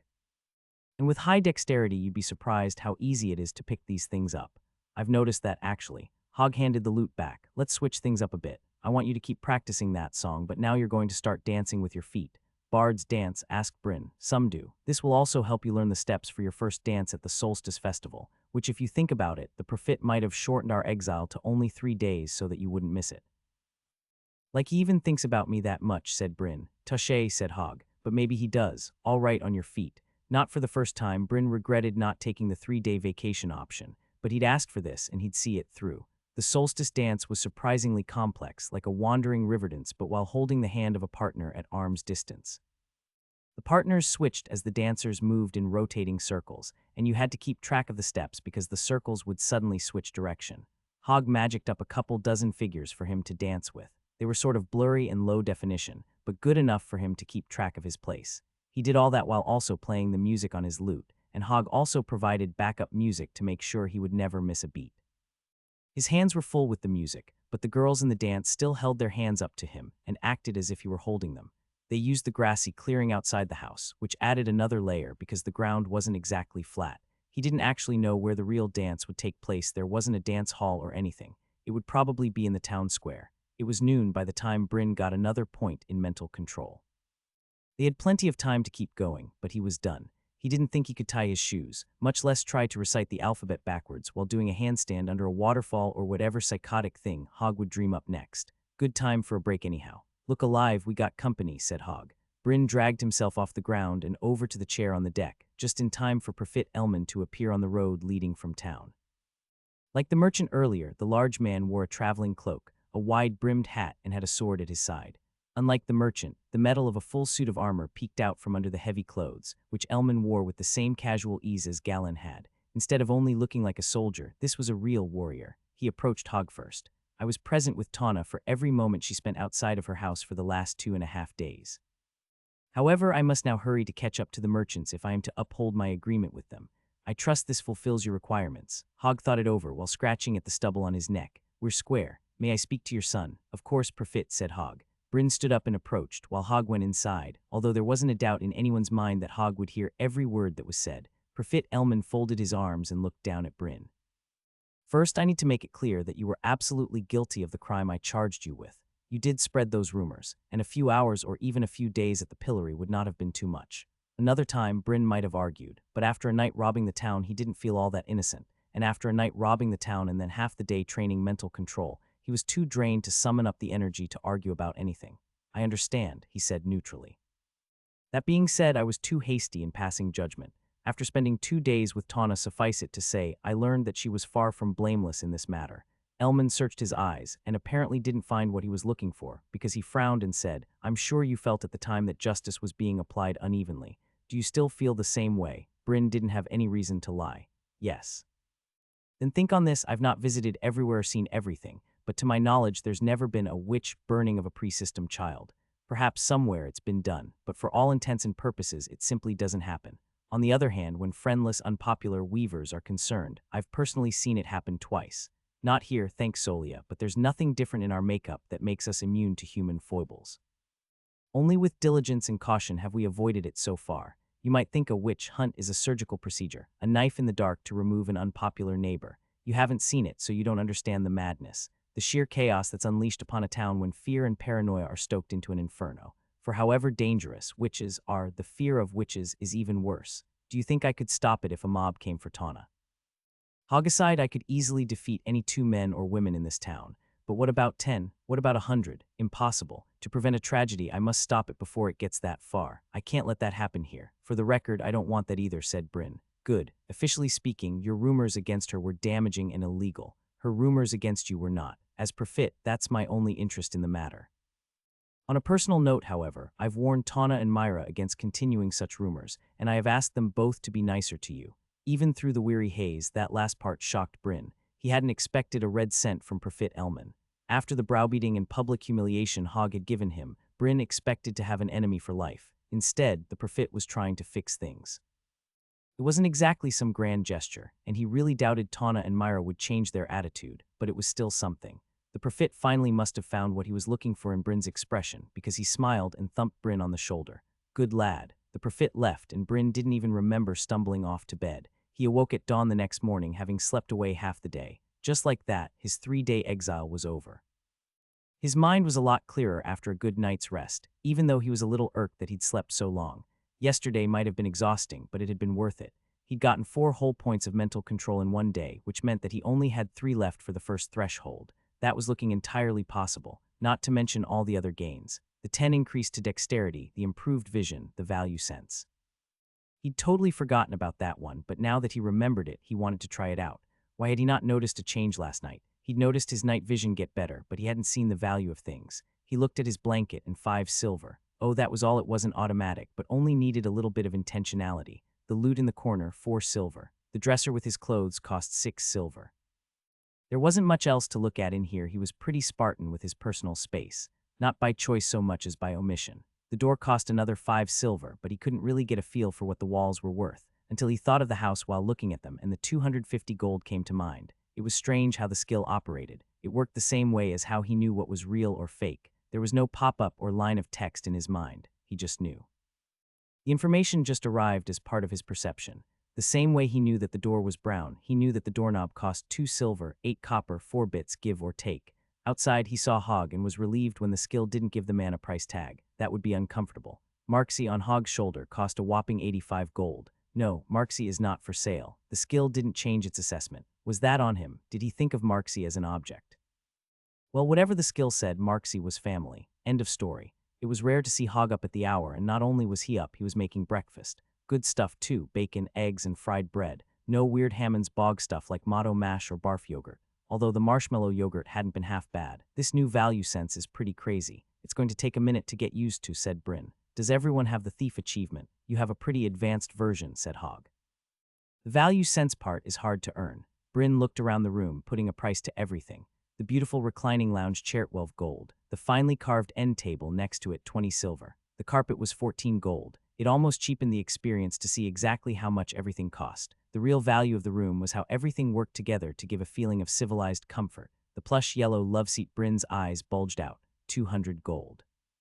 What in the world could make a couch cost 200 gold? Food's up, said Hog. Still looking at the love seat, Bryn took a seat at the table. Can the value of an item increase based on what's inside it? Maybe Hog was hiding something in there. It was the only thing Bryn could think of. Nope, if you see a chest, you'll see the value of the chest itself. That's one of the key loopholes, said Hog. Then why, it's not like I meant to keep it a secret forever, said Hog, noticing Bryn's eyes glued on the couch. But why don't you eat first and then figure it out? Fine, said Bryn. He looked back down and saw that the meal was worth 20 silver. What in the world? The skill must be buggy. No offense, but you're not that good a cook. It's taking the value of my time into account, said Hog. Another way you'll get swindled if you're not careful. Every merchant needs this. They'd be stupid not to have it. Are they all thieves then? Asked Bryn. Nah, there's a slow, honest way to get the value sense. I thought you'd appreciate the quick way, said Hog. I do. He took a bite, still watching that yellow love seat. Could it fly or something? Yeah, well, you're up. Besides, it's the day of the solstice festival and all. Plus, I wanted to be here when you figured out that love seat. Bryn shoved the rest of his eggs into his mouth and walked over, poking at the chair. He pulled off the pillows, searched around for a button. Anything. He tried lifting it to look underneath and found that he couldn't. It was too heavy or maybe bolted to the floor. He ran his hands along the bottom of the chair and felt a little catch. A lever. He pulled and the seat flipped open. He'd been right there with something inside it. Looking inside, he saw a warehouse for fairies. Little swords and spears, tiny suits of armor, a pile of black weapons like the sword he'd taken from the undead except toy-sized, a little shelf full of potions, some glowing, and all sorts of other random trinkets. One little table in the corner had a suit of leather armor, 2 swords, and a little black potion. He recognized that stuff. That was the stuff he'd bought from Paris, except Minnie. The love seat was some kind of chest of holding. He reached inside and met a firm wall of electricity that zapped his hand. Ow, Hog laughed. That's my stuff, said Bryn. Yeah, Paris brought it over last week. Hold on, it's set to only accept me, said Hog. He reached inside, then brought out Bryn's items one by one. It looked sort of like he was reaching into water, except his arm got really small when it passed that lightning barrier and seemed to detach and float around like a mouse cursor. Put all this in your room, you won't need any of it today. When Bryn was finished securing his awesome adventuring gear in his room, he asked, I assume you had a good reason for hiding my stuff from me. For reasons I've half explained, I need to pretend not to know what you're planning on doing with it. But whatever it is, I knew you'd need every attribute you could get first. I planned on giving it to you 2 days before your system day. You could have just told me, said Bryn. Yeah, I promised to do better, and giving this to you now is part of that. We good? Bryn rubbed his temples, then dropped his hands. Fine, yeah, we're good. Marksy had been sneaking up in pounce mode. He leapt, and Hog snatched him out of the air before he could get electrocuted by the defensive barrier. No, said Hog. Marksy looked at him with wide eyes. Hog never told him no. The snake chirped sadly and Hog stroked his back but didn't relent. What is this thing? How did it get past my know what's real? Asked Bryn. Hog's eyes lit up, clearly excited to talk about his cool toy. Well, I didn't buy it to fool your skills specifically, but I did want something that would fool someone who could see through illusions. It's not an illusion, see, it really is a couch. I had to build the whole living room around it to make it so it wouldn't look out of place. So that's why everything here is so nice. I knew you weren't the type to care so much about color coordinating your furniture, said Bryn. Hog looked offended. No, I do. What's the point of having all this money if I can't live well? I had the storage sofa custom built. Oh, but maybe I'm traveling. He kicked the sofa and it turned itself inside out. The walls inside the storage space were now plush yellow. The outside was an old wooden crate with the lid off.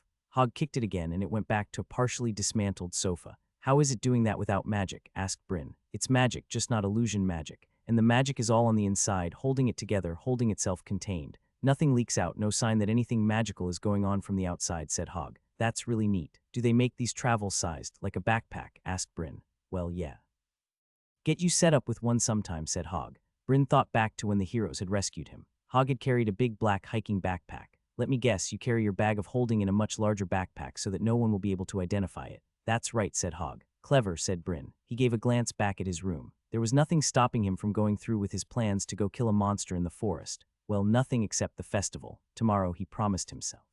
Time to go? Asked Bryn. One last thing, said Hog. He walked into his room and came back out with some folds of cloth over his arms. The Harvest Festival is a day when everyone trots out their best dress. You can't go like that. Put this on. It's supposed to look like this. Hog threw up an illusion of Bryn, standing in the clothes that Hog was apparently holding.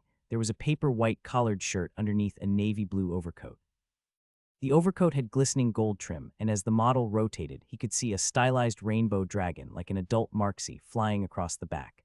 There were tassels coming off the sleeves, a vibrant red sash to tie across the middle, and matching blue trousers. The illusion wore shiny leather boots, and Hog carried a matching pair in his hands. For me, but who would sell to you? The merchants. How did you order it? Think, there was a solution. Who's the only other person in town who makes clothes that Tawna never touches? Asked Hog. Even now that Hog had agreed to treat him like an adult, he could never simply answer a question. Everything had to be a puzzle or a test. Looking closer, Bryn noticed how thick the cloth was. No, not cloth. The answer came with a memory of the first time he'd ever met Paris, and noticed that the man's black and white clothes were made from leather, cleverly disguised to look like fabric. Natural for a leatherworker. Paris did this, asked Bryn. I had to twist his arm and pay way too much, said Hog. He definitely didn't tell me to say that. He definitely didn't come up with the idea and then insist on doing it for free as a gift. Bryn laughed. That sounds like him. He mockingly raised his fist. Curse that greedy salesman. We've been had. Hog smiled. I'll tell him you said that. Bryn put it on in his room and did his best to hide how good it made him feel to look this good. He eyed himself in the mirror in the living room, and it took every ounce of willpower to not strike a pose. They fit perfectly, and he looked good. The style was the same as what the villagers wore, but elevated. For once, he'd stand out because he looked better than everyone instead of worse. Bryn picked Marxie up, who slithered around to the normal spot around his neck. No outfit is complete without your Marxie, said Bryn. The snake acted a little put out that there wasn't a hood, but the leather was soft and felt pretty nice, and it wasn't too long before Marxie was settled in and purring. Hog wore his normal black leathers. Well, the old guy was clearly capable of getting clothes if he wanted them. Bryn only gave him a little bit of teasing for it, but Hog was incapable of self-consciousness. He wore what he wanted, end of story. The trip into town went quickly, and as soon as they crossed the gates, Bryn started looking for his friends or really anyone he recognized so he could show off. The first person he saw wasn't Davy or Zilly or even Myra. It was a figure in immaculate white robes and a tall headdress. The priest, Elian. Bryn turned around. Time to go. Ah, Bryn, I was wondering if we could have a word, said Elian. Sure, said Bryn. We can talk about whatever you want here, right here. Perhaps you would be more comfortable if we retired to the temple, said Elian, a twinkle in his eye. That's fine, but it's just you, right? We're not going to meet anyone else there, are we? No, statues. The gods will do as they will, said Elian with a world-class poker face. I am only their messenger. He was teasing him, right? He had to be. You're coming with me, right, Hog? Hey, where'd Hog go? The treacherous old illusionist had abandoned him. Even Know What's Real wasn't spotting anything. Come along, said Elian. Maybe Bryn was being a little melodramatic about being terrified of the temple, but that was only to cover up the real, actual terror he felt at the idea that a goddess would want to speak to him again. She'd imprinted all sorts of knowledge into Elian so she wouldn't have to do that again, right? Bryn gulped and followed Elian down the street. Okay, but if I see a single statue in there, I'm out, said Bryn. He and Elian, the priest, walked side by side down the town's boardwalk, and everyone gave them a wide berth, even so far as to cross the street to the other side. No one was rude, though, and most everyone also stopped when Elian passed them to put a hand on their hearts and bow their heads. Everyone was busy with the festival, and all were wearing their finest clothes, which Bryn had to admit were on a whole other level than what he was used to. Tall hats and bright colors were everywhere. Layered skirts, loads of lace, and complex patterns were sewn into every inch of fabric. Bryn wasn't underdressed in his new clothes, but he wasn't even close to overdressed either. Everyone moved with an excited urgency, hanging up banners and putting out flowers, but no one was too busy to pay proper respect to their priest. Elian quirked an eyebrow. And you believe that would protect you? Do you believe that if you do not enter the temple they cannot find you? Never fear if they want to destroy you, or to give you another traumatic vision or anything else, they could do so here as easily as anywhere else. The gods are not limited, Mark. It's a little weird to be called that, said Bryn. He still didn't know the entirety of Elian's vision, just that the goddess had put English into his brain and given him some instructions. I apologize, said Elian. But did you stop being Mark when you became Bryn, or are you both? Something to think about. Indeed, but I didn't seek you out to speak of names. The events of the earlier day made me wonder if I was truly doing all I could to help you adjust to your new reality. In fact, I'm sure that I have not. Look about the thing with Tawna, started Bryn. Elian held up a hand. I did not come to chastise you. I only wonder if there's more I could be doing to help. Perhaps you have questions about our world or the system that would be strange to ask someone who doesn't know your circumstances. Is there any way to avoid System Day? It's unfair that the other kids get more time than me, said Bryn. Why would you want to avoid it? Are you not anxious to finally get your class and the power that comes with it? Sure, said Bryn. But I'm so close to crossing the first threshold in every attribute. I'm sure that with 6 more months I could figure out magic. In that case, you'd need to obtain legal residency in another village or city, said Elian. Leaving Hammond's Bog for a long time would also work, but 2 weeks isn't enough. My class is Child of Travan's Bog, not Hammond's Bog. Is there any way I'm still a legal resident over there? Asked Bryn. No, said Elian. Hogg registered you when you came to town. There's paperwork involved. What does the child class do anyway? Asked Bryn. What's the benefit of having one town versus another? Nothing, and there are none. Though there are some interesting skills if you select Child on System Day, mostly around learning and apprenticeship, said Elian. Bryn mulled it over as they walked. They approached the town square, and Bryn almost didn't recognize it. Men and women carried polished planks of wood and were in the process of boarding over the entire grassy field in the center. Since they were adults with levels doing the work, it was going fast. So the dance really would be right here, only it wouldn't be in the mud, and it wouldn't kill the grass. Grass could be covered for one day without damaging it. It was a bit jarring to see them do an amount of work in one day that his modern world would never even consider. What about oaths? Asked Bryn. What's the consequence of breaking an oath as a child? What did you swear on? Asked Elian. My class and levels, said Bryn. And do you have any of those? I'm a child of Travan's Bog, said Bryn. That's right. If you broke your oath, you would lose that class. The system would then automatically reassign your class to the next available one. I expect it would be Child of Hammond's Bog. If you were to break an oath again, I think it would still give you Child of Hammond's Bog again, though in your adulthood, don't expect to be offered a class again if you lose it the first time. Wait, that's it, asked Bryn. I could break my oath right now and nothing would happen, asked Bryn. Perhaps Solia would be slightly irked since you swore by her, and I'd urge you to remember the exact wording of the oath, said Elian. The oath had us swear that we'd avenge each other if one of us was ever forced to break our oath, but it never said anything about voluntarily breaking the oath. I thought it was a strange omission. Elian nodded. And which of the 5 of you would be most likely put in that position? You. They added that clause to protect you. If anyone asks you to betray that oath, you can truthfully tell them that 4 of the highest level people in the country will be forced to destroy them for it. However, perhaps you'd rather not risk it. Every oath is a vulnerability, and perhaps it's not one you care to adopt. Choose what you will, but do so before System Day or you really will lose your class. They arrived at the temple, and Bryn paused outside the door and faced Elian. He pretended it was casual, but really he didn't want to go in there. At least he didn't see any statues today. But what about after that? If I break an oath after that, but I'm only level 3 or 4, it's not a big deal, right? Elian walked inside, forcing Bryn to follow him if he wanted an answer to his question. Correct, said Elian, once Bryn was inside and walking with him again. Classes are not slavery. If you really don't like the path you've begun to walk down, there's no shame in trying again with something else. You'll keep your attributes you earned with training and feats, as well as any achievements or titles, or in skills not tied to a class. You only lose what you swore by, your class and levels. Why are you pointing out all the loopholes? We swear by the gods, so shouldn't you be telling me to keep all my oaths? Asked Bryn. Ah, yes, you're quite right, said Elian. Sit there. Elian indicated a bench on the front row and Bryn took a seat. Then Elian walked around to the lectern, as if he were going to give a sermon to an audience of one. Well, that was exactly what was happening. Maybe a year ago he'd find it odd that in a town where stone was so rare and precious, there would be a massive stone structure in the middle of town, and it would be virtually empty most of the time. But now that he was here, it wasn't weird at all. Elian was a good guy, but this place could be a little intense sometimes. What is an oath? Why do we have them? Asked Elian. Bryn thought about it. That's a really good question. You said classes aren't slavery, but oaths sure are, or they can be. What if I went around kidnapping people and forcing them to take oaths to obey me, and then had those people gather more victims? I could own this country in like a month.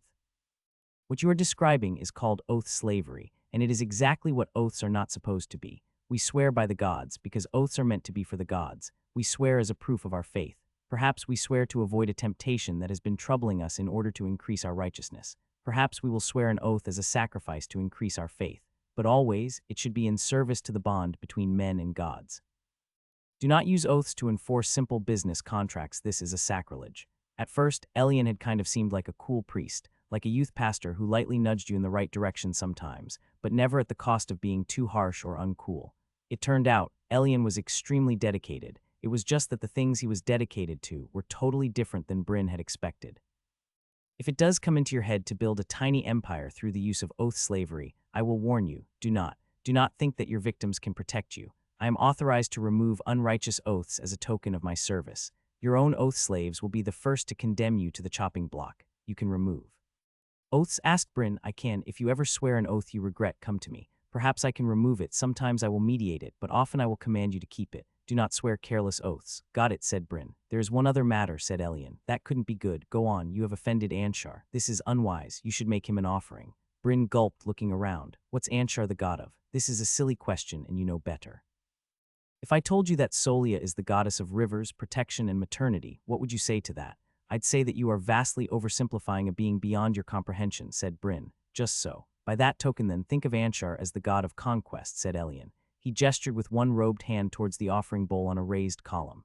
Bryn thought carefully before he moved. Did he even care if Anshar hated him? Yes, he did. He wanted to grow and get stronger and defeat any enemies who came at him. That meant he wanted to conquer, at least to some degree. It wouldn't do to come at this half-heartedly. These gods were very real and very present, and he shouldn't try to lie to them, even in his own mind. Did he actually feel penitent about how he treated the god of conquest? He didn't regret letting Hogg give all the stuff back. He didn't want any of it in the first place. That was the problem right there, though. He'd stolen a bunch of stuff he didn't need or want, just to game the system. He didn't need thief right away. There was no time limit with system day like with the attribute achievements. Not that he'd known that, but he could have learned by asking around if he'd cared to. He could have waited to get the achievement and found a better target, or figured out some kind of Robin Hood deal where he'd be able to steal without violating his own sense of principles. Instead, he'd just gone for it. It had been entirely selfish he got the achievement, while the town might miss out on future caravans due to having a reputation for thievery. That much he regretted. How much should I offer? Everything you have with you, I should think, said Elian. Bryn winced. Only 5 silver, but he'd brought that money for the festival. Oh well, no use trying to cheat the gods. He bowed before the offering tray and whispered, Anshar, by returning what I stole, I have stolen from you. I repent, amen. He placed his silver in the tray and faintly felt the impression of an eye that had been staring angrily at his back suddenly turning away. Maybe it was his imagination. It was not his imagination. It was real. Bryn shivered. Never doubt anything you see or feel in this place. Got it. And perhaps something for Solia. You wouldn't want to seem ungrateful, said Elian. I'm out of money, said Bryn. Borrow from me, said Elian, and handed Bryn a little corduroy bag with 5 silver inside. He didn't have to think long for this one. Blessed Solia. I am overcome with gratitude for the grace and mercy you have shown me. I apologize for my failings and implore you to continue to watch over me. Amen. He placed the offering in the bowl. He felt not much. A nod of acceptance, perhaps. He wouldn't question it. I don't suppose you'd spot me another 5 silver for the festival, would you? Asked Bryn, kind of joking. Of course, said Elian with a cheerful smile. You're a scary person, you know that. Elian waved. Please, don't worry, you're a child. I will collect from Hogg. Oh, in that case, Bryn snatched a second corduroy bag from Elian's hand. One last thing, then you can be on your way, said Elian. I wonder if you would consider worshipping Solia. Bryn had figured Elian would ask him this at some point, so he was ready with an answer. There's a relief sculpture of all the gods outside in a pyramid.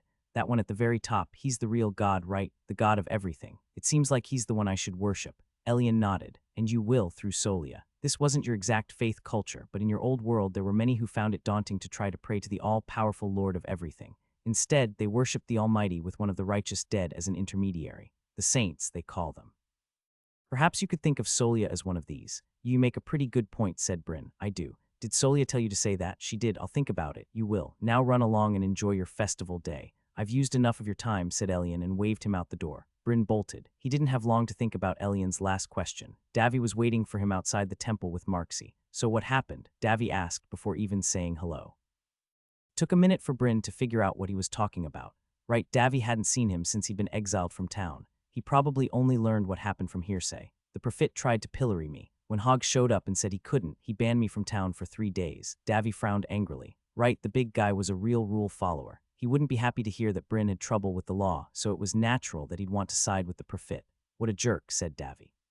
He has no idea what's going on. Wait, you're taking my side, asked Bryn. That's what it sounded like, but he wanted to be sure. Davy huffed. Obviously. My best friend got grounded for 3 days. Whose side should I be on? I'm your best friend, asked Bryn. That was a position with a lot of responsibility, and honestly he wasn't sure if he was living up to it. I'm at your house every single day. Who else would it be? Do you not? That's not it. Bryn said in a rush. Obviously you're my best friend. I just didn't want to take it for granted that I'm your best friend. You're one of the town's golden children, and the fact is that I'm kind of weird. You know, I'm weird too. You're the only one who doesn't make me feel stupid for wanting to try my best. The adults like me, I guess, but they're always telling me to slow down, and people our age call me a try-hard. Cole says I'm exhausting to be around. You don't get exhausted. You pull me along behind you. Most people would be embarrassed or awkward in this kind of conversation, but Davy talked plainly, as if this were the most obvious thing in the world, like commenting on how the sky is blue or the grass is green. Davy pushed Bryn's shoulder. Come on, tell me the whole story. Bryn told the story. He told the whole story, about how Tana had done every little indirect and passive-aggressive thing possible to screw with him, about how he'd hinted that it was possible that the witch was a weaver, although he was very firm in the fact that he'd never actually accused her of anything, or even brought her name up for that matter. He told the story, about how Hogg had given the Prophet an epic beatdown, and how he'd been banned for 3 days. He even mentioned how the Prophet had come over and offered a half apology. He omitted the stuff about sneaking into town and stealing stuff, of course, but he did talk about all the training Hogg had given him with attributes. Davy didn't need the dexterity, and it was a long shot for him to earn mental control, but he still found it all interesting. You can get mental control from sitting around thinking about nothing. No wonder I don't have very much, he said.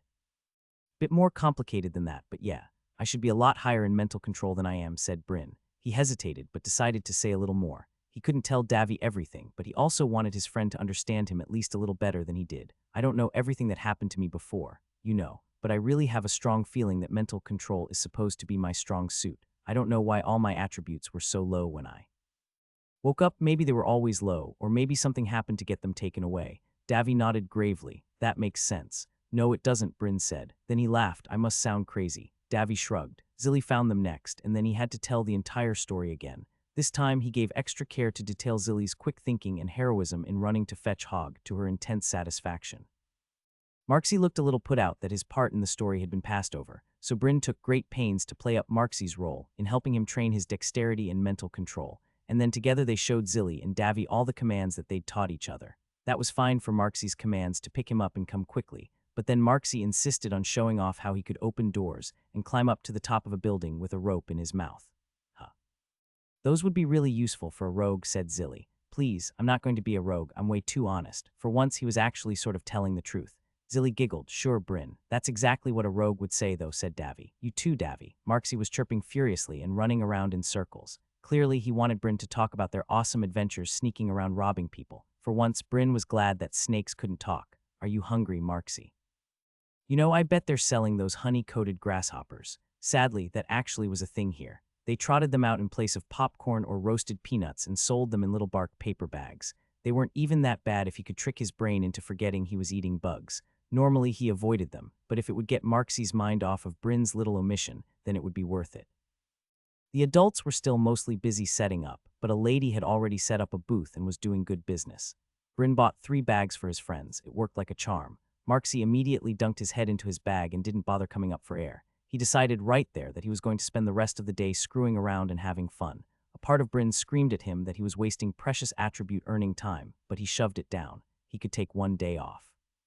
Yeah, he was excited for System Day, but in 2 weeks his second and hopefully last childhood would be officially over. He would probably miss days like this. They ran into Myra and Tana soon after. Tana scanned the group once, but then walked away without a word like she hadn't even noticed them. Myra approached timidly, no doubt wondering if they were going to have a fight. Well, you couldn't choose your parents. Besides, he'd already decided to enjoy today. He could fight with Myra any other day. Bryn held out his uneaten bag of grasshoppers. Want some? What do you guys call these? Chapulins. I'm cutting Marksy off. They wandered around town, played a coin toss game with a group of kids, played a beanbag game the adults set up. Bryn saw some men playing a board game on the street and stopped to watch them play a game that looked like a cross between Go and chess. They let him play the next round, and even though he lost quickly, he thought he really had a knack for it. The kids dragged him away before he could play again, but he promised himself he'd get a set. Maybe Hogg could play. They watched one of Gustav's movies, bought more snacks, played more games, but mostly just clowned around. Myra didn't have any new barbs for him, even she must have realized how ridiculous it was for her mom to try to get him pilloried. The day passed quicker than he expected, and as night began to fall, lanterns were lit and the whole town descended on the square, now an impromptu dance hall. The men lined up on one side, wearing their best formal clothes. At once they bowed to the women. The women were lined up on the other side. He saw Zilly and Myra there with all the other women, each of them in their best formal dresses. They bowed back to the men. They approached each other until they were close enough to just barely grasp the tips of each other's hands, and the dance began. The dance was fun, but it was ordered and civilized and painstakingly regimented. The children ran around in the darkness around the dance floor, laughing and cavorting like animals. The symbolism of it hit him all at once. He'd kind of known what it meant to be an adult in this town, but now it was written out plainly before him. Soon it wouldn't be so simple for him and Davy to spend a carefree afternoon with Zilly and Myra. Dating and courtship were very formal in this town. They didn't trust in accidents of proximity. You had to go through the proper channels. It started with a conversation with the parents, and then every outing would be heavily supervised. Not that he cared about Myra, but Zilly was his friend. He had no interest in actually courting Zilly, but if he didn't go through those channels, hanging around her at all would be seen as highly suspect. Things would be different from now on. There was a lot to look forward to, but things would be different. The circles shifted, and now Zilly was the one holding his hand. She smiled brightly at him and made a mocking "oh" of surprise when she noticed that he didn't stumble his steps. Nothing had changed with her yet, at least. She was still just Zilly and enjoying the moment. He laughed, a bittersweet moment and a fitting end to his night and his childhood. The next day, Bryn had been planning on setting off to fight a monster, but Hogg suggested another idea over breakfast. "I had an idea for how you could knock out those last 3 points in mental control. What's your background in math?" Bryn wasn't a huge lover of mathematics, but he'd taken enough to get through his degree. Algebra, calculus, and discrete mathematics. He wasn't certain, but he'd be willing to bet that was more than they had here. "I'm pretty confident, honestly. Why can you train mental control by learning math? I don't know if that'll work for me." "Yes, you can also get mental control as a feat for proving that you know it. I have 2 tests, they should give you 1 each, but you have to get a perfect score," said Hogg. "After that, it shouldn't be too hard to get the last one with meditation. Would that really work?" If so, this would be the first time he could remember his past life giving him a real, measurable advantage. "I'll give it a shot." So instead of fighting monsters, Bryn spent the entire day with a math primer. He was right that math wasn't as advanced here, or at least that the math Hogg wanted him to do wasn't as difficult as his university courses. They heavily emphasized geometry and had algebra, which shouldn't be surprising, since you'd have a hard time understanding the system without even a little bit of algebra, but it never approached calculus. It was still harder than he expected, though. He had to learn a brand new notation. He was using new numbers, and while he recognized the numbers, he couldn't put them together on instinct the way he could with the numbers he was used to.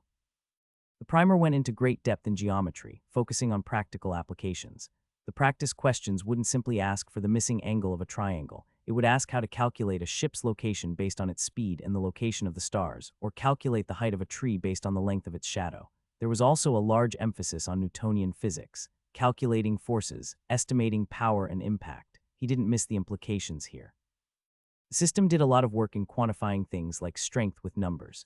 This math could help someone figure how strong a person would need to be to throw a spear that could break your shield, or how fast an arrow needs to fly to break through a mage's barrier. It's possible that high-level combat had lots of people doing these kinds of calculations on the fly, as hard as that was to imagine.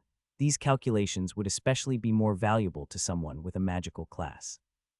He wondered how much Lumina actually ran the numbers, or if she could just fire her spells off and let magic do the rest. In his past life, he'd rarely done homework and barely studied for his math classes, preferring instead to procrastinate and then cram at the last minute.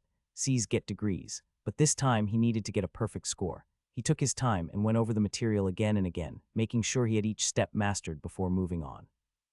He didn't get to the point where he felt he was ready by the end of the day, but that was fine. This was the last threshold he could realistically get over, aside from strong II, and he had the entire 2 weeks.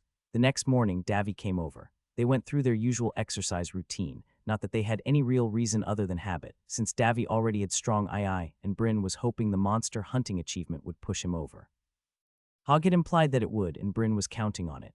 Bryn made breakfast, biscuits, and gravy. They had all the ingredients for it already, it was only a matter of putting it all together. "I have to admit, this isn't half bad," said Hogg. "It's good," Davy said through a mouthful, "but I'm surprised you made this. It's basically pork yogurt on rolls." Bryn gasped. "You take that back." "He's right," Hogg chuckled. "It's not even close." "You eat the yogurt cold," Bryn spoke with a mournful tone, remembering the trauma of seeing someone eat something really gross.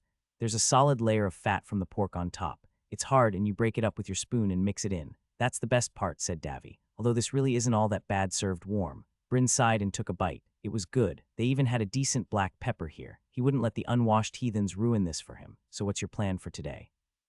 Ask Davy. I don't know, said Bryn. A person couldn't do math all day or they'd go crazy. He'd take a break, he decided, and do his homework in the afternoon. This wasn't procrastinating. This was mental health. I guess I'll head into town for a bit. Actually, I had an idea. He went back into his bedroom and took out a heavy black sword he'd kept under his bed, a souvenir that Hogg let him keep.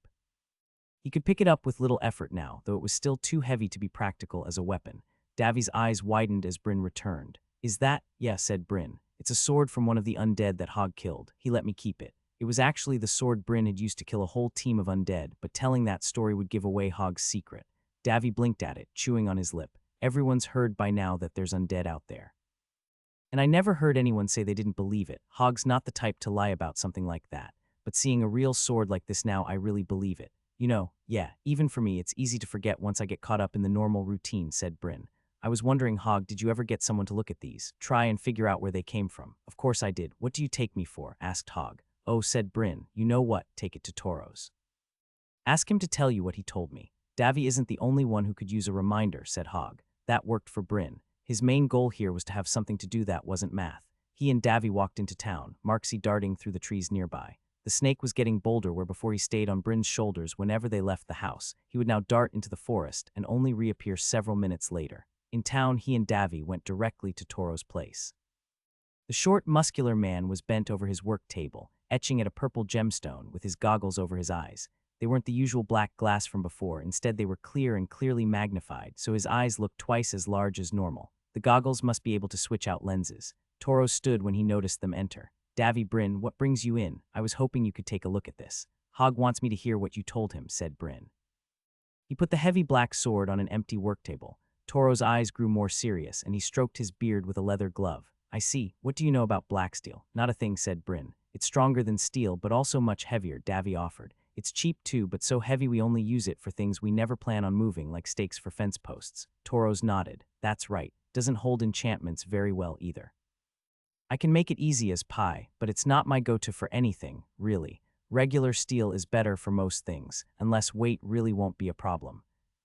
For example, if you're outfitting an army of super strong undead soldiers, said Bryn. Toros nodded seriously. The important thing here is how black steel is made. Unlike most esoteric metals, you don't need a class to make black steel. You can make it by taking regular iron, pounding it into dust, then bond it together with influlica, then pound it to dust again, over and over until it stops being so brittle. Then you melt the ingots and pour it into a mold, shaped like whatever you wish. After that, all you need is a bit of sharpening. To be honest, that doesn't sound the best, said Bryn. It's not the best, agreed Toros, but it's good enough. More importantly, you can mass produce it if you have a lot of free, unskilled labor. For example, if you had a giant army of undead, said Bryn. That's the way it looks, said Toros. One last question, asked Bryn. Can you tell how long ago this was made? Less than 3 years, I'd wager, said Toros. If you don't mind leaving it here, maybe I could take another look. It's starting to itch at me that this happened almost a year ago and we still don't know anything. Be my guest, said Bryn. They left him to it and Toros went back to working on his gemstone, but the sword still lay prominently on the main work table. Bryn already knew where he wanted to go next, but Davy might not agree, so he just started walking. Davy asked, so what's that mean? There's 2 big possibilities for the undead army, and they're both horrible. One is that some random witch discovered a burrow city. That means they have millions of undead at their disposal, but nothing else. I think the fact that they have to mass-produce cheap weapons points to that. The other possibility is that the undead are from the Queendom of Arkina. The special high-level troops I saw with the heroes points to that, but then where are these other undead coming from, and what are they even doing here? We should ask Gustaf, said Davy. Gustaf, to Bryn the other illusionist, was basically a Netflix. He'd never really thought about actually talking to the man, even though after Jeffrey and Hogg, Gustaf was probably the most well-traveled person in town. I doubt he'd know anything that Hogg doesn't know. What does Hogg think it is? Asked Davy. He goes back and forth, said Bryn. They walked in silence for a bit, past the town square, already back to the regular grassy field. Davy noticed where they were walking and asked, why are we going to the public house? Not there. Next door, said Bryn. Davy stopped. Paris Place. Well, yeah, the caravan just came through town. I want to see if he has anything new, said Bryn. Davy gulped, then noticeably steeled himself. He nodded and they kept walking. At the front door, he paused outside and took a deep breath. Oh, come on, he doesn't bite, said Bryn. I do, Paris called from inside, but rarely hard enough to break the skin. Come in. Davy followed him inside, but eyed the adventurer's tools and armor warily, as if something were about to jump out at him. Marksy slithered up to Bryn and made the hiccup sound that meant he wanted to be picked up. Bryn did, but then Marksy changed his mind and leapt over to Davy. Once secure in the larger boy's arms, he turned to Paris and hissed, "Oh ho, grew some spine, did we? Maybe you've got some new skills you've been showing off. Well, don't be too proud of yourself. You're still only barely useful." Bryn squinted at Paris. How much did that guy know? Did he know Marksy could open locked doors now, or was he referring to something else? Paris only crooked an eyebrow, looking back. Well, it's not like he could ask with Davy here. He'd have to drop it for now. He eyed the wares as he approached the counter. He'd never been in here with value cents before. Pickaxes, canteens, leather boots, their prices were pretty close to their actual worth. The swords in the enchanted glass case, though, were only selling for about half what they were worth. Being in the frontier really was difficult for those selling high-value goods. No wonder everyone was so anxious to get a caravan here. Bryn put his elbows down on the counter. "So what did you get?" Paris stroked the polished end of his mustache. "My boy, whatever could you mean? A merchant caravan came through here last week, so there's no way you didn't get anything cool." "Come on, you old villain, out with it," said Bryn. Davy looked at Bryn with wide eyes and even took a step back. Honestly, though, there was a certain way Paris liked to be talked to, so Davy might as well see it in action if he ever wanted to be able to shop here. Paris laughed in maniacal glee. "Happy to, delighted to, in fact, because unlike you, I had full reign of the merchant's caravan for the entire duration of their stay. Oh, but not to fear, I'll sell you what I got, at a significant markup." Bryn stroked a finger across Paris' counter, then examined his finger, pretending to be disgusted at the dust that wasn't there. "I'm sure you heard of the incident that preceded that, where Hogg beat up a high-level warrior. For me, it would be a shame if something happened to your little shop here." Paris titled his head back as if struck. "Is that a threat?" Of course, Bryn let the word hang in the air for a full 5 seconds before ending with, "Not." Paris smiled. "Good, you're learning." He wiped a fake tear from his eye. "They told me you were growing up, but I didn't believe it until right this moment. But enough of that. Feast your eyes on this." Paris lifted a heavily gilded glass bottle from under the counter. The green glass held a liquid that looked to be a heavenly light blue, with a label in flowing letters that were hard to read.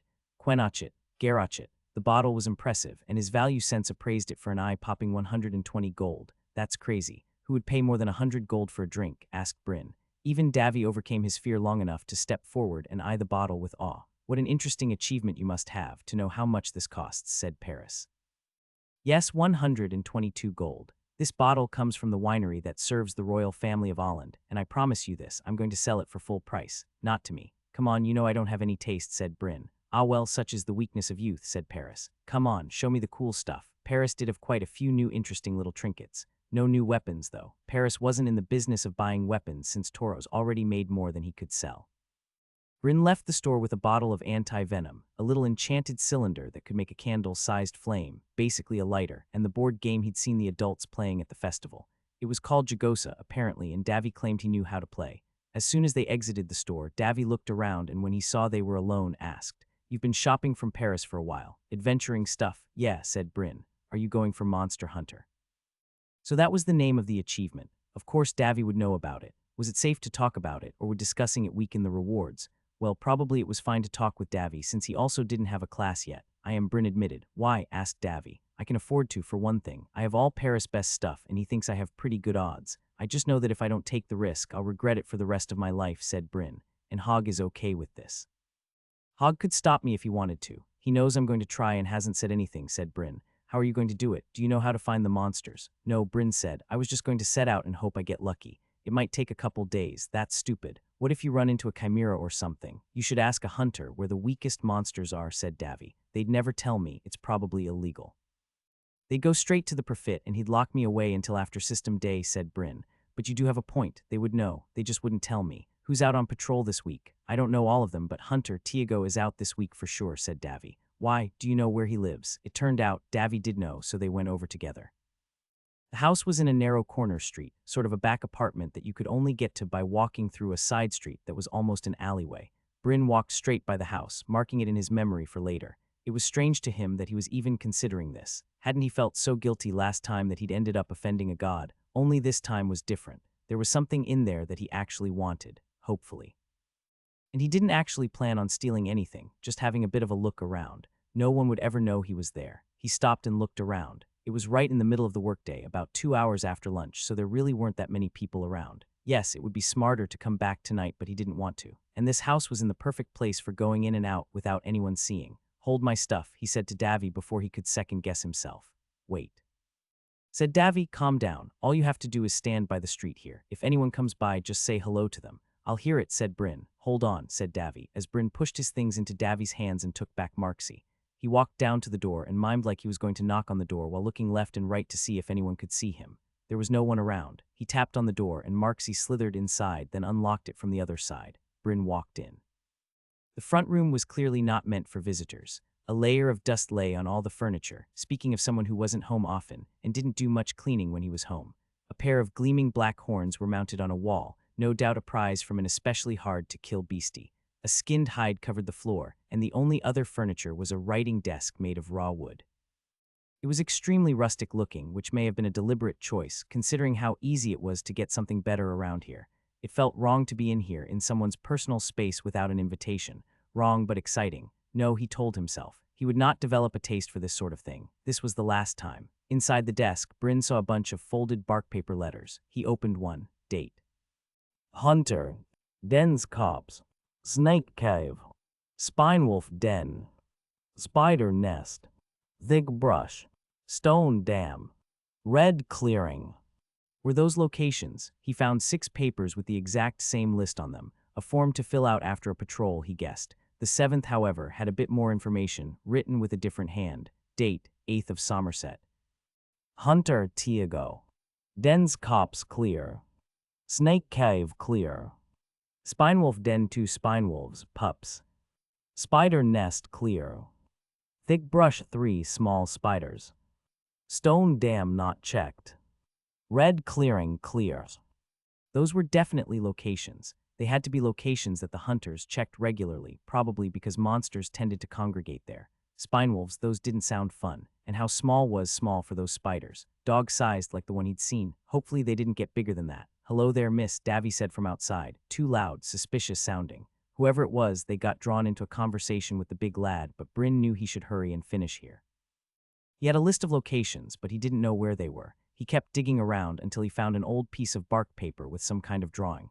A map, he thought, but he couldn't make it out. It had letters in random places. DC, SC, SD, those could stand for Dense Copse, Snake Cave, and Spinewolf Den, but he couldn't figure out where they were in relation to the town. Then he noticed the one written out word, Hog's Place Avoid. If that's where the hut was, then that meant this part was the town he had it. He put everything back and walked over to lock the front door. Then he went around back. This was the risky part. He had no way to look ahead to see if anyone would see him as he exited towards the sewage canal. He stepped out, looked around, panic rising in his chest, but nothing.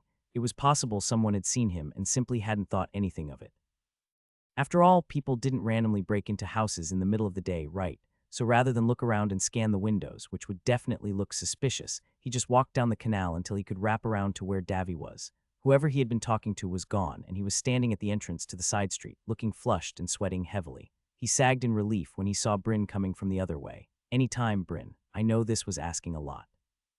I promise I'll find a way to pay you back. Actually, you could use the equipment I bought just as easily as me. After I get it, would you want to know?" said Davy. "Not for me." "Fair enough. Smart, probably," said Bryn. Honestly, he was relieved. He could risk his own life, but he didn't know if he could forgive himself for risking Davy's life. Now he had everything he needed. As soon as he finished Hogg's math tests, he would set out. That afternoon, Bryn dove back into his studies.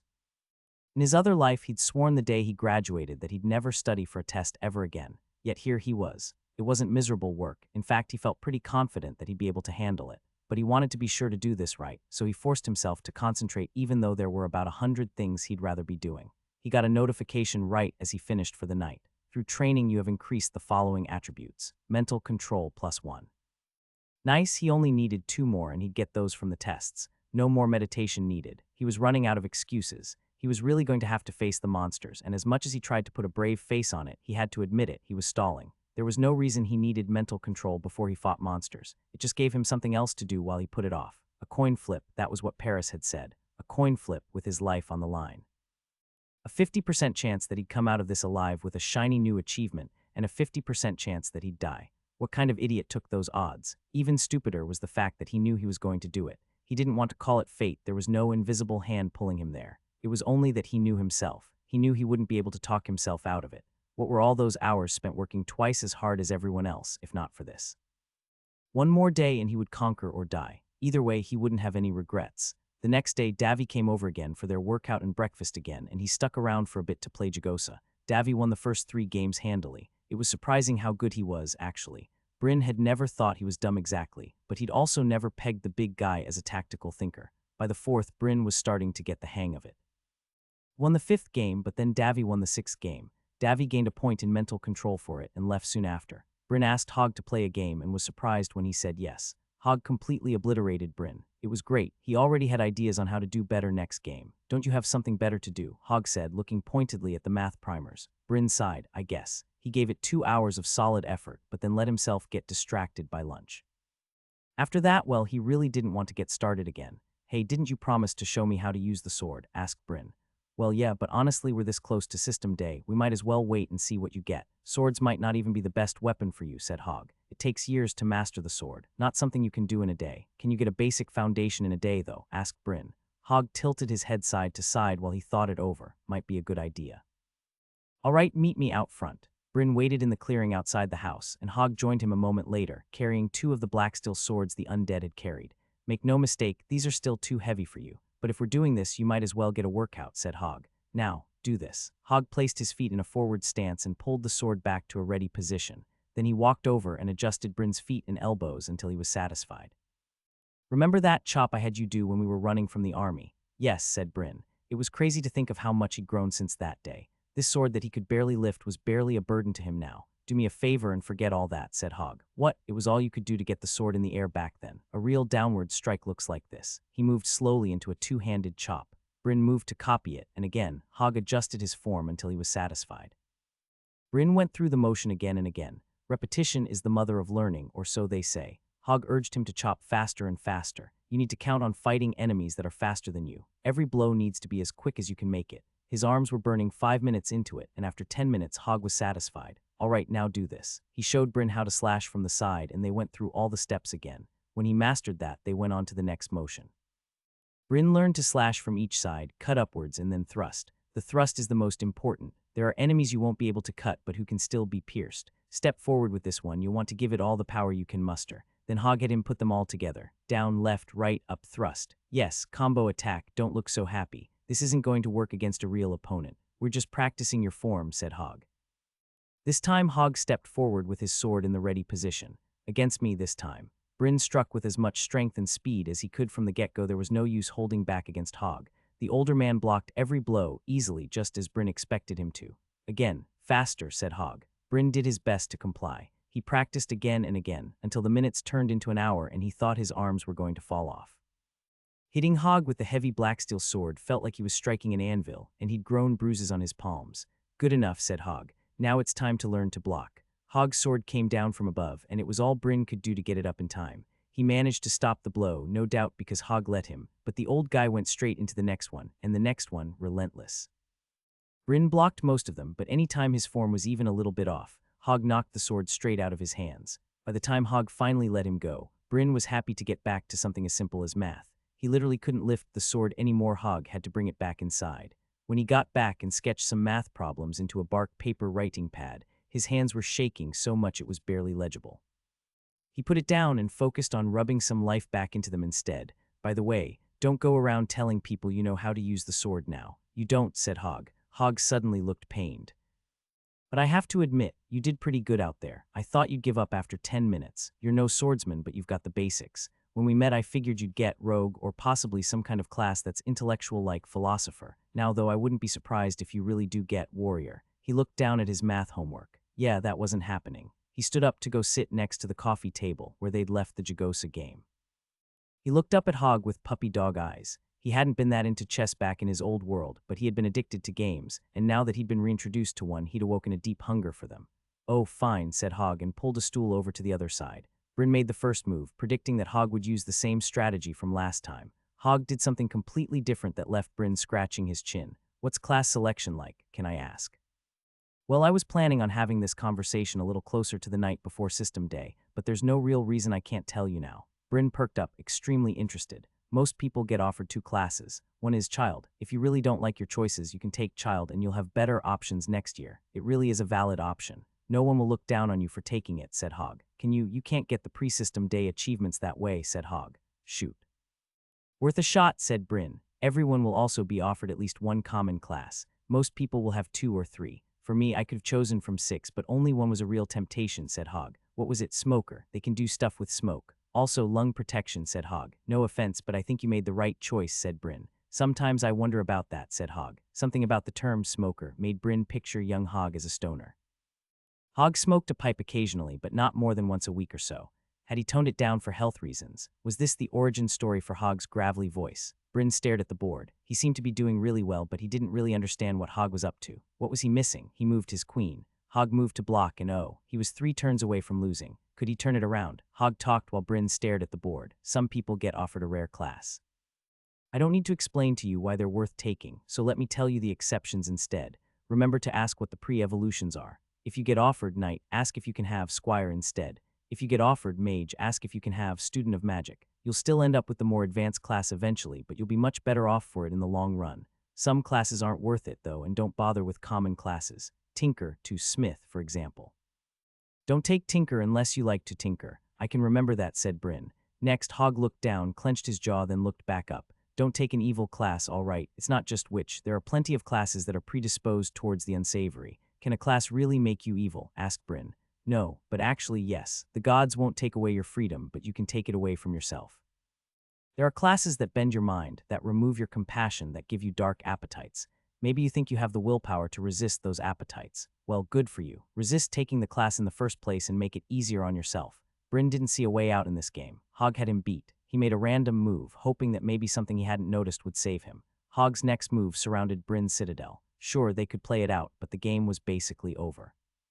He started setting up the board to play again. How will I know if a class is evil? There are obvious things I could say. Don't take plague classes. Don't take anything pre-undead. But honestly, just look at them. The system isn't going to hide anything from you. Evil classes will look evil. If you take the class, expect to become the kind of thing that you're looking at. I know I'm talking in vagaries here, but the process is a little different for everyone. If you're ever in doubt, find out what you have to do to gain experience. Bryn was doing better this game. He gave up on long-term strategy and tried to capture as many of Hogg's pieces as he could, something that Hogg was finding very frustrating from the long pauses he kept taking. Doesn't everyone get experience the same way? Killing monsters. Except people with common classes, I guess. Except 90% of people, you mean. You can get experience from killing, but for the most part you get experience from doing what your class is for. There's power in that. Lots of classes that seem worthless will turn out extremely powerful due to how easy or fun they are to level up. Gambler, for one. Nobles will generally try to get a magical class due to the prestige, but it's absurd how many high-level philanderers there are in the upper echelons. You're kidding, said Bryn. Nope. Get a class doing something you like to do, that's rule number 1. On the flip side, some classes are strong but hard to level. Assassin, for example. On the surface, it looks like it's an advancement from rogue in every way. Well, there's a problem with that. Rogues can gain experience from all kinds of things. Assassins have to kill people, and only people monsters are no good. If you ever meet a high-level assassin, it's because they spent years and years leveling up as a rogue, and then changed their class once the levels weren't coming fast enough to be worth it anymore. There was still a rebellious part of Bryn that wanted witch, just to prove that he could handle it without turning into a psychopath. Before Hogg's change in attitude, that had started to seem like a good option. Now, though, it sounded like a whole lot of extra trouble for no good reason. Well, maybe he wouldn't even get the choice. He couldn't know until system day. They played a few games more and Bryn studied the rest of the day. The next morning, Bryn took both tests. They weren't exactly easy, but the questions were very similar to the ones in the primer. He didn't even need Hogg to score them to know he'd gotten a perfect score. For your feat of mental discipline, you have been awarded the following: mental control +1. For your feat of mental discipline, you have been awarded the following: mental control +1. Congratulations, you have gained an achievement. Disciplined I, common. You have reached 26 mental control +10 focus and concentration +10 mental control attribute growth. Congratulations, you have upgraded an achievement. Workhorse Rare now gives you +1 mental control per level. When he shut the book, Hogg gave him a long, steady look that seemed to communicate trust but not a little worry. Well, I'll be busy today. Entertain yourself or whatever. I won't be watching. It was today. Today he was finally going to kill a monster. When he'd planned this out in his mind, somehow he'd always pictured it happening at night. Obviously, that was stupid. Why make it harder on himself? He was already doing something dangerous. He needed every advantage he could get, even if night would have been more romantic. At least the sky wasn't blue, it was the color of a moody gray, like it hadn't decided yet if it wanted to rain or not, and it was still grumpy from being woken up so early. He carefully put on the leather armor. He hadn't even thought about a helmet, but Paris included it. The armor felt solid, strong. He looked at himself in the mirror and saw a young warrior staring back. Excited, he strapped one sword to his back and put the other in a sheath at his belt. The one on the back would be harder to pull quickly, but two at the sheath would be too awkward. It would have to do. He put the rest of the items he'd prepared in a backpack. It didn't take long at all to get ready. Minutes. He felt like it should have taken longer. He walked out the door. Marksy came along beside him. Would he get a better achievement if Marksy stayed home? Marksy, I'm going to do something dangerous. You'd better, that was the wrong thing to say. The snake flashed up his back and wriggled around his neck so tightly he almost couldn't breathe. You can come, he gasped. Then when Marksy loosened up a little, he continued. But you're going to stay safe. I'm fighting the monsters. You're going to hang back. Actually, let's do this. Bryn took a minute and taught Marksy that when he yelled, run. Marksy was supposed to get away as fast as possible and not return until Bryn called him back. He stayed until he was sure Marksy would listen. Then he was out of excuses. It was time to move. The last thing to decide was where he'd check for monsters first. He figured that the places that Hunter had cleared most recently would be the least likely to have new monsters. Or would it be the most likely? He didn't know why monsters returned to the same spot, or if they really even did. He didn't even know where monsters came from. Were they just larger than average beasts, or did the word monster indicate there was something magical about them? He hadn't made it far when he saw a female figure standing in the middle of the road. Long black hair, clothes fit for a princess, and a surprisingly pretty face when it wasn't in the middle of a scowl. Just the sight of her made his stomach clench with irritation and anxiety. I would have a word with you, said Weaver Tana. Bryn wondered why it had never occurred to him that Tana might actually want to kill him.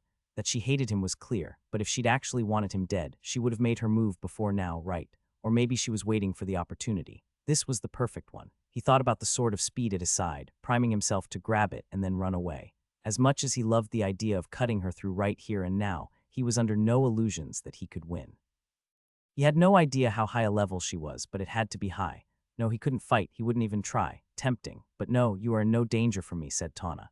Bryn put his hand on his sword where he could get to the trigger mechanism quickly. You don't seem worried about being in danger from me. It was a bluff and probably a stupid one, but if she did mean to kill him, he'd rather she make her move now while he was ready. Fool boy, she said quietly. Then she raised her voice. I do not leave the village often, and when I do I am never unprepared. She raised a hand and a breeze went through the forest. The grass stirred, the leaves on the trees shook, and the trees themselves bent slightly. The wind started 100 yards behind her and passed down the road, past her, and then past him so he could really feel what was going on. There was no wind. She was moving the world with her skills. Maybe she could bend anything even vaguely thread-like, or maybe she'd covered the area in tiny little threads that she used to move everything else. Either way, the message was clear. Never fear, if I wanted to, I could twist your pretty little head clean off, said Tana. You think I'm pretty? Asked Bryn. Ah, you seek to test my patience. I have practice with this. You test my patience with every breath you breathe. You've hated me from before you ever met me. Why? Asked Bryn. This is what we must speak of, is it not? Then tell me, what did I ever do to you? Asked Bryn. You exist. You live and grow, and with every heartbeat bring death closer to my home. Before you came, disaster was on the horizon, but it was also clear that we'd find a way to avoid it. Now everything is in chaos. Every path leads to our doom. If that were all, it could be managed. We could evacuate the town, or I could hide away with Myra. But every path also leads to our salvation, and the threads are ever in flux. If you die, we die, or not. If you live, we die, or maybe not. Every path is clouded. There is no way forward. He thought back to the pictures he'd seen on her tapestry. In one, the town had been destroyed, but in the other, only the 4 highest level people. No way forward for the town or just for you. If I knew that, I could make plans. The patterns are unstable. You can't tell the future. How sad. I'm sorry you have to live like, oh, every single other person in the world. But why is this my fault? Because it started with you, Tana barked. It started the day you arrived in Hammond's Bog. But if changing my life doesn't change the fate of the town, that suggests something rather obvious, doesn't it? Tana stared at him, visibly trying to put her face back into a mask of cool indifference. She didn't answer his rhetorical question. It means I'm not the chosen one. I'm not the one with a class and levels and the ability to change things. I'm also not the only one who came to town that day. You should be talking to Hog about this, said Bryn. Tana snorted in derision. Hog, he will do what best suits you. Your choices drive our fate, like it or not. That made Bryn feel surprisingly warm. Until recently, the old illusionist had seemed very distant and distracted, but he really did care. But that didn't make what Tana was saying any less stupid. Bryn raised his hand to rub his eyes, but then stopped himself. Better not to block his own vision. He still didn't trust her. Have you ever heard of a self-fulfilling prophecy? Please. Why does everyone think that I don't watch the same movies from Gustav and hear the same epics from Jeffrey that the rest of you do? We aren't fools, child. The first thing a weaver learns is how to tell when her actions are causing that which she wishes to avoid. Is that so? Asked Bryn. If that's the case, then why have you treated me like garbage since day one? If you're so against me picking an evil class, you'd think you'd be nicer to me, instead of going out of your way to sabotage my life at every turn. Tawna smiled, a real smile, something he'd never seen on her face. With her straight black hair framing her face, her perfect white teeth, the slightly manic gleam in her eyes, he had to admit, she was actually kind of cute in a I hope she dies kind of way. What makes you think? Tawna breathed out heavily, as if stifling a laugh. What makes you think I don't want you to take an evil class? Oh, said Bryn. His heart pounded, his stomach churned. The edges of his vision seemed to turn black, a dark tunnel with Tawna at the end. Obviously, it was so obvious. Tawna wanted him to turn evil. He should have seen this. All that time, when he let resentment build and he entertained dark fantasies, it had seemed like a rebellion, but it was playing right into her hands. She wanted him to fail. She wanted him to turn dark. Why? What could she possibly gain from that? There had to be something more here. He needed to think it through. He couldn't, though. All he could think about was flipping the switch on the sword and seeing if her threads were faster than his magic sword. Don't worry too much about that, said Tawna. Here's a prediction that you can count on. If you don't focus on your hunt today, you will certainly perish. His vision snapped back into focus. You're not going to stop me. Why would I come all the way out here to stop you, when a single whisper in the right ear would do? No, I'm here for something else. I came to give you a choice. She glided towards him, floating above the ground like a ghost. He could faintly see threads, like a million tiny insect legs. She moved unnervingly fast and stopped inches away from him. She put her hand on his chin. Her fingers were soft and surprisingly warm, and he wanted to slap her hand away. She pointed his face to the southwest. Go there to the thick brush. Something small and weak awaits you. You will return home unscathed. Bryn tried to pull back, but her grip was firm. Did you just screw up my achievement by helping me? Soon you'll see that there is no definition of help among gods or men that describes what I'm doing right now. I'm simply giving you a choice. She pointed his face to the north. Go this way instead. Something deadly has moved into the Spinewolf den. I cannot tell you much, as I do not know much, only that if you choose this path, you will face extreme danger. You will also receive extreme benefits from the system, more than you expect. Most importantly, you will find an answer. Information, some flavor of knowledge that you desperately want and that we desperately need. If you survive, most likely you will find your death. Choose wisely. Tawna patted him on the back with a knowing smile, and then her feet touched the ground. She walked away down the road towards town. He watched her until she was out of sight. She was right. That wasn't helpful at all. If she hadn't told him anything, he might have went southwest first, planning on hitting every area on the hunter's map until he found a monster, which would have been the first place he tried. Then he would have gone home happy. Or maybe he would have gone north first and died the way he was going to die now, because he already knew what he was going to decide. He wasn't going to live a small and careful life. He tried that and still ended up dead on the road. In this life, he was going to try for greatness. There was no choice at all, or maybe there was. After all, he had the whole day ahead of him. Why not choose both? Killing the weak monster would give him an achievement that would make him stronger for the next one. Now that he knew where they both were, it wouldn't even take that much time. He went south first, towards the easy monster. His newfound determination and the fact that he knew exactly where to go made him want to run, but he took it easy. It was important to conserve his energy. The weather grew more chilly, although it failed to penetrate his warm leathers. The sky darkened a bit as he walked. It started to rain twice, but only for a few seconds each time. Normally, the forest would be alive with the sounds of birds and insects, but for now they were subdued in the chilly weather. It was quiet enough that he could hear everything, his own breathing, and the occasional drip of water onto a stone or tree trunk. He tried to focus on the hunt as he walked, but he couldn't get her words out of his mind. She wanted him to take an evil class. That had to be reverse psychology. By saying that, she made him want to take the most good, perfect, peaceful class he could. Child, if he didn't get offered anything else. Unless that was what she wanted him to think. It could be reverse psychology. He could go round and round like this all day. And that wasn't even the most baffling part. If something that he'd done or would do was causing the town's destruction, why would his death make the town's destruction more likely? The fact that the town was in danger wasn't hard to believe. There was an undead army out there somewhere. The fact that he might have a key in saving the town made sense too. He wasn't important, but he knew some important people. The rest of it. He didn't know. He could guess all day, but he didn't have enough information. Information was exactly what the Weaver had promised him for risking his life. She sure knew how to bait a trap. After an hour of walking, he found what must be the landmark from the map, so he chased all thoughts of weavers and visions out of his head. He'd wondered what thick brush would mean after all. In this forest, there were all sorts of places where bushes and saplings would grow so thick you couldn't get through them, so he wasn't sure if he'd recognize it until he saw it. 4 giant trees formed a square, and between them was the biggest mess of tall bushes, tangled vines, and intergrown tree branches that he'd ever seen in his life. It was like a solid block of greenery, surrounded by a wrap of rows like vines that were as thick as his arm and had 6-inch thorns. Where was his monster? He made a ring around the thick underbrush and about jumped out of his skin when the back of it was covered in spiderwebs, giant spiderwebs. The thread of the web was as thick as kite string, and it was all mushed together in a mass, like someone had been tidying up out here and put it in a pile for disposal. Looking around, he didn't see any sign of them. The web also looked old. Spiderweb had a certain kind of look when it was fresh versus abandoned, and somehow that was even more obvious when it was a giant spider web. He checked it with his sword and something moved inside. He jumped back, ready for anything, but nothing happened. Carefully, he crept forward again. He cut through the spiderweb, and this time nothing moved. Emboldened, he cut harder and harder, hacking his way through. He used the sword of speed, since it wouldn't activate unless he flipped the switch.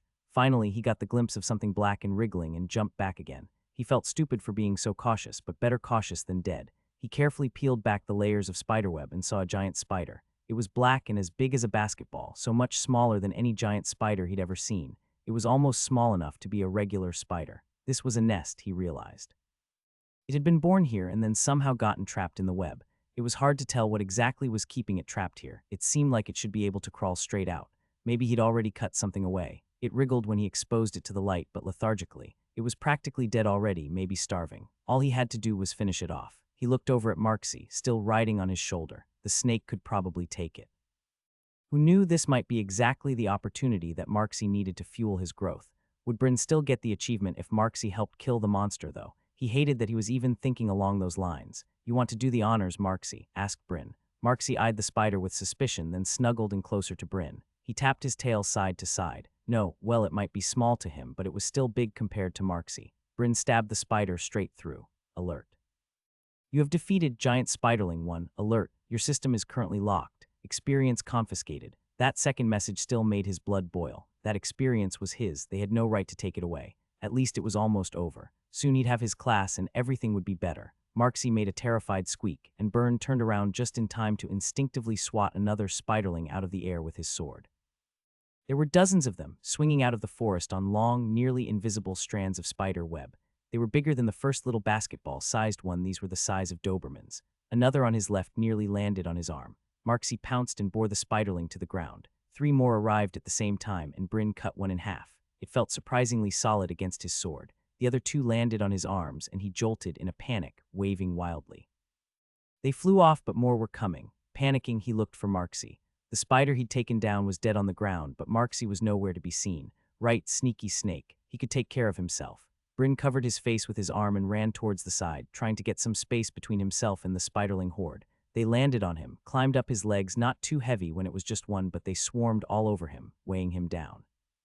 He could feel them skittering around, biting into his armor, but they weren't even close to piercing through it. Then one bit into the exposed back of his neck, and it felt like a bee's sting if the bee was a foot long and on fire. Panicking, he jumped as high as he could and landed on his back. He felt a crunch, saw a slew of notifications which he dismissed, and then rolled. The spiderlings jumped off him when he rolled to avoid being crushed, but were on him again when he got to his feet. Only a few, though. He sprinted, trying to outrun the rest while he tore away the few spiderlings on his back. One was on his chest, then in his face. He saw its mandibles open to prepare a bite, but he bit first. It jumped away after he snapped an appendage off in his mouth. It felt like a hairy finger. He spit it out and almost lost his breakfast as well. Still running, he pulled the last spiderling off of him and slammed it against a tree, watching with pleasure as its middle popped like a water balloon full of custard. He risked a glance behind him. The spiderlings weren't in a swarm anymore, more like a line, since they had to follow his path through the forest. He dropped his sword, but if he could face them one at a time, he could win. He turned and used the momentum to kick the first off to the side. He hit the next with a front kick and saw its middle crack even before it hit the one behind it. A solid haymaker cracked the next spiderling, and a quick jab knocked the next one out of the air. Once on the ground, he punted it like a football. Half of them were gone. This was actually kind of fun. A spiderling landed on his back and wasted no time before biting his hand. Son of a, that hurt. He grabbed it off his back and tore its front legs off, then grabbed it by some of the remaining legs and used it as a flail to knock back the 3 spiderlings trying to swarm him. He fought with it until it fell to pieces, then returned to punching and kicking his way through. Then there was only one left. He stepped forward, smiling. Marksy appeared from behind it. He jumped on its back and bit down, then burrowed his way inside, then out through the other side. The spider died silently. A slew of notifications greeted him. All of the spiderlings were under level 5, and all of the experience was confiscated. He checked Marksy for injuries, but the snake was unharmed, just a little tired and a lot full of himself. Well, Bryn figured he deserved it. Great job, Marksy. No one can say you don't hunt now. You really saved me there. Another slew of notifications appeared, and this one was much more interesting than the last. Congratulations, you have gained an achievement.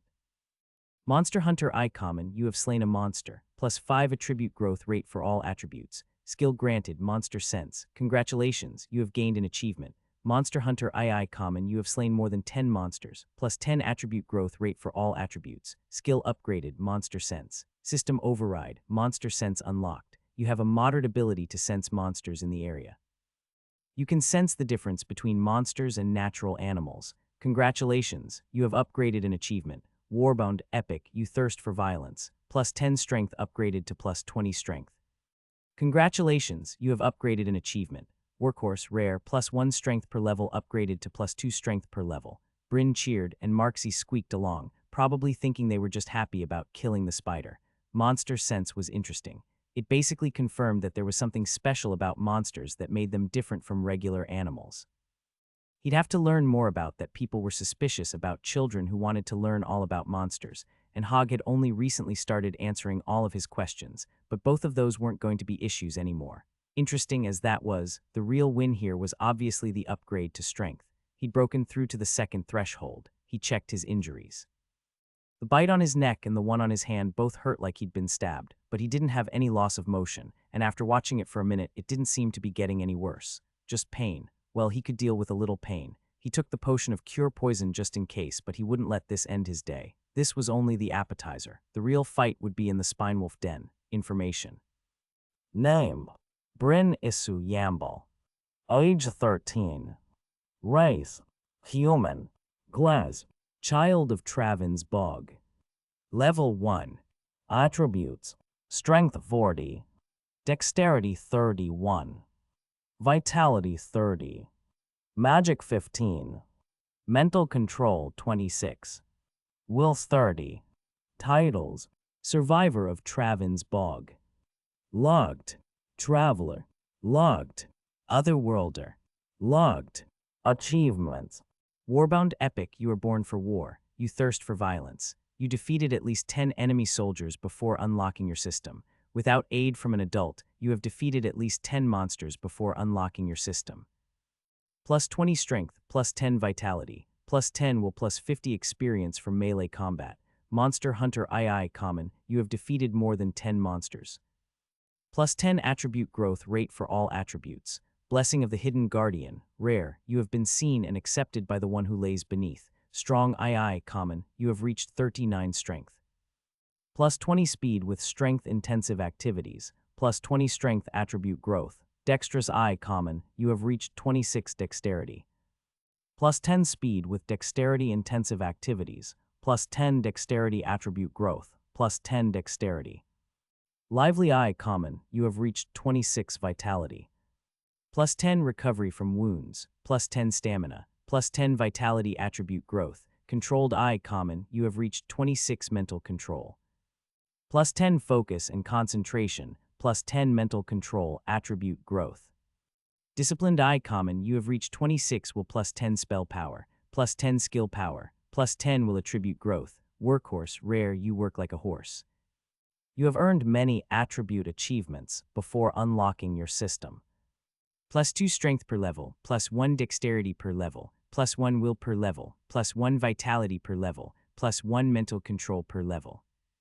Skills: know what's real. You have the ability to understand when something you experience or remember is real and when it is an illusion or dream. Hearing increased. Vision in darkness increased. You know the approximate value of things. Monster Sense. You have a moderate ability to sense monsters in the area. You can sense the difference between monsters and natural animals. Oaths. Oath of the Quest Survivor. You have sworn never to speak of how you became the beneficiary of a quest. On the way to the Spinewolf Den, Bryn couldn't stop his brain from thinking.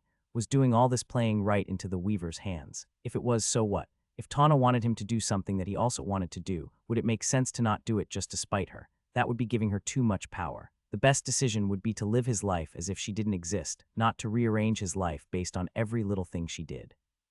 She'd given him a choice and he'd chosen to do what he wanted. What she wanted was irrelevant, although he couldn't help but wonder if he'd screwed himself by going after the weaker monsters first. What if trying to do both meant he wouldn't get the information she'd promised? Well, if that was the case, so be it.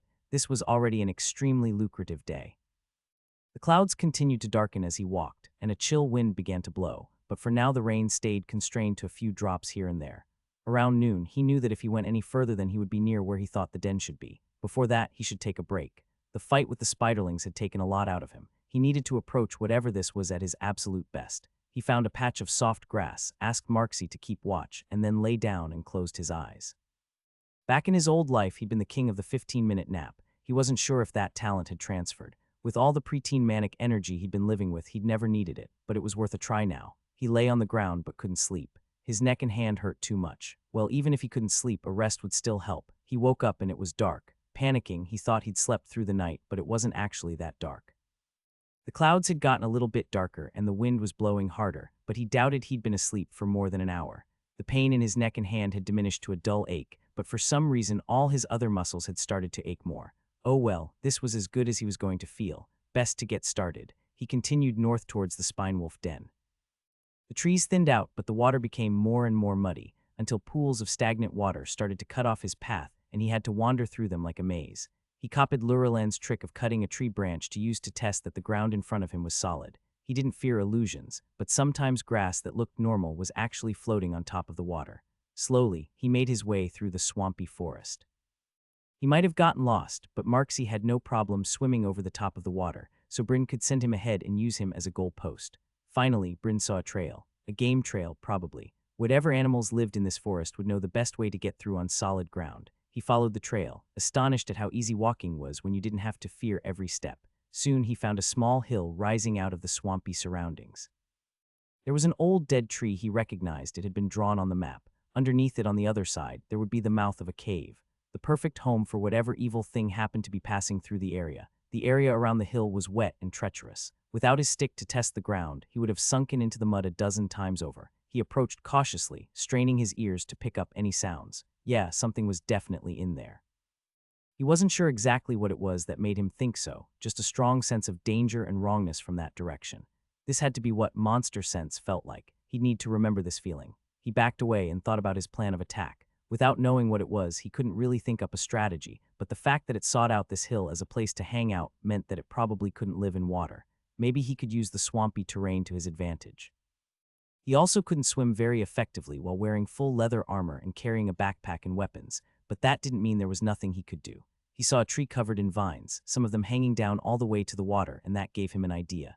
He pulled out the rope with a grappling hook and had Marksy carry it up to a high branch on a tree overlooking a pond. By getting a running start, he should be able to jump, catch the rope in midair, and swing around to dry ground. Anything following him would either plunge into the water or have to stop and go around. His biggest saving grace in the fight against the spiderlings had been the fact that he was faster than them.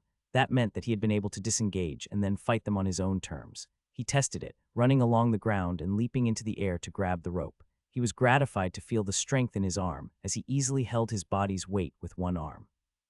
First swing didn't go quite as he planned, and he had to swing back and forth a couple times to get to dry ground again. The second attempt went perfectly. He swung on the rope around the tree to land on solid ground on the other side. He only found that tree and one other that would work for this, but that also meant he only had to cut his rope once.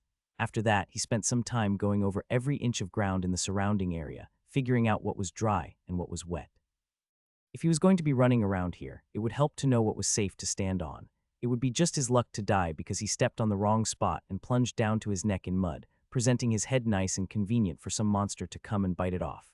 The entire time he jumped and flinched at every sound, thinking that it was the monster coming out of its den, but the monster stayed put while he got the lay of the land. Finally, he decided it was time. He was as ready as he'd ever be. He did one last mental inventory. He had the smoke bomb that would shoot sparks and heat good for fooling undead. He had one wand with a potent flame spell and 2 fakes and a lighter. All that he kept in the various pockets on the armor where he could get to them quickly if he needed it. He had the potions of turn undead, which he left in a backpack a little distance away. He also had his 2 swords. The sword of speed was still a bit slippery from the pool of spider goo he'd found it in, and the other sword. He pulled out his sword of strength. Paris hadn't really given it a name, but Bryn was calling it the glass cannon sword because it would break after 1 or 2 uses, and because of the enchanted glass core that gave it its power. In video games, he'd always been the person to die with all his best items unused and a backpack full of health potions. In real life, though, he was going to jump straight into his strongest attack and hopefully end things before they even started. If that didn't work, he'd use the fire wand, and if that failed, he'd use his sword of speed to run away. He already had the Monster Hunter achievement, this was just the victory lap. If things got too hairy, he'd leave. He approached the hill, using every bit of stealth to walk as silently as he could. Sure, the monster probably knew he was out here, but he'd rather not let it know he was approaching it now.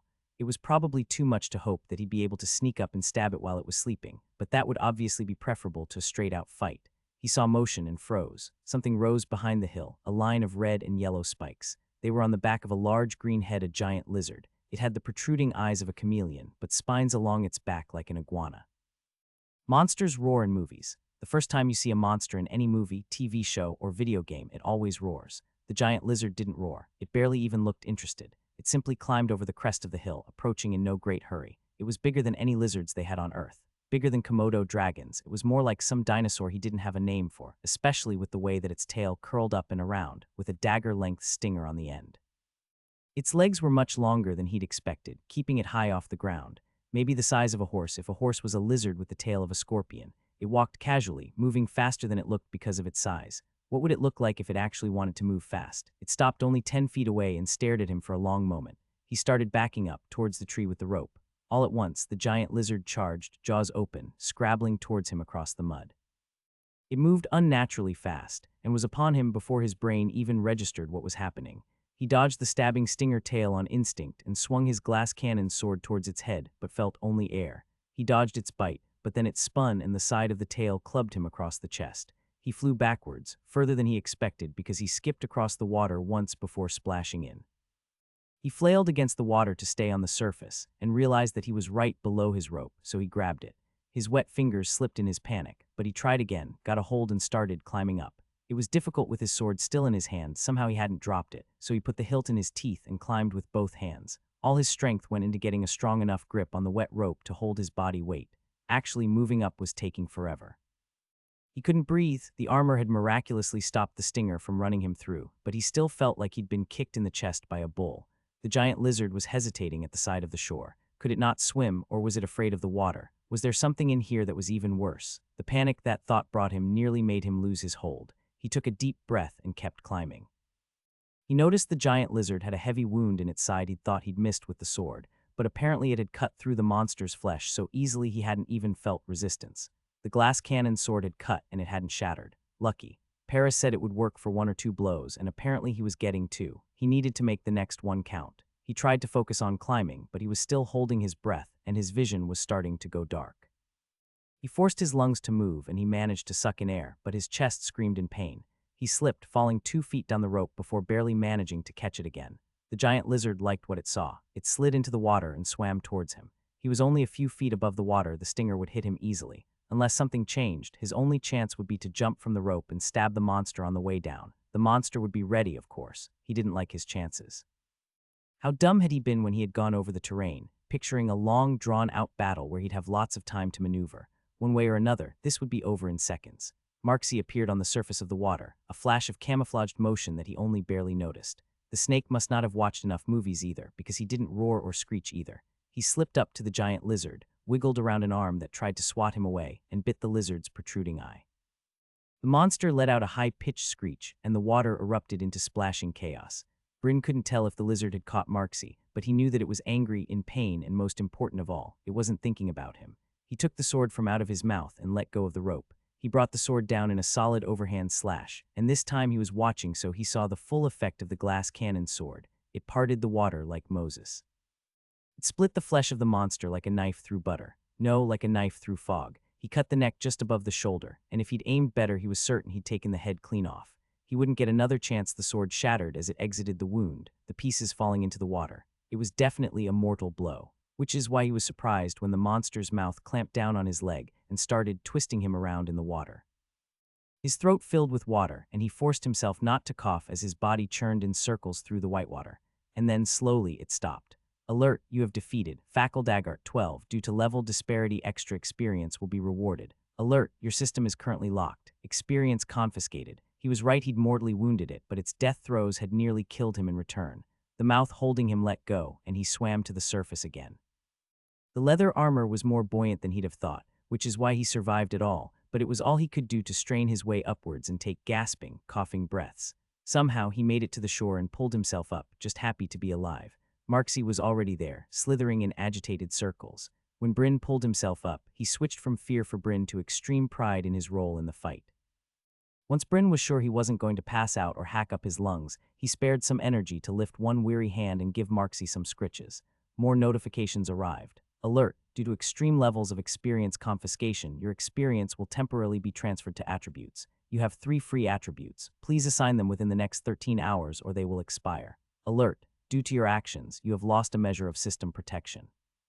You will now give experience to your slayer upon your death. Congratulations, you have upgraded an achievement. Warbound Epic, your thirst for violence cannot be quenched. Plus 10 vitality upgraded to plus 20 vitality, plus 10 will upgraded to plus 20 will.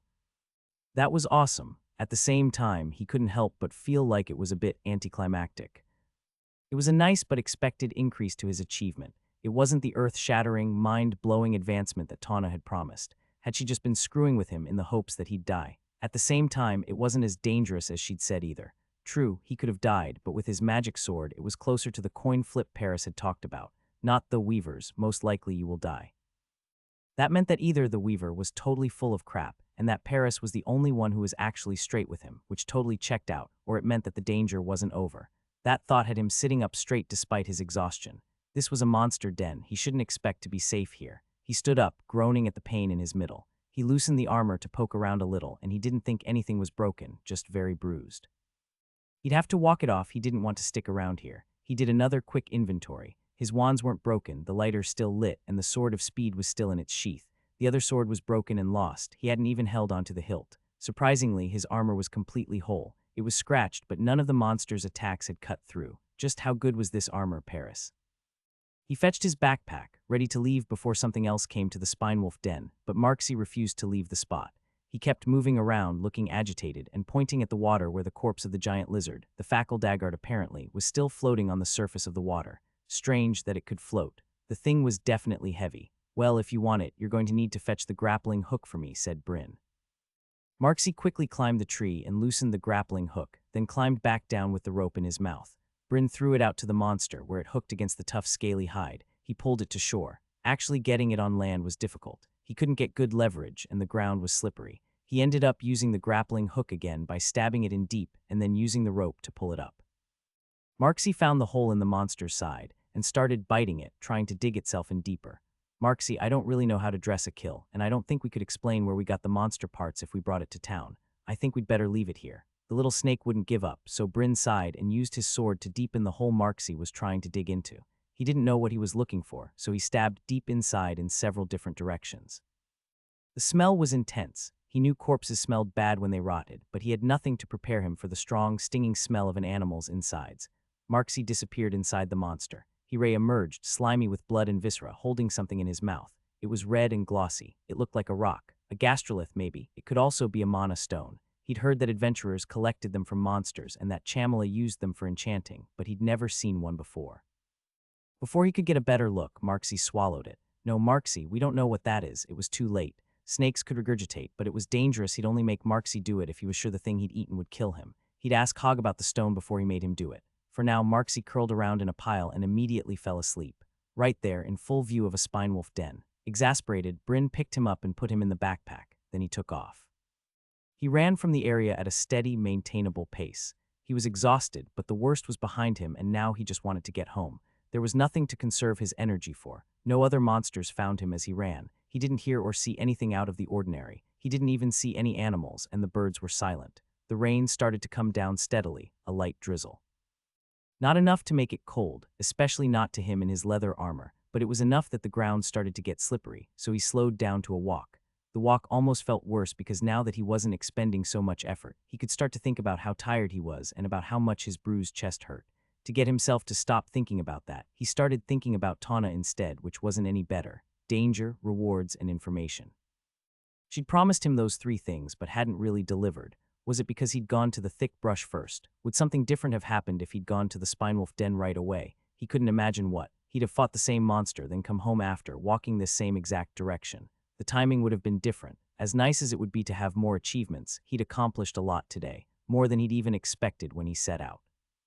He actually hoped that he'd missed whatever it was Tana wanted him to find. The other option would be that he was doing exactly what she wanted him to do, that she would guess that if she gave him two choices that he'd be greedy and pick both. After all, if she had really wanted him to go to the Spinewolf den right away, she could have just not told him about the thick brush. The sky grew a bit darker. The rain came down harder, proper shower now, and the wind picked up. His mood began to darken too. He felt strange, like a thread was connected to his heart and pulling on his heart, guiding him forward. Not to where he wanted to go, but to where fate intended him to go. Could people other than weavers feel fate? Could they feel it when they did exactly what a weaver manipulated them into doing and walked the exact path she wanted him to walk? If so, that's what he was feeling now. The terrible shackles of fate. He could take them off if only he was certain they were really there. He could turn aside. He could go a different direction, take a longer path home. But he wouldn't because he wasn't sure if that was wise or simply superstitious. Mostly because he wanted to see it, whatever fate had in store. He knew he wouldn't turn aside, and so did she. Even so, even with the sharp tugs of fate pulling him along, and with all his dark thoughts and terrible expectations, it still took him by surprise. Even after all of that, Bryn was still surprised when he found him. A man-like figure wearing tight and ugly black clothing sitting on the ground. A crude spear in his lap, also black, skin a terrible gray. Absurdly, he didn't set off monster scents. Not a monster, a person, that was highly debatable. The figure had his back turned, and Bryn thought he might not have noticed he was there. Maybe he could still get away. The figure turned slowly. He looked Bryn in the eye. In his eyes, Bryn saw death. This couldn't be real. Somehow, Bryn had convinced himself that these creatures from his nightmares would stay in his nightmares.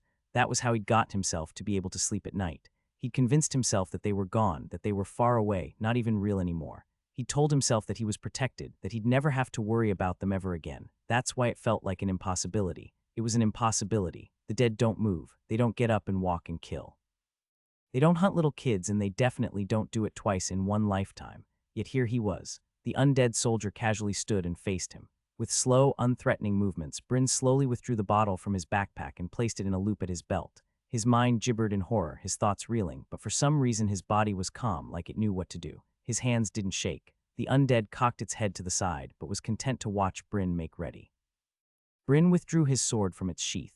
Then, oh so slowly, with the kind of slowness that you use when a police officer asks you to put your gun on the floor, he gently set the backpack containing Marxie on the ground. His first goal would be to get away, and to draw the undead away from Marxie. If he couldn't get away well, he had some other tricks. He wouldn't go down without a fight. The undead raised his spear into the guard position. Bryn raised his sword straight up in front of him, a fencer's bow that he'd seen Hog do, then got into the guard position. He flipped the switch with his thumb. The world stopped. The individual raindrops fell noticeably slower in the air. He needed to move. He didn't know exactly how much time this would last. In the first second, he dashed to the right. The sword sped up his perception, but it sped up his body even more than that, so he took 5 steps in the time it felt he should be taking 1. The forest flew by around him, hardly more than blurs. In the second, Bryn weaved to the side, but the undead moved to match him perfectly, as if inertia didn't apply to him at all. The soldier made up the space between them and shot out with the spear as quick as an arrow. Bryn deflected it with a forearm, and even the glancing blow cut through his leather armor to scratch his skin. He swung his sword, and the undead jumped back. Bryn turned and ran. In the third second, Bryn ran wildly. He needed a place where the undead wouldn't be able to dodge, some kind of narrow gap. He saw a log fallen over a wide and lazy stream, more like a pond in slow motion. Or it could be moving quickly. For all he knew, he was moving fast, splashing through fields of raindrops. He ran to the log, and during the 4th second, he crossed it. It only went halfway through across the stream, so he leapt the remaining distance. When he hit the ground on the other side, he immediately turned and fired his wand. Just as he'd hoped, the undead was in midair no way to dodge. A beam of fire burst from his wand, but it was too slow. The undead threw its spear into the ground, then jumped off it, over the fire beam which only singed the end of 1 foot. During the 5th second, Bryn turned to run, but something slammed into his shoulder, knocking him to the ground. A stone. The undead had hit him with a river stone. He rolled to his back and brought out one of the other wands, one of the illusion ones. He fired it, and the undead dropped the second stone he'd picked up and jumped to avoid the bar of illusory flame. He left the stream and charged him, spear forward. Bryn had one more illusion wand, but he knew it was useless. The undead could see heat. He wouldn't be fooled a second time. 6 seconds. The undead was limping now, but he still closed the distance while Bryn got to his feet. He lashed out with a swing from the side. In terror-fueled anger, Bryn stepped into the blow, with one arm up to block and the other swinging his sword around. His blocking hand caught the shaft of the spear, but he wasn't strong enough to stop it, and the blow came through. His helmet saved him. The spear glanced off it, but then slid onto his face. It sliced deeply into his cheek, glancing against his cheekbone and away. Bryn's sword hit its target, too, gouging a deep wound into the undead's unarmored side.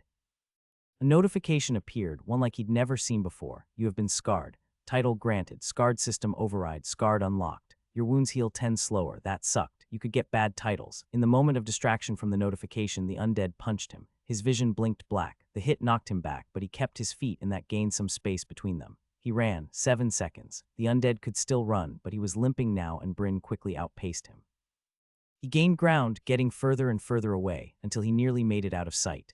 Then 8 seconds had passed and the magic ran out. The rain poured down quickly again like the world had been holding its breath, uncertain of the outcome, only now it knew. The undead, which had seemed like it was slowing and awkward, now clacked towards him at a breakneck speed. Bryn turned to run and dropped the smoke bomb behind him. As soon as the plume of hot, static, charged smoke erupted behind him, he ducked down into the shadow of a nearby shrub. The undead burst through the smoke an instant later and kept running, expecting Bryn to have made some headway. Bryn debated in his mind whether he should run or stay hidden.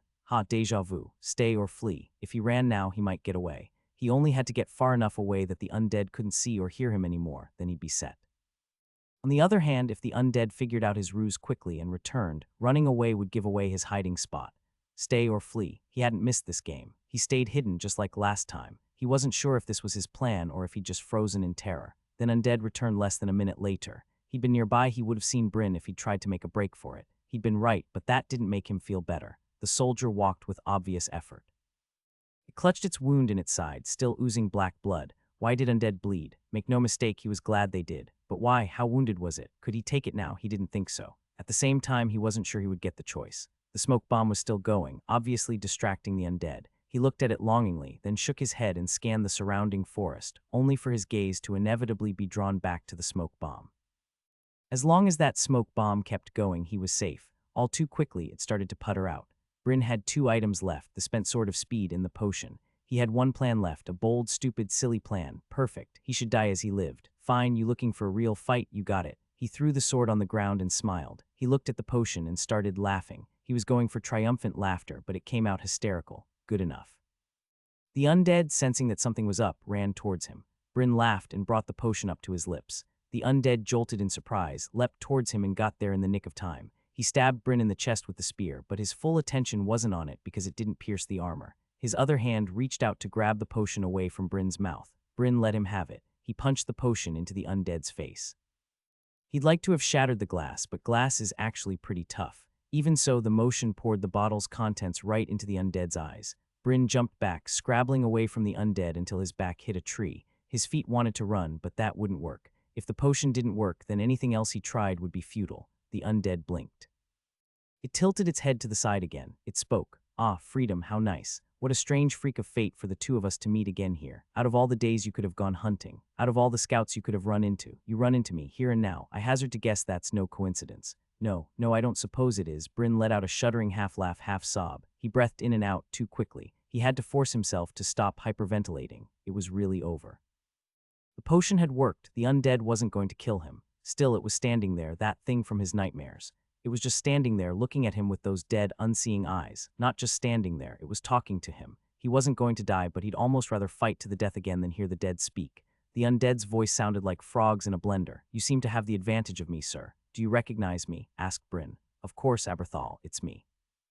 I am unfortunately your father. To Bryn's surprise, the first thing he wanted to shoot back with was that his name was Bryn and that Hogg was his father. How strange was that? He hadn't forgotten about his dad on Earth, who for the record was a really good guy. But here in his current world it was true. For better or worse, Hogg was his father. He wasn't stupid, though. The undead must recognize this body. Aberthal. He finally had the boy's name.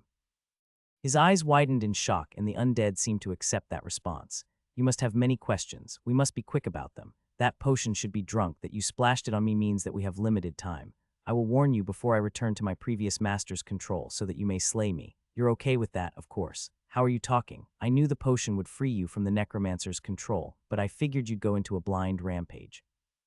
I didn't think it would bring back your personality, said Bryn. My soul never left, said the undead. We remain as we were, only chained, able to act only as directed. That sounds like torture, said Bryn. I'll put you out of your misery soon. I find it quite restful. There is no pain. Anxiety and guilt have fled. I have no will or agency. My body moves on its own. My mind thinks on its own. Without effort or struggle, said the undead. But come, I know you have better worries than that.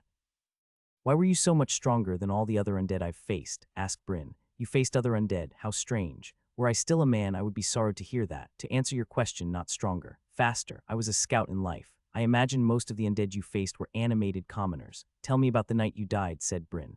When we entered the town, you must imagine what they thought of us. A woman and a man traveling alone with a child. And the woman carrying an aura of authority, ordering her husband about and claiming to be an enchantress.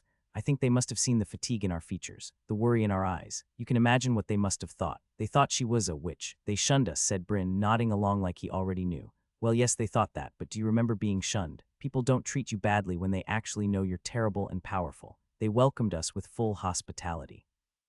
The way he'd phrased that it was odd. The undead continued. The town's prophet entertained us in his own home, fed us from his own table. He and his wife promised to look after you and your mother, and I went to face the army. The undead army, why would you try to face it? Asked Bryn. We were surrounded. What else could we do? I expect she thought she could talk her way out of it. Foolish. You don't talk your way out of treason to Arkina, not even if you're one of her precious little apprentice witches.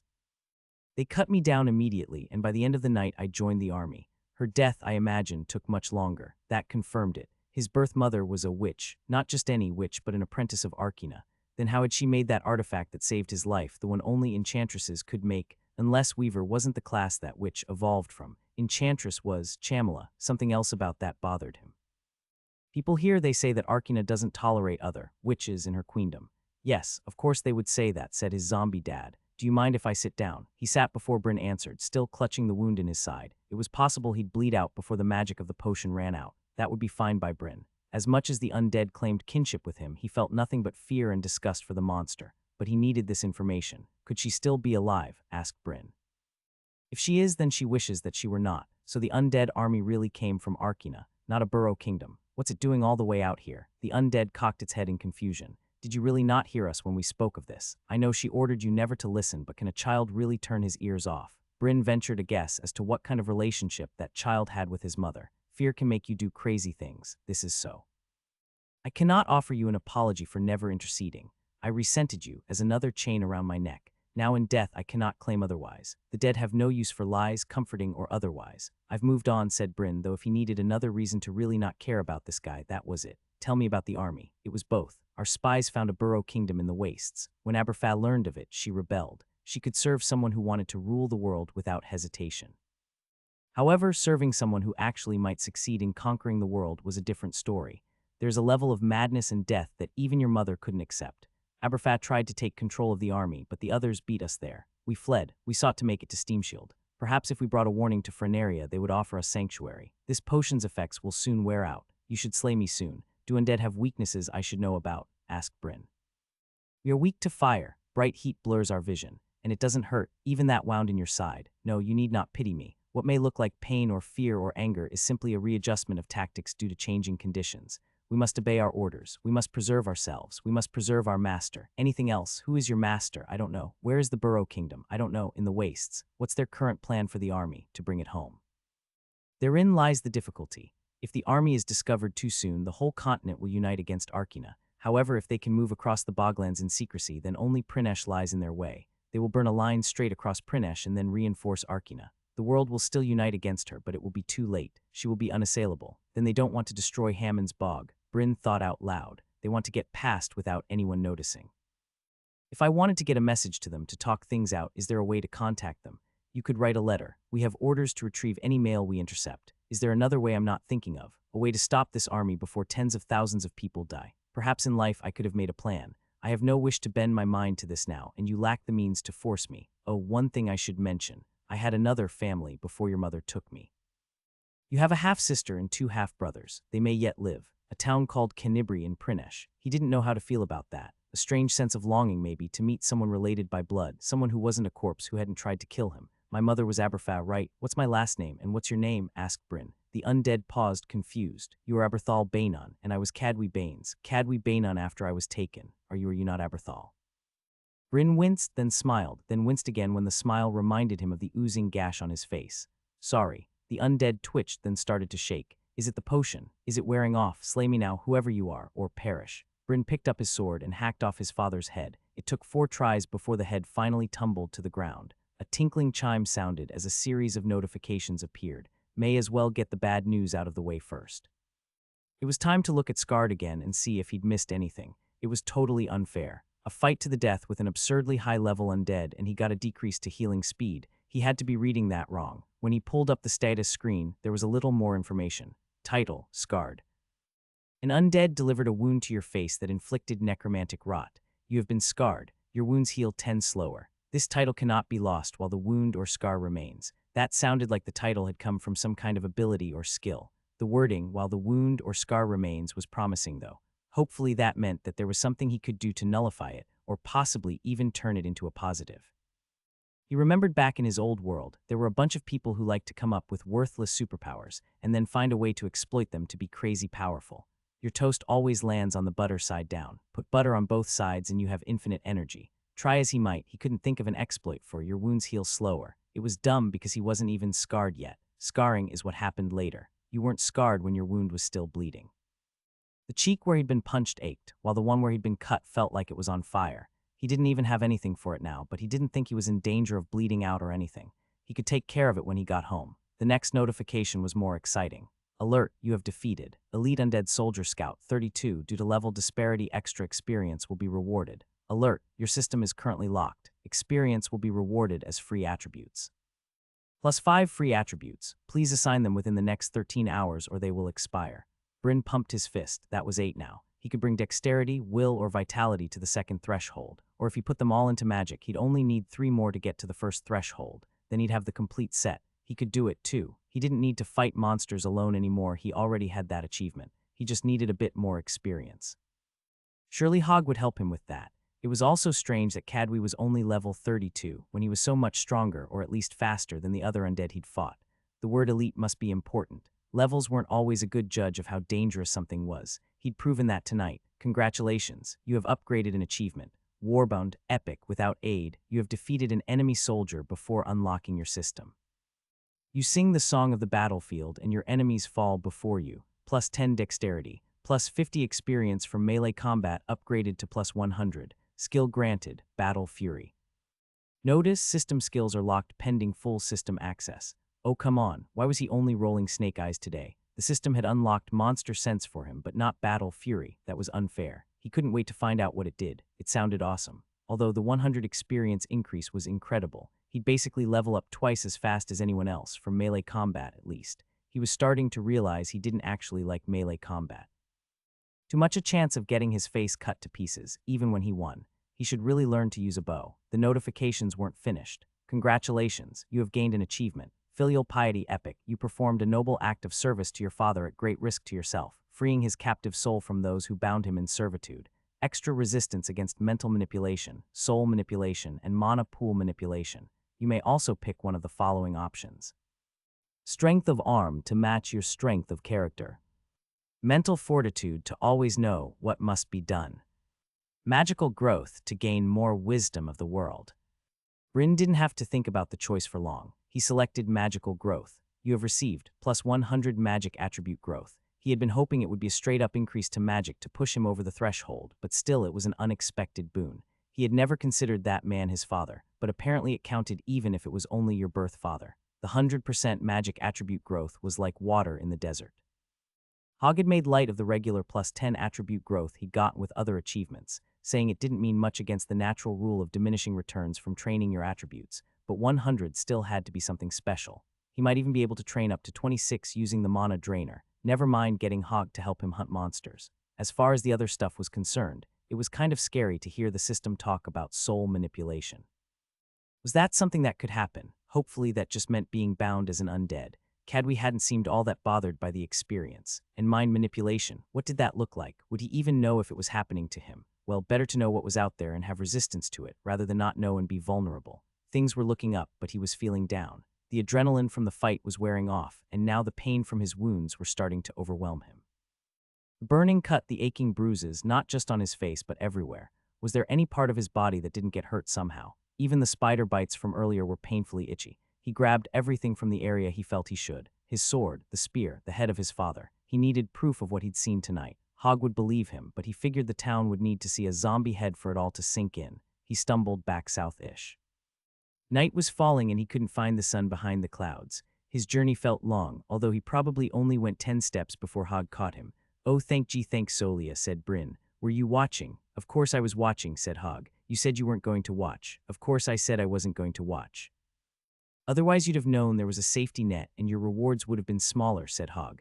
Look, you can trust me, just not always my words. Hogg eased Bryn onto the ground and then started digging around in a satchel. He had that in a backpack, Bryn's backpack, the one with Marksy in it. Hogg himself looked pale and worried. Oh, he probably heard all that stuff about the army. I didn't like it. I knew you wouldn't want me to intervene in that fight, not when it still looked like you were going to make it, but just sitting there watching you fight for your life and not doing anything. I didn't like it. Hogg stopped abruptly, frowning hard. There isn't going to be a next time. Your days of going off on our own are done, you hear me? You want to get stronger, you're doing it the normal, slow way. Fine with me. But Marksy, he's fine. He's in here, sleeping. Hogg absently patted his backpack and then apparently found what he was looking for in the satchel. It was a white square, an adhesive bandage of some kind. He pressed it against Bryn's cut cheek. He hissed when it felt like he'd been stabbed all over again, this time by something cold, but the pain soon faded, and it took the burning pain with it, drawing it out like oil from the desert. From the corner of his eye, he saw the bandage turn black and start to steam. He got you with something potent here. Lucky I got to it, said Hogg. Was it poisoned? I didn't know they used poison, said Bryn. Probably a skill of some kind. I got a title off that. Scarred. It's a permanent 10% loss to my healing speed, said Bryn. Hogg winced in sympathy. Stronger undead have permanent debuffs. Nasty stuff that. Scarred can be fixed, but it'll take a specialist. Nobody like that in the Boglands. There are other ways to turn it around, though. Hogg prodded his spider bites, then took out an ointment and started dabbing it on.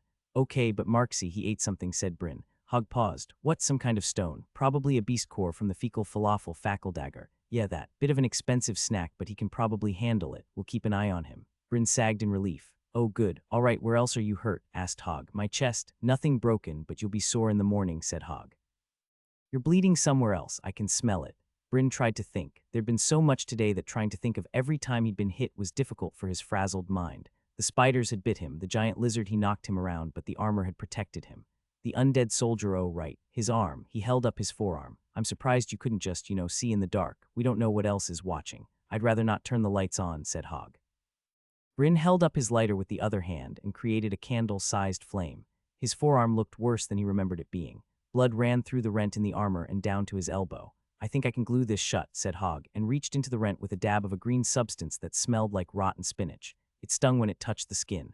Hogg pinched the cut closed and the bleeding stopped soon after. Next time I go on an adventure, I'm bringing medical supplies, said Bryn.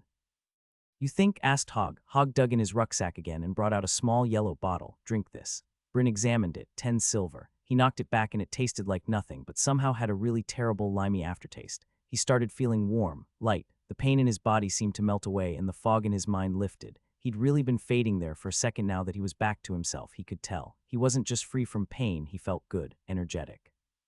He could run the entire way back home. What is that stuff? Asked Bryn. You've been holding out on me. I know it wasn't that expensive, so why aren't we drinking that all the time? Because it's absurdly addictive. I'm not even going to tell you what it's called because you're going to be craving it for the next 2 days. Also, it doesn't actually fix what's wrong with you. You're still going to be very sore in the morning, and now your headache will be 10 times worse. Said Bryn. Sure, that didn't sound the best, but right now he didn't care. He tested winding his arms around in circles, marveling at how all the soreness was just gone. So you heard all the stuff my zombie dad told me. I did. Hogg's face lit up. It's great. Well, no, it's terrible. The worst possible scenario. But at least now we know. Finally. I've been in the dark for so long, imagining every possible nightmare, and now finally we have something to go off of. What are we going to do about it? We have to tell everyone, said Bryn, already on it. I have a mirror image in Ood's bog as we speak, dictating letters to send to every corner of the nation, and hopefully it won't matter if they arrive or not, because I have eyes heading to the capital and the tower, as well as the front lines with the same message. Soon everyone will know. We need to warn the town too, though. You should take that head and bring it to the prophet. Tell him everything you saw and heard. The undead, the army, and don't forget to mention that a certain weaver manipulated a child into near certain death. She may have saved us all, but that kind of thing is illegal around here, or so I hear. Got it, said Bryn with a smile. But what are you going to do? Hogg looked off into the forest, then back at Bryn, clearly conflicted. I have to go after them. They can fool my illusions, but I can track them in person. This might be our one chance to find the real army. Even with the letters, and even if it's me saying it, if we don't have the army then, go, said Bryn. But you should go. Get going now. The trail is getting cold. I'll be fine, said Bryn. I'm going straight back to town and you just came from that direction. There's nothing there. I'll be safe. Just make sure you come back okay. Hogg clenched his jaw. Arg, fine. I'm keeping a mirror image with you just in case. A fake hog popped up next to Bryn and the real one disappeared into the forest. Bryn shrugged. Well, I guess I'll be getting back. He started walking with Hog's mirror image by his side. He didn't engage the man in conversation. Hog was doing at least 3 things at once right now, and it wouldn't be helpful to pull away any of his attention. He contented himself with the cool night air and the feeling that the danger was finally over. It was probably the drug potion Hog had given him, but he felt good, content. It was a beautiful night. The clouds were blocking the stars, but the rain had stopped and the world felt fresh and that beautiful after-rainstorm aroma hung in the air. It was quiet. The birds and bugs were still asleep from the cold and rain, but he figured they'd start chirping any moment now. Hog knew where to go, so Bryn followed him, hands on the back of his head. With no warning, Hog's illusion disappeared. A second later, Bryn heard crunching footsteps behind him, loud walking so he wouldn't be startled. It was Hog, the real one. Nope, I don't feel good about it. I'm not letting you walk back alone. I'll pick up the trail later if I can, but only after. I see you safe in town. That's stupid, Bryn pointed out. Even if I die on the way back, which I won't, the army is more important. Figuring out where the army is could save thousands. Hog shook his head. He walked right past Bryn, moving quickly so that Bryn had to trot to keep up. I was thinking about what the Weaver done. She used you, she messed with your mind playing all those games, pushing you to get stronger and meaner. Oh well, people are mean sometimes, I thought. Lots of people are mean to children because they just don't like children. Weaver, at least she got a reason, right? Weaver's always got a reason. Hog was slipping into an accent, one Bryn didn't really recognize. Hog never had the most meticulous diction, sure, but this was new. Maybe it was a good one, said Bryn, not knowing why he was sticking up for someone he truly didn't like. Yeah, but then tonight, she put you in danger with her choice that was no choice at all, and I went along. That's what I've been doing wrong, see? A village elder, she can say, one must die for the good of all, but a parent, that's something different. Parents protect their kids no matter what, even if all the rest of the world burns for it. I had no call to let her do that to you. I should have put a stop to it. I didn't want you to, said Bryn. That's the truth. Well, so what? That's also part of being a parent. I should have done it anyway. I should have told you that you had to take a break once in a while and have some fun, rather than training all day every day. I'm not a child. Grown-ups need someone to tell them that too. You have 1 week of childhood left and I learn all this now. Nocti starry abyss, I'm a slow study. Bryn put a hand on his shoulder, awkward because of how quick he had to walk to keep up. I think you're doing just fine. You're trying. I can see that, and it's all I ever asked. Hog grunted. They walked along and Bryn expected his energy drink to wear off, but if anything the effect just got stronger and stronger until he started feeling like they were going too slow. Yeah, people really shouldn't be drinking this stuff. It hadn't even worn off yet and he already wanted another one. What's she doing now? Asked Bryn. She's with the Prophet, said Hog. What are they talking about? I don't usually eavesdrop on people I know, but yep, she's flirting with him. Awkwardly. He's not having it, I'm shutting that out. Bryn laughed at the scandalized expression on Hog's face. Hey, so listen, I was thinking, said Bryn. Now was as good a time as any to bring up the magic threshold thing. He figured he'd start with asking Hog to skip town, and when he shot that down, he'd ask Hog to help him hunt monsters. Better chance of getting a yes on the second question. System day is in a week, and frankly, it sucks. It's completely unfair that I'm losing out on almost 6 months of preparation just because this town has a stupid skill. Is there any chance you could get me to another town and register residency there so I'd have a bit more time? To his surprise, Hog actually took the time to mull it over. Then he nodded. Sure, we could do that. Bryn stumbled over his own feet, tumbling to his knees. Hog helped him up. You mean just like that? Well, why not? I mean, I want to protect my home. But I also want to protect you, and frankly, Lumina would thank me if I took you away from the center of the coming disaster. There are plenty of places that would be safer than Hammond's Bog for the next year or two, looks like. I could get you to Edward's Bog in a day, or Oud's Bog in 3 days if we hurry. Hammond's Bog won't miss me if I'm just gone for a week or two. I reckon they won't miss you at all. Bryn laughed. No, I imagine they won't. A notification appeared. Alert, you have reached majority. Your system will be unlocked. Please prepare for class selection. What? No, that can't be right. Bryn said, desperately trying to blink away the notification. I still have a week. What is it? What's going on? Hog searched Bryn's eyes. It's saying I'm unlocking my system. Can people spoof system messages? Asked Bryn. Hog's eyes glazed over. Damn it all, the Prophet did this. Tana had him move system day up a week. What? Why? More like, how did she know what we were just talking about? Can't be anything else, can it? She doesn't want us to leave. Burn her. And burn this town. They can't do this to you. What should I do? Hog wiped his face with his hands. Get ready, I guess. Let's find someplace dry so you don't wake up soaking wet. Hog found a pine and swiped away the lower branches with one slash of his short sword, making a nice covered little area where they could sit on dry pine needles. Bryn sat in shock. Well, no, the sad part was he wasn't shocked. He knew somehow that they were going to take it away from him. He had to make a quick decision. Vitality was higher than dexterity. He put 6 points into vitality, bringing it up to the second threshold. Notifications announced that he got the expected lively II and upgrade to workhorse. He didn't read them. He put the last 3 points into magic, bringing it up to 18. Hopefully it would be enough. Hog couldn't even look at him. The old guy's jaw was clenched so tight it looked like he might break his teeth, and he kept gulping. Bryn sighed, "I'm ready." Class selection initiated. Bryn opened his eyes to an unusually familiar sight. This was home, his home from before, the living room of the nice single-bedroom apartment. Everything was exactly as he remembered it. The carpet, the paint, everything was still like new because only he had ever lived here. The armchair matched the sofa and fit with the coffee table and the TV stand. He'd bought them all together with his first paycheck after college, still flush with the novelty of being able to afford things like new furniture. His gaming computer on a sleek, black desk with a trendy gaming chair wasn't nearly as comfortable as the commercials claimed. Regular office chairs were honestly better for sitting for long periods of time. The dining table, too big for him eating alone, but perfect for the weekly game night with his friends. It didn't hurt to remember them, even though he'd never see them again. A fun group, but he couldn't really say they were close. For a moment he wanted to pretend that he was really here, that he'd fallen asleep in his chair and that he'd dreamed the whole thing. No, what's real wouldn't even let him pretend. He knew this wasn't real. This was a dream or illusion or vision. He stood up and went to the mirror, the one on the wall that he'd bought with some other random decorations he'd bought when people started asking why his walls were all so bare. In the mirror, he saw Bryn's scarred face staring back at him. He still had the bruise on one side and the adhesive bandage on the other, though he couldn't really feel either. He suddenly felt sick with anger at being here. This was class selection. The system had created this little mind palace. Why? To make him feel at ease. It was rank manipulation. He calmly, carefully went over to the dining table, picked up a chair and hurled it at the wall, shattering it. He had been so close. He had almost gotten magic eye. Was that really too much to ask? The broken chair disappeared and reappeared at its place at the table. Apparently this space wasn't going to indulge in his tantrums. He took deep breaths, trying to force the rage down. This was Tana's plan again. Go into class selection angry and upset, and he'd definitely pick an evil class, right? Well, he was upset, but knowing he was angry didn't make it go away. He heard a knock at the door, and it opened before he answered it. Mark walked in. It was him, looking as he did in his old life. Somehow too skinny and too fat at the same time, his sandy blonde hair already balding.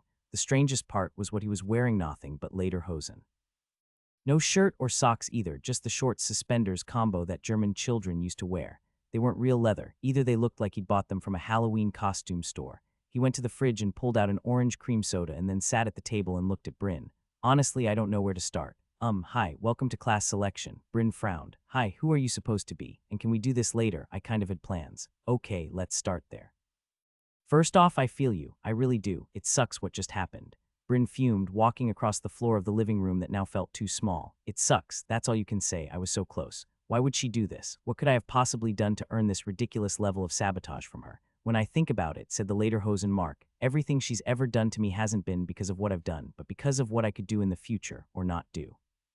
I think it's safe to assume this is to prevent some kind of bad future.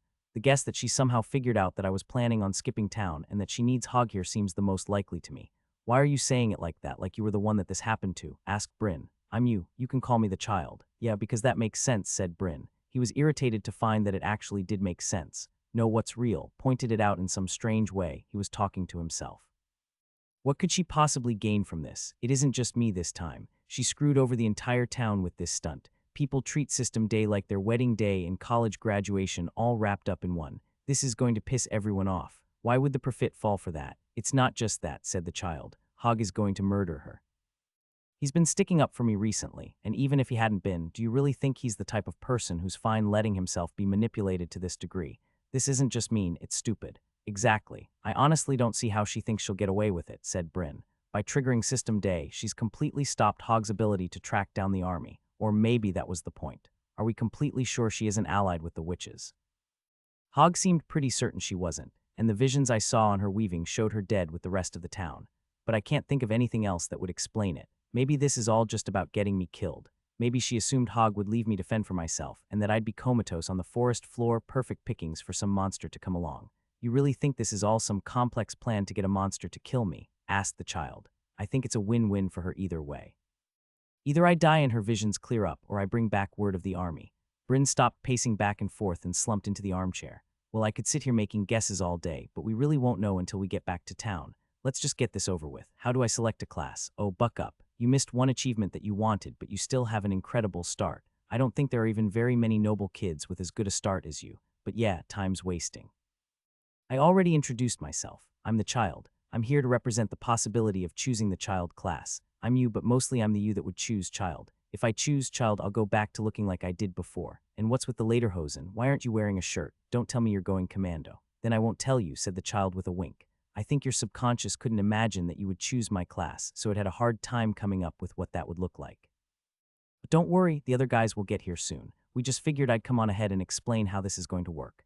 And by we, I mean you. We're all you, different possibilities of you, based on what you choose today. You're really nailing this, said Bryn. Well, sorry, said the child. I didn't get any time to prep, okay? I've only existed for like 2 minutes. Or I've existed your whole life because you're me. Got it, said Bryn.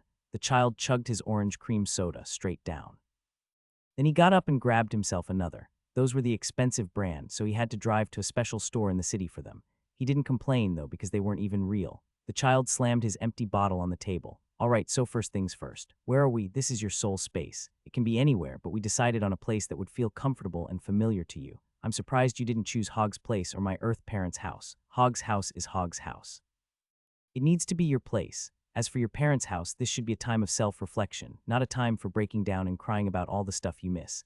Which reminds me, time is moving at a normal rate in the real world. We should be able to discuss all your options, but we can't stay in here forever. Bryn shrugged. Fair enough. So tell me about child, I guess. Yeah, for sure, but first, why don't we look at all the other stuff first? As of now, your system is unlocked. You finally get to see what those titles you've been lugging around actually do. On cue, the notifications appeared. Title unlocked. Survivor of Traven's Bog, you survived the massacre at Traven's Bog that ended your family. Plus 50 resistance to heat, cold, and poison. That's pretty cool, said Bryn. It's cooler than it sounds. You won't be able to pick up hot coals or tank a frost ray, but it includes temperature resistance. You can basically sleep naked in a snowdrift at this point. Pretty hot, huh? Yeah, dude. That's fire, said Bryn. So like, are we intending our puns now, or what? Title unlocked. Traveler, you have journeyed to a strange and foreign land where you now live. Plus 30 movement speed. When out of combat, you have a largely increased ability to learn languages. That's nice, said Bryn. Trust me, you're going to need that. You don't even speak all the languages of Frenaria right now, said the child. Title unlocked. Otherworlder, you have traversed the stars and arrived at an entirely new world. Plus 50 experience while your class is below level 30. Strengthened immune system. Strengthened magic resistance. What's magic resistance do? Asked Bryn. Lots of classes have that, even if they don't get an explicit skill or title for it. I think it increases with vitality. You know how a warrior might survive a lightning spell from a mage, but still might die from a natural lightning strike. No, I didn't know that, said Bryn. Well, it's like that. Well, that's a nice broad assortment of bonuses. No one of those titles are a game changer, but I figure putting them all together is pretty powerful. Sure, and we're not done. You still have a locked skill, said the child. Skill unlocked. Battle Fury Epic. Your fury in battle lends you greater power.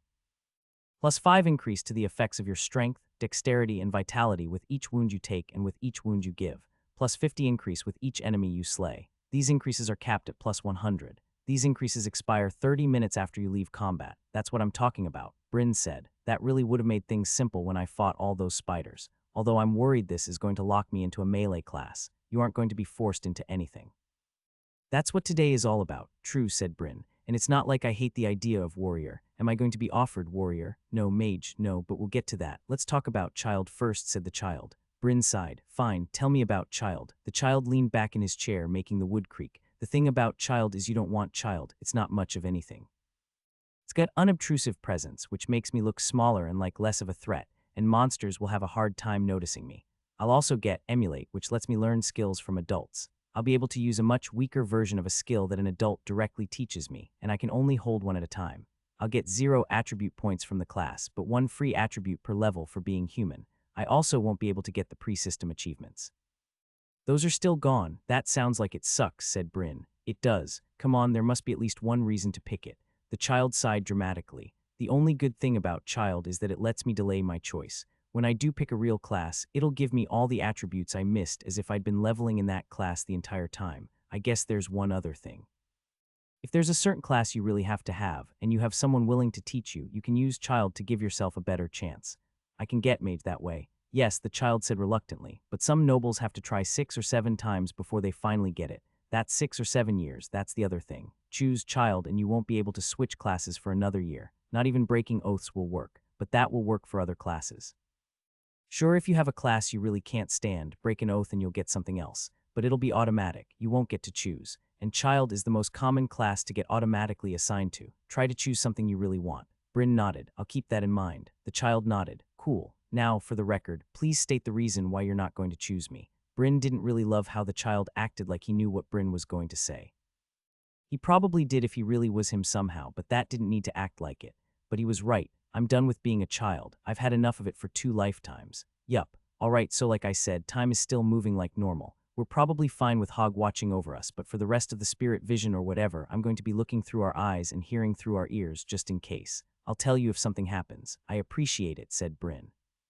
The child took another soda from the fridge and sat down at the gaming computer, putting on the headphones. He was really going through those sodas. But why not? It wasn't like he could get fat. Bryn stood and got one for himself, a black cherry. It tasted exactly like he remembered. The rush of sugar was intense after months of eating unprocessed foods. Probably a mistake. They didn't have anything like this in his new world. As soon as he was back on the sofa, the door burst open. Bryn walked inside, only it was an older version of him in his new world body. This guy looked to be around 20. He wore heavily battered and burned leather armor, was darkly tanned, and every inch of exposed skin was covered in scars. They crisscrossed everywhere, some wide and jagged, some thin white lines. The 2 that stood out were the 2 he also bore, the one on the forehead and the slice on his cheek. The scarred Bryn walked in with restless energy. He immediately darted from window to window, peeking outside, and when he was satisfied, set to pacing back and forth across the room like a caged tiger. That's the scarred one, said the child. No, said Bryn. Just hear me out, said the scarred one. Bryn would, but only because he was morbidly curious. Looking at his choices was like looking at what the system actually thought of him, of what kind of person he was on the inside. But he would not be choosing that guy. Hog said you turn into the thing you choose, and this guy looked like a murder hobo, plain and simple. Before the scarred one could make his pitch, the door opened again. The next choice to enter was more normal looking. Him if he was in his 30s. He had Bryn's same scar on his forehead and the scar on his cheek was healed, but no other scars, and he dressed like Gustav in a long blue robe bedecked with stars. He didn't look comical in it, the way Gustav did. He looked professional and there was a hardness in his eyes. He gave the scarred one an appraising glance, then took the other armchair in the corner. Illusionist, asked Bryn. That's right, he said. I'm the class you're going to pick. Nice confidence, said Bryn. The illusionist shrugged. But you should really consider the next guy instead. The next guy was Bryn in his middle years. This one was calmly confident and fairly ordinary looking. He wore the nice traditional clothes of Hammond's Bog.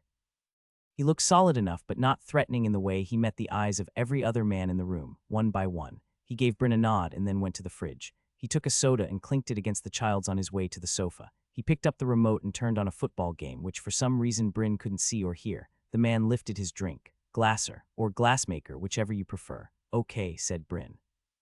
That would be the common class, and for some reason he already felt oddly compelled by that choice.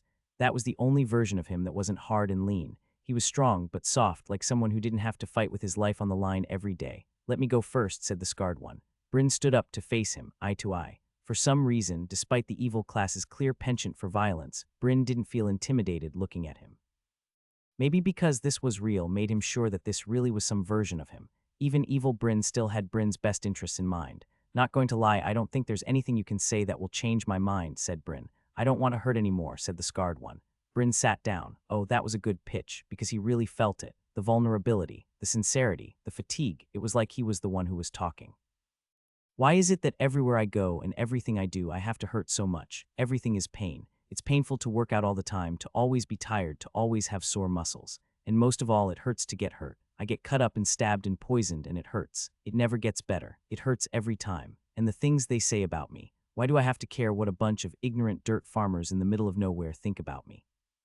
Rejection, hostility, backbiting, all of that hurts too. I shouldn't care. I shouldn't think about them at all, but I do. If class selection had happened even 2 weeks earlier, Bryn definitely would have been swayed by this line of reasoning. Even now, he was still furious at Tana's latest trick, but he'd also found a certain kind of peace. Not everyone was out to get him. Some of the town had listened to Tana, but there were others who he now saw had always gone out of their way to be nice to him. The scarred one said, I can free you from all that. I start right off the bat with pain resistance. You'll feel it as information and as fuel to push you to greater focus and ferocity. That alone would make this worth it. Can you imagine it? A life free from pain. A life where you actually enjoy what you do every day. That's what I can do for you. I know what you thought when you first saw my face. You didn't fear me at all. I'm not here to hurt you. I'm here to free you. That's just one skill. Next, and this is the base skill of the class, regenerative scarring. My wounds heal faster, and it stacks on stacks. The more scars that have healed, the faster my new wounds will heal. Next, coming in clutch is ugly on the inside. This gives me quick internal scarring. Do you know how many people die from internal injuries? It's a lot, but not me. I can survive anything that doesn't kill you. That's everyone. Everyone survives whatever doesn't kill them, Bryn pointed out. The scarred one's eyes glowed with zealous light. Not like me. And that's just the level 1 stuff. Those are the benefits you get right out of the gate. You want to hear about some higher level skills, like the one of the ones you'll get offered at level 5. It's called mana scars. You can literally use mana to hold yourself together when your muscles get cut or your tendons are slashed. That means you'll have no loss of power or mobility as long as your mana pool doesn't dry up. This is the class that won't quit. You should know this is a rare class we're talking about. Every level you'll get 2 points to strength, 2 to vitality, and 1 to dexterity, and that's in addition to your free stat for being human. This is an opportunity you won't want to miss. You're sort of starting to sound like a salesman, said Bryn. It's the magic scars. Huge bonus to charisma, said the scarred one. Bryn gave the others a questioning glance. The illusionist shrugged while the glasser smirked and shook his head. The scarred one put his hands up in mock surrender. Look, I get it. Evil class and all, there's some stigma attached. So what if I sweeten the pot, huh? I'm prepared to make you a one-time offer. Act now and regenerative scarring won't be applied as a skill. Instead, it will merge with your scarred title. 10% slower healing turns to 10% faster. Oh, and did I mention this title is upgradable? The best part is it's a title now. You try the class, don't like it. Fine, lose the class, but you'll keep the title. That Bryn chuckled with sudden anxiety. That is very tempting. It may not be as easy as you think to change your class later, said the illusionist. Evil classes have a tendency to change your outlook, perhaps even alter your personality. The scarred one stepped over and put a hand on Bryn's shoulder, facing down the illusionist, maybe for others. My man here has what it takes to live life on his terms. He won't let something like a class rule him. The illusionist stared, not answering. It's true, though, I'm betting he will keep me once I show him what I can do. He turned to Bryn. I'm what you've been working for. All those hours lifting weights, working out, pushing the boundaries, and breaking every taboo you can find. All the pain and suffering. All that time living as an outcast. The lies you told, the crimes you committed. What was it all for if not for me? These guys, they're what you get for being in a town and for having the right father. I'm the class you earned. You didn't even think about magic until recently. Your goal was improving your body. I am your body's perfection. You want to be strong and brave like Galen. I'm as strong as Galen's knight and I am absolutely fearless. Don't believe all that? Fine, pick me for the free upgrade and then move one to something else. What do you have to lose? Class selection after breaking an oath is random. You won't get to choose a second time, warned the illusionist. Well, the scarred one clapped. That was my pitch. Why don't you go next? The illusionist nodded and didn't rise from his spot in the armchair. You already know much of what an illusionist can do. I have the power to summon light and sound, and I know you've already thought much about the possible applications. What you don't know is that I receive 2 magic, 2 mental control, 1 will, and 1 free attribute per level, in addition to the racial free point.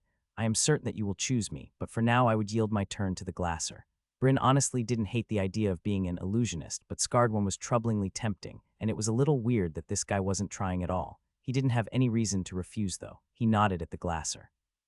I'd rather not, Bryn said with a sardonic smile. Please, this is important, the glasser responded evenly. Think about that moment, laying on the ice and all the regrets you had, and think about the regrets you had the next couple days after you realized that life was over. Can you honestly tell me that you wish you had spent more time on your career? Oof, said Bryn. Exactly. And here you are, making all the same mistakes. I will not make the same mistakes as my past life.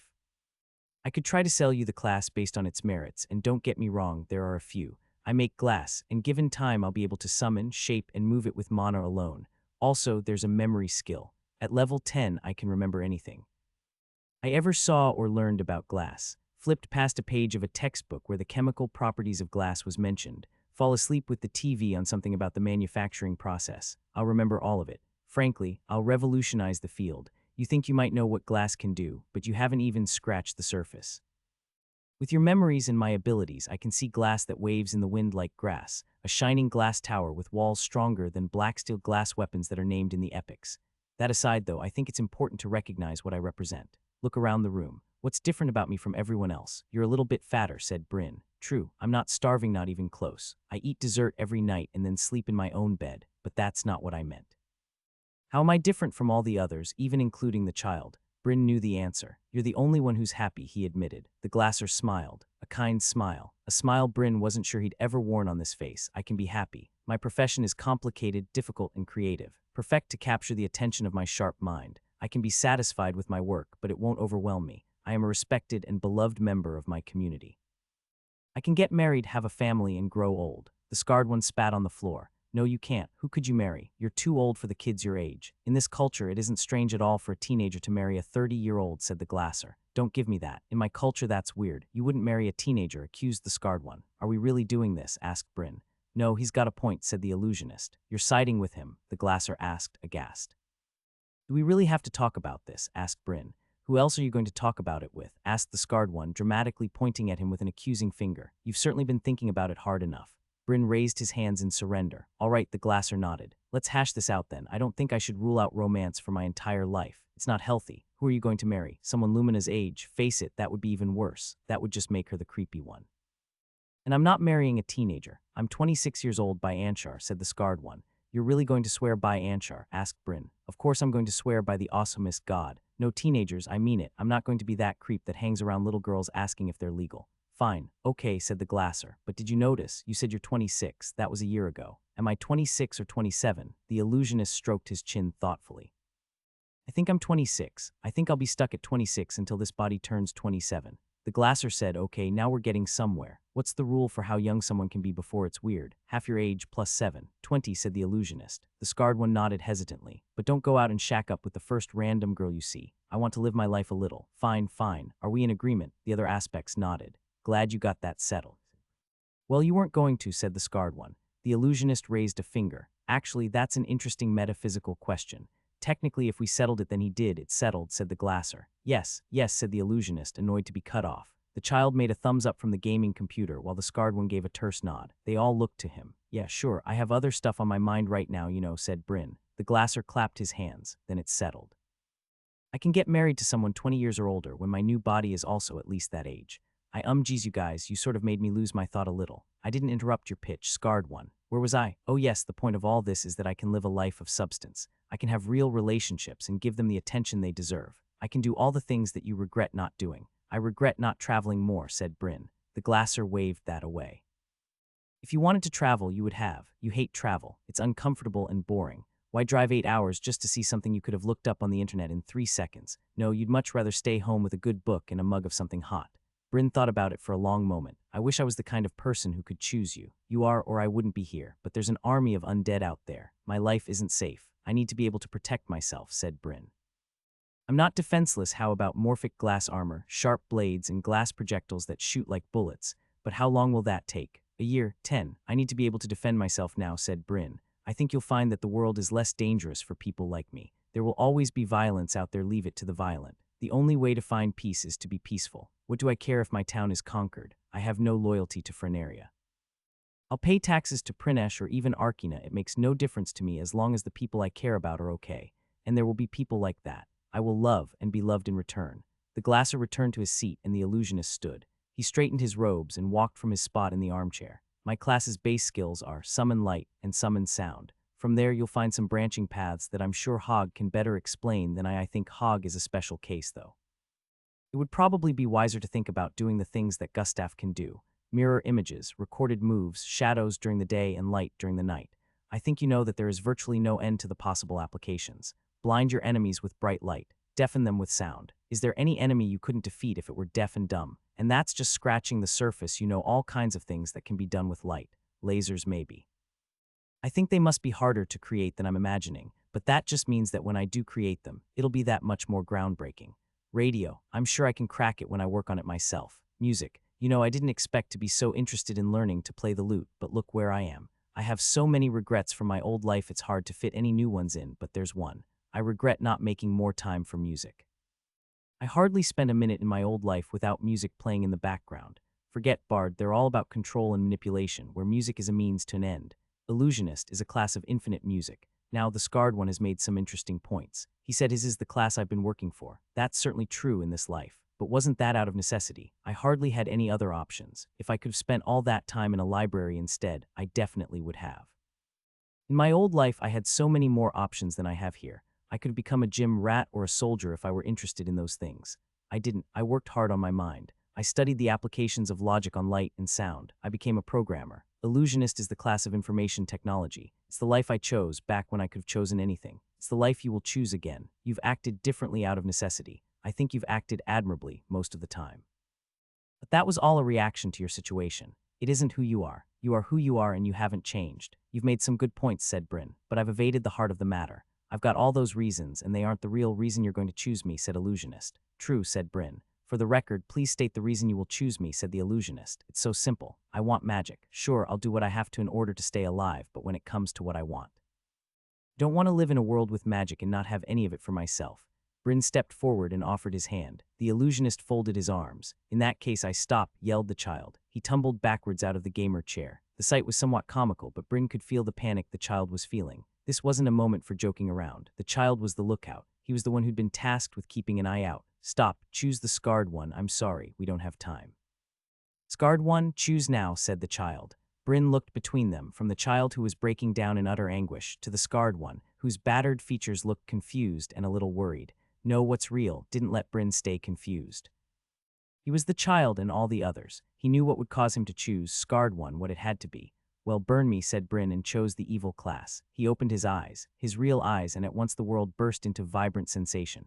He felt a glowing, burning spike of energy in his stomach. He looked down. A black steel sword was buried to the hilt in his gut. Impossible. The sword was carried by desiccated fingers, hardly more than tight skin over bones. So impossible.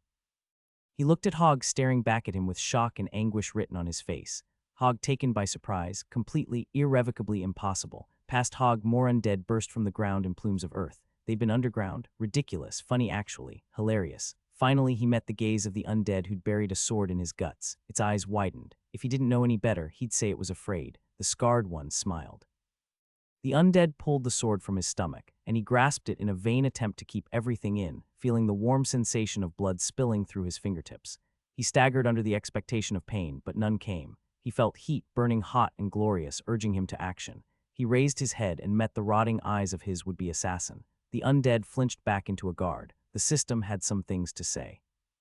He didn't have time to read millions of messaged, and luckily, the system seemed to realize that. Abridged messages activated. Level up. Level 16 combined attributes from your class and achievements. Plus 20 strength, plus 20 vitality, plus 10 dexterity, plus 5 mental control, plus 5 will, plus 5 free attributes. Congratulations, you have upgraded achievements. Disciplined I, dexterous I. Threw all his free points into vitality. Right now, his survival depended on healing and durability and not much else. Congratulations, you have earned a new skill. Please select from the following 3 choices. He selected on instinct, not even reading the choices. He knew what he needed to stay alive. You have selected mana scarring. The blood seeping through his fingers slowed to a trickle, then stopped, and he felt the strange sensation of his internal organs sliding back to their original places. Hogg recovered from his shock and grabbed a brass handle from a pocket on his forearm. He swung it, and a whip of golden fire sprung from the handle. He twirled it in one long circle, somehow leaving Bryn untouched but burning straight through, all circling the undead. All but one. A tall figure in dark blue armor was also unharmed. His helmet covered his eyes, but when he grimaced, Bryn saw white, healthy teeth. Not an undead, a human leader. Hogg disappeared, his illusion magic rendering him invisible, but the armored figure thrust out his sword, and a noxious wind cut through the forest to cling on Hogg, rendering him visible. Suddenly there were hundreds of Hoggs and hundreds of wounded Bryns, all of them running in every direction. One of the Hoggs was real, though, and that one grabbed Bryn by the collar of his leather armor and threw him over his shoulder. Hogg ran at full tilt, blisteringly fast, but not as fast as that time Lumina had hastened him. Bryn could see undead rising from all around, cutting at all the mirror images. Scarred one, huh? Asked Hogg. Self-healing tank. Only way to survive, said Bryn from atop his back. Take, inspect, yet Bryn checked. You have one free general skill. Please choose from the following list. Animal Husp, you have selected general skill inspect. Suddenly a bright and pure light erupted throughout the forest, and Hogg's illusions faded away. The Evlades, what Hogg had described as the death of illusionists. The alchemical reagent was in the air now, there was no stopping it. The undead had come prepared. Hogg changed course, aiming away from the rapidly expanding circle of anti-illusion alchemy, but another one exploded in front of them, then more from the sides. Of course, hadn't he just told Tana this? None of this was about him. The undead army was trying to sneak through the boglands, and the one thing standing in their way was an irritatingly persistent illusionist. All this time it was Hogg whose existence doomed the town. Yes, Bryn had been the start of it, because without Bryn's quest, Hogg never would have learned about the existence of the army. But then Hogg had returned here and spent all his days desperately combing the boglands with his illusions. In their eyes, all they needed to do was kill Hogg, and the army's secrecy would be secure. They'd drawn him out, and now they meant to destroy him. This wasn't a war, it was an assassination. Something black slammed into Hogg, and they both skidded to the ground. Hog was on his feet an instant later, smoking slightly from the back. His hands blurred as he quickly picked items from places in his pockets and activated them. Magical bolts, blazes of fire, streaks of lightning, and sparks of light all flew from him in a dazzling array of destruction. Each of them burned through dozens of undead. Gold flowed like water as Hog unleashed his consumables. That wand, 20 gold. That stone, 2 gold. That crown, 30 gold. More and more came from his pockets, and each of them wreaked destruction. More undead arrived to replace the fallen each second, and some of them started to survive the attacks. A huge, armored undead with a shield larger than a barn door blocked a shimmering flame in the shape of a phoenix. An ugly, shriveled, robed undead threw a handful of powder at a group of neon butterflies, causing them to go dim and turn to ash. An archer shot an arrow through a ball of lightning, making it explode. Then he changed his aim and...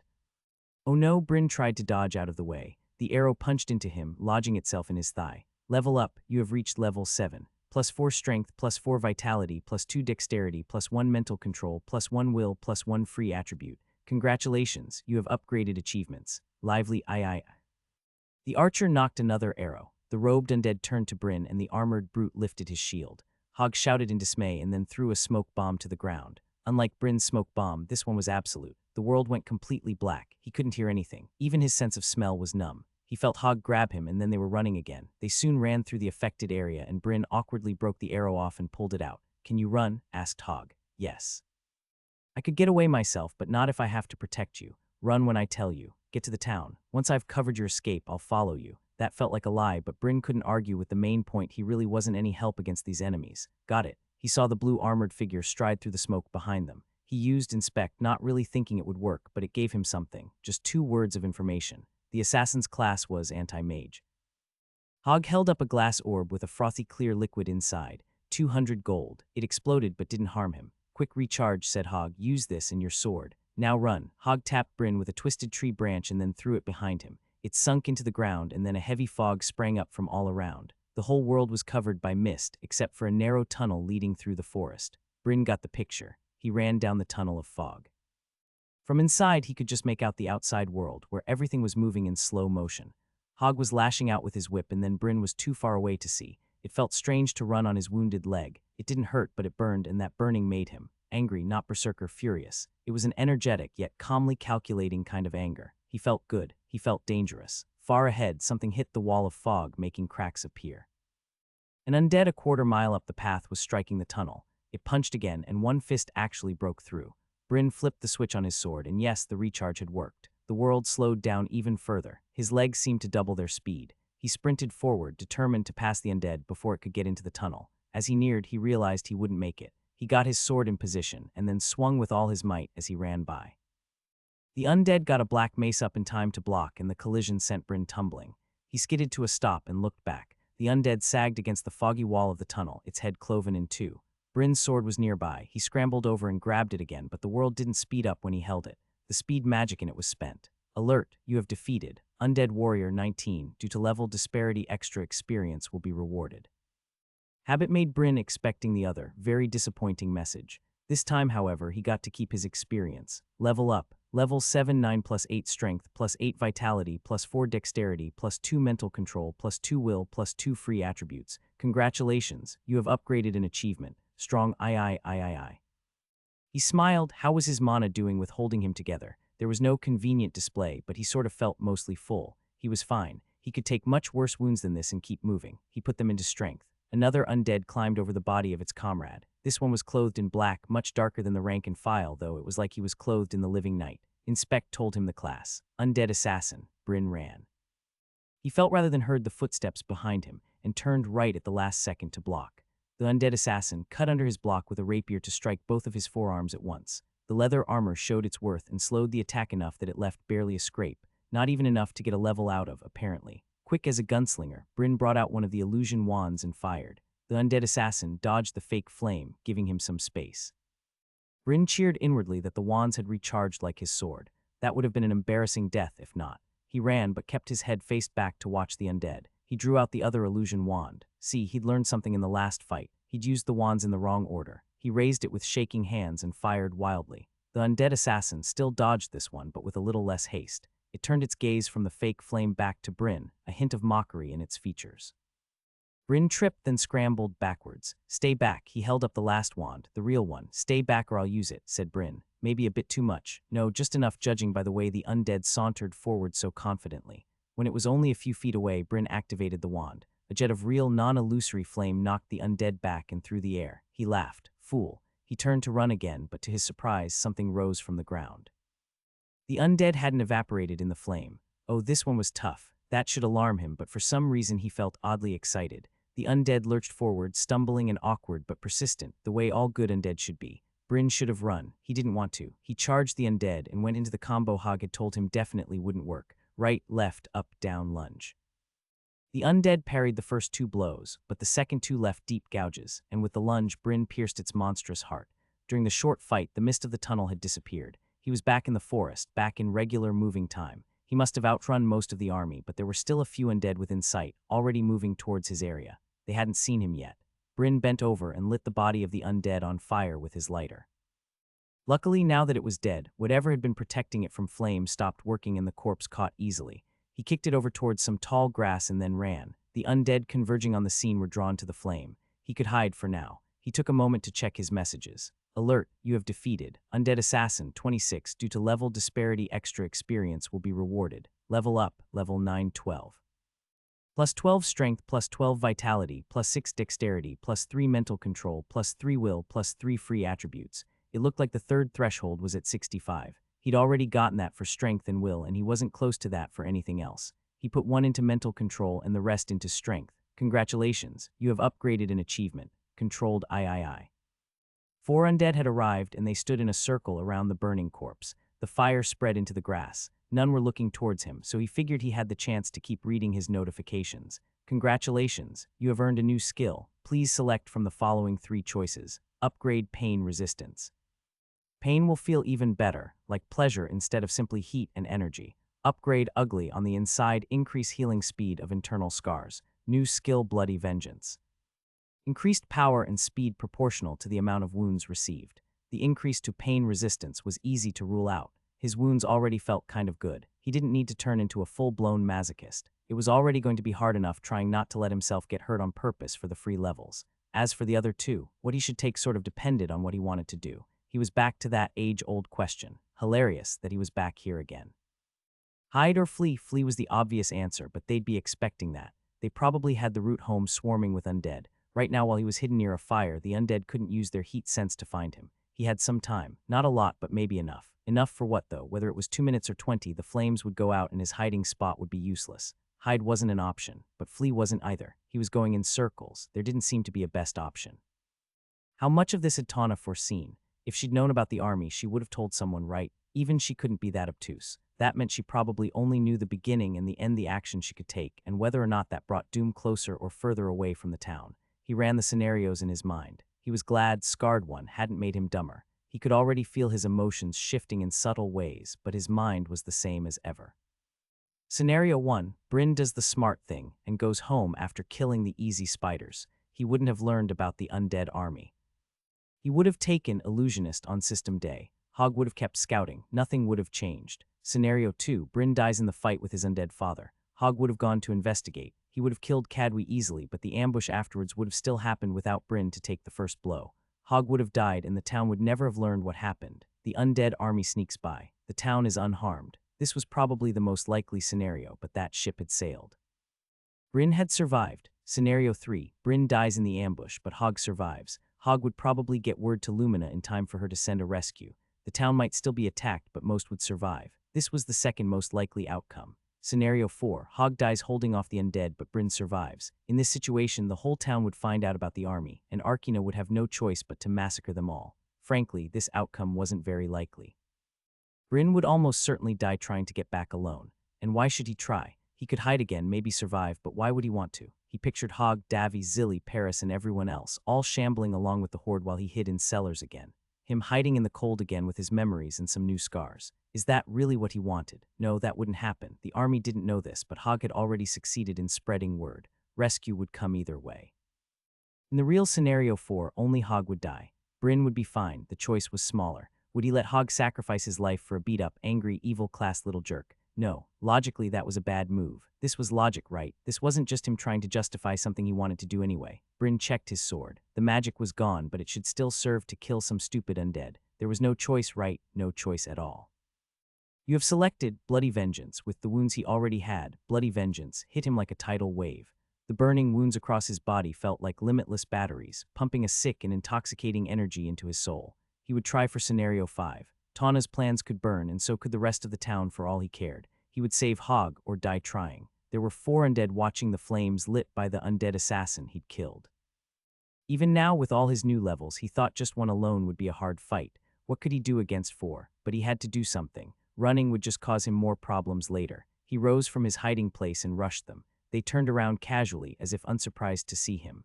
Running, he held his blade to the side, as if he was planning to cut into the middle one with a sideways slash. When he was aiming at ready to parry with its broadsword, while the 2 to the side of him made ready as well. Right before he reached them, he stopped. The feint worked. The middle undead hit only air with his parry, and the 2 undead next to him stabbed out with black spears, missing Bryn by inches. He dropped his sword, jumped and tackled the middle undead into the fire, then rolled through it to the other side. The 4th undead struck down with an axe, and on instinct, Bryn put his hands up and caught it.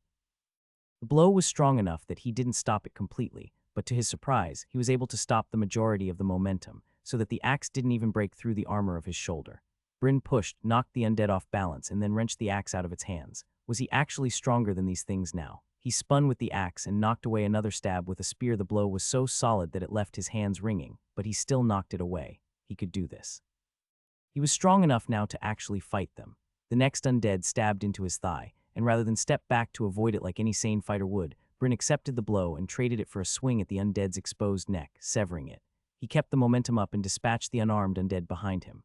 The sword wielder rose from the fire, stumbled, and fell back down again. The places on its back where the flame had touched him burned straight through like tissue paper. He got notifications for the 3 kills, and blinked them away along with the notification that he'd gone up to level 14. There was still 1 left. This time it approached more cautiously. He tried to bait it into an attack with a wide swing that left him exposed, but it danced back and used the spear's greater reach to poke his armor. It had seen that Bryn was willing to trade wounds for kills. It planned on staying cautious, keeping a distance, and using the spear's greater reach to wear him down. Bryn didn't have time for that. More undead could arrive any second. He charged, swinging wildly. The undead stepped back, warding him away with sharp slashes, but Bryn ignored them and kept coming. Frustratingly, the undead was faster, even running backwards. It didn't have eyes in the back of its head, though. The undead tripped, and Bryn swung down with the axe. The undead blocked it, but no matter. He swung again and again, beating the undead into the mud, until finally the spear was knocked from its grasp and he ended it. Alert, you have defeated Undead Warrior 15. For once, there was no message about level disparity. Level up, you have reached level 15. You receive +4 strength, +4 vitality, +2 dexterity, +1 mental control, +1 will, +1 free attributes. Congratulations, you have earned a new skill. Please select from the following 3 choices. Upgrade Title Scarred, +10 healing speed, +30 healing speed. Upgrade Pain Resistance. Pain will feel even better, like pleasure instead of simply heat and energy. Desperate Nutrition. Nutrition is given from the consumption of scabs, even your own. More energy is added than is lost from the healing process. He still had enough of himself to remember that that was incredibly gross. Also, an anti-starvation skill wasn't exactly a priority right now. He upgraded his title. He dashed over to the scene where the fight had started and pulled the unburnt corpses into the still burning grass. The undead would be drawn to the flame, and hopefully that would give Bryn time to get away. The other corpses had burned themselves out. Anything he could add to make the fire last longer. He didn't have time to find wood. Hopefully it would be long enough. He found his sword, put it in the sheath, and ran with the black axe still in his hands. He didn't want to be caught with just one weapon again. He ran towards where Hog was fighting. He'd gotten a bit turned around in the fight, but there was no way he could miss it. Flashes of light illuminated the trees. Sudden, hot bursts of wind from flame attacks. Shockwaves that he could feel through the ground. As he got closer, he started to find bodies. A decapitated corpse there and broken undead here. Up in a tree, he saw an undead who'd been thrown in the air and impaled on something. Black weapons lay on the ground, many of them broken. Further on, he found a spot where bodies covered the forest floor like a carpet. Most of them bore the same wound to burn straight through the middle. There were probably 24 undead here that Hog had taken out with a single attack. The high levels were something else. Could he even help here? He could. Even if all he did was distract one enemy or take one wound meant for Hog, it would be worth it. The flashes of light stopped coming. He no longer felt or heard the evidence of magical effects, but still heard the telltale sound of metal striking against metal. Hog was still fighting. He saw movement in a clearing up ahead. That was it, that was where Hog was fighting. Hog stood in the center of a clearing. Some of the undead from before stood in a circle around him. The huge, armored one with the 10-foot-tall shield, the nimble and dangerous archer, the caster with the burning powder, a black-clad assassin. Then in front was the human leader, a tall and heroic-looking figure in blue plate armor, the one his inspect called an anti-mage. It was a brief moment of calm. The glow of the Evladis still hung in the air, illuminating every blade of grass and leaf on the trees in a faint glow, revealing the truth of the world, banishing any possibility of illusion. The sky seemed black, so the only other illumination was the dim light cast from the magical weapons. Only Hog's short swords seemed ordinary. Of course they weren't. Hog waited for them, silently, eyes somewhat vacant, as if pretending he didn't really care about them. His enemies also watched, not moving in. At first, Bryn wondered what they were waiting for, but then a group of 6 regular undead soldiers burst in from the tree line, and they closed the circle, all attacking at the same time. Hog moved in a blur, rushing through the 6 regular soldiers, hacking through them like a dark tornado. He dodged a thrown ball of green acid from the undead caster, redirected an arrow in midair from the archer towards the giant undead, where it shattered against the shield. Hog was here, consumables gone, class completely countered, fighting a group of assassins created to kill him specifically, and he was still hanging on. But no one could fight against numbers like that without taking injuries. The anti-mage darted in and landed a few slashes through Hog's black leathers, before backing up again, his sword dripping with blood. The 4 powerful undead and their master reformed the circle, none the worse for wear. Hog still stood tall but bore a few new scrapes. If things didn't change, they would eventually wear him down. Hog said something quietly, but the words had an unnatural quality that made them impossible to miss. That was the magic language, the one that he'd heard Lumina use last year to guide her spells. What was Hog trying to do? Silence, boomed the anti-mage, the first word Bryn had heard him speak, and it had the weight of a skill behind it. Hog's face went rigid like he was trying to speak but couldn't. Then he relaxed a bit and said, "You know, that's getting really annoying." Then that silence, skill didn't stop you from talking. It only stopped you from speaking in the magic language. He didn't have long to puzzle it out, as a group of 12 undead soldiers arrived from the forest. Hog dashed to meet them, and Bryn took his opportunity as well. With everyone's attention fully on Hog, Bryn leapt from his hiding place and ran towards the undead archer. If this thing was surviving in the proximity of someone like Hog, then it was high level.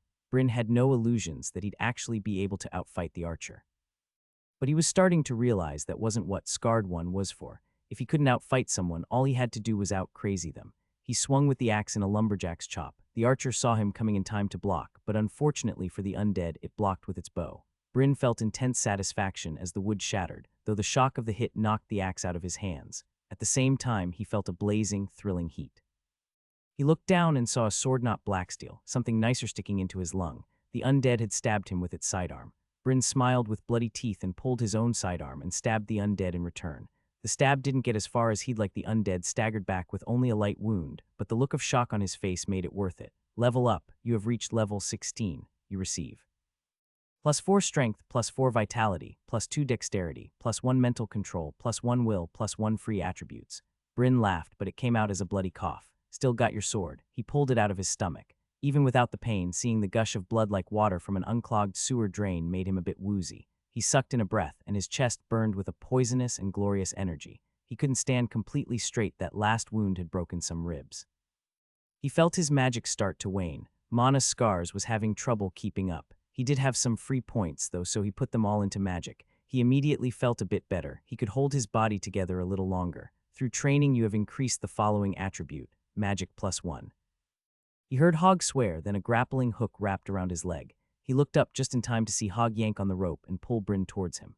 2 strong pulls brought Bryn all the way to Hog's feet, just in time for Hog to drop the rope and parry a series of lightning-fast slashes from the anti-mage. The anti-mage backed up, and Hog was sporting a series of new slashes on his arms, though he acted as if they weren't there. He reached into a pocket and dropped a potion into Bryn's hands. The potion was like nothing he'd ever seen before. Small, maybe 2 tablespoons of a dark red fluid, nearly black, but that's not what made it stand out. Value Sense told Bryn that it cost 2,000 gold. "What is this? Drink it." "Why are you back here?" asked Hog. "The way back was blocked," said Bryn. "It was probably true. What happens when I drink this?" "Healing potion," said Hog. Bryn put it in his pocket. "Later then. Fight's not over. I might still get more wounds." Hog made some strange gestures, then breathed out a sigh of relief. "Finally." "Silence," said the anti-mage. "Burn it. How many times can you cast that?" shouted Hog. "What are you doing?" asked Bryn. Did you finally advance your skill?" "As soon as the fight started," said Hog, "but I haven't figured out how to use the new magic." and this isn't really the best environment for learning to use a new ability. I'm not doing too bad learning to use my powers, said Bryn. Hog scowled at him. Drink your potion. How many do you have? That's a real healing potion, Bryn. How rich do you think I am? Just the one, said Hog. Then I'll save it. Hog might have argued, but a new group of undead converged on the scene. Another half-dozen undead appeared from the forest, but the commander kept them back. Hog eyed them warily, but didn't move. More arrived, and the new arrivals grouped up near the anti-mage, until the anti-mage had 30 in a formation around him. The undead who'd been spread out in a circle around them moved around, joining the group and leaving the rear free. The caster and the giant with the shield stood on the leader's right and left hand. When the group was 50 strong and no other undead were in sight, the whole group started to march together. Hog picked at his fingernails with a short sword, though Bryn could tell he was watching the group carefully. Should we run? Asked Bryn. Yes. Except it kind of seems like that's what he wants us to do. Witch Hunter has an anti-retreat skill, kills anyone who tries to leave after fighting for a certain amount of time. I wonder if anti-mage has something similar. Otherwise, why get in a big group like that, said Hog. To be a big target for you to conveniently wipe out with your secret finishing move, asked Bryn. If only, said Hog. Bryn felt a secret thrill that retreat was firmly off the table. He could be smart if he had to, but he wanted to fight.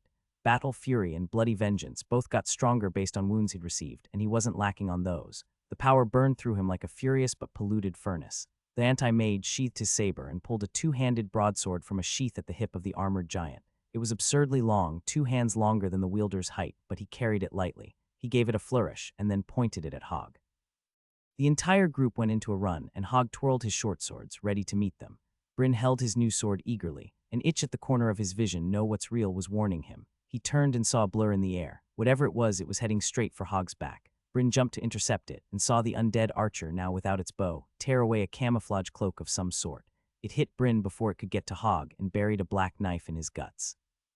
Its face twisted into a mask of outrage, and it stabbed him again and again, 6 more times, moving up his body. The last stab almost hit his heart. Almost. Smiling, Bryn felt the rush of excitement as more wounds filled him with fire. In no great hurry, he drew back his arm and then thrust out, stabbing the undead's heart with its own sword. He blinked away the kill notification and the new levels, his vision blurry, his heart pounding. Could it have killed him if it had stabbed his heart, or would mana scars hold even that together? He would never know. Even so, it was getting impossible for mana scars to hold it all together. He started bleeding again and felt not pain. He felt strange. Things in his body weren't where they should be. Hog fought in a maelstrom, swirling around the undead like a toddler through a crowd of mannequins. Got anything for mana? Bryn asked. I'll need it if I ever ga.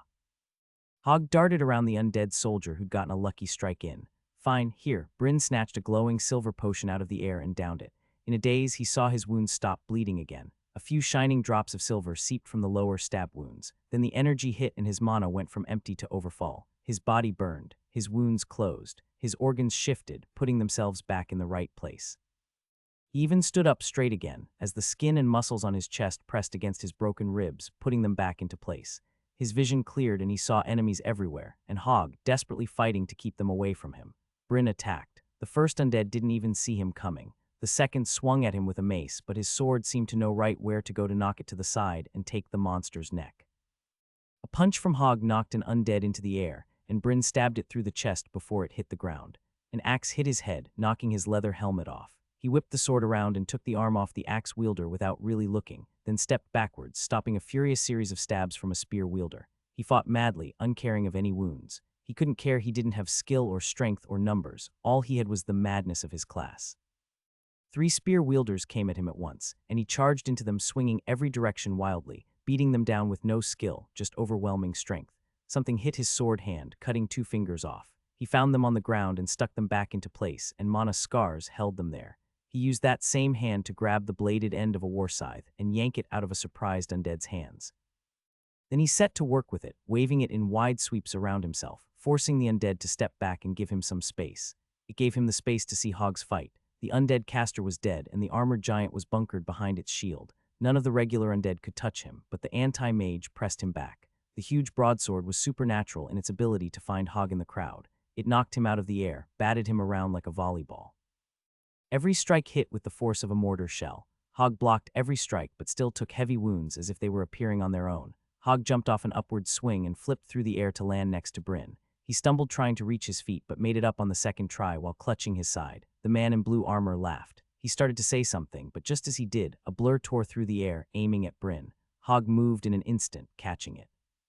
Bryn fired off Inspect just in time to see the words Undead Assassin before Hog hurled the black-clad undead towards the rest of the group. Hog roared in anger. He threw out his hand, and a burst of green sparks flew a couple inches before disappearing uselessly. Whatever he had just tried didn't work, but Hog didn't seem to realize that. He squared his shoulders, smiling, his eyes gleaming. "So that's how it is," he said. "Silence," shouted the anti-mage. This time Bryn was near enough that he felt the wave of magic or anti-magic pass through him. "Oh, it's too late for that. See, now that I have the trick of it, I can do it even without the language. Let's try something like." He pushed out his fist, and a bright green flame appeared in front of him, only it didn't look exactly right, almost plastic, and it disappeared after a half-second. Hog stroked his chin. "I guess it's more like the undead attacked as one, swords up, axes out, spears stabbing before Bryn could even hear the order. Hog stomped on the ground, and a line of yellow spears burst from the ground like a barricade, pinning the front line of charging undead in place. The spears were glossy and partially transparent, almost like they weren't real, but the wounds they left were real enough. The anti-mage shouted, and the yellow spears shattered and disappeared. Hog pointed and a storm of arrows flew into the undead, and they kept coming, hundreds of them, until the anti-mage activated what looked like a consumable of his own, creating a magical bubble around what was left of his troops. Hog gestured, and a blue fist materialized inside the bubble, smashing the giant undead into the ground. "I can't believe I waited so long to do this." He waved like a maestro directing an orchestra. Inside the bubble shield, pandemonium broke loose. The remaining undead were torn to pieces by colorful and translucent shapes and weapons. Writhing ropes, cutting buzz saws, swords and axes, all tearing into the army without remorse. Only the anti-mage remained standing. Everything he touched with his broadsword shattered into nothingness, and he moved with superhuman speed, trying vainly to protect his warband. He failed. Then he was alone, and Hog's magic descended on him. An orange anvil knocked the sword out of his hands. Gray chains climbed over him like snakes, tying his arms and legs behind his back. Hog gestured, and the chains dragged the struggling anti-mage closer. He grabbed the chains with his bare hands and pulled the anti-mage to him. Then he collected his short sword from the ground, and without fanfare stabbed through the armor's gap in the neck, ending it. Bryn turned around, looking for the next ambush, eyes darting into the trees to try and find the next assassin. There was nothing but wreckage, dead bodies, scorched earth, craters, and burning trees. Nothing came. No new undead were visible in the trees. It was done. They'd really done it. He started to laugh. Hog collapsed onto the ground. Bryn's laughter choked off in his throat, and he ran to Hog's side. His wounds were so much worse than Bryn had thought. His entire body was wet, although how much of it was his own was an open question. Bryn shuffled backwards, staying out of reach. "It's done." "Drink the potion," said Hog. Bryn looked at himself. Paris' spectacular armor was barely more than a bunch of blood-soaked leather straps. Without the mana scars holding him together, his body wasn't much better. He had some levels. How far had he gotten? A quick look told him level 22. He had another few general skills, so he selected Hide Status. He put every free point he had into magic. He immediately felt relief as his mana flooded in again, holding the wounds closed, but it wasn't enough. After that, he figured he had maybe an hour, and then the wounds would all open again, and that was only if he was holding still. Battle Fury was currently doubling his strength, dexterity, and most importantly, vitality, but that would wear off after a half hour, making his wounds slow down their healing speed, if he had to walk all the way back to town or fight more undead. He'd never make it. He barely glimpsed over the skill options for his class. He had another skill point now. One of the new skill options was his level 20 capstone if he chose to take it. Wound transfer a portion of your wounds to an ally. Extra experience for slaying an ally in this manner. "Why aren't you drinking it?" asked Hog. "I'm not sure I'm done getting hurt tonight," said Bryn. "The fight's over. I just need a rest, see, and then we can go back home together," Hog lied. It was dark now that no magic was flying around, but even in the dark Bryn could see that Hog bore wounds that would already have killed someone from Earth.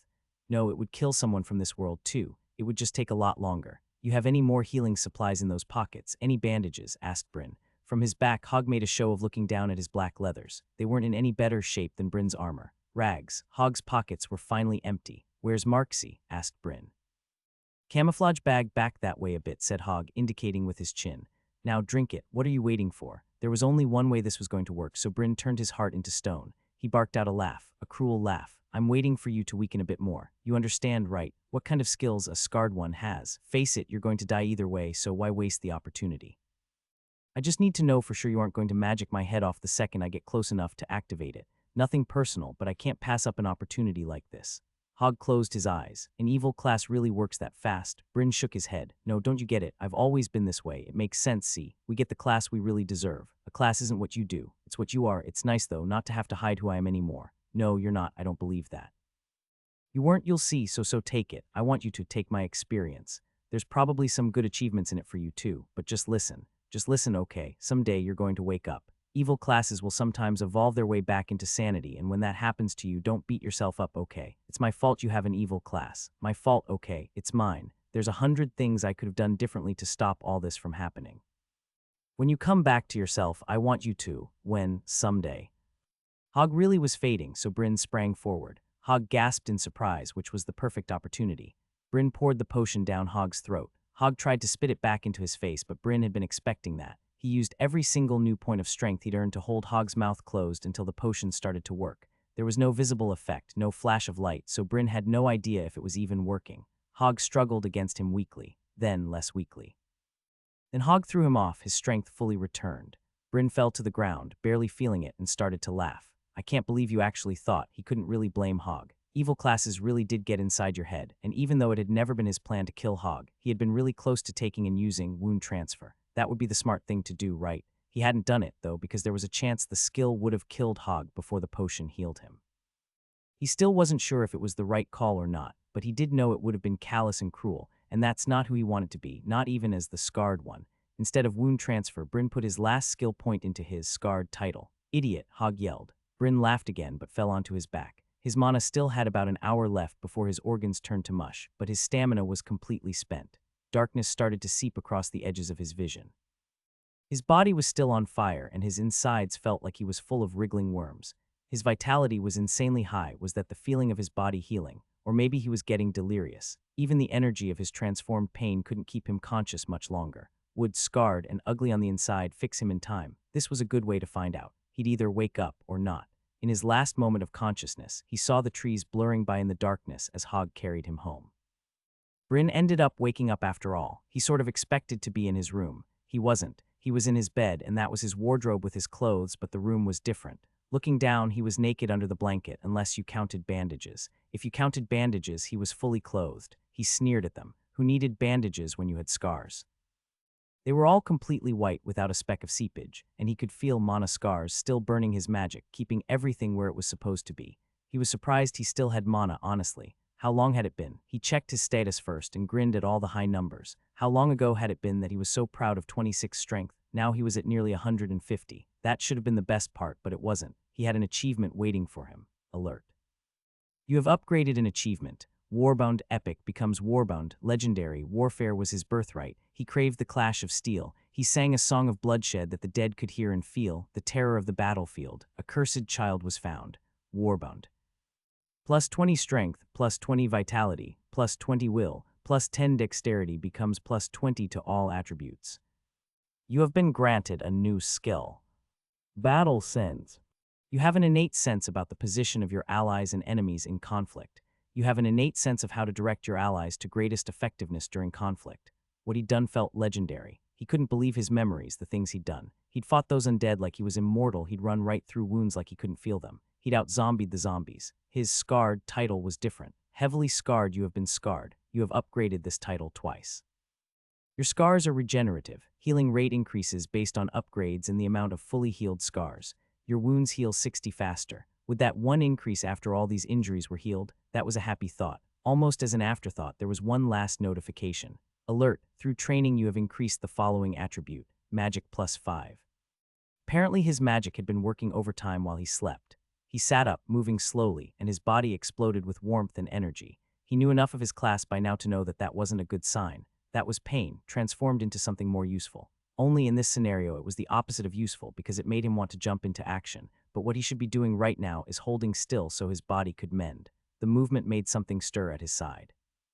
A coil of snake was laying on his lap, all shiny, shimmering colors. Looking at Marksy, Bryn felt something like fond irritation. All his emotions were probably tinged with anger now, a side effect he'd been expecting after meeting the scarred one in his class selection, but it was good to know he wouldn't be overcome with hatred. He still liked Marksy. He put old Bryn's voice on and said, "Marksy, good to see you, buddy. I was worried about you."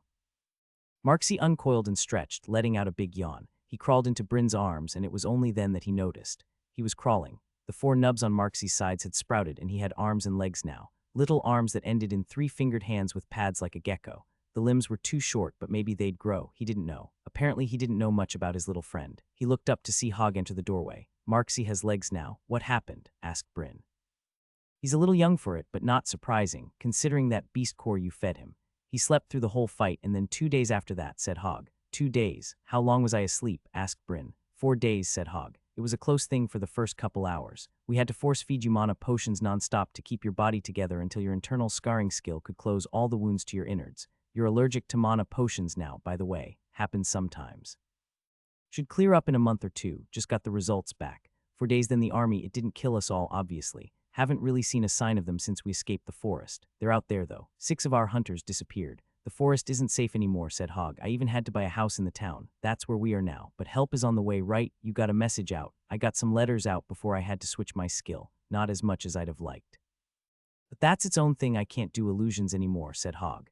Then he brightened. I'm a conjurer of hard light now, and if I ever get the hang of it, Mage of Hard Light isn't too far away. That's awesome. But that means we're penned in. Can Gustav send another message? Gustav's range doesn't even get to the next bog, but if the letters don't make it, Lumina will start asking questions when I don't make it to the next scheduled appointment. I never miss an appointment. Bryn wanted to ask more, but he was interrupted by a growling stomach. Stay right there, I'll get you some soup. Bryn swung his feet to the side and sat up. You lay back down right now, or I swear to Nedremus I will put you down. You're being held together with shoe glue and fishing line at this point. I'm being held together with magic, grumbled Bryn, but he lay back down anyway.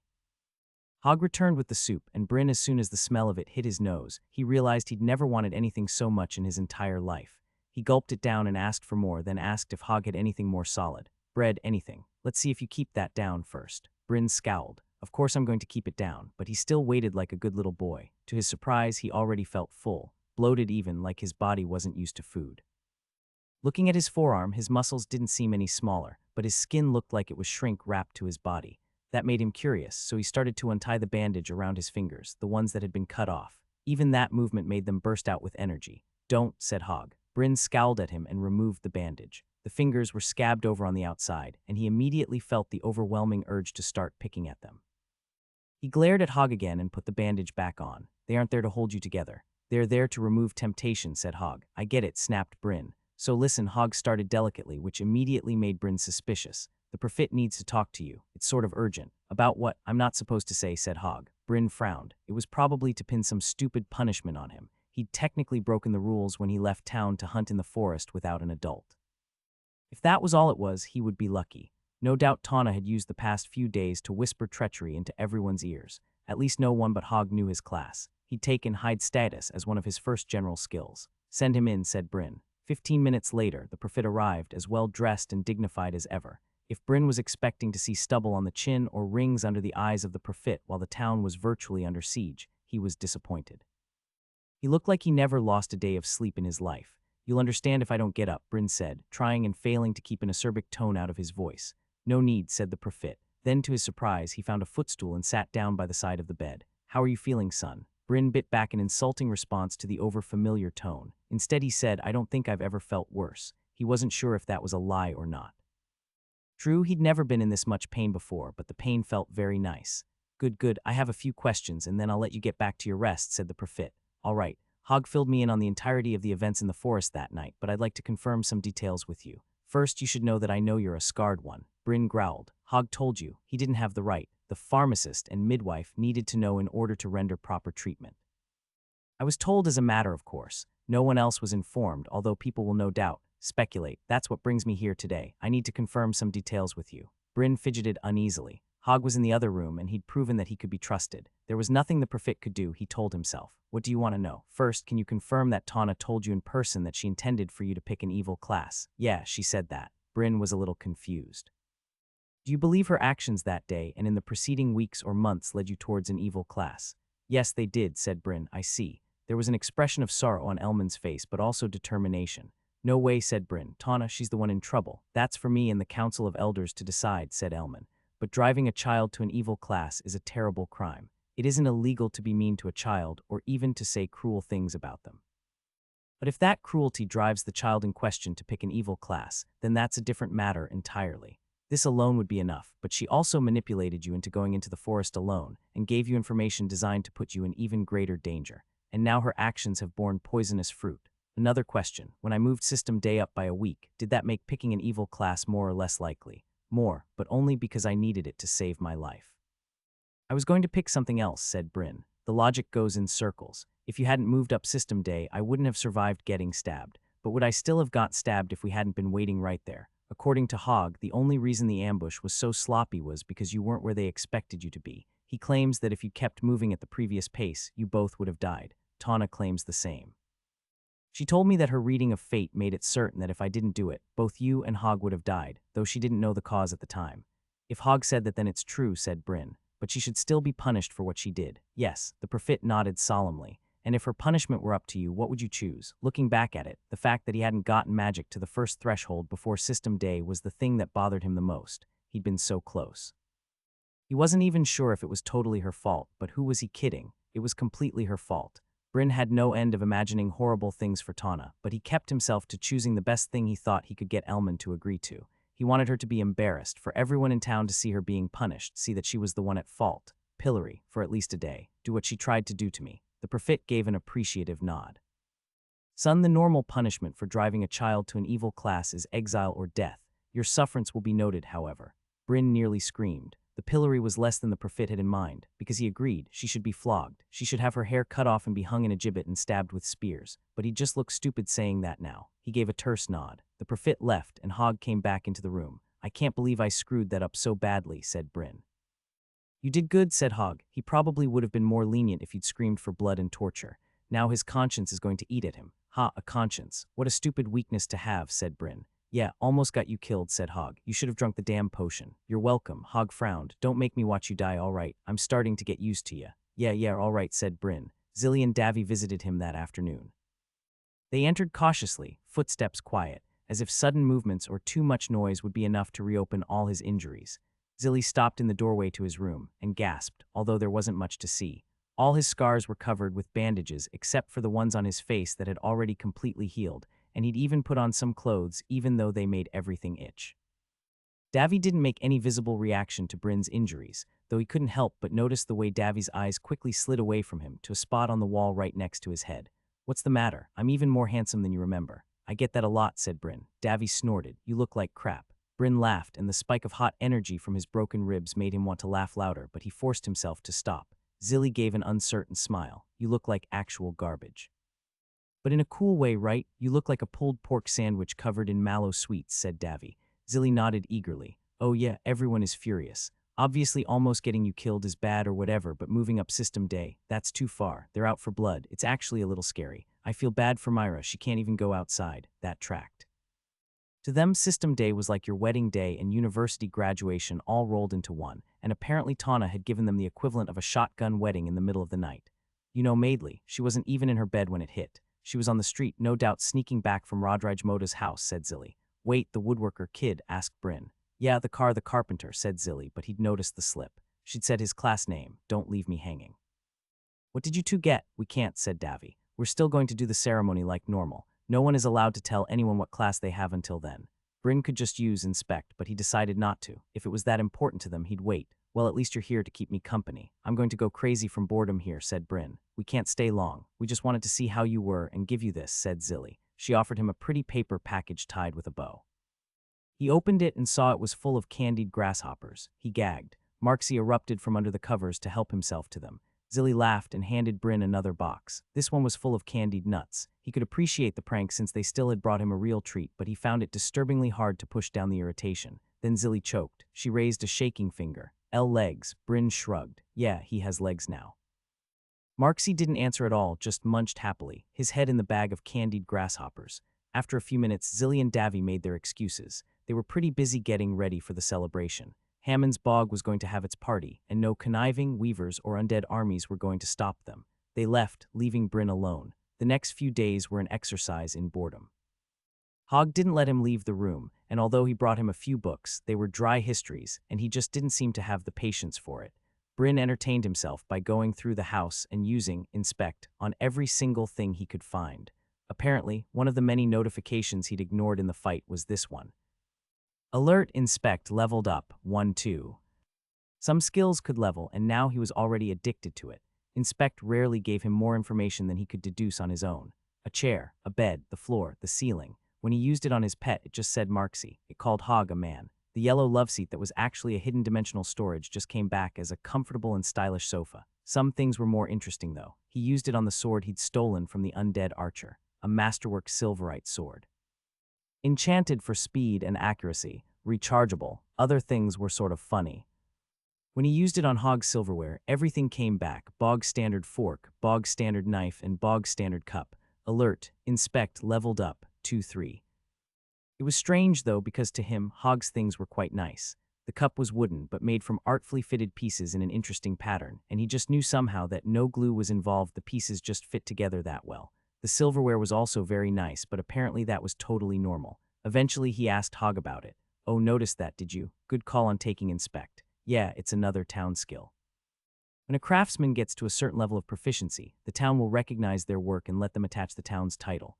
It's our own little private joke, see, and a demonstration of our pride. Somewhere else this cup would be showing masterwork quality, but to us it's bog standard. Hog smiled, obvious joy in his eyes. "That's dumb," said Bryn. "That's way too much effort to put into selling a pun." Hog scowled. "Well, we like it." Over the next 2 days, Bryn tried to keep himself busy. He played way too many games of Jagosa with Hog, until the man started avoiding the house to get away from him. He played the lute until the strings broke, then fixed it and broke them again. His new strength was difficult to get used to with fine control things like that. He played with Marxie a little, but Marxie liked to do more active things like chasing or fetching, and Bryn knew he shouldn't move too much with his injuries. Just leaving his room was pushing it. The hours dripped down like mud from a rain gutter, and Bryn's wounds healed. When he got up the morning of System Day, Mana Scars had finally stopped sucking on his magic. "That doesn't mean you're done healing," said Hog. "It just means you're out of the danger zone. That skill, ugly on the inside, still might be going to work. You shouldn't do anything to your class until you get checked out by midwife Costanza again. In case you were thinking about doing something, that is." Bryn narrowed his eyes. "I'll keep that in mind. So about System Day, what are we telling everyone?" "Warrior, of course," said Bryn. Hog nodded. "Warrior it is. Information. Name: Bryn Isu Yambal. Age 13. Race: human. Class: Scarred 1. Level 22. Attributes: Strength 149. Dexterity 91. Vitality 146. Magic 41. Mental Control 59. Will 59. Titles: Survivor of Travin's Bog. You survived the massacre at Travin's Bog that ended your family. Plus 50 resistance to heat, cold, and poison. Traveler. You have journeyed to a strange and foreign land where you now live. Plus 30 movement speed when out of combat. You have a largely increased ability to learn languages. Otherworlder. You have traversed the stars and arrived at an entirely new world. Plus 50 experience while your class is below level 30. Strengthened immune system. Strengthened magic resistance. Heavily scarred 3. You have been scarred. You have upgraded this title twice. Your scars are regenerative. Healing rate increases based on upgrades and the amount of fully healed scars. Your wounds heal 60 faster. Achievements. Warbound legendary. Warfare was his birthright. He craved the clash of steel. He sang a song of bloodshed that the dead could hear and feel. The terror of the battlefield. A cursed child was found. Warbound. Plus 20 to all attributes. Plus 100 experience from melee combat. Battle Fury and Battle Sense skills added. Monster Hunter II common. You have defeated more than 13 monsters. Plus 10 attribute growth rate for all attributes. Filial Piety, epic. You performed a noble act of service to your father at great risk to yourself, freeing his captive soul from those who bound him in servitude. Extra resistance against mental manipulation, soul manipulation, and mana pool manipulation. Plus 100 magic attribute growth. Blessing of the Hidden Guardian, rare. You have been seen and accepted by the one who lays beneath. Strong IV, common. You have reached 104 strength. Plus 40 speed with strength-intensive activities. Plus 40 strength attribute growth. Dexterous III, common. You have reached 65 dexterity. Plus 10 dexterity transferred from Thief. Plus 30 speed with dexterity-intensive activities. Plus 30 dexterity attribute growth. Lively IV, common. You have reached 104 vitality. Plus 40 recovery from wounds. Plus 40 stamina. Plus 40 vitality attribute growth. Magical II, common. You have reached 39 magic. Plus 20 spell power. Plus 20 mana regeneration. Plus 20 magic attribute growth. Controlled II, common. you have reached 39 mental control. Plus 20 focus and concentration, plus 20 mental control, attribute growth. Disciplined II common, you have reached 39 will plus 20 spell power, plus 20 skill power, plus 20 will attribute growth. Workhorse, rare, you work like a horse. You have earned many attribute achievements before unlocking your system. Plus 2 strength per level, plus 1 dexterity per level, plus 2 vitality per level, plus 1 will per level, plus 1 mental control per level. General skills. Know what's real. You have the ability to understand when something you experience or remember is real and when it is an illusion or dream. Hearing increased. Vision in darkness increased. You can now approximate the value of things. Monster sense. You have a moderate ability to sense monsters in the area. You can sense the difference between monsters and natural animals. Inspect. 3. Active skill. Receive information on the target. Upgradable. Hide status. Your class and other system details are hidden from inspect and other observation skills. Note, your information may still be vulnerable due to high-level disparities and powerful inspection skills. Upgradable. Battle Fury Epic. Skill unlocked. Battle Fury Epic. Your fury in battle lends you greater power. Plus 5 increase to the effects of your strength, dexterity, and vitality with each wound you take and with each wound you give. Plus 50 increase with each enemy you slay. These increases are capped at plus 100. These increases expire 30 minutes after you leave combat. Battle sense. You have an innate sense about the position of your allies and enemies in conflict. You have an innate sense of how to direct your allies to greatest effectiveness during conflict. Class skills. Ugly on the inside. Enhanced ability to form healing scars on internal organs. Nearly any injury can heal naturally, given time. Pain resistance. Feel pain as information, with a boost to energy and focus. Mana scars. Your body is held together by mana when wounded. Consumes mana, bloody vengeance. Increased power and speed proportional to the amount of wounds received. Oaths. Oath of the Quest Survivor. You have sworn never to speak of how you became the beneficiary of a quest. He gave in to temptation right before the System Day celebration. He brought out the little knife he'd made under Toro's tutelage and cut the palm of his hand. He closed his eyes and let himself savor the experience, the fire, the sudden passion, the forbidden pleasure. He hadn't taken the upgrade to turn pain into pleasure, so pain resistance turned his pain into heat and excitement. Even so, it was almost too much. Oh yes, it was going to be hard to stop himself from doing this. But he would. This wasn't for pleasure. He actually had a reason. Most of his wounds had healed completely, or as completely as they were going to. His whole body was crisscrossed with a web of jagged scars. They were cool looking though, not ugly, blotchy blobs. Even the stab wounds had healed into thin white lines. Cool scars like let's face it, like the heroes in anime had. With the scars had come a bonus. Heavily scarred wasn't lying when it said healing would improve with each new scar.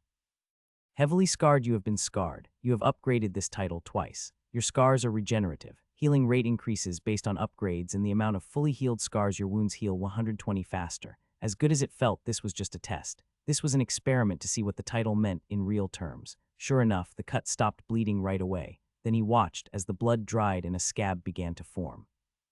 He counted 1 minute until the scab was fully hardened and started to look tasty. It was nothing like Wolverine's speed healing, but it was still eerie to see the way the scab popped out in real time. Normally, a cut like this would take a couple days to go away completely, but the way it was healing, he'd be surprised if it wasn't gone by morning. He closed his fist, resisting the urge to mess with it. Time to get dressed. All the children, even him, were to wear ceremonial robes, and his were currently on the bed. They were made of silk, according to Hogg, but he didn't know what that meant in the terms of this world. He'd never seen any silkworms around. The fabric was certainly smooth like silk, but also thick and warm. They were white and were prismatic in the way they caught the light, putting little rainbows in the air around them that didn't set off, know what's real. He shrugged them on and looked into the mirror.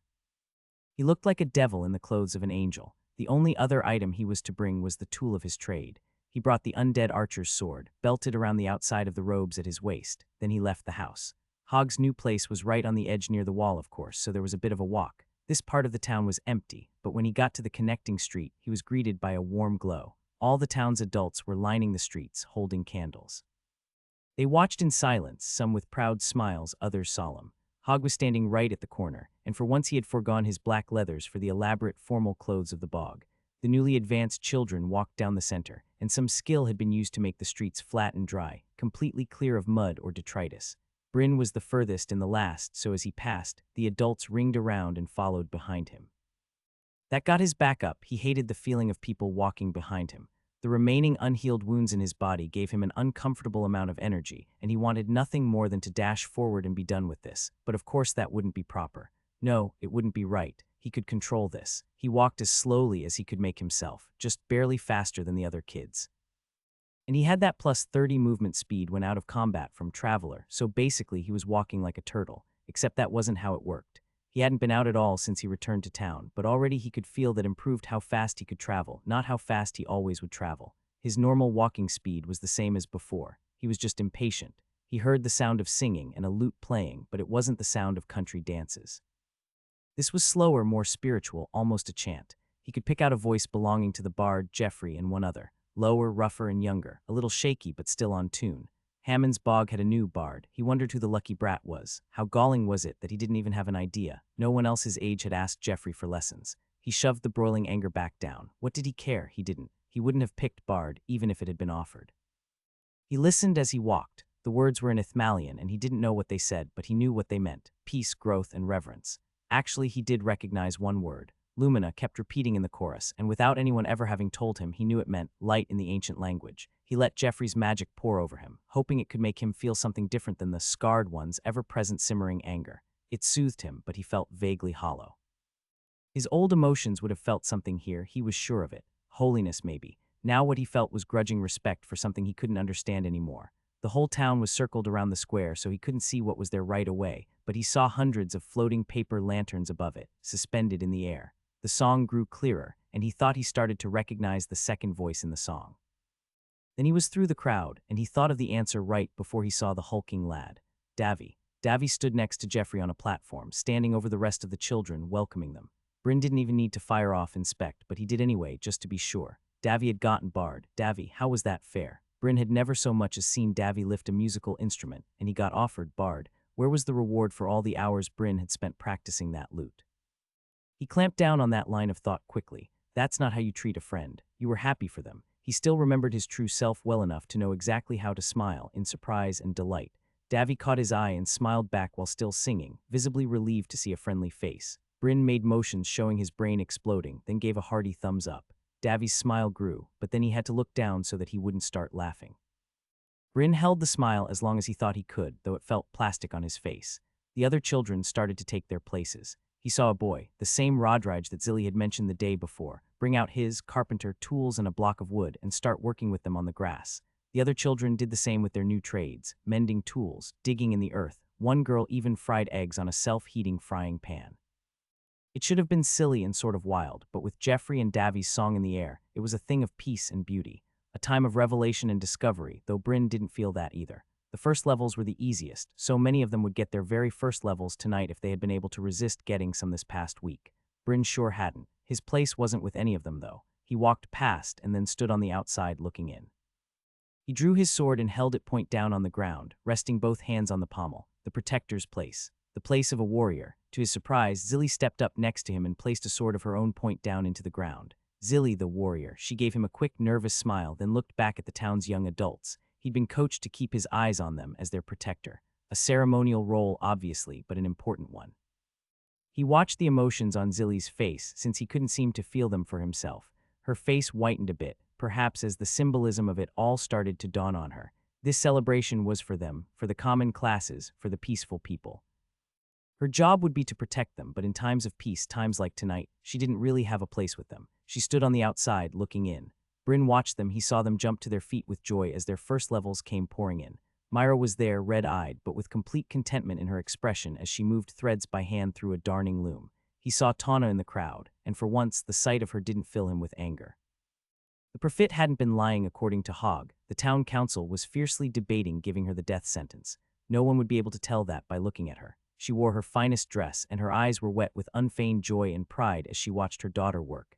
Even Tana, for all her crimes, hadn't been excluded from the beauty of this moment. Only Bryn was excluded, because of his choices and because of Tana's. His heart didn't seem to want to feel anything at all. The ceremony was long, and boring for him at least. He was sure that for the rest of the young adults and their families, it would be a night they remembered for the rest of their lives. Well, Bryn would always remember this night as well. He'd remember how much he really didn't want to be this person anymore. Hopefully, this boring failure of a night would help him remember why he would throw away something that it took most people years to earn. There was a feast next and dancing, and Bryn could still enjoy those things at least. Everyone stayed pretty close to their families, but he did manage to congratulate Davy and have a quick 4-sentence conversation with Zilly. What are we going to do, Bryn? Can we really do this? Of course you can do this, Zilly. And for me, well, I've already done it. She laughed, and then her sisters pulled her away. The celebration dragged on, and Bryn endured it. When it was finally over, Bryn walked away, at a pace that was comfortable for him. This time it was Hogg that had to jog to catch up. They walked in silence as Bryn tore up the road, walking as quickly as he could without turning it into a full-on run. He worked off all the uncomfortable excess energy, trying to order himself, trying to find himself, trying to figure out what was real. They walked in a circle, going a whole block around his destination. I can't help but notice that we aren't going back to the house, Hogg observed. I have one last thing I need to do first, said Bryn.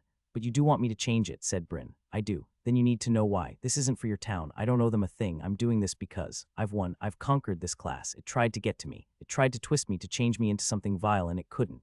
With every choice I faced since I got this class, I chose to do the right thing. Tell me I'm wrong. You should have drunk the no. You're not wrong, said Hogg. And I might even be a better person with this class. You ever think of that? Bryn let things go. He let things slide. He let people walk all over him in the name of avoiding conflict. I won't let things go. I see something wrong and I'll put a stop to it. I won't let things build for weeks and months. I'll say something right away. I think you've learned that lesson, no matter what class you have, said Hogg. You weren't going to try to convince me, so don't, said Bryn. I'm not doing this because I have to. I can live with this. I can control it and use this power to do something good, do something great. Hogg walked along silently. He twitched his head in a nod. I like the way it feels most of the time. I feel safe. I feel like nothing can hurt me, said Bryn. Hogg said, I understand. Bryn abruptly veered away toward the temple. Oh, shut up. This isn't for you. I want to feel safe inside my own head again. Costanza, the midwife, stood in the doorway next to Elian the priest. She was a plump, white-haired woman with the mannerisms of a drill sergeant with a toothache. Without preamble, she lifted up Bryn's robe and placed the palm of her hand against his bare stomach. He was wearing shorts underneath, but it still surprised him. People in this town had very little respect for privacy, and midwives had even less. Internal injuries are good enough. I've seen hundreds of women survive worse. Bit of achiness, nothing major. She turned on her heel and marched away. Elian looked at Bryn, unflinching at all his scars. Come in. Bryn didn't tell Elian why he was here. He hadn't warned him in advance. He supposed he didn't need to. Elian walked slowly towards the shrine, slower than normal, to be honest. A reminder, maybe, that the gods wouldn't move to the pace that Bryn set. He indicated the shrine, a stone block, unadorned, where any of the gods could be called upon in prayer.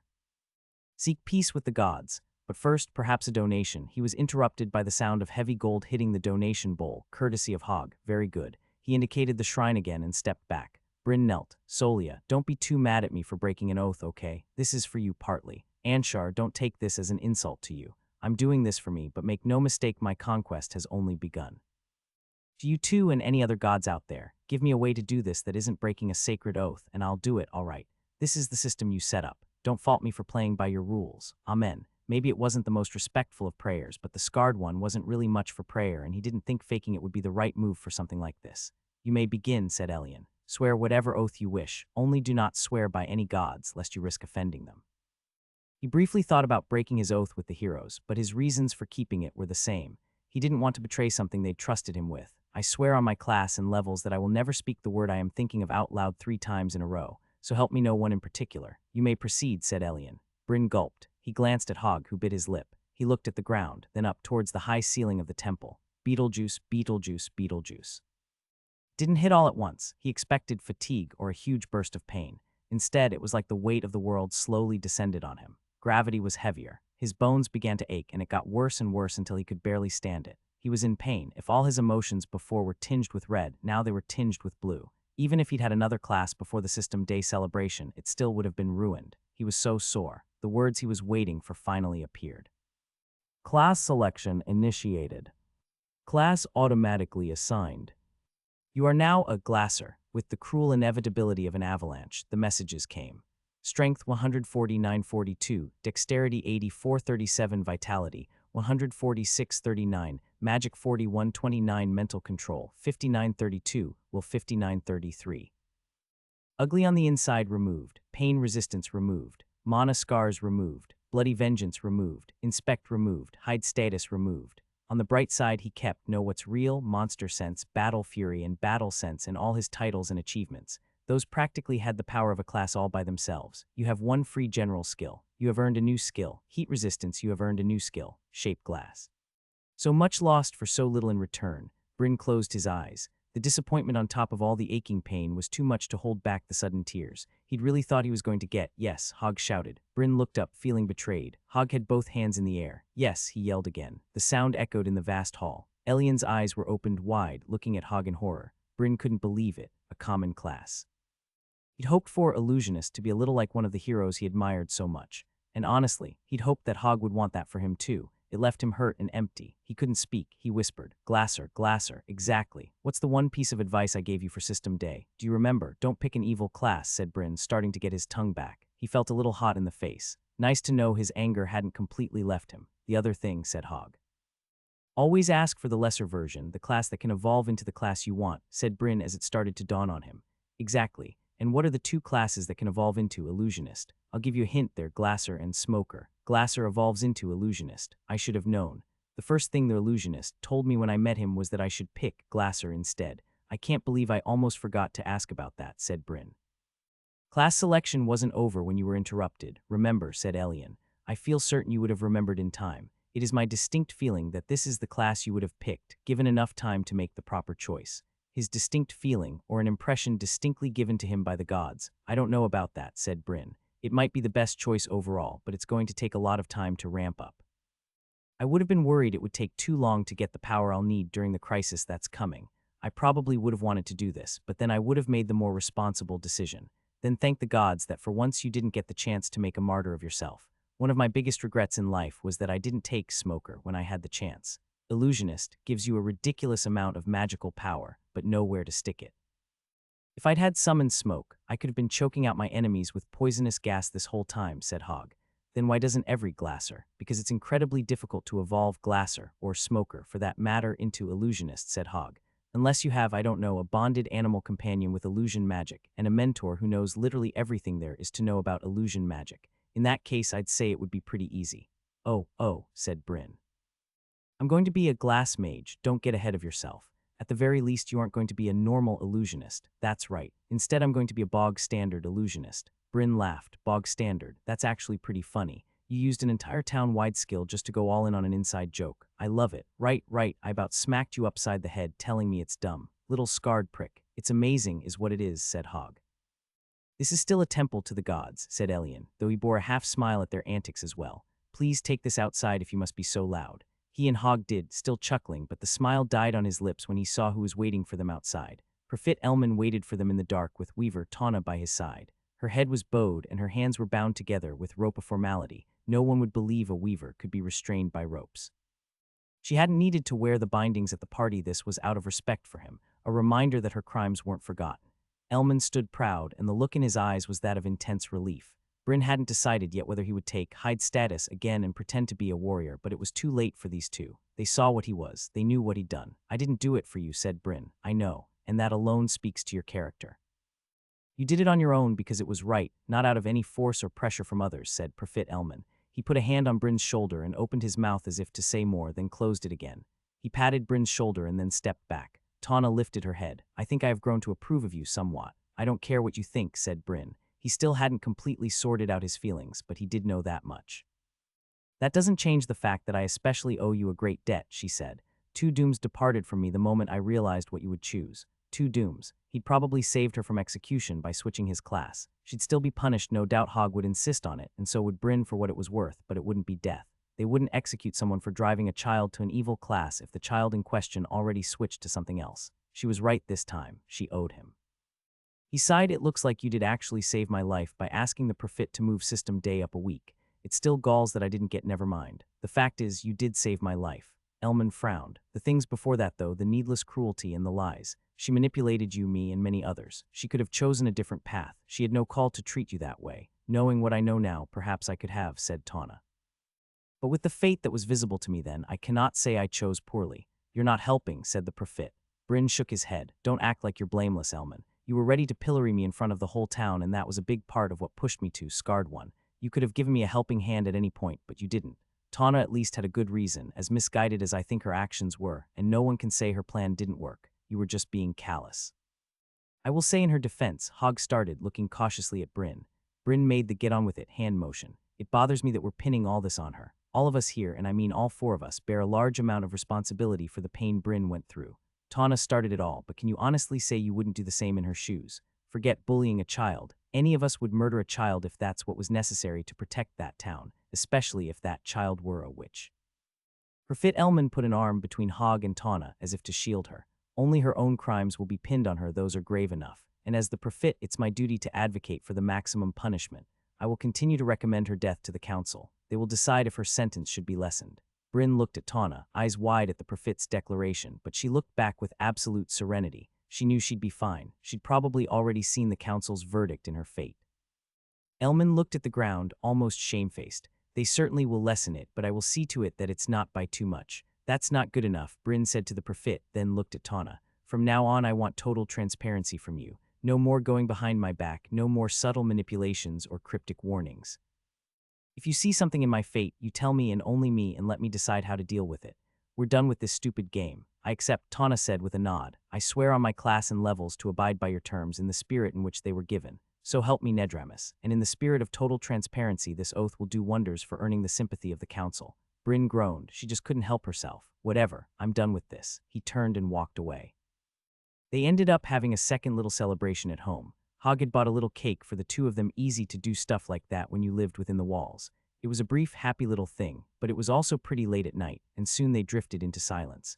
Hogg sat on his favorite lounge chair, nursing a glass of wine, while Bryn sat on the magic yellow love seat with a small beer. One bright spot was the painkillers. It turned out the pharmacist made really effective drugs, and Hogg had some. That got Bryn to thinking about what effect they would have had with his Scarred One class. Too late to test something like that. Maybe he'd meet another Scarred One someday. If he did, though, he'd probably just turn around and walk the other direction. Glasser didn't have much for him right off the bat.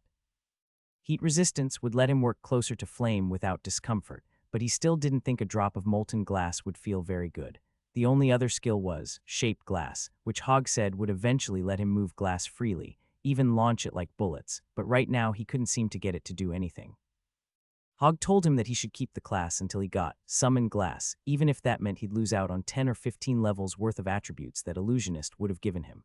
Right now Glasser was nothing much, barely better than Child. He tried not to think about all the power he'd given up. It was for the best he knew in the long run. He wanted magic, and this was magic. But for now, the wound was still raw, and he was back to feeling his pain again. The painkillers helped. Checking his status in Morbid Fascination, he noticed one small shift to his title that hadn't come with a notification. Scarred, but healing. You have been scarred, but you're healing. You have upgraded this title twice. Your scars are regenerative. Healing rate increases based on upgrades and the amount of fully healed scars. Your wounds heal 160 faster. One thing I still don't get, said Bryn, closing his status screen. How did they know where we would be? How did Tana know all the things she did, for that matter? Two separate questions. According to Tana, she didn't know anything about anything.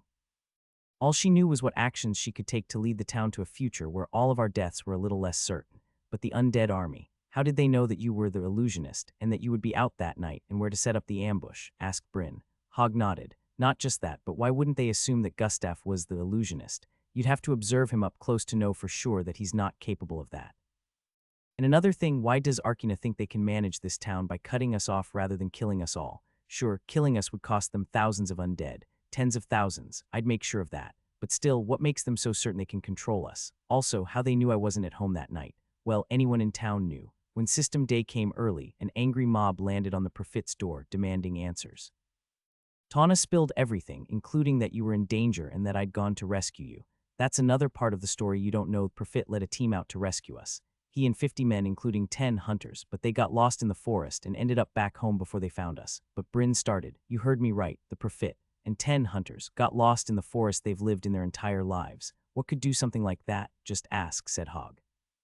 They're a witch in Hammond's bog. A spy. Hogg down the rest of his wine. Yes and yes. Bryn felt a little dizzy, even though he was already sitting down. It was late. Do you have any ideas on who it might be? It's not like I've been doing nothing this whole time, you know. First thing you should know is that you were sort of right about evil classes. They're rough if you get them young, but an adult should be able to resist the temptations. If you're a witch, just don't make anyone sick or steal their youth. Simple.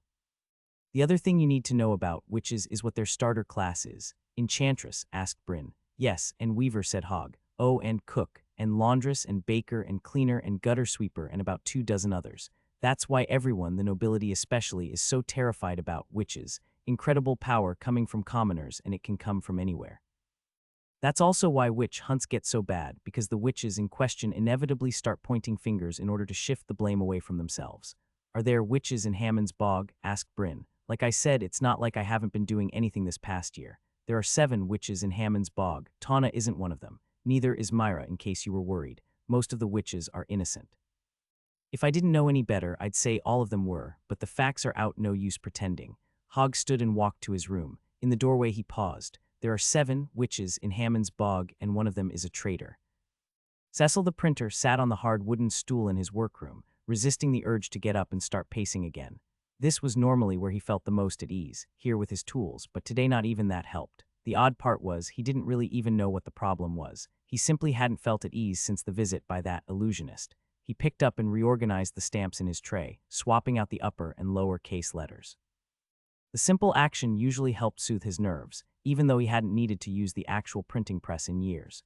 His skills took care of everything now. Of course, he'd never have been able to get this far without that suspiciously generous investor who'd appeared with exactly what he needed, exactly when he needed it. The tables, the ink, the press, and the stamps had all been extremely important when he was starting out, giving him the class and those important first levels. He'd risen to fortune immediately, giving Ood Bog its first newspaper and making books so cheap that even those of the lowest levels could afford to stock their home with a bookshelf. Few people chose to try for printer. Why would they when scribes were so common and so easy to level? Anyone could get some charcoal and bark paper and start writing. And high-level scribes could copy 10 books in a day. He snorted at the old arguments. No one would say such things to him now, when he was known to copy 1,000 books in a day, and without even needing to touch his tools.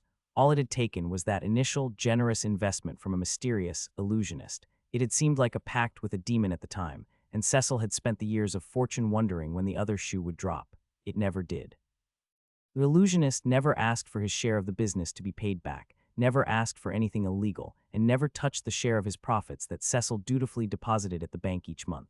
All he asked was to have an occasional message sent out, dictated, of course, until this message. Cecil wished he could have set up some method whereby the illusionist could dictate the message without him knowing what was in it. An army of undead, Arkina with a burrow kingdom. The end of the world as they knew it, if the Frenaria and Prinesh didn't end their petty feud and band together. Cecil had sent out the other letters, but the illusionist had probably expected more. He'd probably expected him to warn the people of Ood's Bog at the very least. But how could he? He loved this town. Right on the edge of the frontier, but still close enough to civilization to have proper laws and protection. Ood's Bog had given him everything he ever wanted.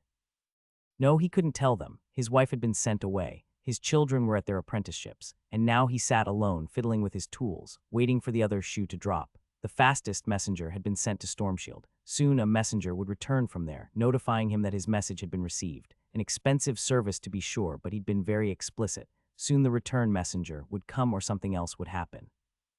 The door opened and a hooded figure in a full riding cloak stepped inside. It wasn't dark in Cecil's shop. The fire in the hearth burned merrily, but he still couldn't see into the shadows of the figure's hood. The other shoe, I presume, said Cecil, surprised at his steady voice. He was glad for it. He'd hoped he'd be able to face this moment with dignity. He couldn't fight, wouldn't even try. But it was nice to know at the end that he was the kind of man he thought he was. He'd face this with dignity. The figure stepped forward. Cecil could smell the stench of death, and oddly that crisp smell like after a rainstorm. Do not shout. If you cooperate, no one other than you must die this day, said the figure, and Cecil was surprised to hear a woman's voice. He shouldn't have been surprised, not when he knew what he knew. The witch drew out a sack from under her riding cloak and tossed it on the floor. 3 decapitated heads rolled out. The 3 messengers he'd sent out. She drew out 3 letters. He recognized them. He'd written them, or printed rather. She tossed them into the hearth. You understand, we could destroy this town and everyone in it. It would expose us, but also give us time. We'd rather not, of course, but we will if necessary. Is there anyone else who knows? She asked. The illusionist knew the one who told him in the first place, but there's no way she would be acting this confident if he was still alive. Cecil didn't know how to feel about that. On the one hand, the illusionist had given him everything. On the other, now he was going to die for him. Cecil made a decision. I swear on my class and levels that I will never lie to you. I will never lie by omission or intentionally deceive you in any way. So help me, Cesarat. She nodded. I wrote no other letters. I didn't tell anyone else. To my knowledge, no one in this town knows of the contents of that letter except for me. Everyone in the kingdom knows that the great Archmage Lumina fought something in Travan's bog, of course, but that news has been mostly forgotten in lieu of the war with Prinesh. Your secret is as safe as it can be. Good, she said. You did well. I don't suppose you will accept another oath. I will not, she said sadly. Oaths to my kind tend not to stick for very long. We are not loved by the gods, no, that isn't true. We are not loved by the priests. But I will do you this mercy. I will leave your corpse here, and I will steal all the gold in this house. Your family will believe this is a robbery. They'll find out, that man never misses an appointment. The witch began to shimmer and change. She rose taller, and then a face appeared inside her hood. His face, the face of the illusionist, who said he was going to miss an appointment. There was still one thing he could do. He'd swore never to lie to her. He could at least stop her from getting his experience. I have a blue bee. He couldn't finish the sentence. He heard a snick. He felt a pinch at his throat. His last memory was an image of falling to the ground, with his body falling the other direction. Elman didn't let his pace slow as he approached the weaver's cottage. Weaver was an honorable profession, and this particular weaver was as devoted to the town as he was. There was no need to indulge in pointless superstition. If he, the prophet, appeared nervous when he approached the hut, that would set a bad example for everyone else. Despite what he told everyone, no town was completely immune to a witch hunt, not even Hammond's bog. Despite how this was the center of town where all the buildings were 2 or 3 stories high to fit Hammond's bog's ever-growing population, the little cottage sat alone in a grassy clearing. The tall wooden structures on either side seemed to lean away, respectfully, as if to give the cottage space. The cottage sat there, quiet and serene, as if it didn't notice the busy town surrounding it. Its walls weren't the good strong wood that made up the rest of the town. Instead, straw woven together. He didn't knock on the woven straw door. Instead, the door simply receded, its individual fibers wriggling and weaving themselves into the wall surrounding it. He held his breath when he crossed the threshold. A pointless superstition, but some habits die hard. The weaver sat on a wooden chair, an actual wooden chair, not a woven monstrosity. She stared up at her loom, not a real wooden loom, a woven monstrosity. Thousands of threads hung in the air, suspended by the weaver's skills. They were disorganized in a huge, chaotic tangle. The threads were all different sizes and colors, some as thick as ropes, some as fine as spider threads. The only portion of it that made any sense was a small woven image of the weaver's daughter, right in the center of the piece. Outside of that, there was no pattern, just snarls and knots. This was a bad sign. When he was last here, the threads showed a perfect landscape portrait of the town with only a few dark corners left to fill in. Why? He asked. Hogg returned with dire news, just as you said he would. But at last we have a clear image as to the threat we face, the threat you've been warning about. Shouldn't your pattern be clearer now? We are closer to disaster than ever, the weaver said. As usual, her face was emotionless, her eyes unfocused. Some new element has arrived, something I could not have predicted. What is it? You tell me, the weaver snapped. Has something else happened? Is there someone new in town? A child, said Elman. Hogg brought a child with him. And is the child a happy, innocent thing? Will he be our next street sweeper or flower picker? He's a dour, reticent boy. And his name is Scar the Mistaken, Elman admitted. The weaver looked away from her weaving long enough to scowl at him. The child interrupted your future. Is that what you're saying? Get rid of him. I can't. Hogg adopted him. I don't think I can ship him away without losing Hogg as well. Then I will make my own plans, she said. Her hands started plucking at the strings, moving and shifting the floating threads with uncanny speed and precision. It didn't make any sense to him, but he could feel the power like an itch under his skin. She didn't speak to him again. The door opened up behind him. Relieved, he left the cottage.